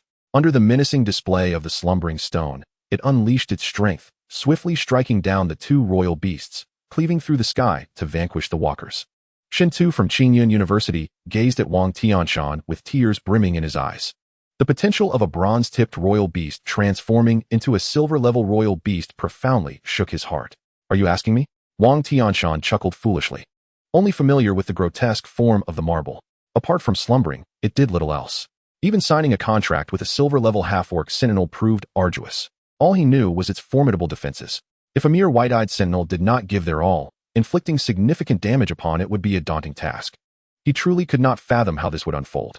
This little creature, not only gifted but fortuitously bonded with such a royal beast. Reflecting on this, his gaze towards Qin Luo grew ever more fervent. 6 years later, Qin Luo graduated from Jiangzhou University. Regardless of the circumstances, he would endeavor to draw Qin Luo to his side. Daddy! Daddy! At that moment, the Dreamstone transformed into the dragon-winged demon king, leaping forward, defeating its adversaries with furious strides. The son of the stars, soaring high with an air of confidence, radiated starlight. The star pearls in his grasp, upon transformation, became 9 radiant stars. The great stone of slumber felt the pulsating energy of the star pearls as the dragon's wings quivered in response to their demise. In an instant, the 9 stars, formed by the power of the cosmos, coalesced in a unique manner, overwhelming their surroundings. The dragon's wings beat once more as it traversed great distances. Nearing Passion, with a wave of the celestial hand, an endless cascade of starlight erupted around him, obstructing his path. Boom! Before the wall of starlight, The great stone repeatedly struck with the claws of the demon lord. In that fleeting moment, it was impossible to ascertain how many assaults had been launched. It enveloped its arms in black and red demonic flames, limitless. Almost instantaneously, it shattered the starlight barrier that stood before it. But just as the great slumbering stone prepared to strike Passion once more, a powerful will descended from the void, halting its movement and freezing it midair. Ivok has won this battle. At that moment, the voice of King Tianshan resonated before the crowd. Qin Luo, outside the battlefield, Meng Mingxiu and Su Yunjing exchanged fearful glances. They understood that if Passion attacked, they might find themselves outmatched. As for the two of them, they had underestimated Qin Luo, believing they could easily subdue him together.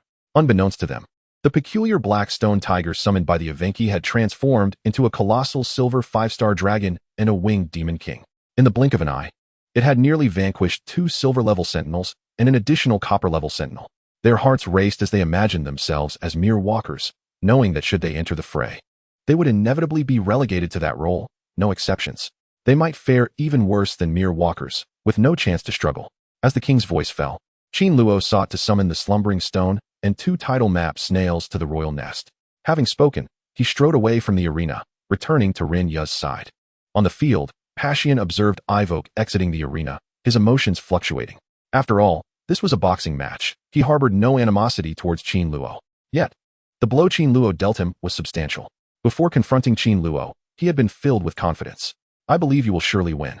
After the battle, reflecting on the contrast, it felt as though his mentality had plummeted from the heights to the depths. Thus, when Qin Luo acknowledged him with those 3 words, he could only manage a strained smile, saying nothing in reply. You did well. Rinyu beamed as Qin Luo returned.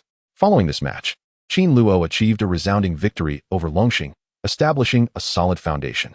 As for her curiosity regarding Qin Luo's slumbering stone, she refrained from asking at that moment. Chapter 65, Silver Level Orc.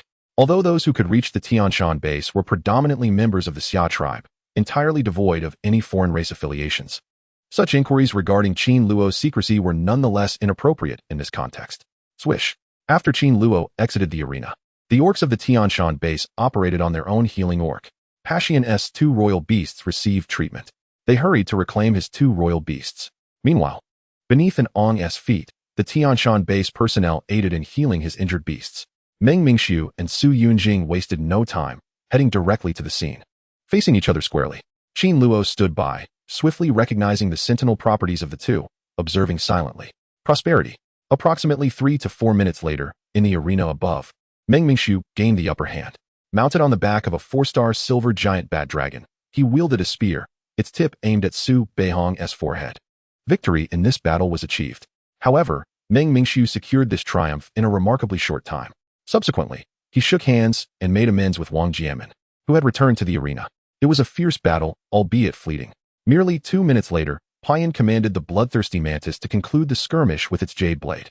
Following this encounter, 2 bronze beastmen from Jiangzhou were captured by the Evenki and the Gaizong. Among them, the Walker's championship prowess was anticipated by most from the very beginning. Yet, the unexpected emergence of Qin Luo, who secured a spot after his victory, astonished everyone. However, Qin Luo earned his position through sheer strength, so no one dared to question his legitimacy. Even Qin Luo had only just reached the intermediate stage of bronze. Soon after, the battles among several of Qin Luo's bronze beastmen came to a close, determining which copper-level sleeper would advance to Dragon Star. 8 silver sentinels were swiftly thrust into combat, all of whom were silver-level beastmen. Yet, the selection process for silver sentinels at the Tianshan base seemed to impose age restrictions. Consequently, only 1 such silver sentinel attained the pinnacle of silver, while the remainder occupied higher silver tiers. Nonetheless, the display of power from the 4 royal beasts was undeniably formidable, leaving one to wonder how they compared to Qin Luo, Bai Xiong, and others. Evo, did you see that boy? During the observation, Rinya gestured towards a robust lad named Horton, a sophomore from Gudian University.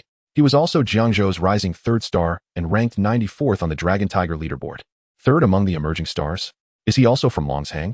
Upon hearing Ren's words, Qin Luo gazed into the distance and immediately spotted the sturdy boy she indicated, slightly shorter than Meng Mingxiu, yet still tall. Moreover, he was not particularly old, but a hint of a beard lent him an air of maturity. Why isn't he ranked 1st or 2nd on the emerging stars list? Qin Luo's heart raced with curiosity as he regarded Horton. The top spot on the list was occupied by Jiang Tianqing of Wanshan, a male student who could not attend this gathering. Rinya shook her head, explaining that the second individual on the list was her student, Qin Luo's teacher's younger sister, who was currently in a secretive location and had yet to return. Wanshan's representatives cannot be here? Qin Luo mused, his heart racing. This was the first time he learned that Renya had students. However, considering that Renya was a mentor at Jiangzhou University, it was only natural for her to have pupils. Under Qin Luo's watchful gaze, the battle among the Silver Sentinels concluded within minutes. As expected, Gudian University emerged victorious, claiming the silver medal, while another location witnessed the female student Tang Mingxia from Danxin University triumph. All right, you four take the students to the Dragonstar slots and rest at the Tianshan base for 2 days. In 2 days, I will take you to Dragonstar. If you do not secure your positions, do not be disheartened. You are all still young, and now that the ancient star has been born, your chances are considerable. Nothing is impossible. After the battle, Wang Tianshan addressed the crowd briefly before allowing Qin Luo and the others to depart. We're leaving in 2 days? Qin Luo's heart raced once more. He promptly returned to his room to join the others. In the dormitory, he meditated and awaited their next steps. During this time, Renya inevitably inquired about the grand dormitory matters. For how long can the transformation last? She asked. After a moment's contemplation, Qin Luo decided against concealing the truth. He felt too weak to hide anything, especially from someone as influential as Renya. Moreover, it was merely a colossal slumbering stone. He was confident that he could later form a contract with a powerful beast. Even Renya was astonished to learn from Qin Luo that the sleeping stone could wield power rivaling that of silver stones. After a moment of surprise, she inquired if there were any miraculous elixirs to aid in his martial training. Time flew by. 2 days can feel both long and short. Before long, everything had come to an end. In the plaza of the Tianshan base, Qin Luo repeatedly bested the monkeys to hone his physique. Evo, we are about to depart. How long do you intend to practice? Not far away, Horton watched Qin Luo and remarked helplessly. Over the past 2 days, the four of them had developed a solid understanding of each other and the various Dragonstar universities they were headed to. Qin Luo was now practicing the Yanlong technique, a superior form he had transmitted to him, which was also his own practice. Martial arts in this world were not particularly rare. The Yanlong fist he practiced was already a rather advanced physical boxing style, yet it could be traded with 2 inexpensive bronze evolution resources. Thus, upon witnessing Qin Luo still employing the most common forging form, he directly provided him with forging assistance. That's wonderful. Qin Luo exhaled deeply as Horton stood up straight. In the span of 2 days, besides what he gained from Horton, he also acquired the Yanlong forging fist.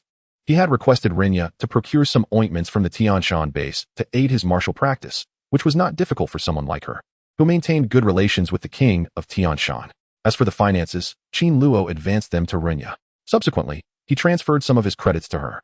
In this manner, it took 2 days, but he finally managed to practice the triple combination of the golden level martial arts certificate. Starting from the black iron class and reaching the middle stage of black iron, an incremental stride in martial arts. Not even Horton, you entrusted the Shunlong forge to Qin Luo. I think he has become addicted, Tang Mingxia quipped, observing Wu Suanfu sweating profusely. With power enhancement, it is only natural to become addicted.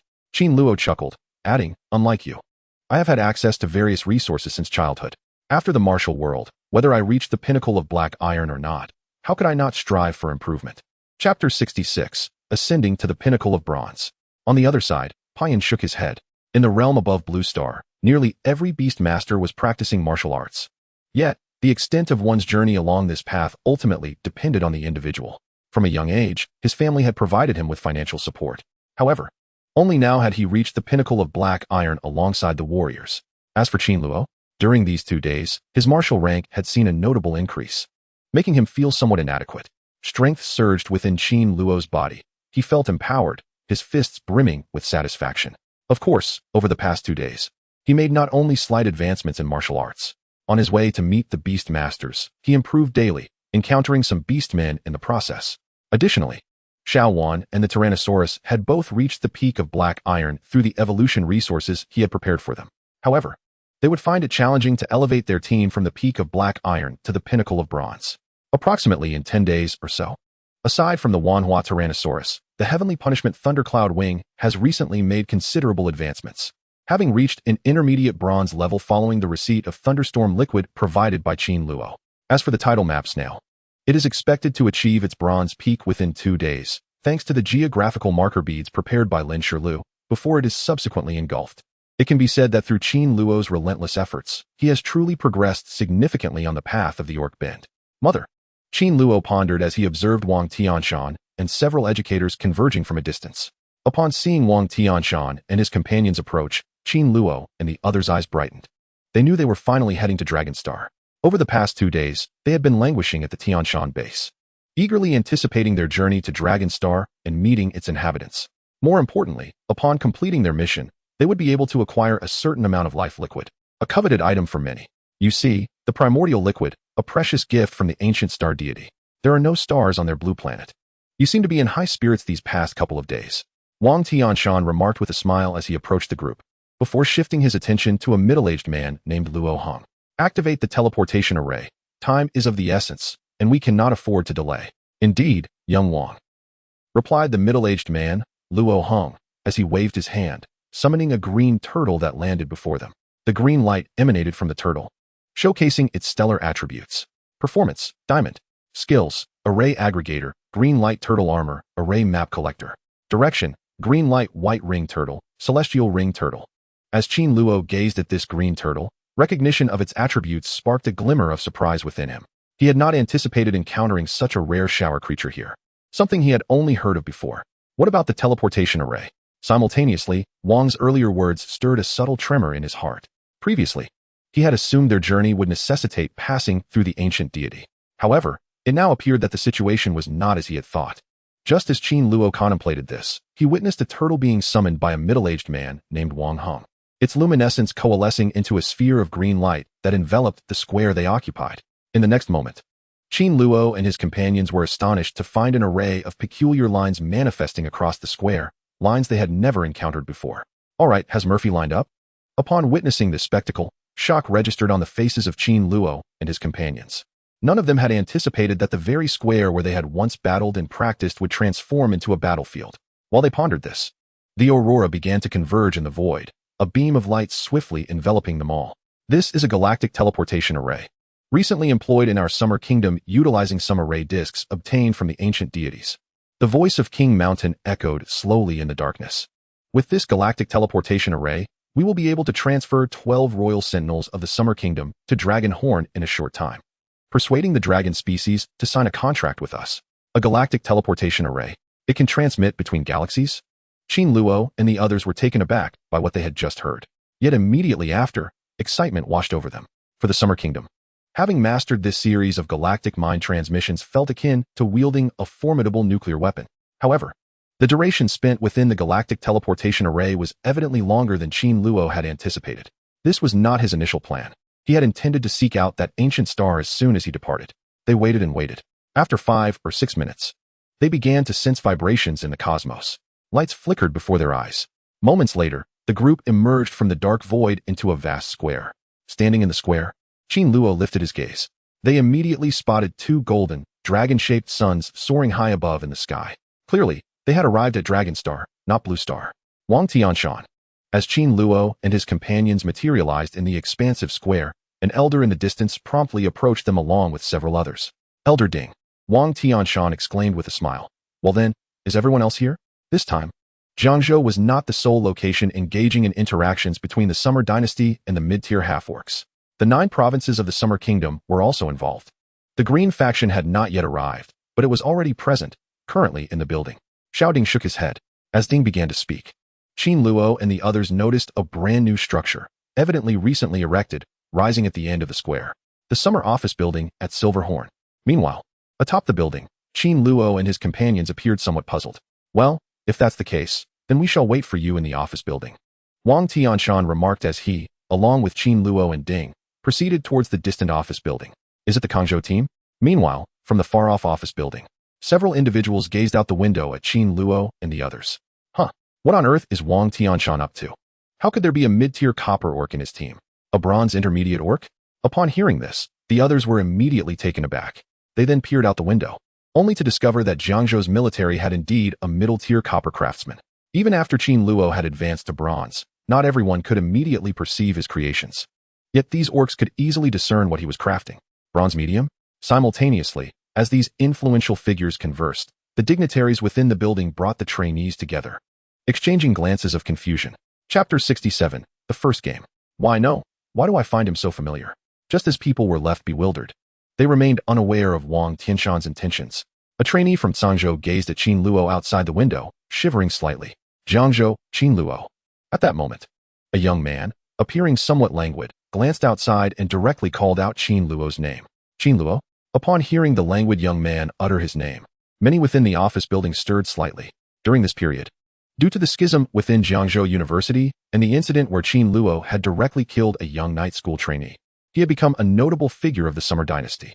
I've seen the video of Ike. Defeating the Bronze Peak Eternal Nightwalker in the Bronze Heavyweight category is indeed quite a talent. Upon learning that Qin Luo was among the students arriving from Jiangzhou, one of the learners expressed his confusion, stating that given his strength, there would undoubtedly be a disparity between them. The other bronze-level students in the hall nodded in agreement. Although they were all referred to as Bronze Sentinels, in truth, apart from Qin Luo, the rest were Orc Sentinels on the brink of promotion to silver rank. In such circumstances, Qin Luo's presence appeared somewhat incongruous. Just as the discussion unfolded, King Tianshan entered the main hall of the office building, accompanied by Qin Luo and others. Upon their entrance, Qin Luo observed several formidable members of the royal family within the hall, figures often spoken of in rumors and frequently reported online. In addition to the strong men, there were dozens of Orc Sentinels of similar age standing or seated to one side of the hall. Over there, you may learn about our glorious summer paradise, King Tianshan remarked. When your university once again opens the ranks of the top 100, most of them will likely be your rivals. As he strode into the hall and noticed the geniuses from various nations, he smiled at the group surrounding Qin Luo. Qin Luo and Horton promptly responded, moving together towards the left side of the hall, navigating past clusters of talented individuals from various states, who were evidently strangers to one another. Most of those engaged in conversation were students from different states, akin to Qin Luo and his companions. YVO, sit here. A casually dressed young man called out from a distance as Qin Luo and his group approached. Qin Luo furrowed his brow, casting a glance at the young man. To his surprise, he felt a sense of familiarity, though he was certain he had never encountered him before. However, upon noticing the young man's uniform, he recognized him as a student from the Central State University. Hello, the young man greeted, extending an invitation that Qin Luo found difficult to decline. With only a handful of them present, Horton and he made their way over. I am Feng Luotian from Central State University. The young man introduced himself as Qin Luo approached, expressing his surprise at their meeting. As YVO listened to Feng Luotian's introduction, his heart raced. What is your connection to Feng Luan? He inquired, recalling why the young man seemed somewhat familiar. He bore a resemblance to Feng Luan, whom they had previously rescued on the planet of the ancient deities. I am Feng Lan's second elder brother, Feng Luotian replied with a sheepish grin. The last time my sister returned home, she spoke of you. I owe you my gratitude. Feng, you are too kind. Even without my assistance, Israel's strength was commendable. Qin Luo replied, shaking his head. After several moments of silence, he finally spoke again. The seating arrangement here mirrored that of the station across the street. Thus, Qin Luo and Horton settled together, while Feng Luotian and several others took seats directly opposite them. You have no idea how temperamental my sister is. If she were to run off on her own, she certainly wouldn't handle it well. Feng sighed, a look of affection crossing his face as he mentioned Feng Luan. This stirred a hint of jealousy in Qin Luo. Perhaps he too could have a sister. Waiting for his parents? I do not know when. Shouldn't a little girl be adorable in her youth? Feng Luotian continued, unaware of Qin Luo's envy as he spoke of Feng Luan with enthusiasm. Consequently, the group settled down for conversation, engaging with those from Central State and Feng Luotian. Through their dialogue, the two teams quickly became acquainted. Qin Luo soon discovered that the other three companions of Feng Luotian were also from Central State University, not from other institutions in the Middle Lands. Like YVO, they were comprised of 2 bronze and 2 silver members. However, Feng Luotian was not a bronze orc master like Awink. He was merely a first-year student at Central State University. Brother Feng, when did you learn that we would be playing with Xiaolong? Qin Luo inquired. Very soon. It won't be long now, Feng Luotian replied. At present, we are merely waiting for the individuals from Qingzhou and Yuzhou. Once they arrive, arrangements will be made. And we are likely to proceed to the battlefield behind the building. Behind the building? Qin Luo asked, frowning. Brother Feng, are you saying the Dragonhorn people have already arrived? Indeed, they have, Feng nodded. King Tianshan. This time our Summer Republic and the Silver Hornstar clan's mid-tier orcs are to bring the first evoque to the forefront. Meanwhile, during the interaction between Awink and Feng Luotian, King Tianshan and other royal half-orcs arrived from the 9 states of the Summer Kingdom, engaging in mutual exchanges. The first match of evoque? Upon hearing this, King Tianshan immediately refuted, asserting that it was impossible. The strength of the Awink clan was quite substantial, and their initial battle with the Dragonhorn Star was meant to determine ownership of that region, which was notably barren. This time, Qin Luo and the others were present to negotiate with the Dragonhorn Orc Masters regarding the ownership of the area. In this context, it was evident that the richer the resources of a region, the stronger the strength of both parties involved. More importantly, the amount of life fluid that military academy students could ultimately acquire was also contingent upon which region they managed to claim during the conflict. Generally speaking, the more abundant the fields they participated in, the greater the life fluid they would ultimately receive. Thus, when King Tianshan heard someone suggest that Qin Luo should lead the first battle, he naturally withdrew his support. The first campaign's ownership centered around a planet known as the Red Hot Valley and its surrounding territories. However, of all the areas involved in their upcoming battle, this region had the least resources. Is emotional intelligence lacking? Nevertheless, several kings from the Summer Kingdom, upon hearing this, were left speechless. They were all aligned with King Tianshan's earlier sentiments. Based on experience, Qin Luo was merely a middle-tier bronze fixture, and in such a regional battle, he would hardly hold significant sway. In light of this, they did not intend to place Qin Luo in the first battle, but rather in a subsequent one. Chapter 68 concludes unsuccessfully. The farther you venture, the richer the evolutionary resources of the involved regions become. In this regard, they did not dare to let King Tianshan take reckless actions. Although they were aware that King Tianshan was accompanying Qin Luo, they acknowledged that Qin Luo possessed a certain level of strength. Yet, were the students they brought along weak? Indeed, the students they brought were too feeble, unable to even contend with the bronze-level Qin Luo, correct? King Tianshan, we cannot heed your counsel. Qin Luo must go out first. There is no room for negotiation. They concluded. With this thought, the gazes of several kings fell upon King Tianshan. No, there is no room for negotiation. Can I deceive you? Just as King Tianshan was about to explain, a sudden buzzing sound resonated from above the square. Following this, two massive lights illuminated abruptly, only to vanish in an instant. As the light faded, two groups of individuals appeared almost simultaneously. Qingzhou and Yuzhou had also arrived. Let us not wait for them any longer, but proceed onward. Together, we shall venture towards the battlefield behind, where we can devise our strategies.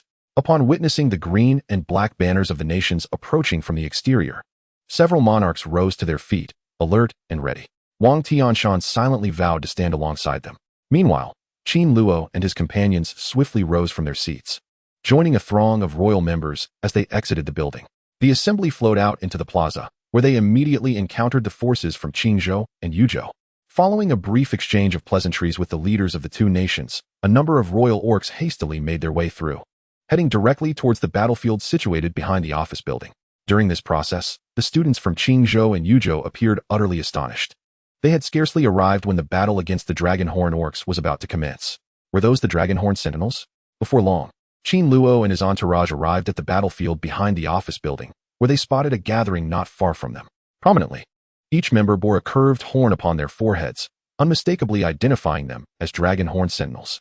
Among them were male half-orcs of the Dragonhorn clan, each adorned with small black horns upon their brows, and female half-orcs sporting pink horns. Brook, take the lead. Remember to give your all to secure victory for me. Upon the arrival of Qin Luo and his companions, an elder from the Dragonhorn clan noticed them and immediately moderated his voice, conversing with a younger member. Elder, it seems a bit excessive to send me out first for my initial battle here in the Crimson Valley, especially since Blue Star likely hasn't dispatched many sentinels. Brook mused, expressing a hint of reluctance. They all understood that the new resources in Qinyan Valley were abundantly rich during this period, and thus, they needed to be absolutely certain of their success in this skirmish. Hearing this, Elder Casa let out a disdainful snort. Brook sighed. A look of regret etched upon his face. His prowess ranked among the finest of the younger generation within the Dragon clan, and he yearned to compete against the talented orcs of Blue Star, eager to discern their strengths and weaknesses. He was uncertain whether he would emerge victorious, or merely place second or third. The clan had positioned him in the midst of the first battle against Blue Star's lower-tier officers. I wonder which Blue Star officer will be crushed beneath my might. Brook contemplated, his eyes betraying a peculiar gleam as he cast his gaze toward the Blue Star contingent. Wang Tianshan informed Qin Luo that he is prepared to take the lead. On the Blue Star side, a group made their way to the battlefield, where several royal orcs conferred authority upon them, swiftly determining which officer cadets would be tasked with contesting which regions. Notably, Qin Luo was unequivocally placed at the forefront by several other royal orcs. Wang Tianshan had attempted numerous times to engage in commerce, all to no avail. You, number one, speak first. Wang Tianshan grumbled under his breath, vexed. If Qin Luo displays his strength, and anyone you brought loses, I shall claim something from you. He placed significant value on Qin Luo's gifts, eagerly anticipating the day when he could recruit him to his Tianshan base after his graduation. Thus, in this moment, he would spare no effort in securing benefits for Qin Luo. Qin Luo, prepare yourself for your initial match. Remember to give it your all when you step out. Pour all your strength into it. If you perform well this time, I may offer you even more in the future. My first match. In the crowd, Qin Luo felt a shiver at Wang Tianshan's words, but soon regained his composure. I shall go first, then follow suit. The royal orcs were responsible for arranging the order of combat, and naturally, it was not his decision. Therefore, when he stepped forward to battle, he needed only to display his true capabilities. The better I perform, the more benefits the king will bestow upon me. Qin Luo's heart raced at the thought. Indeed, what was advantageous for him would be favorable. He could recruit more sentinels and expend more resources. The entire affair resembled a beast voraciously consuming gold. Before reaching its zenith, it would likely engage in an unending quest for evolutionary resources, leaving no time for respite. What is the matter? Beside Qin Luo, Fong inquired, noticing the shift in his expression. Nothing, Qin Luo replied, shaking his head. It's just that I will be the first to enter. First? Fong's heart raced. He had anticipated this scenario. Yet regardless of one's talent, one remained merely a bronze-tier middle-class orc. The chasm separating bronze-tier half-orcs from those poised to ascend to silver tier was vast, nearly insurmountable. As far as I know, the first battle will determine the ownership of an area known as Qin Valley. Fong Luotian reflected, speaking up. This region is rather barren, and I doubt the dragon clan will dispatch many half-orcs. Consequently, Qin Luo, if you employ tactics and catch them off guard, you still possess a chance of victory. Fong Luotian felt a surge of urgency, his expression shifting as he sought to reassure him. I understand. Qin Luo nodded, choosing not to elaborate further. Qin Luo, why not let me initiate the attack first, and then you can step in to replace those who require my assistance. At this juncture, Wu Yifan furrowed his brow, speaking softly. The mere thought of Qin Luo being the first to enter the fray knotted his stomach. After all, among all the bronze-tier orcs on the battlefield, he alone understood the extent of Qin Luo's strength.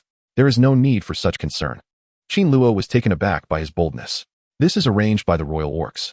Should they falter, regardless of the outcome, they shall face condemnation. Moreover, although my strength exceeds that of the rhythm, seizing the opportunity to establish one's own tempo in such circumstances is paramount.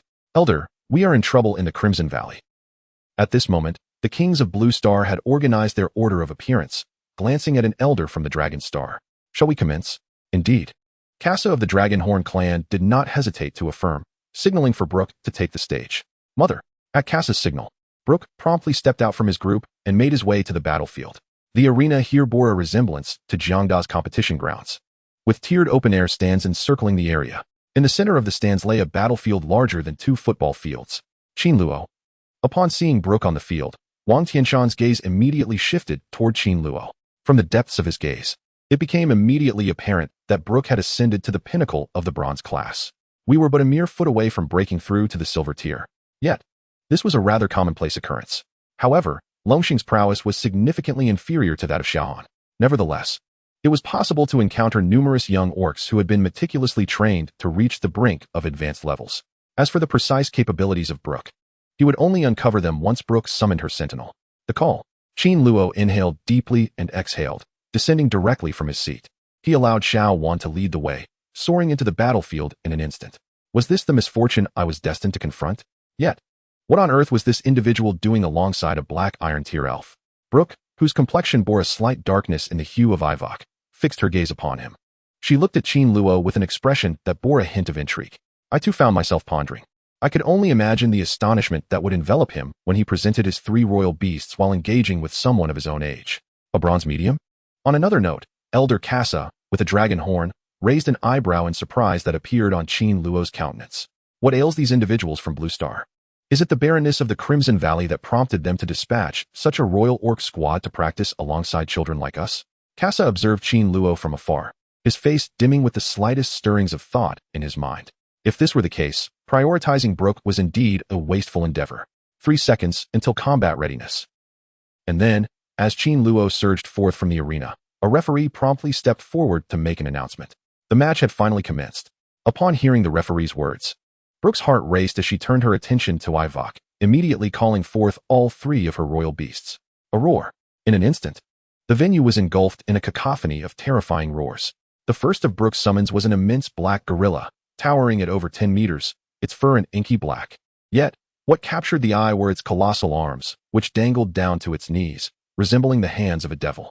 Particularly, the claws adorning its arms glimmered like curved blades. As the great black gorilla emerged, Brook's other two royal beasts materialized beside him.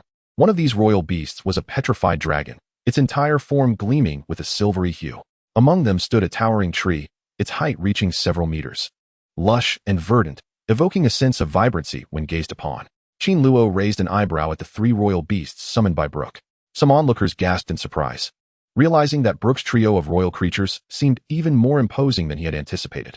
In that moment, he instantly recognized the identity of all three of Brook's royal beasts. The Crimson Black King, 4 stars. Low silver tier. Abilities: Crimson King, Heavenly Power, Heart of Fury, Crimson King's Arm, Crimson King's Roar. The Petrified Dragon King, 3 stars. Low silver tier. Abilities: Petrified Dragon Body, Petrified Dragon Eye, Petrified Dragon Shadow, Petrified Dragon Claw. Gujianan, 2 stars. Low silver tier. Skills: Healing Organization, Healing Armor, Healing Tree Trunk. What on earth?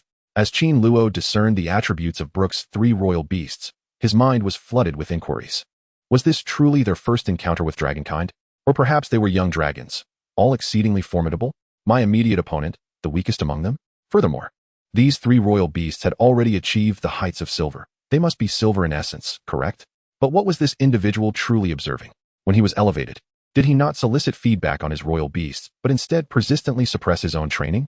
Was it worth it for a Crimson Valley? As Qin Luo recognized Brook's 3 royal beasts, astonishment washed over him. Remember my name, Blue Star, for I am Brook. The Brook. At that moment, from a distance, Brook spotted Ivok, who stood motionless, having forgotten to summon his own sentinel. With a resounding crash, he commanded the Scarlet Black King and the Petrified Dragon King to eliminate Qin Luo. A thunderous roar. In an instant, the earth trembled as the Scarlet Black King charged toward Ivok. What is amiss? Meanwhile, upon the elevated platform, all the rulers of Blue Star immediately reacted. This was merely the first battle. How could Longxing dispatch such a master of beasts? Something was amiss in the Crimson Valley. One of the orcs from the Xia King's faction was seething with rage. Clearly, Longxing had sent forth such a beast master in the initial skirmish, indicating significant troubles within the Crimson Valley. It was evidently not as barren as they had presumed. This time, it might even evolve into a fiercely contested realm for resources. Once the culprit was identified, consequences would follow. Simultaneously, the other orcs on Blue Star paled in complexion. No one had anticipated being caught off guard at the onset of their battle with the lower-tier beasts of the Longxing Nation. Let there be no complaints. The Dragon Horn Bronze Sentinels are formidable, and even if we were aware of the issues plaguing the Crimson Valley and dispatched sentinels to combat him, victory would still elude us. An orc in the audience cast a glance at Brook, sighing heavily. They were undoubtedly stronger than Longxing in Xia City. But just how deficient was Longxing's talent? In this confrontation, not to mention Qin Luo, even they had dispatched the strongest bronze sentinel of the Xia dynasty to contend with Brook, at most 50 individuals. Was it serious? Meanwhile, Jingshinshin wore a grim expression. He had hoped that Qin Luo could engage with some more powerful orcs at the Dragon Horn. Yet, he did not wish for such strength. Could Qin Luo truly prevail? As the battle progressed, the Scarlet Black King sprinted rapidly, swiftly closing the distance between itself and Qin Luo to a mere 20 meters. Given its size, it required only a step or two more to lift its foot and squash Qin Luo beneath its colossal paw. From this proximity, Qin Luo could distinctly observe the dense, dark curls adorning the creature's body. Simultaneously, Brook's Petrified Dragon King suddenly dove from the air, fixating its green and white eyes upon him. In an instant, Ivok was rendered motionless, the gaze of the Dragon King ensnaring his consciousness and body in a state of stupor. Chapter 70 erupted with a great void. His entire being seemed on the verge of being petrified. Fortunately, he had recently been afflicted by the Great Shatterstone. With the aid of the Giant Dreamstone, he had acquired the ability to resist most mental assaults. It was not long before his consciousness descended into a sluggish state. Almost there.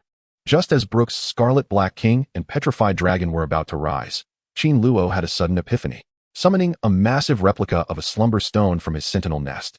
A roar. A colossal replica of the slumbering stone was just summoned by Qin Luo to behold the Crimson Black King in the distance, resonating with a thunderous sound. In the blink of an eye, his form flickered. Amidst countless astonished gazes, the Crimson Black King emerged. However, this marble replica of the Red Black King was taller, stronger, and grander than Brook's version. Simultaneously, the furrow between its brows formed a faint sigil of sovereignty, a silver 5-pointed star atop a black-red base. This was indeed the true form of the slumbering stone's physicality. The entity seemed to be dreaming, pondering the myriad of bizarre creatures it had encountered in slumber. When it envisioned a grand future physique, it appeared capable of transforming into anything it desired. Much like the last encounter with Pakian, where it morphed into the dragon-winged demon king, this time, it became the diamond black crimson. Prosperity. The waters transformed into stone as he witnessed the petrified dragon king diving from the skies, its massive wave-like arms seizing the target. Then, it lunged forward, engaging in combat with Brook's Black Crimson King, charging towards Ivarok. Its presence was unmistakably dominant.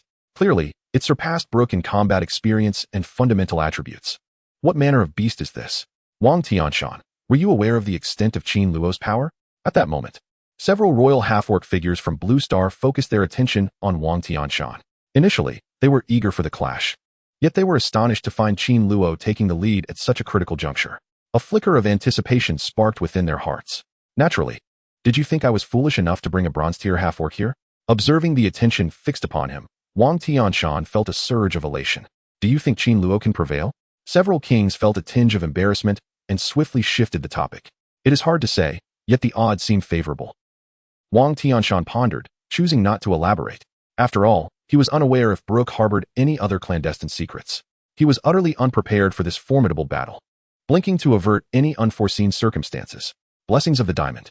Witnessing this, his heart raced, and he grasped a peculiar seal in his hand, retreating from the Crimson King within the Black Diamond's domain. In an instant, the Black Crimson King, engaged in a fierce struggle with the massive rubble, was enveloped in gold. Beneath this golden veneer, the Crimson Black King stood firm in power and defense. The blessing of the diamond was merely one of the skills developed by Brook as an extension of her spiritual prowess. Under the influence of this blessing, Brook could not cease her movements. Her eyes gleamed, as in the distance, the Crimson Black King swayed amidst the battle with the marble, transforming into a three-headed, six-armed figure. Royal gift, three-headed six-armed. The Black Crimson King assumed this formidable shape, its might evidently surging once more. In the clash with the Hammerstone, it could likely maintain parity. Father! Father! At that moment, the petrified Dragon Wing King, recently struck by the Hammerstone, flapped its stone wings and soared back into the fray. Before Brook, the ancient Qin tree's branches stirred. He cast a green node upon the petrified Dragon Wing King, swiftly recovering from its prior wounds. Simultaneously, two branches fell, transforming into two soldiers, rushing towards Qin Luo to slay him. These two Qin tree soldiers, though not tall and possessing bronze peaks, evidently posed a threat upon their approach to Qin Luo. With all their might, Owu entered the fray, aided by Xiao Wan, standing behind the Guardian Stone, evading the aftershocks of the Guardian Stone's battle with the Dark Red King. From a distance, he observed Brook's maneuvers and felt a sudden urge, summoning the thunderous wings of the Celestial and the tide of the precious snails from the royal nest nearby. In no time, two figures emerged from the chamber, splitting into identical humanoid forms, advancing towards Brook. What is happening? Brook, standing beside the ancient Qin tree, immediately changed countenance upon witnessing this scene. I do not believe that is the assassin targeting Qin Luo. In the distance, the slumbering stone, engaged in combat with his two Crimson Black Kings and the petrified Dragon Wing King, was merely a facade. Beautiful. As he did this, he deftly manipulated his ancient tree, causing branches to fall, defeating the two tide snail creatures. Alongside two transformed celestial warriors with lightning wings, he was compelled to pinch the mark on his hand. A blue light shooting forth and landing on the petrified Dragon Wing King. This hastened the creature's speed, propelling it forward from a distance. In this moment, the spectators were astounded by the unfolding spectacle. Initially, they had held negative sentiments towards Qin Luo, especially after Brook instantaneously summoned 3 silver-tier sentinels. They were convinced that Qin Luo would inevitably lose this confrontation. After all, in such a state, they believed even their participation would not secure victory. However, they were oblivious to the monumental alterations that had transpired in such a brief span on the battlefield. Ivarok, having only attained a bronze medal and intermediate rank, exhibited an unparalleled strength that many could not rival. More significantly, after Brook demonstrated her back-to-back capabilities, she was capable of placing Brook in this precarious predicament. Prosperity. At that moment, countless figures were momentarily stunned. The thundercloud wings summoned various celestial forces, and the tidal figures of the sea conch faced the whipping of the Qin ancient tree, all poised for an explosive climax. Ignoring their own injuries, the explosion instantly created a gaping hole in the lush branches of the ancient tree. Prosperity. And in that fleeting moment, the heavenly punishment wings altered their form at a cost, descending from the heavens to unleash the thunderous wrath of divine retribution, traversing the gorge towards Brook. Halt! Upon witnessing this, Longxing's Casa appeared somewhat disoriented. Thus, he harnessed a thought, bolstered by a surge of will, and with immense mental strength. He attempted to shield against the reverberations of the heavenly punishment, which were incited by the wings of divine retribution. Observing this scene, Qin Luo comprehended that the battle had reached its conclusion. He reflected briefly before withdrawing all sentinels from their perches. Acknowledgement. He stood at the center of the circle, gazing at Brook, who remained dazed in the distance, her hand slightly gesturing. Qin Luo. At that moment, on the side of Blue Star, numerous orcs approached him with expressions of shock, curiosity, and intrigue. Chapter 71. The Silver Star Fruit Tree. Qin Luo has triumphed. When Brook exhibited her formidable strength, no one anticipated such an outcome. Qin Luo had summoned a powerful sentinel to match his talent, along with several others, forcibly infiltrating Brook's sentinel battalion. Brook found himself unable to hinder Qin Luo and all 3 silver sentinels. At this juncture, perceptions of Qin Luo varied among the onlookers, particularly among the bronze-tier half-orcs who bore a resemblance to him. Earlier, during the Dragon's Horn expedition, they had deemed Jiangzhou too chaotic for individuals like themselves to engage in such endeavors. However, with the emergence of Qin Luo, all faces bore the imprint of astonishment. The prowess Brook had just exhibited left no one daring to assert that he could surpass Qin Luo. Qin Luo. This name echoed within their minds. Many of them regarded Qin Luo with a wary eye. Despite their high emotional intelligence, they were all university students of similar age, none wishing to be overshadowed. You performed admirably. Upon Qin Luo's return, Ren Jingfei's voice resonated in his ears. Wu Suanfu turned his face and immediately spotted Renya along with several royals standing at a distance, deliberately smiling. Qin Luo exhaled, as the tension from his recent altercation with Brook began to dissipate.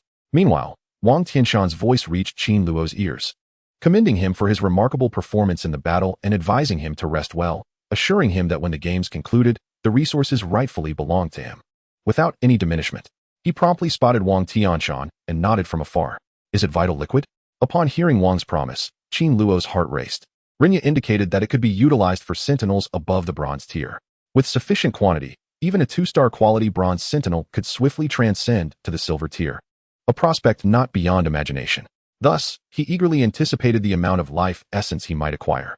Naturally, the primordial liquid was not universally beneficial for all royal creatures. For instance, 3 specific natural beings, the Thundercloud Wing, Tidal Chart Snail, and Great Sleep Stone, might show little interest in the primordial liquid. However, Shaoan, a being of flesh and blood, would undoubtedly be capable of harnessing the vitality.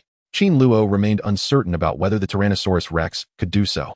Yet, once the Tyrannosaurus ascended to bronze, he would devise a method to transform it into the Sky Tyrannosaurus. Upon its elevation to the Celestial Dragon, it would shed its amber form, gradually morphing into the flesh and blood star beast shape. At that juncture, it must be able to utilize the primordial liquid. Skyrex. Qin Luo could not help but yearn for the next evolution of the Tyrannosaurus. According to the Royal Grand Editor, the Celestial Dragon bronze tier could reach over 20 meters in height, with a length exceeding 40 meters from head to tail. By that time, he could well envision constructing a small dwelling upon its back. At that moment, Houghton stepped ahead of the others, witnessing Avok returning to the team, prompting everyone to give him a thumbs up. Qin Luo's performance in this battle had been so outstanding that the collective perception of the Jiangzhou team had shifted dramatically. Oh, I suspect that the 100-man assembly will return in a few years. We might have a formidable opponent.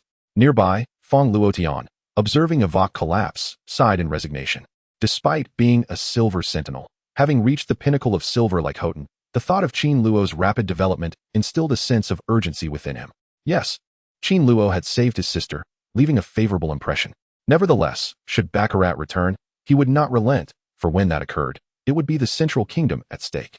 Qin Luo inhaled deeply, turning to Feng. Perhaps I am not of the same ilk as you. Not necessarily. Feng Tian raised an eyebrow, mistaking Qin Luo's words for self-deprecation. After all, considering Qin Luo's training pace, it was entirely plausible that he could catch up in 5 years. In 4 or 5 more years, with his talent, he would undoubtedly represent the Central Kingdom in the National 100 Schools League, a splendid prospect. Amidst their conversation, another orc master, having already joined the Blue Star side, flew forth from the ranks, accompanied by the sentinels dispatched by the Dragon's Horn faction. As the battle commenced, several of Qin Luo's warriors swiftly turned their gaze towards the battlefield. Combat between orc masters is typically brief, often lasting no longer than 35 minutes, or even shorter. Lengthier bouts, perhaps 7 to 8 minutes, are are a rarity. The diamond bone-breaking dragon, fallen heart fire, and sky blue miraculous pong. Qin Luo identified the attributes of the royal beasts while observing the clash.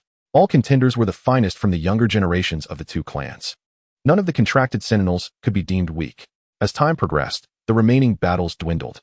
Throughout this, the overall strength of the Xia Republic was evidently superior to that of the Dragonhorn clan. Following consecutive defeats, the Menglong side promptly altered their strategy. Heavenly Realm racehorses began to dispatch more powerful orc sentinels to compete in resource-scarce regions. From that moment, the Blue Star team began to falter. During this process, the walkers Anong, Tang Mingxia, and Houghton successively fell out of the competition. Among them, Tang faced unfortunate luck, encountering a formidable orc master from the Dragonhorn clan. After a fierce battle, she was ultimately vanquished. As for Parkman and Houghton, they both emerged victorious. Next in line was Fong Luotian, who demonstrated extraordinary strength. Clearly marked as the last orc master of the Xia Republic. Outside the arena, he summoned 3 royal beasts, dispatching the dragon's perceived promising opponent within 2 minutes. Among the 3 beasts summoned, one was 4-star, while the other 2 were of 3-star quality. This indicated that he had indeed utilized an evolution formula, concocting an elixir of immortality, which had previously elevated this star to his royal beasts. 4-star. Level, Silver Peak.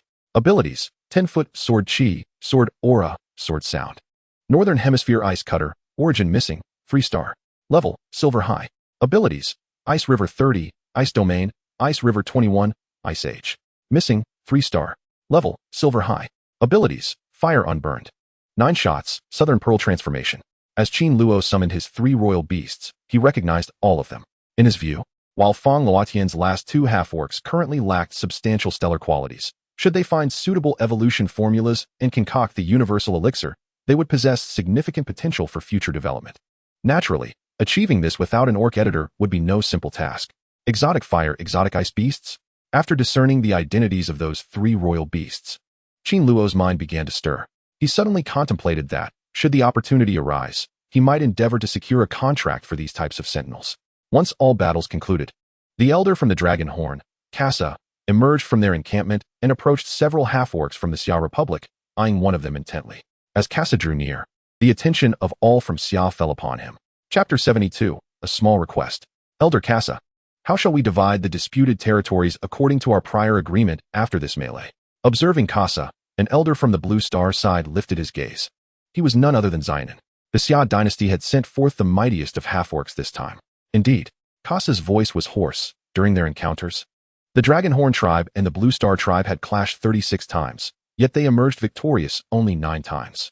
Ultimately, they secured 36 resource territories, with only one being of substantial value. As for the more advantageous resource locations, they managed to claim just 1. This left his spirits at a nadir. I am at a loss for how to convey this to their queen upon our return. However, Kasa paused. I would like to make a request of you. Thus, we are willing to cede Qianshan to you, in return for your cooperation in developing the Qiyuan Gorge area. I am curious if Lord Xiaonan and others would be amenable to this. The kings of the Xia state were taken aback upon hearing this. Elder Kasa, could you enlighten me on what transpired in the deep Crimson Valley? Why is it of such significance to you? Very well. Kasa inhaled deeply, his expression suddenly shifting to one of peculiarity. Are you unaware? You do not know that you dispatched such formidable bronze orc sentinels to partake in the initial battle? Competing for what should be the most barren of regions? What were you thinking? At this juncture, his emotions were exceedingly complex. He had assumed that the Xia side had also discerned the anomalies of Qiyu Valley. Yet, presently, the Xia seemed entirely oblivious. Upon hearing this, Xiaonan and his companions felt a twinge of embarrassment. Had it not been for their recent confrontation, which first sent Ivok to the battlefield, the Red-Hot Valley would have been utterly obliterated. In the deep Crimson Valley, a new secret world had recently emerged, documented within records as a ginkgo fruit tree. Are you aware of the properties of this ginkgo fruit-bearing tree? The ginkgo fruit tree? Upon hearing this, the eyes of several kings from the Xia state lit up.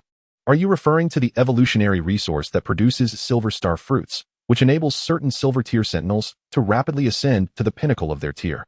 Xiaonan inquired, astonished. As he rushed toward Kasa, the silver star fruit, though of no use to them, held considerable importance as an evolutionary resource for silver half-orcs. Indeed, as recorded, the ginkgo fruit tree bears fruit every 2 years. Furthermore, every decade, it produces a star fruit. The star saint fruit can significantly impact certain king-tier sentinels. Precisely. Kasa chuckled wryly, shaking his head. The expression on Xianin's face conveyed a clear message. This time, he would not have the opportunity to develop that secret location in the red-hot valley with Blue Star without incurring a steep cost. With the secret of the star tree, he would not wish to barter 1,000 mountains for 10,000. In the next moment, Xianin remarked, coupled with the northern ice plains, I can assure you, whenever the mystery of the ginkgo tree is unraveled, we shall send personnel to prepare the site. The Arctic Ocean? Kasa's countenance darkened. The northern ice plains boasted abundant ice attribute evolutionary resources. It's worth rivaling the 1,000 mountains he had previously proposed. Was he suggesting to exchange 2 of those regions for the opportunity to develop the secrets of the Silver Star Tree alongside Xia? Half. Kasa hesitated for a moment, gritting his teeth as he said, I can decide to allocate half of the northern ice plains to your clan. Half of the Arctic Ocean? I did not expect such a reply. It was only half the size of the northern ice plains, yet sufficient to satisfy him. After all, when he initially mentioned the northern ice plains, it was akin to presenting a lion's share. That was insufficient, a mere trifling request? Furrowing his brow, he urged, Speak plainly, great King Tianshan. You must have encountered Elder Kasa. He is of a lower tier, merely an intermediate bronze figure, possessing 2 beasts yet to ascend to the bronze level. Upon finishing, the king looked at Kasa and continued, Therefore, I wish to assist him in seizing an opportunity to access the secret world of your dragon horn and its innate soul pool, allowing his 2 royal beasts to evolve. Additionally, we can explore whether the little one possesses any scarce resources, and if so, we hope the elder's household can assist in their collection. King Tianshan said with a smile. This. Kasa shivered at the king's words. He had not anticipated that King Tianshan would make such a humble request. Within their dragon horn lay an innate soul pool, indeed a coveted dream for many lower-tier orcs. Yet for him, it boiled down to a singular point. As for assisting Qin Luo in gathering the necessary resources, how many could a minor bronze orc utilize? In this scenario, might I inquire, what type of evolutionary resources do military academy students require? Kasa pondered momentarily before speaking. What sort of evolutionary resources do I need? At this moment, standing amidst the crowd, he heard King Tianshan's words, his expression shifting slightly. He genuinely did not expect King Tianshan to advocate for his benefit in such a setting. Qin Luo. At this juncture, upon hearing Kasa's words, King Tianshan immediately turned to Qin Luo, signaling with his eyes. It seemed to imply that he could elevate his request to a loftier level. This fellow, beside Qin Luo, Feng Luotian, and Huatong looked on with envy. I did not anticipate that Qin Luo would receive such a bounty. Naturally, this was largely due to Qin Luo's substantial contributions. Elder Kasa, I do not need an excess of evolutionary resources at present, merely a modest amount. Observing King Tianshan's gesture, Qin Luo felt a stirring in his heart, opening his mouth to address the envious gazes of the crowd, requesting 3 diamond-tier star powers. Interjecting, the source code of the artifact is indeed commendable and worth installing, considering the abundance of books. 1 diamond-tier life crystal and 1 diamond-tier dragon blood crystal. Might Elder Kasa assist me in procuring these? As soon as Qin Luo's words fell, the expressions of those in the room shifted dramatically. Are you certain this is what you, as a bronze orc sentinel, require? Diamond evolutionary resources. A trifecta of diamond evolutionary resources. There is even sufficient stellar energy crystals for all 3 of them to utilize. You are, after all, a bronze orc master. What need have you for this? Even distant King Tianshan was taken aback by Qin Luo's words, his mouth agape in astonishment. Sesame egg. As for Kasa, upon hearing Ivok's words, he found himself cursing even more internally. Chapter 73, The Guardian's Secret Domain. He felt much like the others. He had thought that Qin Luo, a bronze orc bowman, would not require such resources. Yet, Qin Luo did not need an abundance of higher evolutionary resources. However, at this moment, he had accumulated so many superior evolutionary resources. What was the purpose of posing such a query? King Tianshan must be the mastermind behind this. He cast a sidelong glance at King Tianshan. I suspect King Tianshan intends to exploit this opportunity to ensnare him. You old scoundrel.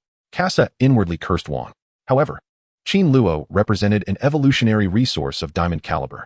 Yet, all these evolutionary resources were well within his grasp. If Qin Luo believed there were superior evolutionary resources, he would not acquiesce to any arrangement. Yet, what Qin Luo proposed was merely a diamond-grade evolutionary resource. Contemplating this, he could not help but glance again at the king of Tianshan. It was estimated that only those of the same caliber as him, like the Tianshan king, would comprehend the limits of his heart's endurance. A phone call. Lost in thought, he took a deep breath, gazing at Qin Luo. I can prepare all the evolutionary resources you require. Thank you, Elder Kasa. Qin Luo responded, his heart brimming with joy. This time, He sought all the evolutionary resources necessary to elevate the Tyrannosaurus Rex into an aerial overlord. Compared to the original Thundercloud wings, the upgrade to Thundercloud wings necessitated evolutionary resources. The resources required for the Tyrannosaurus to become a star were even more formidable, with several types reaching diamond status. Even if the Tyrannosaurus ascends to the bronze 5-star royal beast level, its potential limit remains only at the diamond level.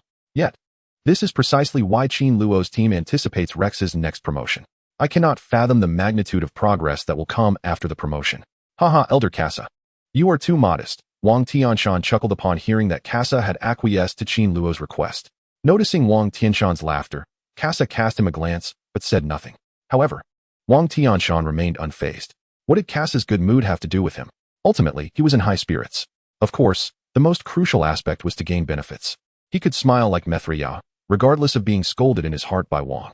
With that thought, he raised his head once more. So, Elder Casa, I am curious when I can take Qin Luo to your secret place to let his sentinel soak in it. When he was at the Tianshan base, he had seen Qin Luo and the Tyrannosaurus. Both were on the brink of high-level copper rank. Typically, within about 10 days, the King Dragon and the Tyrannosaurus would show progress. Yet, in about 10 years, it would be time. The internal soul pool of Dragonstar, however, could accelerate the digestion of small pills and internal medicines for the Tyrannosaurus. If both immersed themselves within, they could likely ascend to the bronze level within a day or two. As for the primal liquid that would be awarded to Qin Luo thereafter, it would likely be there as well. When I return, I will inform the guards that you may leave at any time, Cassius said. A wonderful time awaits. Wang Tianshan remarked, turning to the others beside him. If you have further requests, feel free to voice them together. The few remained silent for a moment, pondering. Do you think we are all of your stature? Of course, the most vital point was that Qin Luo was not the one they had brought. They merely wished to make requests, yet lacked the pretext. So, have we come to an agreement? Resolving Wang Tianshan's confusion, Casa turned to Shihaonan. No problem. He nodded. Exchanging the vastness of 1,000 mountains and rivers for a fair opportunity to compete in the secret world of the silver star fruit trees was the most fitting arrangement for them. Of course, comparatively, Silverhorn might require more silver star fruits. Thus, for them, such an exchange posed no issue, representing a win-win situation. Having concluded this, he immediately drafted the agreement, signing a cooperation contract with Casa on the spot. However, this world was fraught with power dynamics. After reaching an agreement, should any discrepancies arise in the future, at least one party could hold the other accountable for fairness, could they not? A phone call. Half an hour later, Qin Luo and Wang Tianshan stood together upon the back of the golden-winged Pong, soaring for 7 to 8 minutes before abruptly landing in front of a lush green valley. Is this the Summer King? Several Dragon Star guards in the valley queried upon witnessing Wang Tianshan and Qin Luo disembark from the golden-winged Pong. It is mine, Wang Tianshan affirmed, guiding Qin Luo into the valley. This valley served as the entrance to the secret place, endowed with an innate spiritual spring. We previously mentioned that if you and your Summer Military Academy students are here, you may enter our guarded secret realm at any time. Upon seeing Wang Tianshan and Qin Luo, several guards immediately approached. Gentlemen, please allow my descendants to enter the secret realm. Wang Tianshan smiled slightly, nodding at the guards. Then turned to Qin Luo. Yivo, you may practice here. I shall return for you in 2 days. Troubling you, Elder Wang. Qin Luo nodded in agreement. This time, Wang Tianshan truly assisted him. If for no other reason, the scant diamond-grade evolutionary resources were of immense benefit to him. Without Wang Tianshan, he did not know how long it would take to piece together these evolutionary resources. Haha, no need, thank you. Let us speak of it when you are well. Do not forget, old man, I can manage. Wang Tianshan laughed, then bid farewell to Qin Luo, departing with the golden-winged Pong. Qin Luo would remain there for 2 days. So he certainly would not wait indefinitely. As for any dangers, now that the dragons knew Qin Luo was on their territory, they would only look out for him. No one dared to harm Qin Luo. After Wang Tianshan left, several dragon horn guards in the valley exchanged glances upon seeing Wu Suanfu standing alone, their faces revealing a peculiar expression. One guard stepped forward, looking at Qin Luo. Sir, I would like to inquire when you plan to enter the secret realm. Thus, they not only knew Wang Tianshan's name, but also Qin Luo's. If possible, I hope to enter this area, Qin Luo began. Prior to arriving, he had heard from the kings in the skies and mountains about the secret place of the silver star fruit trees, where the silver star fruits would ripen in a few days. If feasible, he wished to take a look, as it presented a splendid opportunity for him. Within the secret realm, students could retain 1/3 of the silver star fruits for themselves, while surrendering the remaining 2/3. Most importantly, the surrendered portion would ultimately convert into credits for each university. Hence, Time was of the essence for him. Since that is the case, let us take Qin Luo inside. One guard promptly spoke. He then led the way, guiding Qin Luo deeper into the valley. As they ventured into the depths of the valley, the guard seemed to recall something, suddenly speaking up, I hope you do not mind, as your arrival was quite sudden, and besides you, some individuals from Dragonstar are currently practicing in this secret realm. Oh, Qin Luo sensed a hint of surprise, realizing that there were others from Dragonhorn inside besides himself. However, this is the secret location of the Dragonstar, where he has only lingered for a few days. So he does not mind and merely nods. Upon seeing Qin Luo nod, the guard's face brightens, and he leads Qin Luo to a spatial vortex at the end of the valley. This spatial vortex serves as the entrance to that secret place. Qin Luo, I can only accompany you this far. I hope you relish your 2 days within, the guard says, smiling at Qin Luo before coming to a halt. As you wish. I hope. Qin Luo smiles in return, bidding farewell to the guard as he leaps into the space tunnel before him. In an instant, Qin Luo finds himself in a lush, secretive realm. Looking up, he beholds 2 golden suns, which are, of course, not true suns but rather mysterious manifestations of illusion. From his vantage point, Qin Luo can see a small lake, steaming gently, a mere 100 meters ahead. It is evident that this little lake must be the central spiritual pool of this enigmatic world. Upon sighting the lake, Qin Luo's heart flutters, and he prepares to rush towards it. However, just as he is about to take a step forward, melodious voices suddenly resonate from the distant lake surface. Have you heard? Among the visitors from the Blue Star, there is a genius named Qin Luo, who is even a match for Brook. Interrupting this moment, he muses that the source of the artifact is indeed splendid and worth acquiring, for there are countless books, and they are nearly finished. What is happening?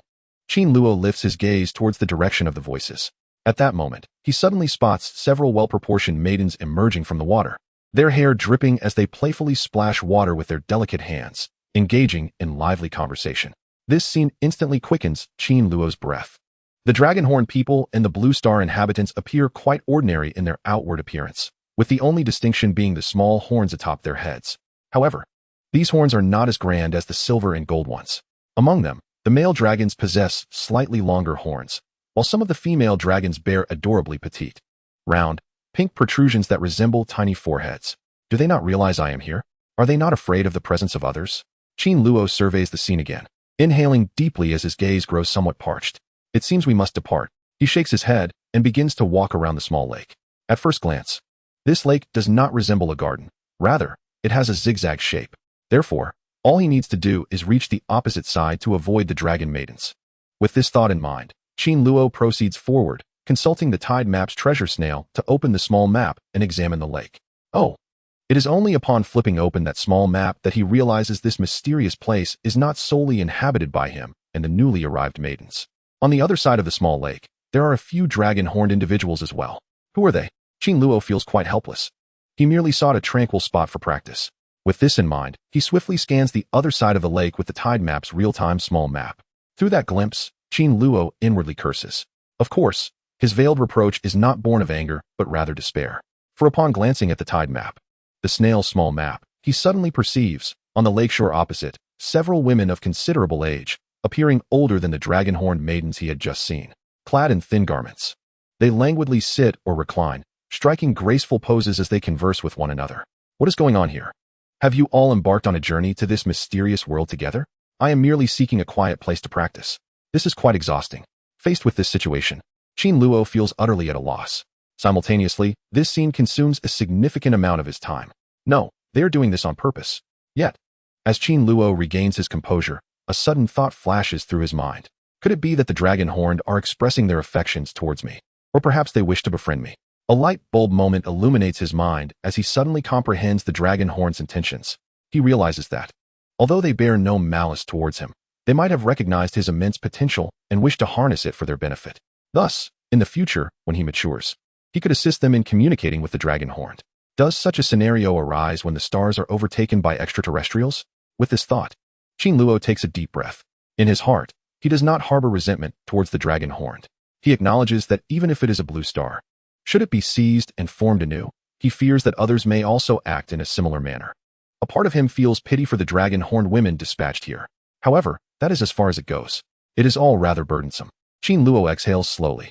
Just then, the colossal form of the Rex Tyrannosaurus crashes into the lake, producing a thunderous sound. Simultaneously, the lake's surface shimmers, extending into the distance. A roar. Then, as the Tyrannosaurus senses the changes in its surroundings, it emits a deep rumble. It possesses its own sound waves. Like a monster, it emerges in its secret domain, poised to devour. In the distance, a girl gasps in astonishment. She is clearly taken aback, but Qin Luo pays her no heed. What if I choose not to retaliate against your actions? Lost in thought, he retrieves a pill and tosses it into his mouth. As the effect of the medicine takes hold, he unleashes the ape dragon fist. His feet pound the earth, lifting him back into the air. Practice those punches. My heart is as unyielding as rock. Do not obstruct the wildflowers by the roadside. Cease your disturbances. I am invincible. With a punch thrown into the air, Qin Luo sings to himself, humming and releasing the anger he recently felt. Above the spiritual pool, mist swirls, and clouds billow in vibrant hues. The vast body of the Tyrannosaurus lies in the center of the spiritual pool, its lower half still above the water's surface. This is the deepest part of the inner spiritual pool. Fortunately, this does not impede the speed of the black dragon ball he purchased before it engulfs him. As a torrent of innate spiritual energy seeps into his body, all the powers within him awaken fervently. The black dragon pearl he has swallowed soon shatters, filling him with vigor and rapidly transforming him. Meanwhile, Wanner immerses her petite form in the spiritual pool.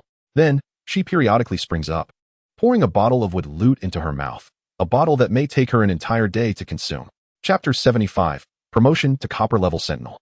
After drinking a bottle of the potion, she smells delightful and evidently stands up quickly. Oh dear, these women just prepared some of our dragon food. Would you like to eat something before practicing? As the Tyrannosaurus Rex and the little dragon focused intently on their training, a beautiful young woman clad in a flowing white silk garment approached, her waist swaying gracefully, and the glimmer in her eyes capturing the attention of Qin Luo. Sister Shauna, I wish for heaven to liberate me from this secret place today, so please cease your torment. Upon hearing this, Qin Luo, drenched in sweat after a vigorous boxing session, looked helplessly at the woman. He truly only wished to practice his punches. The woman before him bore a delicate pink horn on her forehead, resembling a finely crafted jewel. Simultaneously, her countenance exuded an indescribable nobility and charm, igniting a faint impulse with just a fleeting glance. She was no longer the horned dragon woman he had startled with the Tyrannosaurus 2 days prior. Instead, after that incident, she had come inside, clearly indicating that the dragon had arranged for her care and had compelled him to live and breathe in her presence over the next 2 days. To this, Qin Luo had naturally declined. He was unaccustomed to having such a person around him. Yet, she had not departed, trailing him for the past few days, hissing at him and preventing his escape. Could he truly bring himself to strike her until she shed tears with his still imperfect fists? Moreover, hadn't she remarked just 2 days prior that the meal was delightful? Upon hearing Qin Luo's words, Shauna's face reflected a hint of unease as she drew closer to him. Enough. My head aches. Qin Luo lamented. There is nothing wrong with dining together, even if you were to fall upon me during the meal. However, is it not excessive for you to intrude upon my sustenance? Just the previous night, he had relented, sharing a meal with Shauna and several other horned dragon women. What was the result? It took him an interminable time to recover from the stiffness that ensued. Now, she wished for him to dine with her again. Could he dare? I feel like I might just give up. He roared. At that moment, the distant Tyrannosaurus Rex let out a thunderous roar from the lake. Its form emerged vaguely, seemingly larger than before. It then leapt from the water into the sky, showering down countless droplets. It bore the weight of all things, spiraling through the mysterious world. After several circles, it flapped its wings and let out a low roar as it landed before Qin Luo. Is this useful? When Qin Luo observed the Tyrannosaurus returning to his side, he contemplated and examined their attributes through the royal assessment. His face suddenly brightened. After 2 days of practice, both the little dragon and the Tyrannosaurus had ascended to the rank of bronze-level sentinels.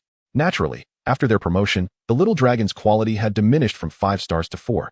While the Tyrannosaurus's quality had dropped from 4 stars to 3. One of them, the little dragon, would need to wait until she reached silver level to ascend further. On the other hand, the Tyrannosaurus was now ready for its elevation. It is time to return. Qin Luo exhaled. Upon his return, he could inquire with Wang Tianshan about the evolutionary resources that Casa had previously promised him.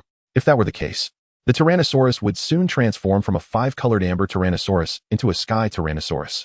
Just then, as he touched down, the little dragon swooped down from his back, perching on Qin Luo's shoulder. With a watchful gaze, she eyed Shauna, who was languidly leaning against Ivor. Damn it, I've only trained for 2 days. And where did this little enchantress come from, cozying up to Qin Luo? How dare she take advantage of my little Xian? She is utterly shameless. She was bewildered by how Qin Luo could attract so many butterflies. He was indeed handsome, but you were a silver horn. Did the allure of silver horns compare to that of blue horns? Sister Shauna, I truly must take my leave. If fortune permits, we shall meet again. Qin Luo evaded the physical contact and gestured to her. Upon receiving Qin Luo's signal, the little dragon huffed and promptly lifted him into the air, placing him upon the back of the Tyrannosaurus. With a roar, the Tyrannosaurus flapped its wings and took to the skies, carrying Qin Luo towards the distant entrance of the mysterious world. That fellow, Shauna, adorned in her white gauzy dress, sighed as she witnessed Qin Luo depart with such indifference. Sister Shauna. Just then, several women approached Shauna from afar. Let us also go. Although we have not succeeded, I believe this fellow harbors no malice towards us. Upon our return, we could draft a report suggesting the clan utilize evolutionary resources to attract him. Shauna shook her head, feeling a tinge of regret. They were of the dragon lineage, sharing similar aesthetics with the blue ones. A talent as striking and promising as Qin Luo, coupled with his blue star status, was truly perfect for her. Alas, she had not captured Qin Luo's heart. Outside the secret domain, as Qin Luo stepped out, he spotted Wang Tianshan standing beside his golden wings. Well, have your two royal beasts successfully advanced in the past 2 days? Wang Tianshan inquired upon seeing Qin Luo emerge from the secret. Indeed, both the little dragon and the Tyrannosaurus have now attained bronze status, Qin Luo replied. He then exchanged a few words with Wang Tianshan before departing with the dragon horn guards, taking flight on the golden-winged green rock. That fellow. He must have been gone for several days. Several guards watched Qin Luo retreat, their emotions a tumultuous blend of anger and envy. Over the past 2 days, women from every Dragonhorn clan had entered this mysterious realm, each adorned in the colors of that kingdom. As for Shauna, she was the last to enter, and moreover, she possessed the royal blood of the Dragonhorn, a prize of countless aspirations. What a pity. During these 2 days, the prices on Blue Star had plummeted. Old Wang. On the way back to the camp, Qin Luo glanced at Wang Tianshan beside him and tentatively asked, have the few evolutionary resources promised to me by the elder of the Katayan tribe arrived? Upon hearing this, Wang Tianshan could not help but gaze at Qin Luo with astonishment. Qin Luo, do you truly possess some formula for enhancing royal beasts that would necessitate such high-grade evolutionary resources? In this world, the recipes for all rising stars were precious. At the same time, deploying evolutionary drugs to enhance stellar formulas typically required exceedingly advanced evolutionary resources. He wished to utilize evolutionary resources to elevate a royal beast, a bronze 5-star royal beast, to at least platinum level. In certain cases, even diamond level evolutionary resources were necessary. The diamond level represented the pinnacle achievable by a bronze 5-star. Likewise, deploying evolutionary drugs in enhancement formulas usually necessitated such high-quality evolutionary resources. Chapter 76, Practicing Dragon Monkey Training. It is not an enhancement formula. Rather, it was the assistance I received when I first awakened to the Royal Beast Certificate that enabled my beast to enhance its stellar capabilities, Qin Luo clarified slightly in response. He had previously conveyed a similar sentiment to Lin Saru. The star before the little dragon was the evolutionary resources provided to him by Lin Shihao. Is that so?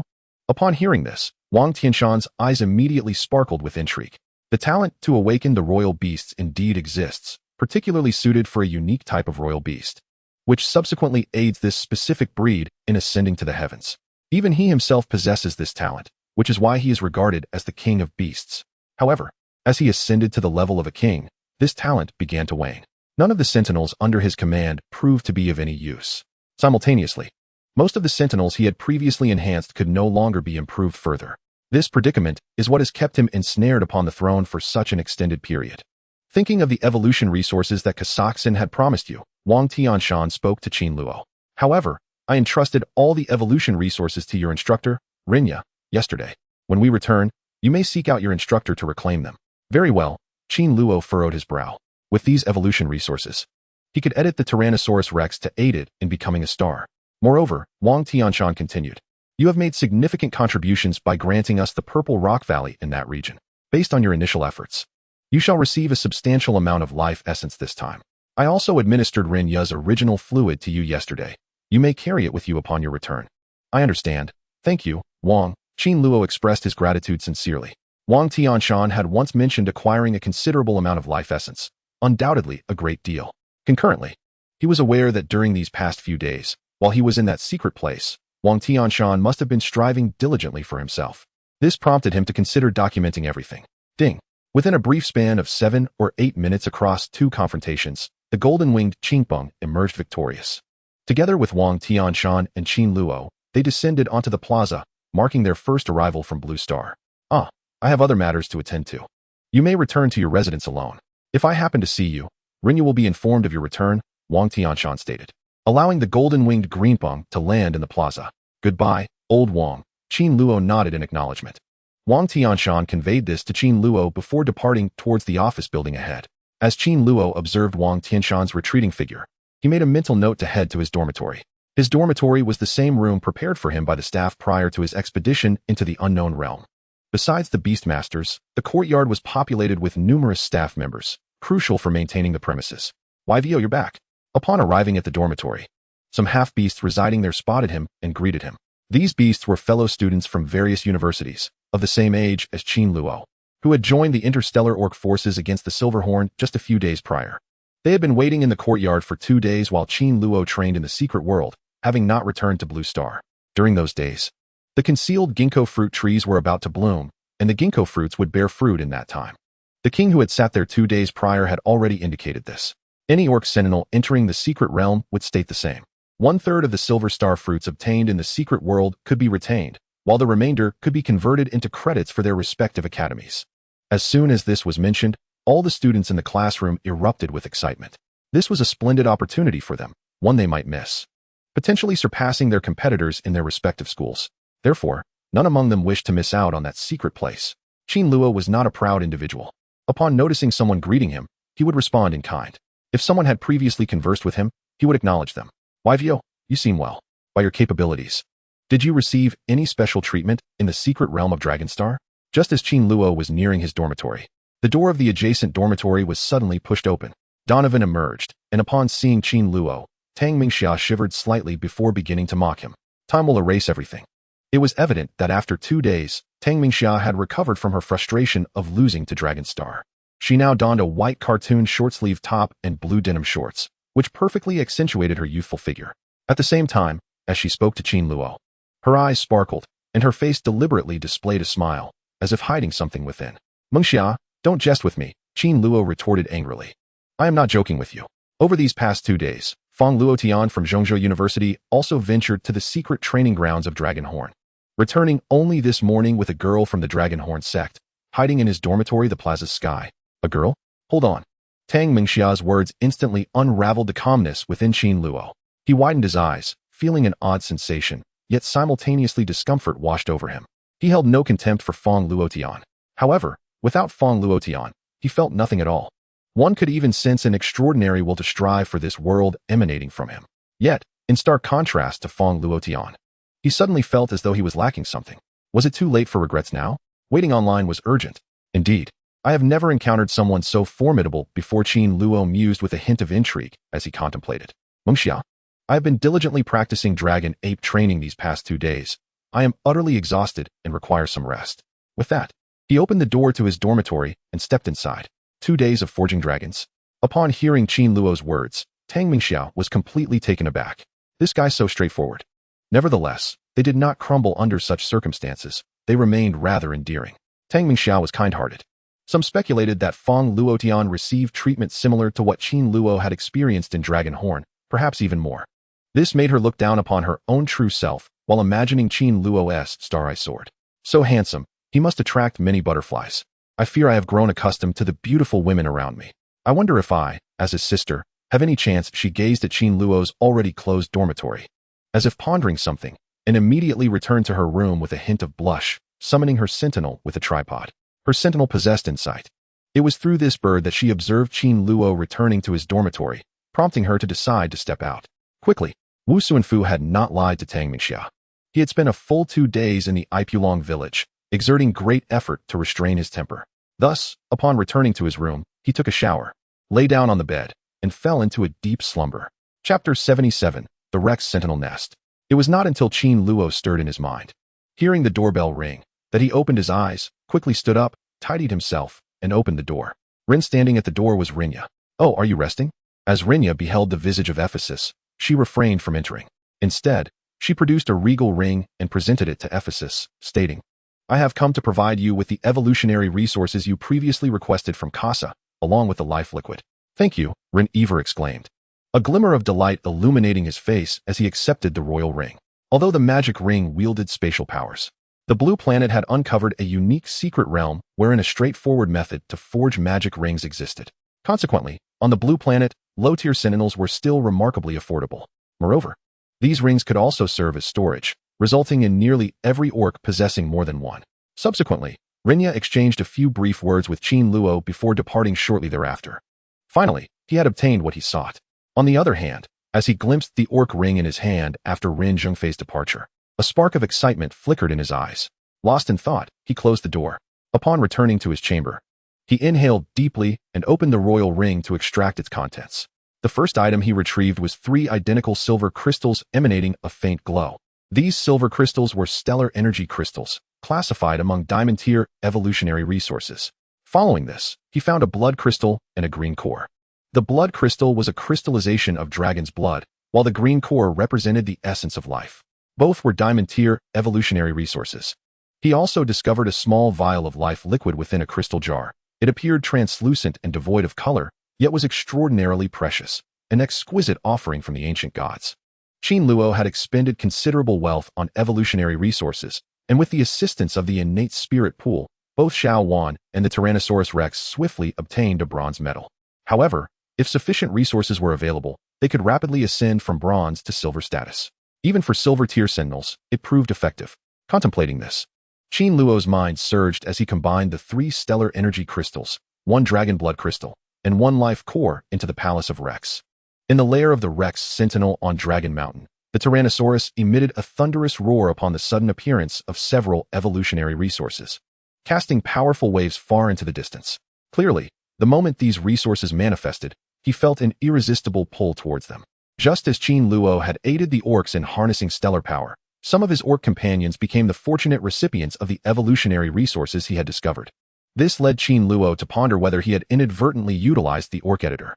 On the contrary, these evolutionary resources were directly bestowed upon the Tyrannosaurus, allowing it to gradually absorb their energy until it eventually ascended to the stars. If this were the case, he had deciphered the ascension formula for every royal beast. Such knowledge would be a formidable asset. Qin Luo believed it necessary to explore this further. Naturally, should this materialize, it would be advantageous for him, an editor. Yet, as this thought crossed his mind, he opened the royal editing tome and selected to edit the Tyrannosaurus with his thoughts. In the next instant, an extraordinary wave enveloped the Tyrannosaurus, transforming the few evolutionary resources he had just given into a beam of light. Roar. In that moment, a terrifying roar erupted from the lair of the Tyrannosaurus Sentinel. Accompanying the roar was a colossal silver creature, towering over 20 meters and measuring more than 40 meters from head to toe. Simultaneously, 2 immense silver dragon wings sprouted from the beast's sides. Each of these wings extended over 10 meters in length, their edges sharp as exotic blades. Within the chamber, Qin Luo recognized that the Tyrannosaurus had ascended to stellar status. Evolving into a sky Tyrannosaurus, his face instantly alight with astonishment. Even before the Tyrannosaurus ascended, the orc editor had already delineated its form. However, the difference between such a description and witnessing its true appearance was stark. Reflecting on this, Qin Luo drew a deep breath and directed his consciousness towards the editor. It was vital to note that the ascending Tyrannosaurus had undergone significant alterations in its attributes. Roar. In the realm of dragons, upon claiming the throne of stars, the Tyrannosaurus beheld its size, which had more than tripled, and roared with exhilaration. As the Tyrannosaurus roared in excitement, Qin Luo focused his mind to discern its attributes. Sky Tyrant, 5 stars. Equivalent to High Bronze. Skill 1, 2 Space Fortress 5. The Sky Tyrant Tyrannosaurus inherited all attributes from the original dual-winged, 5-colored amber Tyrannosaurus, boasting tremendous strength, resilience, defensive capabilities, and universal resistance. Building upon this foundation, it enhanced all attributes comprehensively. It could also maneuver its body freely, soaring through the air. Without flapping its wings, it could not plummet from the sky, expending minimal energy, akin to lying flat on the ground. Ability 2, 2 Sky Tyrant 5 stars. Originating from the underworld, the Sky Tyrant bloodline significantly augments the power of its eyes, roar, claws, tail, and wings, creating a unique set of Tyrannosaurus skills. Furthermore, post-bloodline enhancement. It could rapidly elevate all abilities through motion. Ability 3, 1 Sky Tyrant. Upon acquiring its bloodline, the Tyrannosaurus also gained the divine powers of the Sirius family. Utilizing this power allows it to expand its size by 15 times or reduce it. When this ability reaches level 2, it can double in size or shrink by half. At level 3, it can alter its dimensions by up to 25 times. At level 4, it can diminish to 1/3 its size. As it matures, both its strength and defensive capabilities continuously enhance. In this state, it does not decelerate. While contracting, the core of its body transforms, resulting in an exponential increase in speed. In this state, its strength and defense remain unyielding. However, activating this ability incurs an exponential increase in energy consumption. Ability 4, Tyrannosaurus, Temporary Falcon. This skill permits the Tyrannosaurus to retain its original qualities during the upgrading process. Post-elevation, this ability dissipates. Evolution, Space Tyrannosaurus. Is this truly the form of the Tyrannosaurus after its ascension? Qin Luo furrowed his brow at the attributes of the Tyrannosaurus. The royal editor's description of the Tyrannosaurus was not as precise as that of the sleeping stone. High bronze, he pondered whether this creature, upon reaching the pinnacle of bronze, could wield its Sky Tyrannosaurus transformation to contend with certain silver sentinels, such as the sleeping stone. Qin Luo was intrigued.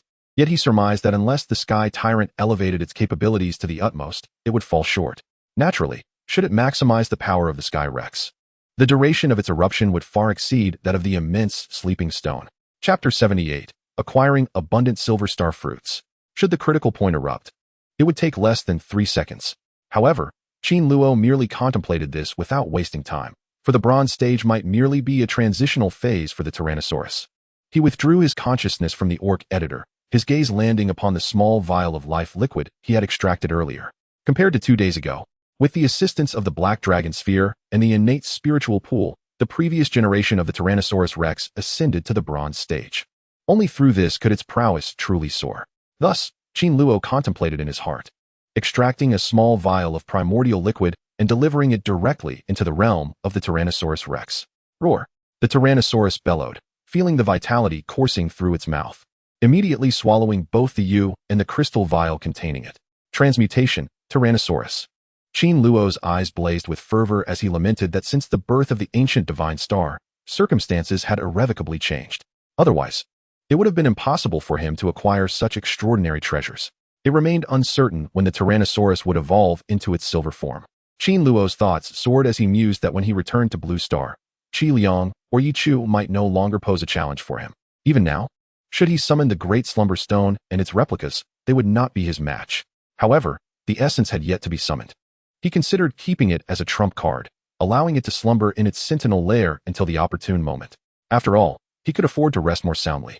Along with the leaves, lost in thought, Qin Luo's consciousness shifted, leading him into Xiao Wan's world. At present, she was a 4-star bronze fairy. Upon reaching silver, she would once again become a star. With this thought, Qin Luo activated the Beast Editor. Watching Xiao Wan ascend to the silver tier, he found himself somewhat indecisive regarding the path of his development. 1. Life Spirit. When a wood elf ascends to become a life spirit, their innate abilities will see a significant enhancement. Choosing this path will ultimately lead to a life as the divine king of elves. 2. Light and Dark Elves. When a wood elf evolves into light and dark elves, they can simultaneously wield the powers of both light and darkness while retaining their original life attributes. This path culminates in evolution into the goddess of light and dark elves.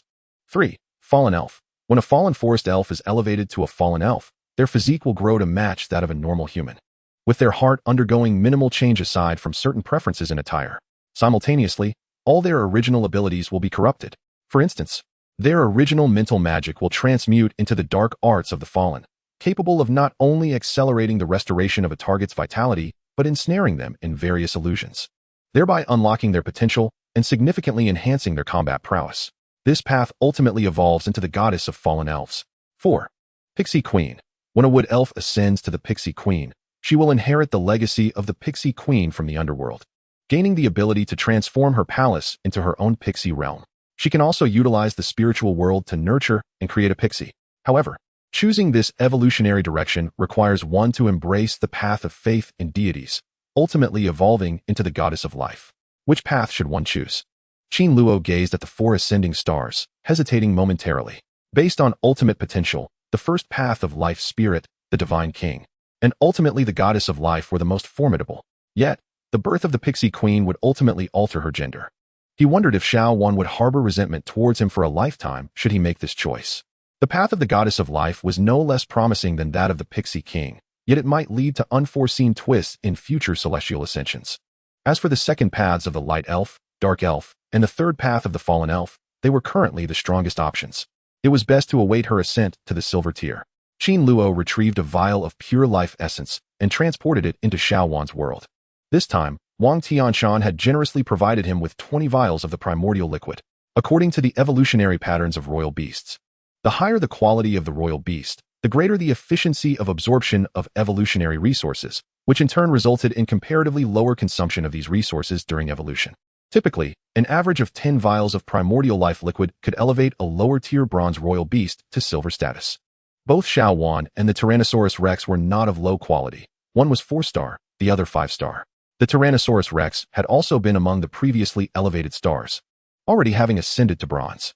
Thus, when they both reached the advanced silver tier, Qin Luo believed he might still possess some vital liquid left. It could be said that this time, he had arrived at Dragon Horn and reaped a bountiful harvest. Suddenly, as Qin Luo pondered this, he felt a jolt of his soul, a sudden surge of power. In the blink of an eye, he advanced from mid-bronze to high bronze. This was a significant leap. Qin Luo focused his mind, separating his consciousness from his sentinel lair. In a short while, he transformed into the tidal diagram snail, which, after consuming some fireproof pearls, finally crawled to the pinnacle of the bronze tier. Time was of the essence. Qin Luo glanced at the tidal diagram and the spiral staircase, finding it quite intriguing. Before long, he entered a secret location with the Silver Star Tree. According to the words of Wang Tianshan, the fruits of the Silver Star Tree, upon maturation, would emerge from the tree and possess the ability to traverse the void for an entire day. Just 10 minutes prior, it had been in this secret world. 10 minutes later, it could be elsewhere. If one day no one sought it, and it were placed in a special jade box, it would completely vanish.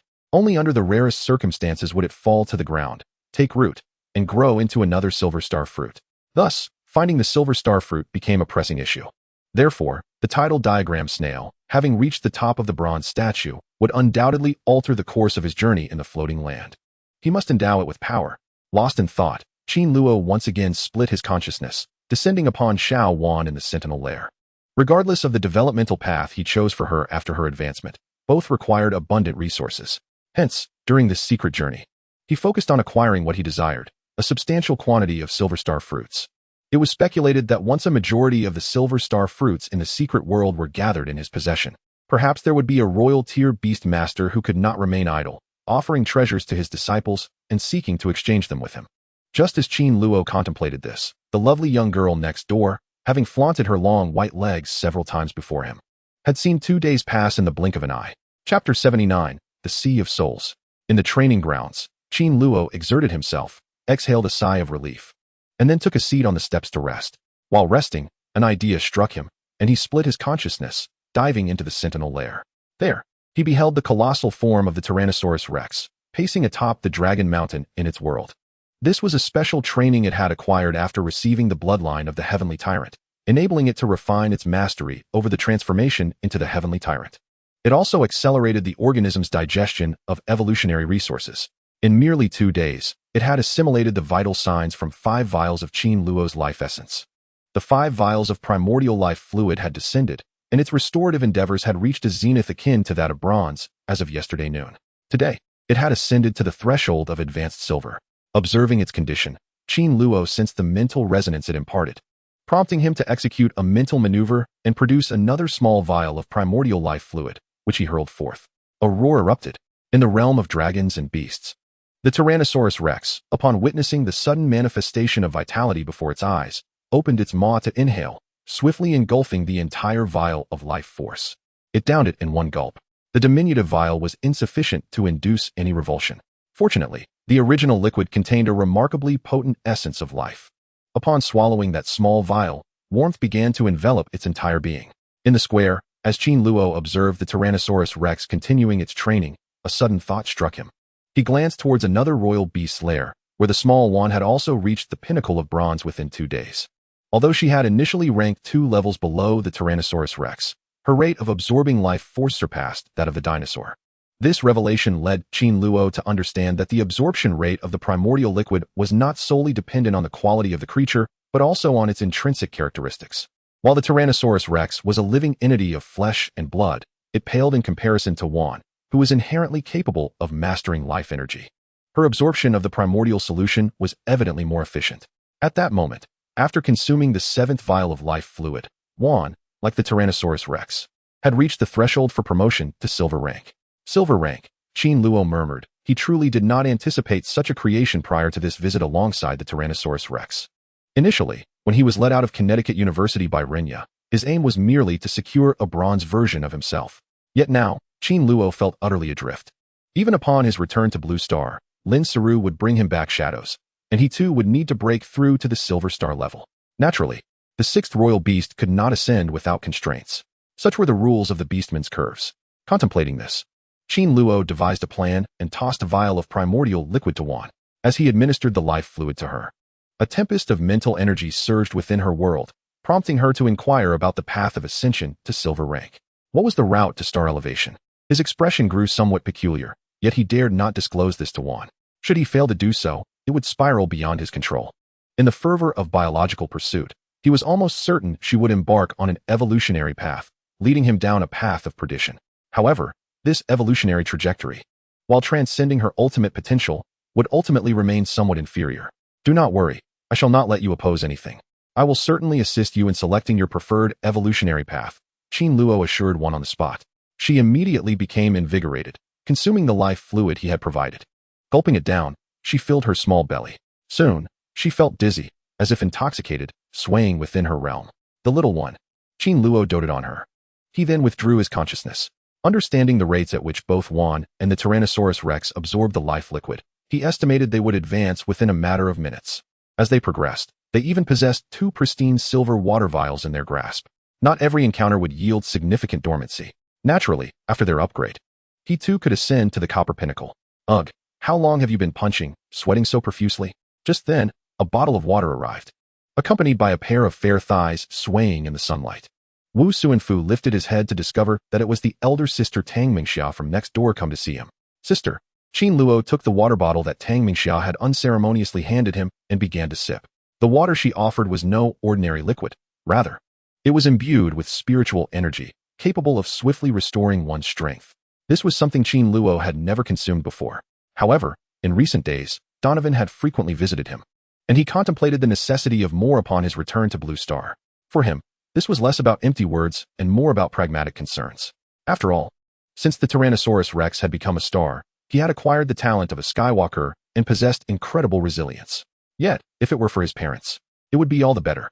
A prolonged lifespan was assured. Within just 2 hours' journey from the secret location in the Crimson Valley, you are now the sole individual among us to arrive here, while the others congregate in the hall, conversing with one another. Tang Mingxia handed the water to Qin Luo. Observing the sweat-drenched figure before her, perceiving him as somewhat eccentric. Day after day, it was only practice, ceaseless practice. Most importantly, you are remarkably strong. You are on the path of the Sentinel, prepared to lie down and traverse. She was uncertain how to articulate that he had embarked on the most arduous martial path. Even if she pondered whether she would feel bored if she ever caught up with Qin Luo, given his relentless daily regimen, that thought swiftly dissipated. Boredom was trivial. Qin Luo's visage was outwardly appealing.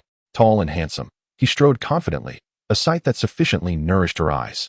If boredom persisted, she could always conjure a miniature Qin Luo. She even began to contemplate a name for this little Qin Luo. The mysterious house will open in 2 hours? Upon hearing this, Yaiwok felt a stirring within.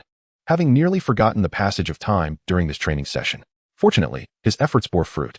Now, bolstered by ample resources and a considerable number of talent bonuses, he had transcended the ranks of warriors, ascending to the upper echelon of black iron. Not for the sake of power, but should anything extraordinary transpire, his body would react. Certainly faster than before. Simultaneously, the warrior's rank could slightly exceed that of the Sea of Souls. Although this growth was modest, it was better than stagnation. Since everyone is here, let us depart.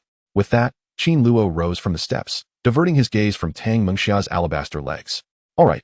Tang Mingxia nodded beside him, following Qin Luo, appearing in no way like a typical girl. It was as though Qin Luo were a senior. She was Qin Luo's upperclassman. While standing alongside him, she occasionally glanced up at the profile of his face, increasingly captivated by his allure, unable to extricate herself. Chapter 80. Breakthrough to Dual Silver Rank Sentinel. 2 minutes later, as Qin Luo and Tang Mingxia entered the hall of the residential office building, everyone present greeted him warmly. The memory of the Beastmaster was remarkably astute, a testament to his mental prowess.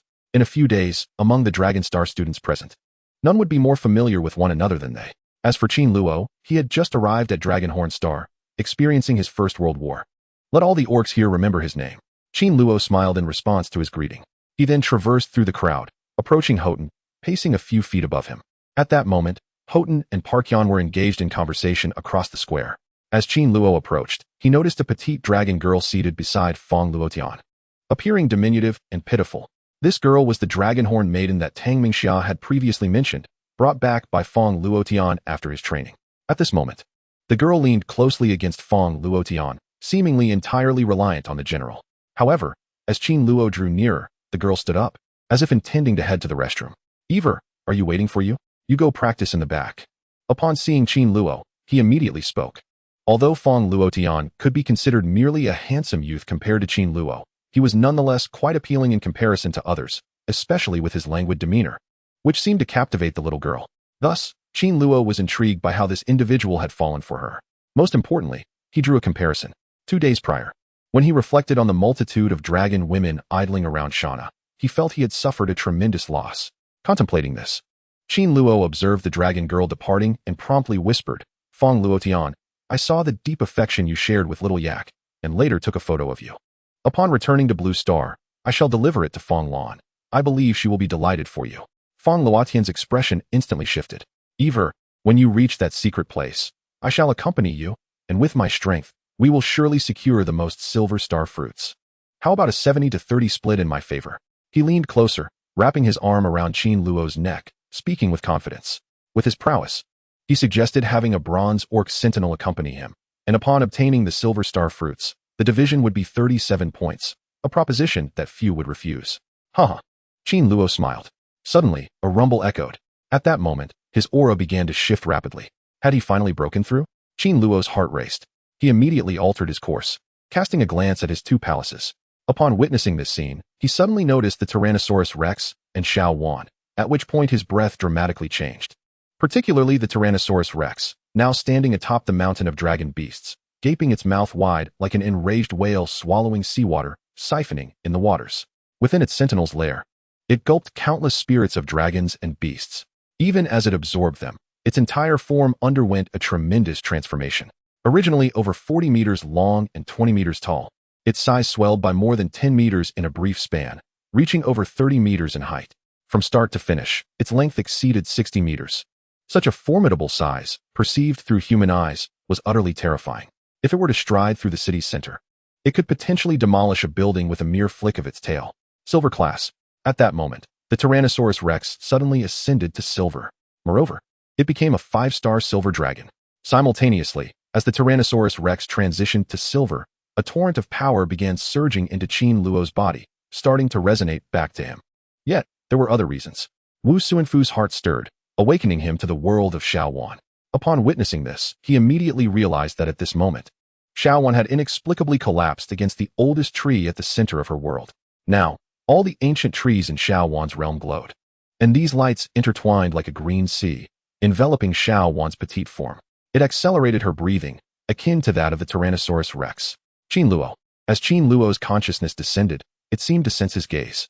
She opened her eyes, rousing from a half-asleep state. Rubbing her eyes, she steadied herself with a leaf. Rising from the ocean of life. Have I broken through? Her face then illuminated with boundless joy as she leapt down from the large ancient tree leaf. Yes, you have indeed broken through. Qin Luo drew his gaze back, finding the scene quite amusing. No, Qin Luo, what is your current situation?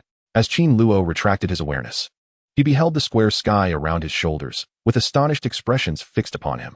It was not just Fong who noticed him, but everyone in the hall, all gazing at him with expressions of bewilderment and shock, as if witnessing something incredible. Copper Peak.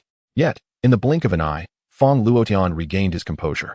From the intense fluctuations in Qin Luo's breath, he discerned Qin Luo's cultivation at that moment.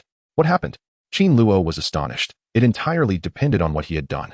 He had just nourished his sentinel with the life liquid obtained from his recent battle with Brook. My royal orc is breaking through, and I am breaking through. Why are you all looking at me like that? Is this normal? You used all the life liquid, and the orc didn't ascend? Is this normal? Upon hearing Qin Luo's words, they all wished to dispatch sentinels to capture Qin Luo alive. Damn, this is quite normal. Indeed. They had all progressed over the past few days. Yet, How long had they accumulated in this realm? And what about him? Was there anyone here who did not recognize him? How long had it been since he became a master orc? Their perception of him was that if he could catch up to them in a few years, it would be remarkable. Yet, what was the outcome? He had broken through once in 3 days. How long had it been since he ascended to bronze? This was the pinnacle of bronze. They vividly remembered that not long ago, Qin Luo was merely a mid-level bronze. Had it only been a few days? Was he about to embark on the next step? If he did not break through under such circumstances, they feared he would leave them all in the dust. Oddly enough, some trainees speculated whether Qin Luo, having surpassed the Copper Peak, had attained silver status akin to a royal beast. If so, it would be utterly terrifying. After all, there was a distinction between copper and bronze. Some Copper Peak orcs were merely bronze orcs, while others had already broken through to silver. Such sentinels, when advancing to silver, merely needed to wait for a period, allowing their bodies to undergo a certain degree of rumination and accumulation before ascending to silver status. Qin Luo. At that moment, several individuals upstairs also sensed the change in Qin Luo's aura. Chapter 81. The Master rubs his hands. Among these figures were several kings, including Wang Tianshan. The royal orc nobility were quite busy, each occupied with their own affairs. However, Longxing had merely been persuaded by them, and thus at every moment. A king-level sentinel was stationed here. One of the individuals from Tianshan Wang's group was among those rotating in the royal class of Dragonhorn Star. A few of them descended from upstairs, casting a glance at Qin Luo, clearly observing him in the midst of his cultivation. Has your orc ascended successfully? Show it to me, the king inquired, his eyes alight with the anticipation of Qin Luo's breath's fluctuations. There was no evading the question. After all, many had witnessed Qin Luo's first Tyrannosaurus Rex. What difference could this new creature make? It was challenging to ascertain merely by observation. Even as a royal beastmaster, he could at most discern the current position of the Tyrannosaurus. Upon hearing the king's words, Qin Luo was momentarily taken aback, quickly shaking his head. Your Majesty, my sentinel beast is rather unique. It is best not summoned just yet. Damn it. For Qin Luo, the longer the Tyrannosaurus remained undisclosed, the better. Is that not permissible? King Tianshan shivered, not out of anger, but deep contemplation. Concurrently, the others present displayed disappointment following Qin Luo's refusal, which only heightened their curiosity. They were oblivious to the specifics of the royal beast the king and Yuka were discussing. What made this sentinel so exceptional? It was quite audacious of King Tianshan to request that Qin Luo reveal it, only to be rebuffed. You rascal, murmured Feng Luotian beside Qin Luo, unaware that Qin Luo had not only reached the pinnacle of the bronze scale, but also possessed a royal beast that had ascended to the stars. You see, the ascension of beasts is commendable, yet a transcendence beyond mere beasts is even more enchanting. TSK, it seems this sentinel is indeed remarkable. A king accompanying King Tianshan jested, downplaying the matter. They were all royal beasts. Their sole interest lay in how to elevate their royal beasts to the heavens and surpass the status of kings. Well, it is time. Since we are all gathered, let us venture to the Crimson Valley, another beastmaster declared, casting a glance at Qin Luo and the others. However, it took nearly 2 hours for the secret to truly commence, but waiting there would yield similar results. After speaking, he exited the building, with Qin Luo and the others exhaling in unison as they followed suit. Through, Feng Luotian, beside Yvo, muttered a curse upon witnessing the scene, hastily making his way to the restroom, moving as swiftly as a rabbit. Mere seconds later, he rushed back out, trailing behind Qin Luo and the others. Feng Luotian, what on earth were you thinking, bringing little Echo back to Blue Star? Qin Luo inquired, curiosity piqued upon seeing Feng Luotian return. Bringing her back to Blue Star? Feng Luotian retorted with a glare. Do you wish for me to be killed? My girlfriend knows not to interrupt me. Little Echo, I will keep her here for now. But soon we can establish more teleportation arrays in Summer City and Dragonstar, allowing me to visit several times a month. Oh my goodness, Qin Luo exclaimed, his mouth agape. At that moment, he realized that his admiration for Feng Luotian's physique was perhaps overly idealistic. Scoundrel, Qin Luo silently cursed, feeling a twinge of jealousy. Alas, he sometimes pondered such matters, yet in the face of them, he often felt somewhat timid. I cannot surpass my own heart. Nevertheless, there is a certain charm in being a simple boy. Although, if you consider his first 10 years, that would be significant. Yet he still possesses a touch of something. But what of aging? Is not every uncle's heart 10 years old? Phone. King Tianshan unleashed his golden wings, soaring swiftly into the sky above the dragon's horns, akin to a golden and blue flash. Meanwhile, Iwenk and Feng Luotian stood upon the back of the golden-winged Qingpeng, a royal beast soaring at the peak of its game. They quickened their pace, and soon arrived at the Crimson Valley. Listen, I do not require you to gather too many silver star fruits for me this time. The secret is now public. A silver star fruit tree can bear 300 fruits annually. 300 fruits. I only need you to procure 50. Is that agreeable? In the Red Rock Valley, Cassis stood before a group of Dragon Star orcs, delivering a speech. If he failed to bring back the 50 stars he had promised, along with the 300 silver star fruits, it would be a grave disappointment. Otherwise, he would have to purchase them from those back home. At that point, the rascals from the Summer Kingdom would not know how to contend with him. No problem. Upon hearing Cass's words, the young dragon horn orcs roared with determination.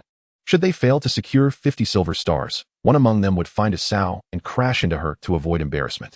In that moment, these orcs, of similar age to Qin Luo and the others, fervently contemplated within themselves. Phone. Just like the fighting spirit of the young beastmasters in the dragon horn race. King Tianshan's golden-winged pung suddenly descended from the heavens. From a mere black dot, it rapidly expanded in scale. The sun was finally obscured as it landed in the Crimson Valley. King Tianshan's golden-winged Qingpeng boasted a wingspan of approximately 150 meters and could bend against the wind. Its flight was remarkably smooth, without the need for wing beats. Although Qin Luo and the others stood upon its back, it felt incredibly spacious. Ah, these fellows. As Qin Luo and the others took form, they immediately beheld the dragon horn orcs awaiting in the valley, most of whom had clashed with them on their territory just days prior. Observing these young dragon sentinels, the university sentinels from the Summer Kingdom felt a sense of superiority. A single silver star fruit tree could yield 300 fruits annually. During this time, most of them had utilized life liquid, enhancing their personal strength. However, the primordial liquid was a scarce resource derived from ancient deities. They could hardly believe that dragon breeds could grow so powerful in such a short span. In this context, acquiring 300 silver star fruits might yield 200 or even more, which was not impossible. With this thought, dozens of young masters from the Summer Kingdom eagerly rubbed their fists together. The world felt so tangible. They were a band of outsiders who had expended great effort to grant the dragon offspring a fair chance to claim what should have been their territory. And now they all sought to seize this opportunity, leaving no space for Dragonstar. Even over the past 2 days, when he and Little Echo encountered trouble, he felt the same sentiment. Speaking of exceptions, Chapter 82 sought to interfere with my ambitions. Only one person remained, with only a few exceptions, Qin Luo. His thoughts diverged from those of the others. Thus, the sum of your numbers here equals the total. Meanwhile, Qin Luo pondered, Neymar, with so many individuals. I wonder if entering the secret domain at this moment will allow me to fulfill my desires and secure most of the silver star fruits for myself. I wish to barter these silver star fruits with various kings in exchange for the resources I require. That should pose no problem, particularly as they seem to be in need of a silver star fruit. If you would accompany me into the secret realm as I previously suggested, considering I am merely 7 or perhaps 3 years old. At this moment, the crowd quieted from the golden wings, and Fong Luotian casually draped his arm over his shoulder.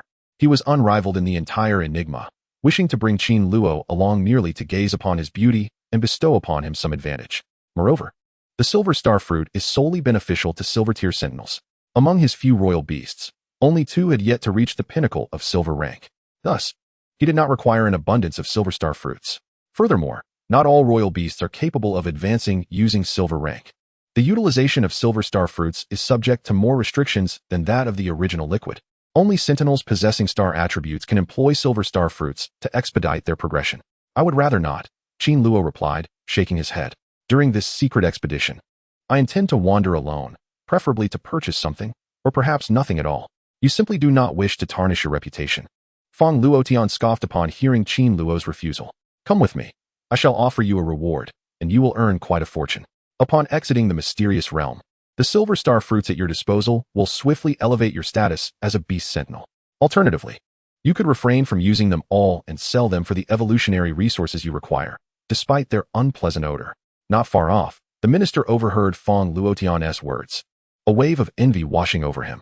Regrettably, he had not saved Fong's sister. As for Fong Luotian, the pride of Zhongzhou University, he merely nodded.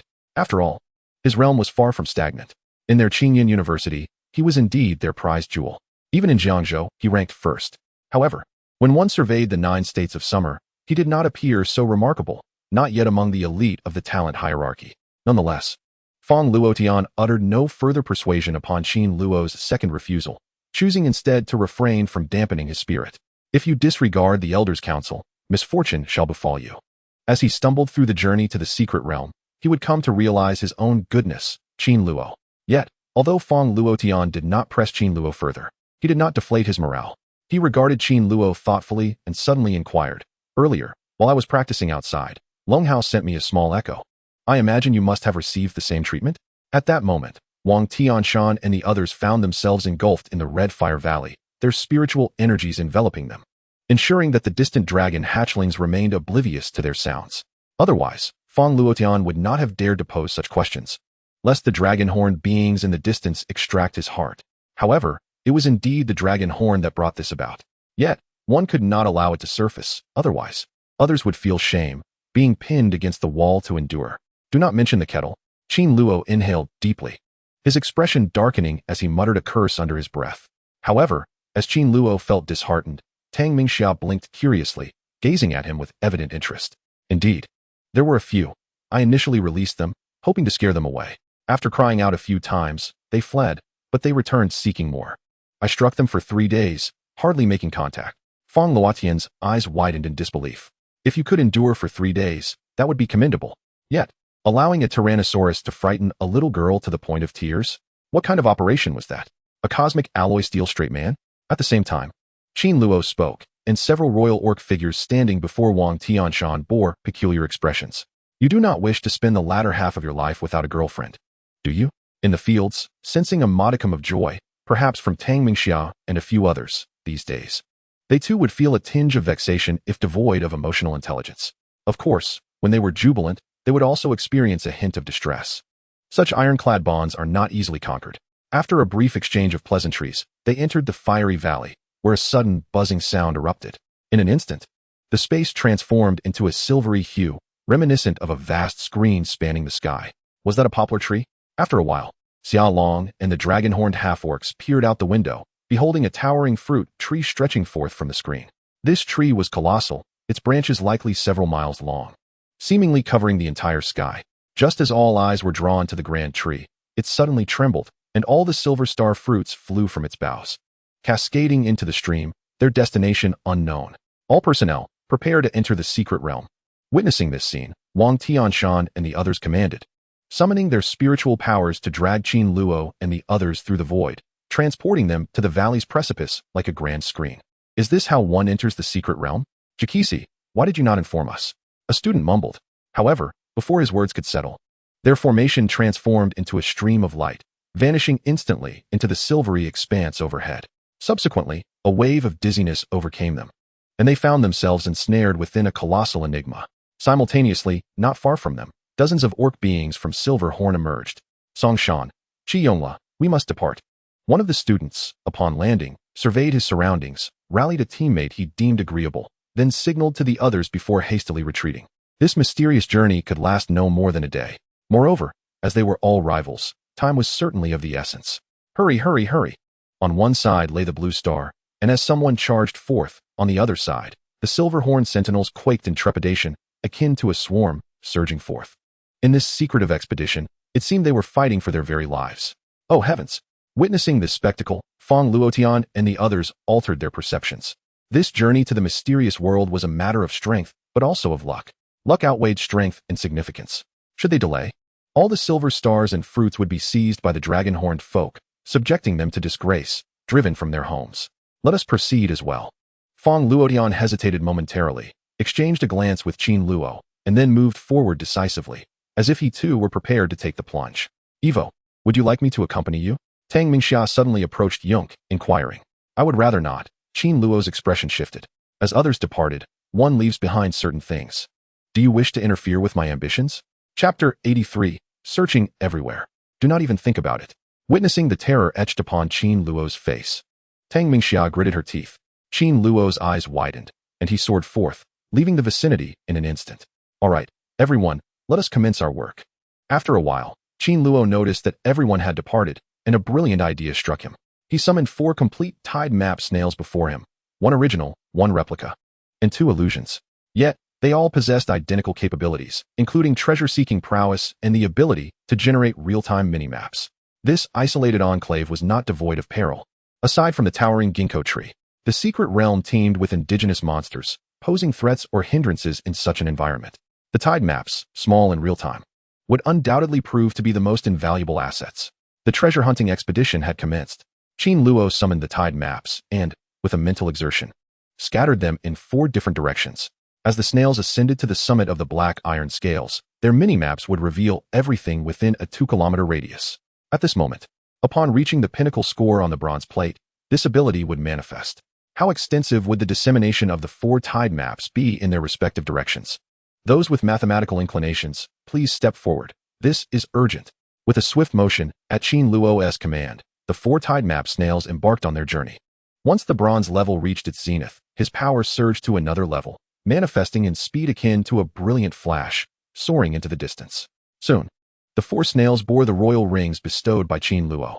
Within a 2-kilometer radius of Qin Luo, there lay a jade box crafted from special materials, designed to contain the ginkgo fruits. Simultaneously, as the 4 tide map snails dispersed, 4 small real-time maps materialized in Qin Luo's mind. He practiced ultra-sensitive reflexes. Even the avatars of royal beasts or summoned entities could have a sliver of his consciousness attached to them, enabling him to perceive their every movement from a considerable distance. As the 4 real-time mini-maps unfolded before him, Qin Luo's mind was inundated with red dots. He magnified the crimson points and immediately discerned that they indicated monsters in a hidden location or perhaps fellow students who had entered the secret realm alongside him. Including the dragon horn beastmen, Qin Luo's gaze swept over those individuals, lingering on Fong Luotian for 0.5 seconds, then pausing for 5 seconds on Houghton. Lastly, he fixated on a particular pose of Tang Xia for 2.5 seconds before regaining his composure. Xiaowan. In a blink, he summoned Xiaowan, who had recently been elevated to silver rank, urging her to soar in a specific direction. Within a brief span, he located a silver star snail via the tide map. The silver star fruit resided within the belly of a twin-headed wolf that boasted a pair of wings, positioned uniquely at the top of the bronze scale. Therefore, the twin-headed wolf must be slain to procure it. The ginkgo fruit also held a lure for these monsters. Even a bronze beast, upon consuming it, might see a slight power enhancement after a decade or 2, even if the attributes were mismatched. Should luck favor them, or if mutations occurred, wealth could be attained. Naturally, this required a monster with unique abdominal characteristics to prevent the silver star fruit from vanishing. Simultaneously, their bodies would emanate a white glow until they devoured the silver star fruit, undoubtedly attracting monsters eager to attack for it. Thus, Qin Luo mused that it would be somewhat foolish for the twin-headed wolf with wings to consume it. With a swift rush, Fan and darted away, momentarily blinking out of Qin Luo's presence. She understood that Qin Luo was embarking on a covert expedition to acquire a wealth of resources necessary for her enhancement, motivating her greatly. Yet, she had just attained silver rank and was eager to test herself. As she observed Xiao Wan's departure, Mr. Wu's heart raced. In truth, only through the tide map snail could one unravel the copper summit of the 2-winged wolves, but that would require time. Hence, it was best to allow one to proceed. Suddenly, after Xiao Wan had left, Qin Luo felt a stirring in his heart and summoned the thundercloud wings of the sky to manifest as a pair of wings upon himself, allowing him to take flight alongside them. He sensed a tide map snail and, in a fleeting moment, discovered another silver star fruit. The tide map snail, upon discovering the silver star fruit, did not encapsulate it, but instead flew directly towards another treasure-laden location. Hence, Qin Luo was left to pluck the silver star fruit himself. A few seconds later, Qin Luo arrived before a grand tree adorned with a pair of thunderstorm wings. He peered outward and immediately stood atop a large leaf of the tree. There, he spotted a fist-sized silver star fruit, shimmering with a faint silver glow. Upon sighting the silver star fruit, his heart raced with exhilaration as he approached it, retrieving a jade box from his hand to place it inside. During this process, the silver star-shaped fruit flickered with a white light, instinctively sensing danger and attempting to escape with its spacecraft skills. However, it was ultimately a moment too late, as Qin Luo successfully collected it. With the silver star fruit in hand, a gleam of joy flashed across Qin Luo's face. At that moment, he held 3 silver star fruits, one being the one he had just gathered, another from the tide map snail, and the final one had fallen into Xiao Wan's possession. As for the unfortunate twin-headed wolf that had consumed the silver star fruit, it met a gruesome fate at Xiao Wan's hands. Is this the silver star fruit? In a distant valley, Xiao Wan pierced the wings of the 2 wolves with her divine wooden vine spear, extending a hand to grasp a surge of spiritual power. After a brief moment of sensing, she hummed twice before collecting it. Clearly, the silver star fruit held no efficacy for her. Pondering this, she quickly followed the direction of Qin Luo. Scatter and uncover as many silver star fruits as possible throughout this secret world, then return. Xiao Wan flew towards Auroch, who, sensing the distance between the 4 tide map snails and himself, mentally dispersed them entirely. He suddenly realized that there was no need to accompany the four snails. With their abilities, they could navigate this enigma, as long as they did not act recklessly or lay the danger. Now, he could disperse them even further, allowing them to swiftly traverse this mysterious realm. First, procure all the silver star fruits available. As for those temporarily out of reach, they could be addressed later. Evo, wait for me. Just then, as several conchs scattered, Xiaowan caught up to him from behind, swiftly landing on his shoulder. Upon alighting on Qin Luo's shoulder, she prepared to return the thunder wings to the royal nest. This is my world with Qin Luo. No longer play the role of a third wheel. Xiaowan, please proceed to the beast's nest. The little explorer is not present. Yet I still require your assistance in sensing potential dangers. Indeed, of course. This is akin to the singular instance encountered in Chapter 84. Xiaowan readily acquiesced, her figure flickering as she entered his sentinel nest. The notion of two worlds that had suddenly crossed her mind vanished in an instant at Qin Luo's behest. I recall a tide chart snail that, just before it vanished from my senses, transmitted an image in this direction. A rare silver star snail had descended near a silver-tiered creature. Qin Luo hastened towards the direction indicated by the last image sent by the tide snail, eager to ascertain if he could procure the silver star fruit. He envisioned wandering within this enigmatic realm, awaiting the fortuitous news. Otherwise, as four tide snails traversed this enclave with remarkable swiftness, they would seek both the silver star and the fruit. He and some among them dashed about, yet after an hour or two, no results materialized. Ivik, change course to the left, not the right. Meanwhile, the editor stood within her own world, beneath the ancient trees, honing her perception of all that lay beyond.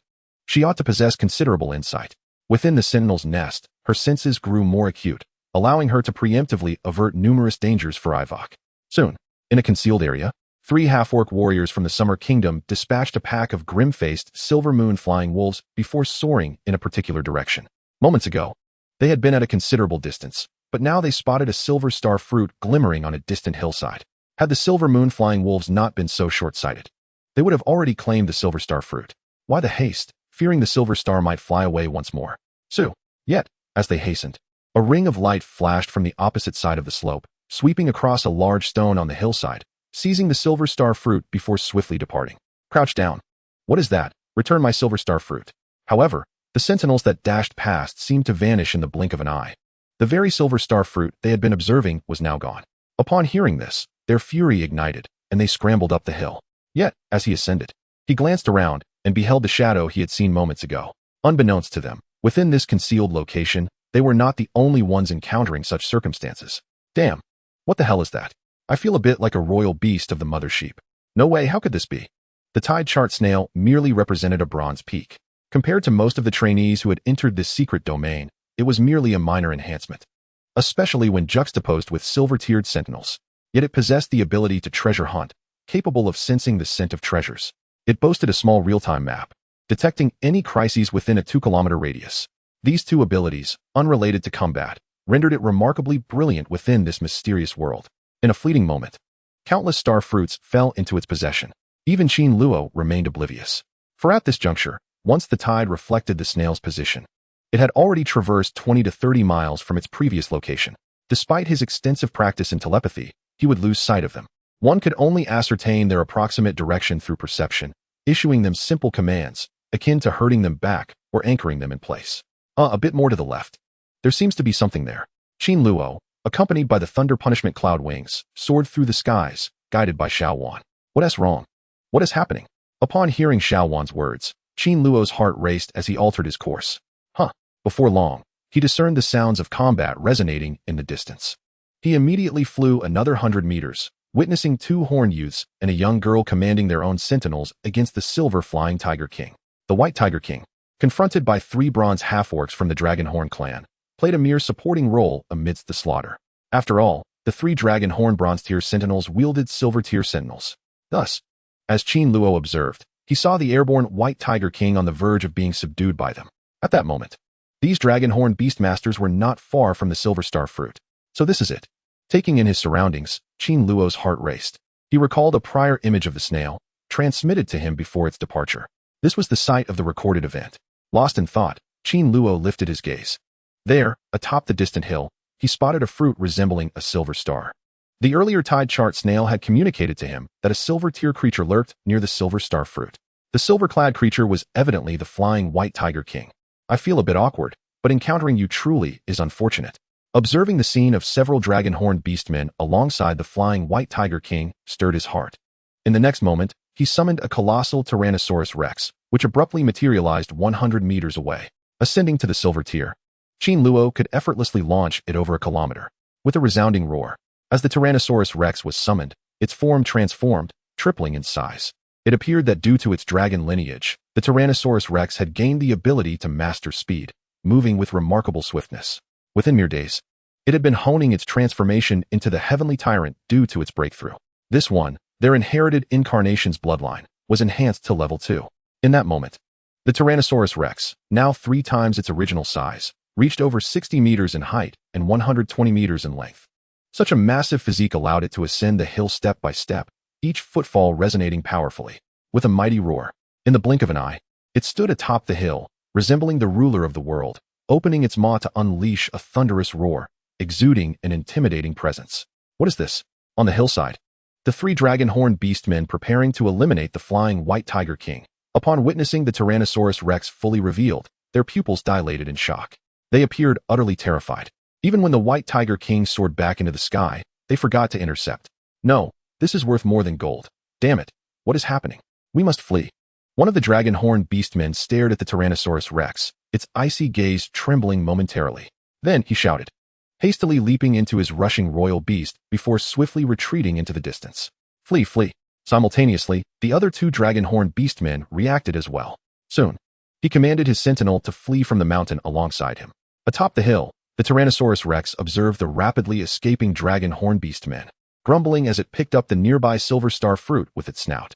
It then turned to traverse the opposite side of the peak, where it had just appeared. Yet, the fleeing 3 dragon-horned beastmen dared not pause, especially when they heard the thunderous roar of the Tyrannosaurus Rex stomping on the mountain. They mistakenly believed it was pursuing the 3 of them. Would Chapter 85 be less efficient? After Rex vanished behind the mountain, Qin Luo pondered and led it into his royal lair. This fellow. Upon the Tyrannosaurus's return to its sentinel nest, Qin Luo took a deep breath, awestruck by the colossal display of the dinosaur. Earlier, he could only perceive the Tyrannosaurus's immense size through telepathy. But witnessing it with his own eyes was an entirely different sensation, especially after the Tyrannosaurus completed its transformation into the Sky Tyrannosaurus. Its gargantuan form truly made him feel as though he was releasing something profound. Moreover, would a sentinel of such magnitude be less efficient? Qin Luo? At that moment, just as Qin Luo had managed to rein in the Tyrannosaurus, only those 3 royal beastmen with dragon horns caught sight of him amidst their flight. With this thought, Qin Luo commenced, if you insist, I shall respond, but we must establish an agreement. You may allow me to observe her, but she must heed my commands. Do not run about, or I shall not follow her. This time, I shall refrain from delving into that secret. I will seek the remainder myself. As Qin Luo made his promise, the small dragon-horned creature assured him, we can guarantee that henceforth, it will only follow you where you go. Athena will accompany you without any further demands. Upon seeing Qin Luo, the dragon-horned maiden immediately exclaimed, Qin Luo, flee quickly. There's a monster behind you. A monster? Qin Luo found it quite amusing, albeit a tad exhilarating. To his surprise, this dragon-horned maiden was remarkably kind. Are you referring to that enormous creature behind us? Contemplating this, Qin Luo slowly remarked, I have seen it too, but it merely gazed at you before turning away. Turning away? The 3 dragon-horned beasts were taken aback. Then they turned to look and realized that the frightful monster that had terrified them was not truly following them. It was at this moment that they grasped the situation. It seemed that the sound of the colossal being had vanished. For a moment, they all appeared somewhat embarrassed. That creature, whatever it was, given its size, must be made of at least gold. A young dragon-horned beast spoke up. I don't believe there are any hidden places. I also don't know how the elders initially sent people to investigate. This time, that fellow did not come to seek us. But if we linger here, we cannot be certain, so I think it is best I depart. Indeed, another young dragon-horned one sniffed, agreeing promptly. Are you leaving? Upon hearing them, Qin Luo immediately pointed in their direction, saying, if you wish to leave, you can go this way. I just came from that direction, and it would be safer for you to proceed this way. This is my reward. After all, it is quite gratifying for these few individuals to be able to call out to themselves loudly. Thank you, thank you. Upon hearing this, the Dragonhorn Master quickly expressed gratitude to Qin Luo. He gestured for the other 2 to depart alongside Qin Luo. Qin Luo, however, at that moment, the Dragonhorn Star Girl greeting Qin Luo suddenly gazed at him, her bright eyes sparkling, and said, Are you alone? Indeed. Qin Luo shivered slightly, but did not conceal the truth. Given his current strength, claiming to be acting alone posed no issue. Moreover, even if the dragon-horned beasts before him realized he was by himself, they would not dare to act against him. Otherwise, should anything happen to him that led to a thorough investigation by the Summer King, it would not be just a few of them who would suffer. The entire Dragonhorn clan would be implicated. However, upon hearing Qin Luo's words, the Dragonhorn girl radiated joy. With a hint of compassion on her face, she said, "Qin Luo, I was so frightened at that moment that I truly could not run any longer. Would you allow me to team up with you? Or at least stay by your side?" With her nimble intellect, she discerned that Qin Luo appeared unperturbed by the monster. Thus, the notion of collaborating with Qin Luo took root in her mind. In that case, if she encountered that colossal creature again, she might feel more secure. As for finding the Silver Star Fruit, she would leave that to others. After all, prior to her entering this place, she had received secret orders. She resolved to approach Qin Luo as closely as possible in a discreet manner. If he could slow down his search for the Silver Star Fruit, that would be feasible. "You wish to collaborate with me?" Qin Luo inhaled, unable to believe his ears. "Aren't we rivals? Is this truly acceptable?" "Yes, Ashina is different from us. She has trained in our sacred grounds before. This is her first outing." Just then, before Qin Luo had the chance to respond, a young Dragonhorn star suddenly interjected, "Last time, when we quarreled, she did not come over. Certain things in this secret place, even that level of monster, felt amiss. With the combined strength of the two of us, if there is genuine danger, we may not be able to truly protect Ashina. But what if you agree to let her follow you? What does that imply?" Qin Luo regarded the group as though they were fools. "If you cannot protect her, you would hand her over to me for protection? What is our relationship? Have I dined on your provisions?" He was astounded. He could not comprehend the thought processes of these dragonhorn beings. Yet, it seemed that, as if reading Qin Luo's expression, a young man from the Eternal Night tribe excitedly proclaimed, "Of course, we will not let you assist Ashina for free. If you agree, once this mystery is unraveled, we can offer a ginkgo fruit as compensation." Several individuals calculated meticulously. Though Qin Luo was merely a bronze beast man, his strength was on par with that of a silver beast man. With the power of emotional intelligence, if he exerted himself fully in this secret world, one could not predict how many silver star fruits he might acquire. The more silver star fruits Qin Luo obtained, the fewer would remain. Hence, in such circumstances, it might also be a silver star fruit offered as a reward for Qin Luo's assistance in safeguarding them. Then, Ashina could find a way to prolong her stay in the secret world. Meanwhile, Ashina could be said to have discovered a means to please Qin Luo. A ginkgo fruit? Qin Luo inhaled, his heart racing.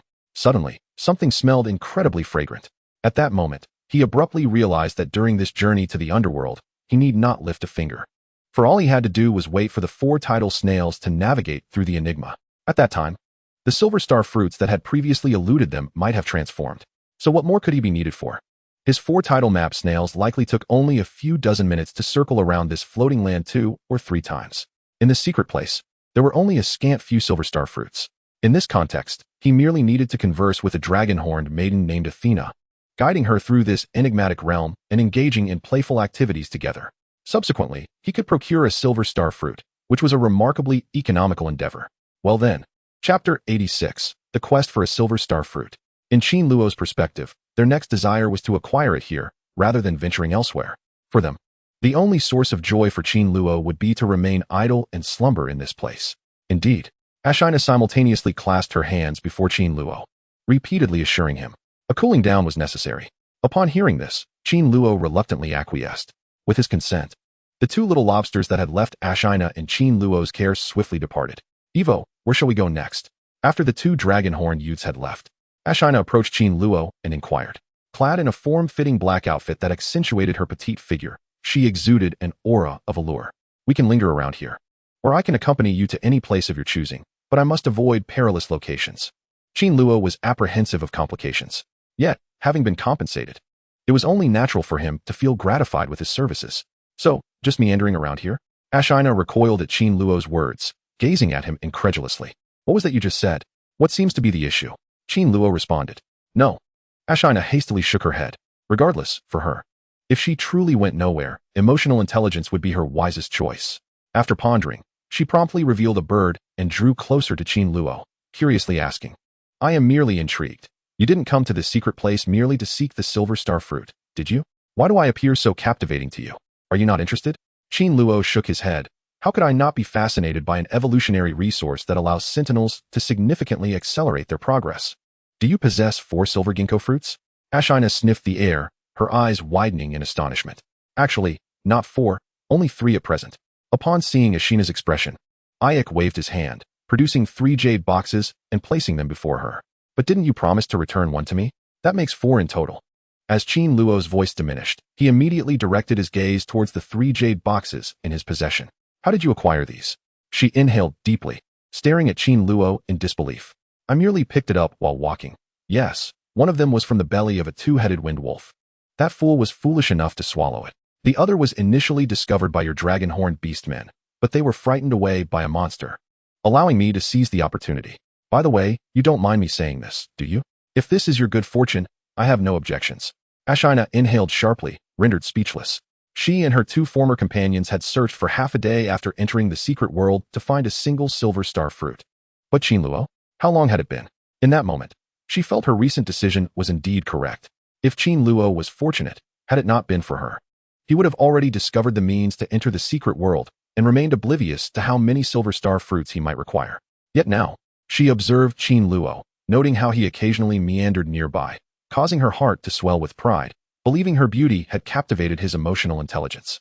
Before Qin Luo abandoned his search for the silver star fruit and chose to stay by her side, she pondered what this woman might be thinking, always taken aback. Meanwhile, Qin Luo, observing the fleeting expressions on her face as she spoke, sighed inwardly. What a splendid girl she is. How could things go so awry? It was arduous to find, yet he had finally located a silver star fruit. In the forest, Tang Mingxia stood atop her flying royal beast, her eyes gleaming as she gazed at the tree shimmering with silver star-like fruits a kilometer away. In the ensuing moments, she urged her flying beast forward, racing towards the tree. However, just as she approached within 500 meters, she heard a thunderous crash behind her. Startled, she swiftly turned around, only to see a large tree inexplicably toppled in the spot where she had previously stood. As the tree fell, she squinted and noticed 2 silver ginkgo fruits lying beneath it. Oh! Upon witnessing this scene, Tang Mingxia immediately snorted in delight. She promptly turned back, her flying beast racing behind her. It was better to consume 2 silver ginkgo fruits before anything else. Whoa! Just as she tightened the reins of her flying royal beast and approached within 300 meters of the fallen tree, she saw a flash of light darting past the tree, whisking the 2 silver fruits away. What on earth? Tang Mingxia gasped in astonishment. She immediately pursued the source of the light, but just then, she abruptly turned her head. Jesus! She realized the initially spotted silver ginkgo fruits had vanished. Damn it! Witnessing this, Tang's frustration erupted. If I discover who is playing tricks on me, I shall not rest until I know your identity. Her teeth clenched in anger. It was unmistakably the work of some beastly master. Otherwise, why would the monster create a diversion with such noise? She took a deep breath, suppressing her fury, and continued riding, scouring the mysterious kingdom. What a stroke of bad luck I seem to have. How long has it been? If I cannot find a single silver star fruit during this journey through the underworld, it would be an utter disappointment. Simultaneously, in the heart of the secret realm, beneath a lush bamboo grove, the ethereal Feng Luodian floated in the sky, his expression utterly enchanting. What? You returned so swiftly? During the middle of the expedition, most beastmen appeared astonished. However, Qin Luo stirred, noticing his 4 tide map snails were less than 20 miles away, rapidly approaching him. He couldn't help but wonder about their haul.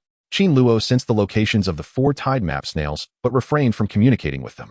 Instead, he prepared himself to see if they would bring any surprises upon their return. The 4 tide map snails moved at remarkable speed. 20 miles was merely a matter of minutes for them. For each tide map snail, the direction was constantly shifting to evade the monsters and other dangers lurking in the mysterious world. Qin Luo, could you share your growth journey with me? I have been cultivating in my family's sacred ground since childhood. I have never ventured anywhere else. This is my first outing. Ashina now sat beside Qin Luo on a flat stone, gazing at a nearby small lake. She curled her legs, arms crossed over her knees, leaning closer to Qin Luo, offering him a youthful gaze. Qin Luo found himself in a similar state. Meanwhile, in the distance, a few ordinary birds skimmed gracefully across the surface of the lake, enhancing the tranquility and natural beauty of the surroundings. I possess little experience. Qin Luo shook his head, gazing into Azina's eyes. My knowledge stems from a childhood devoted to the study and practice of martial arts.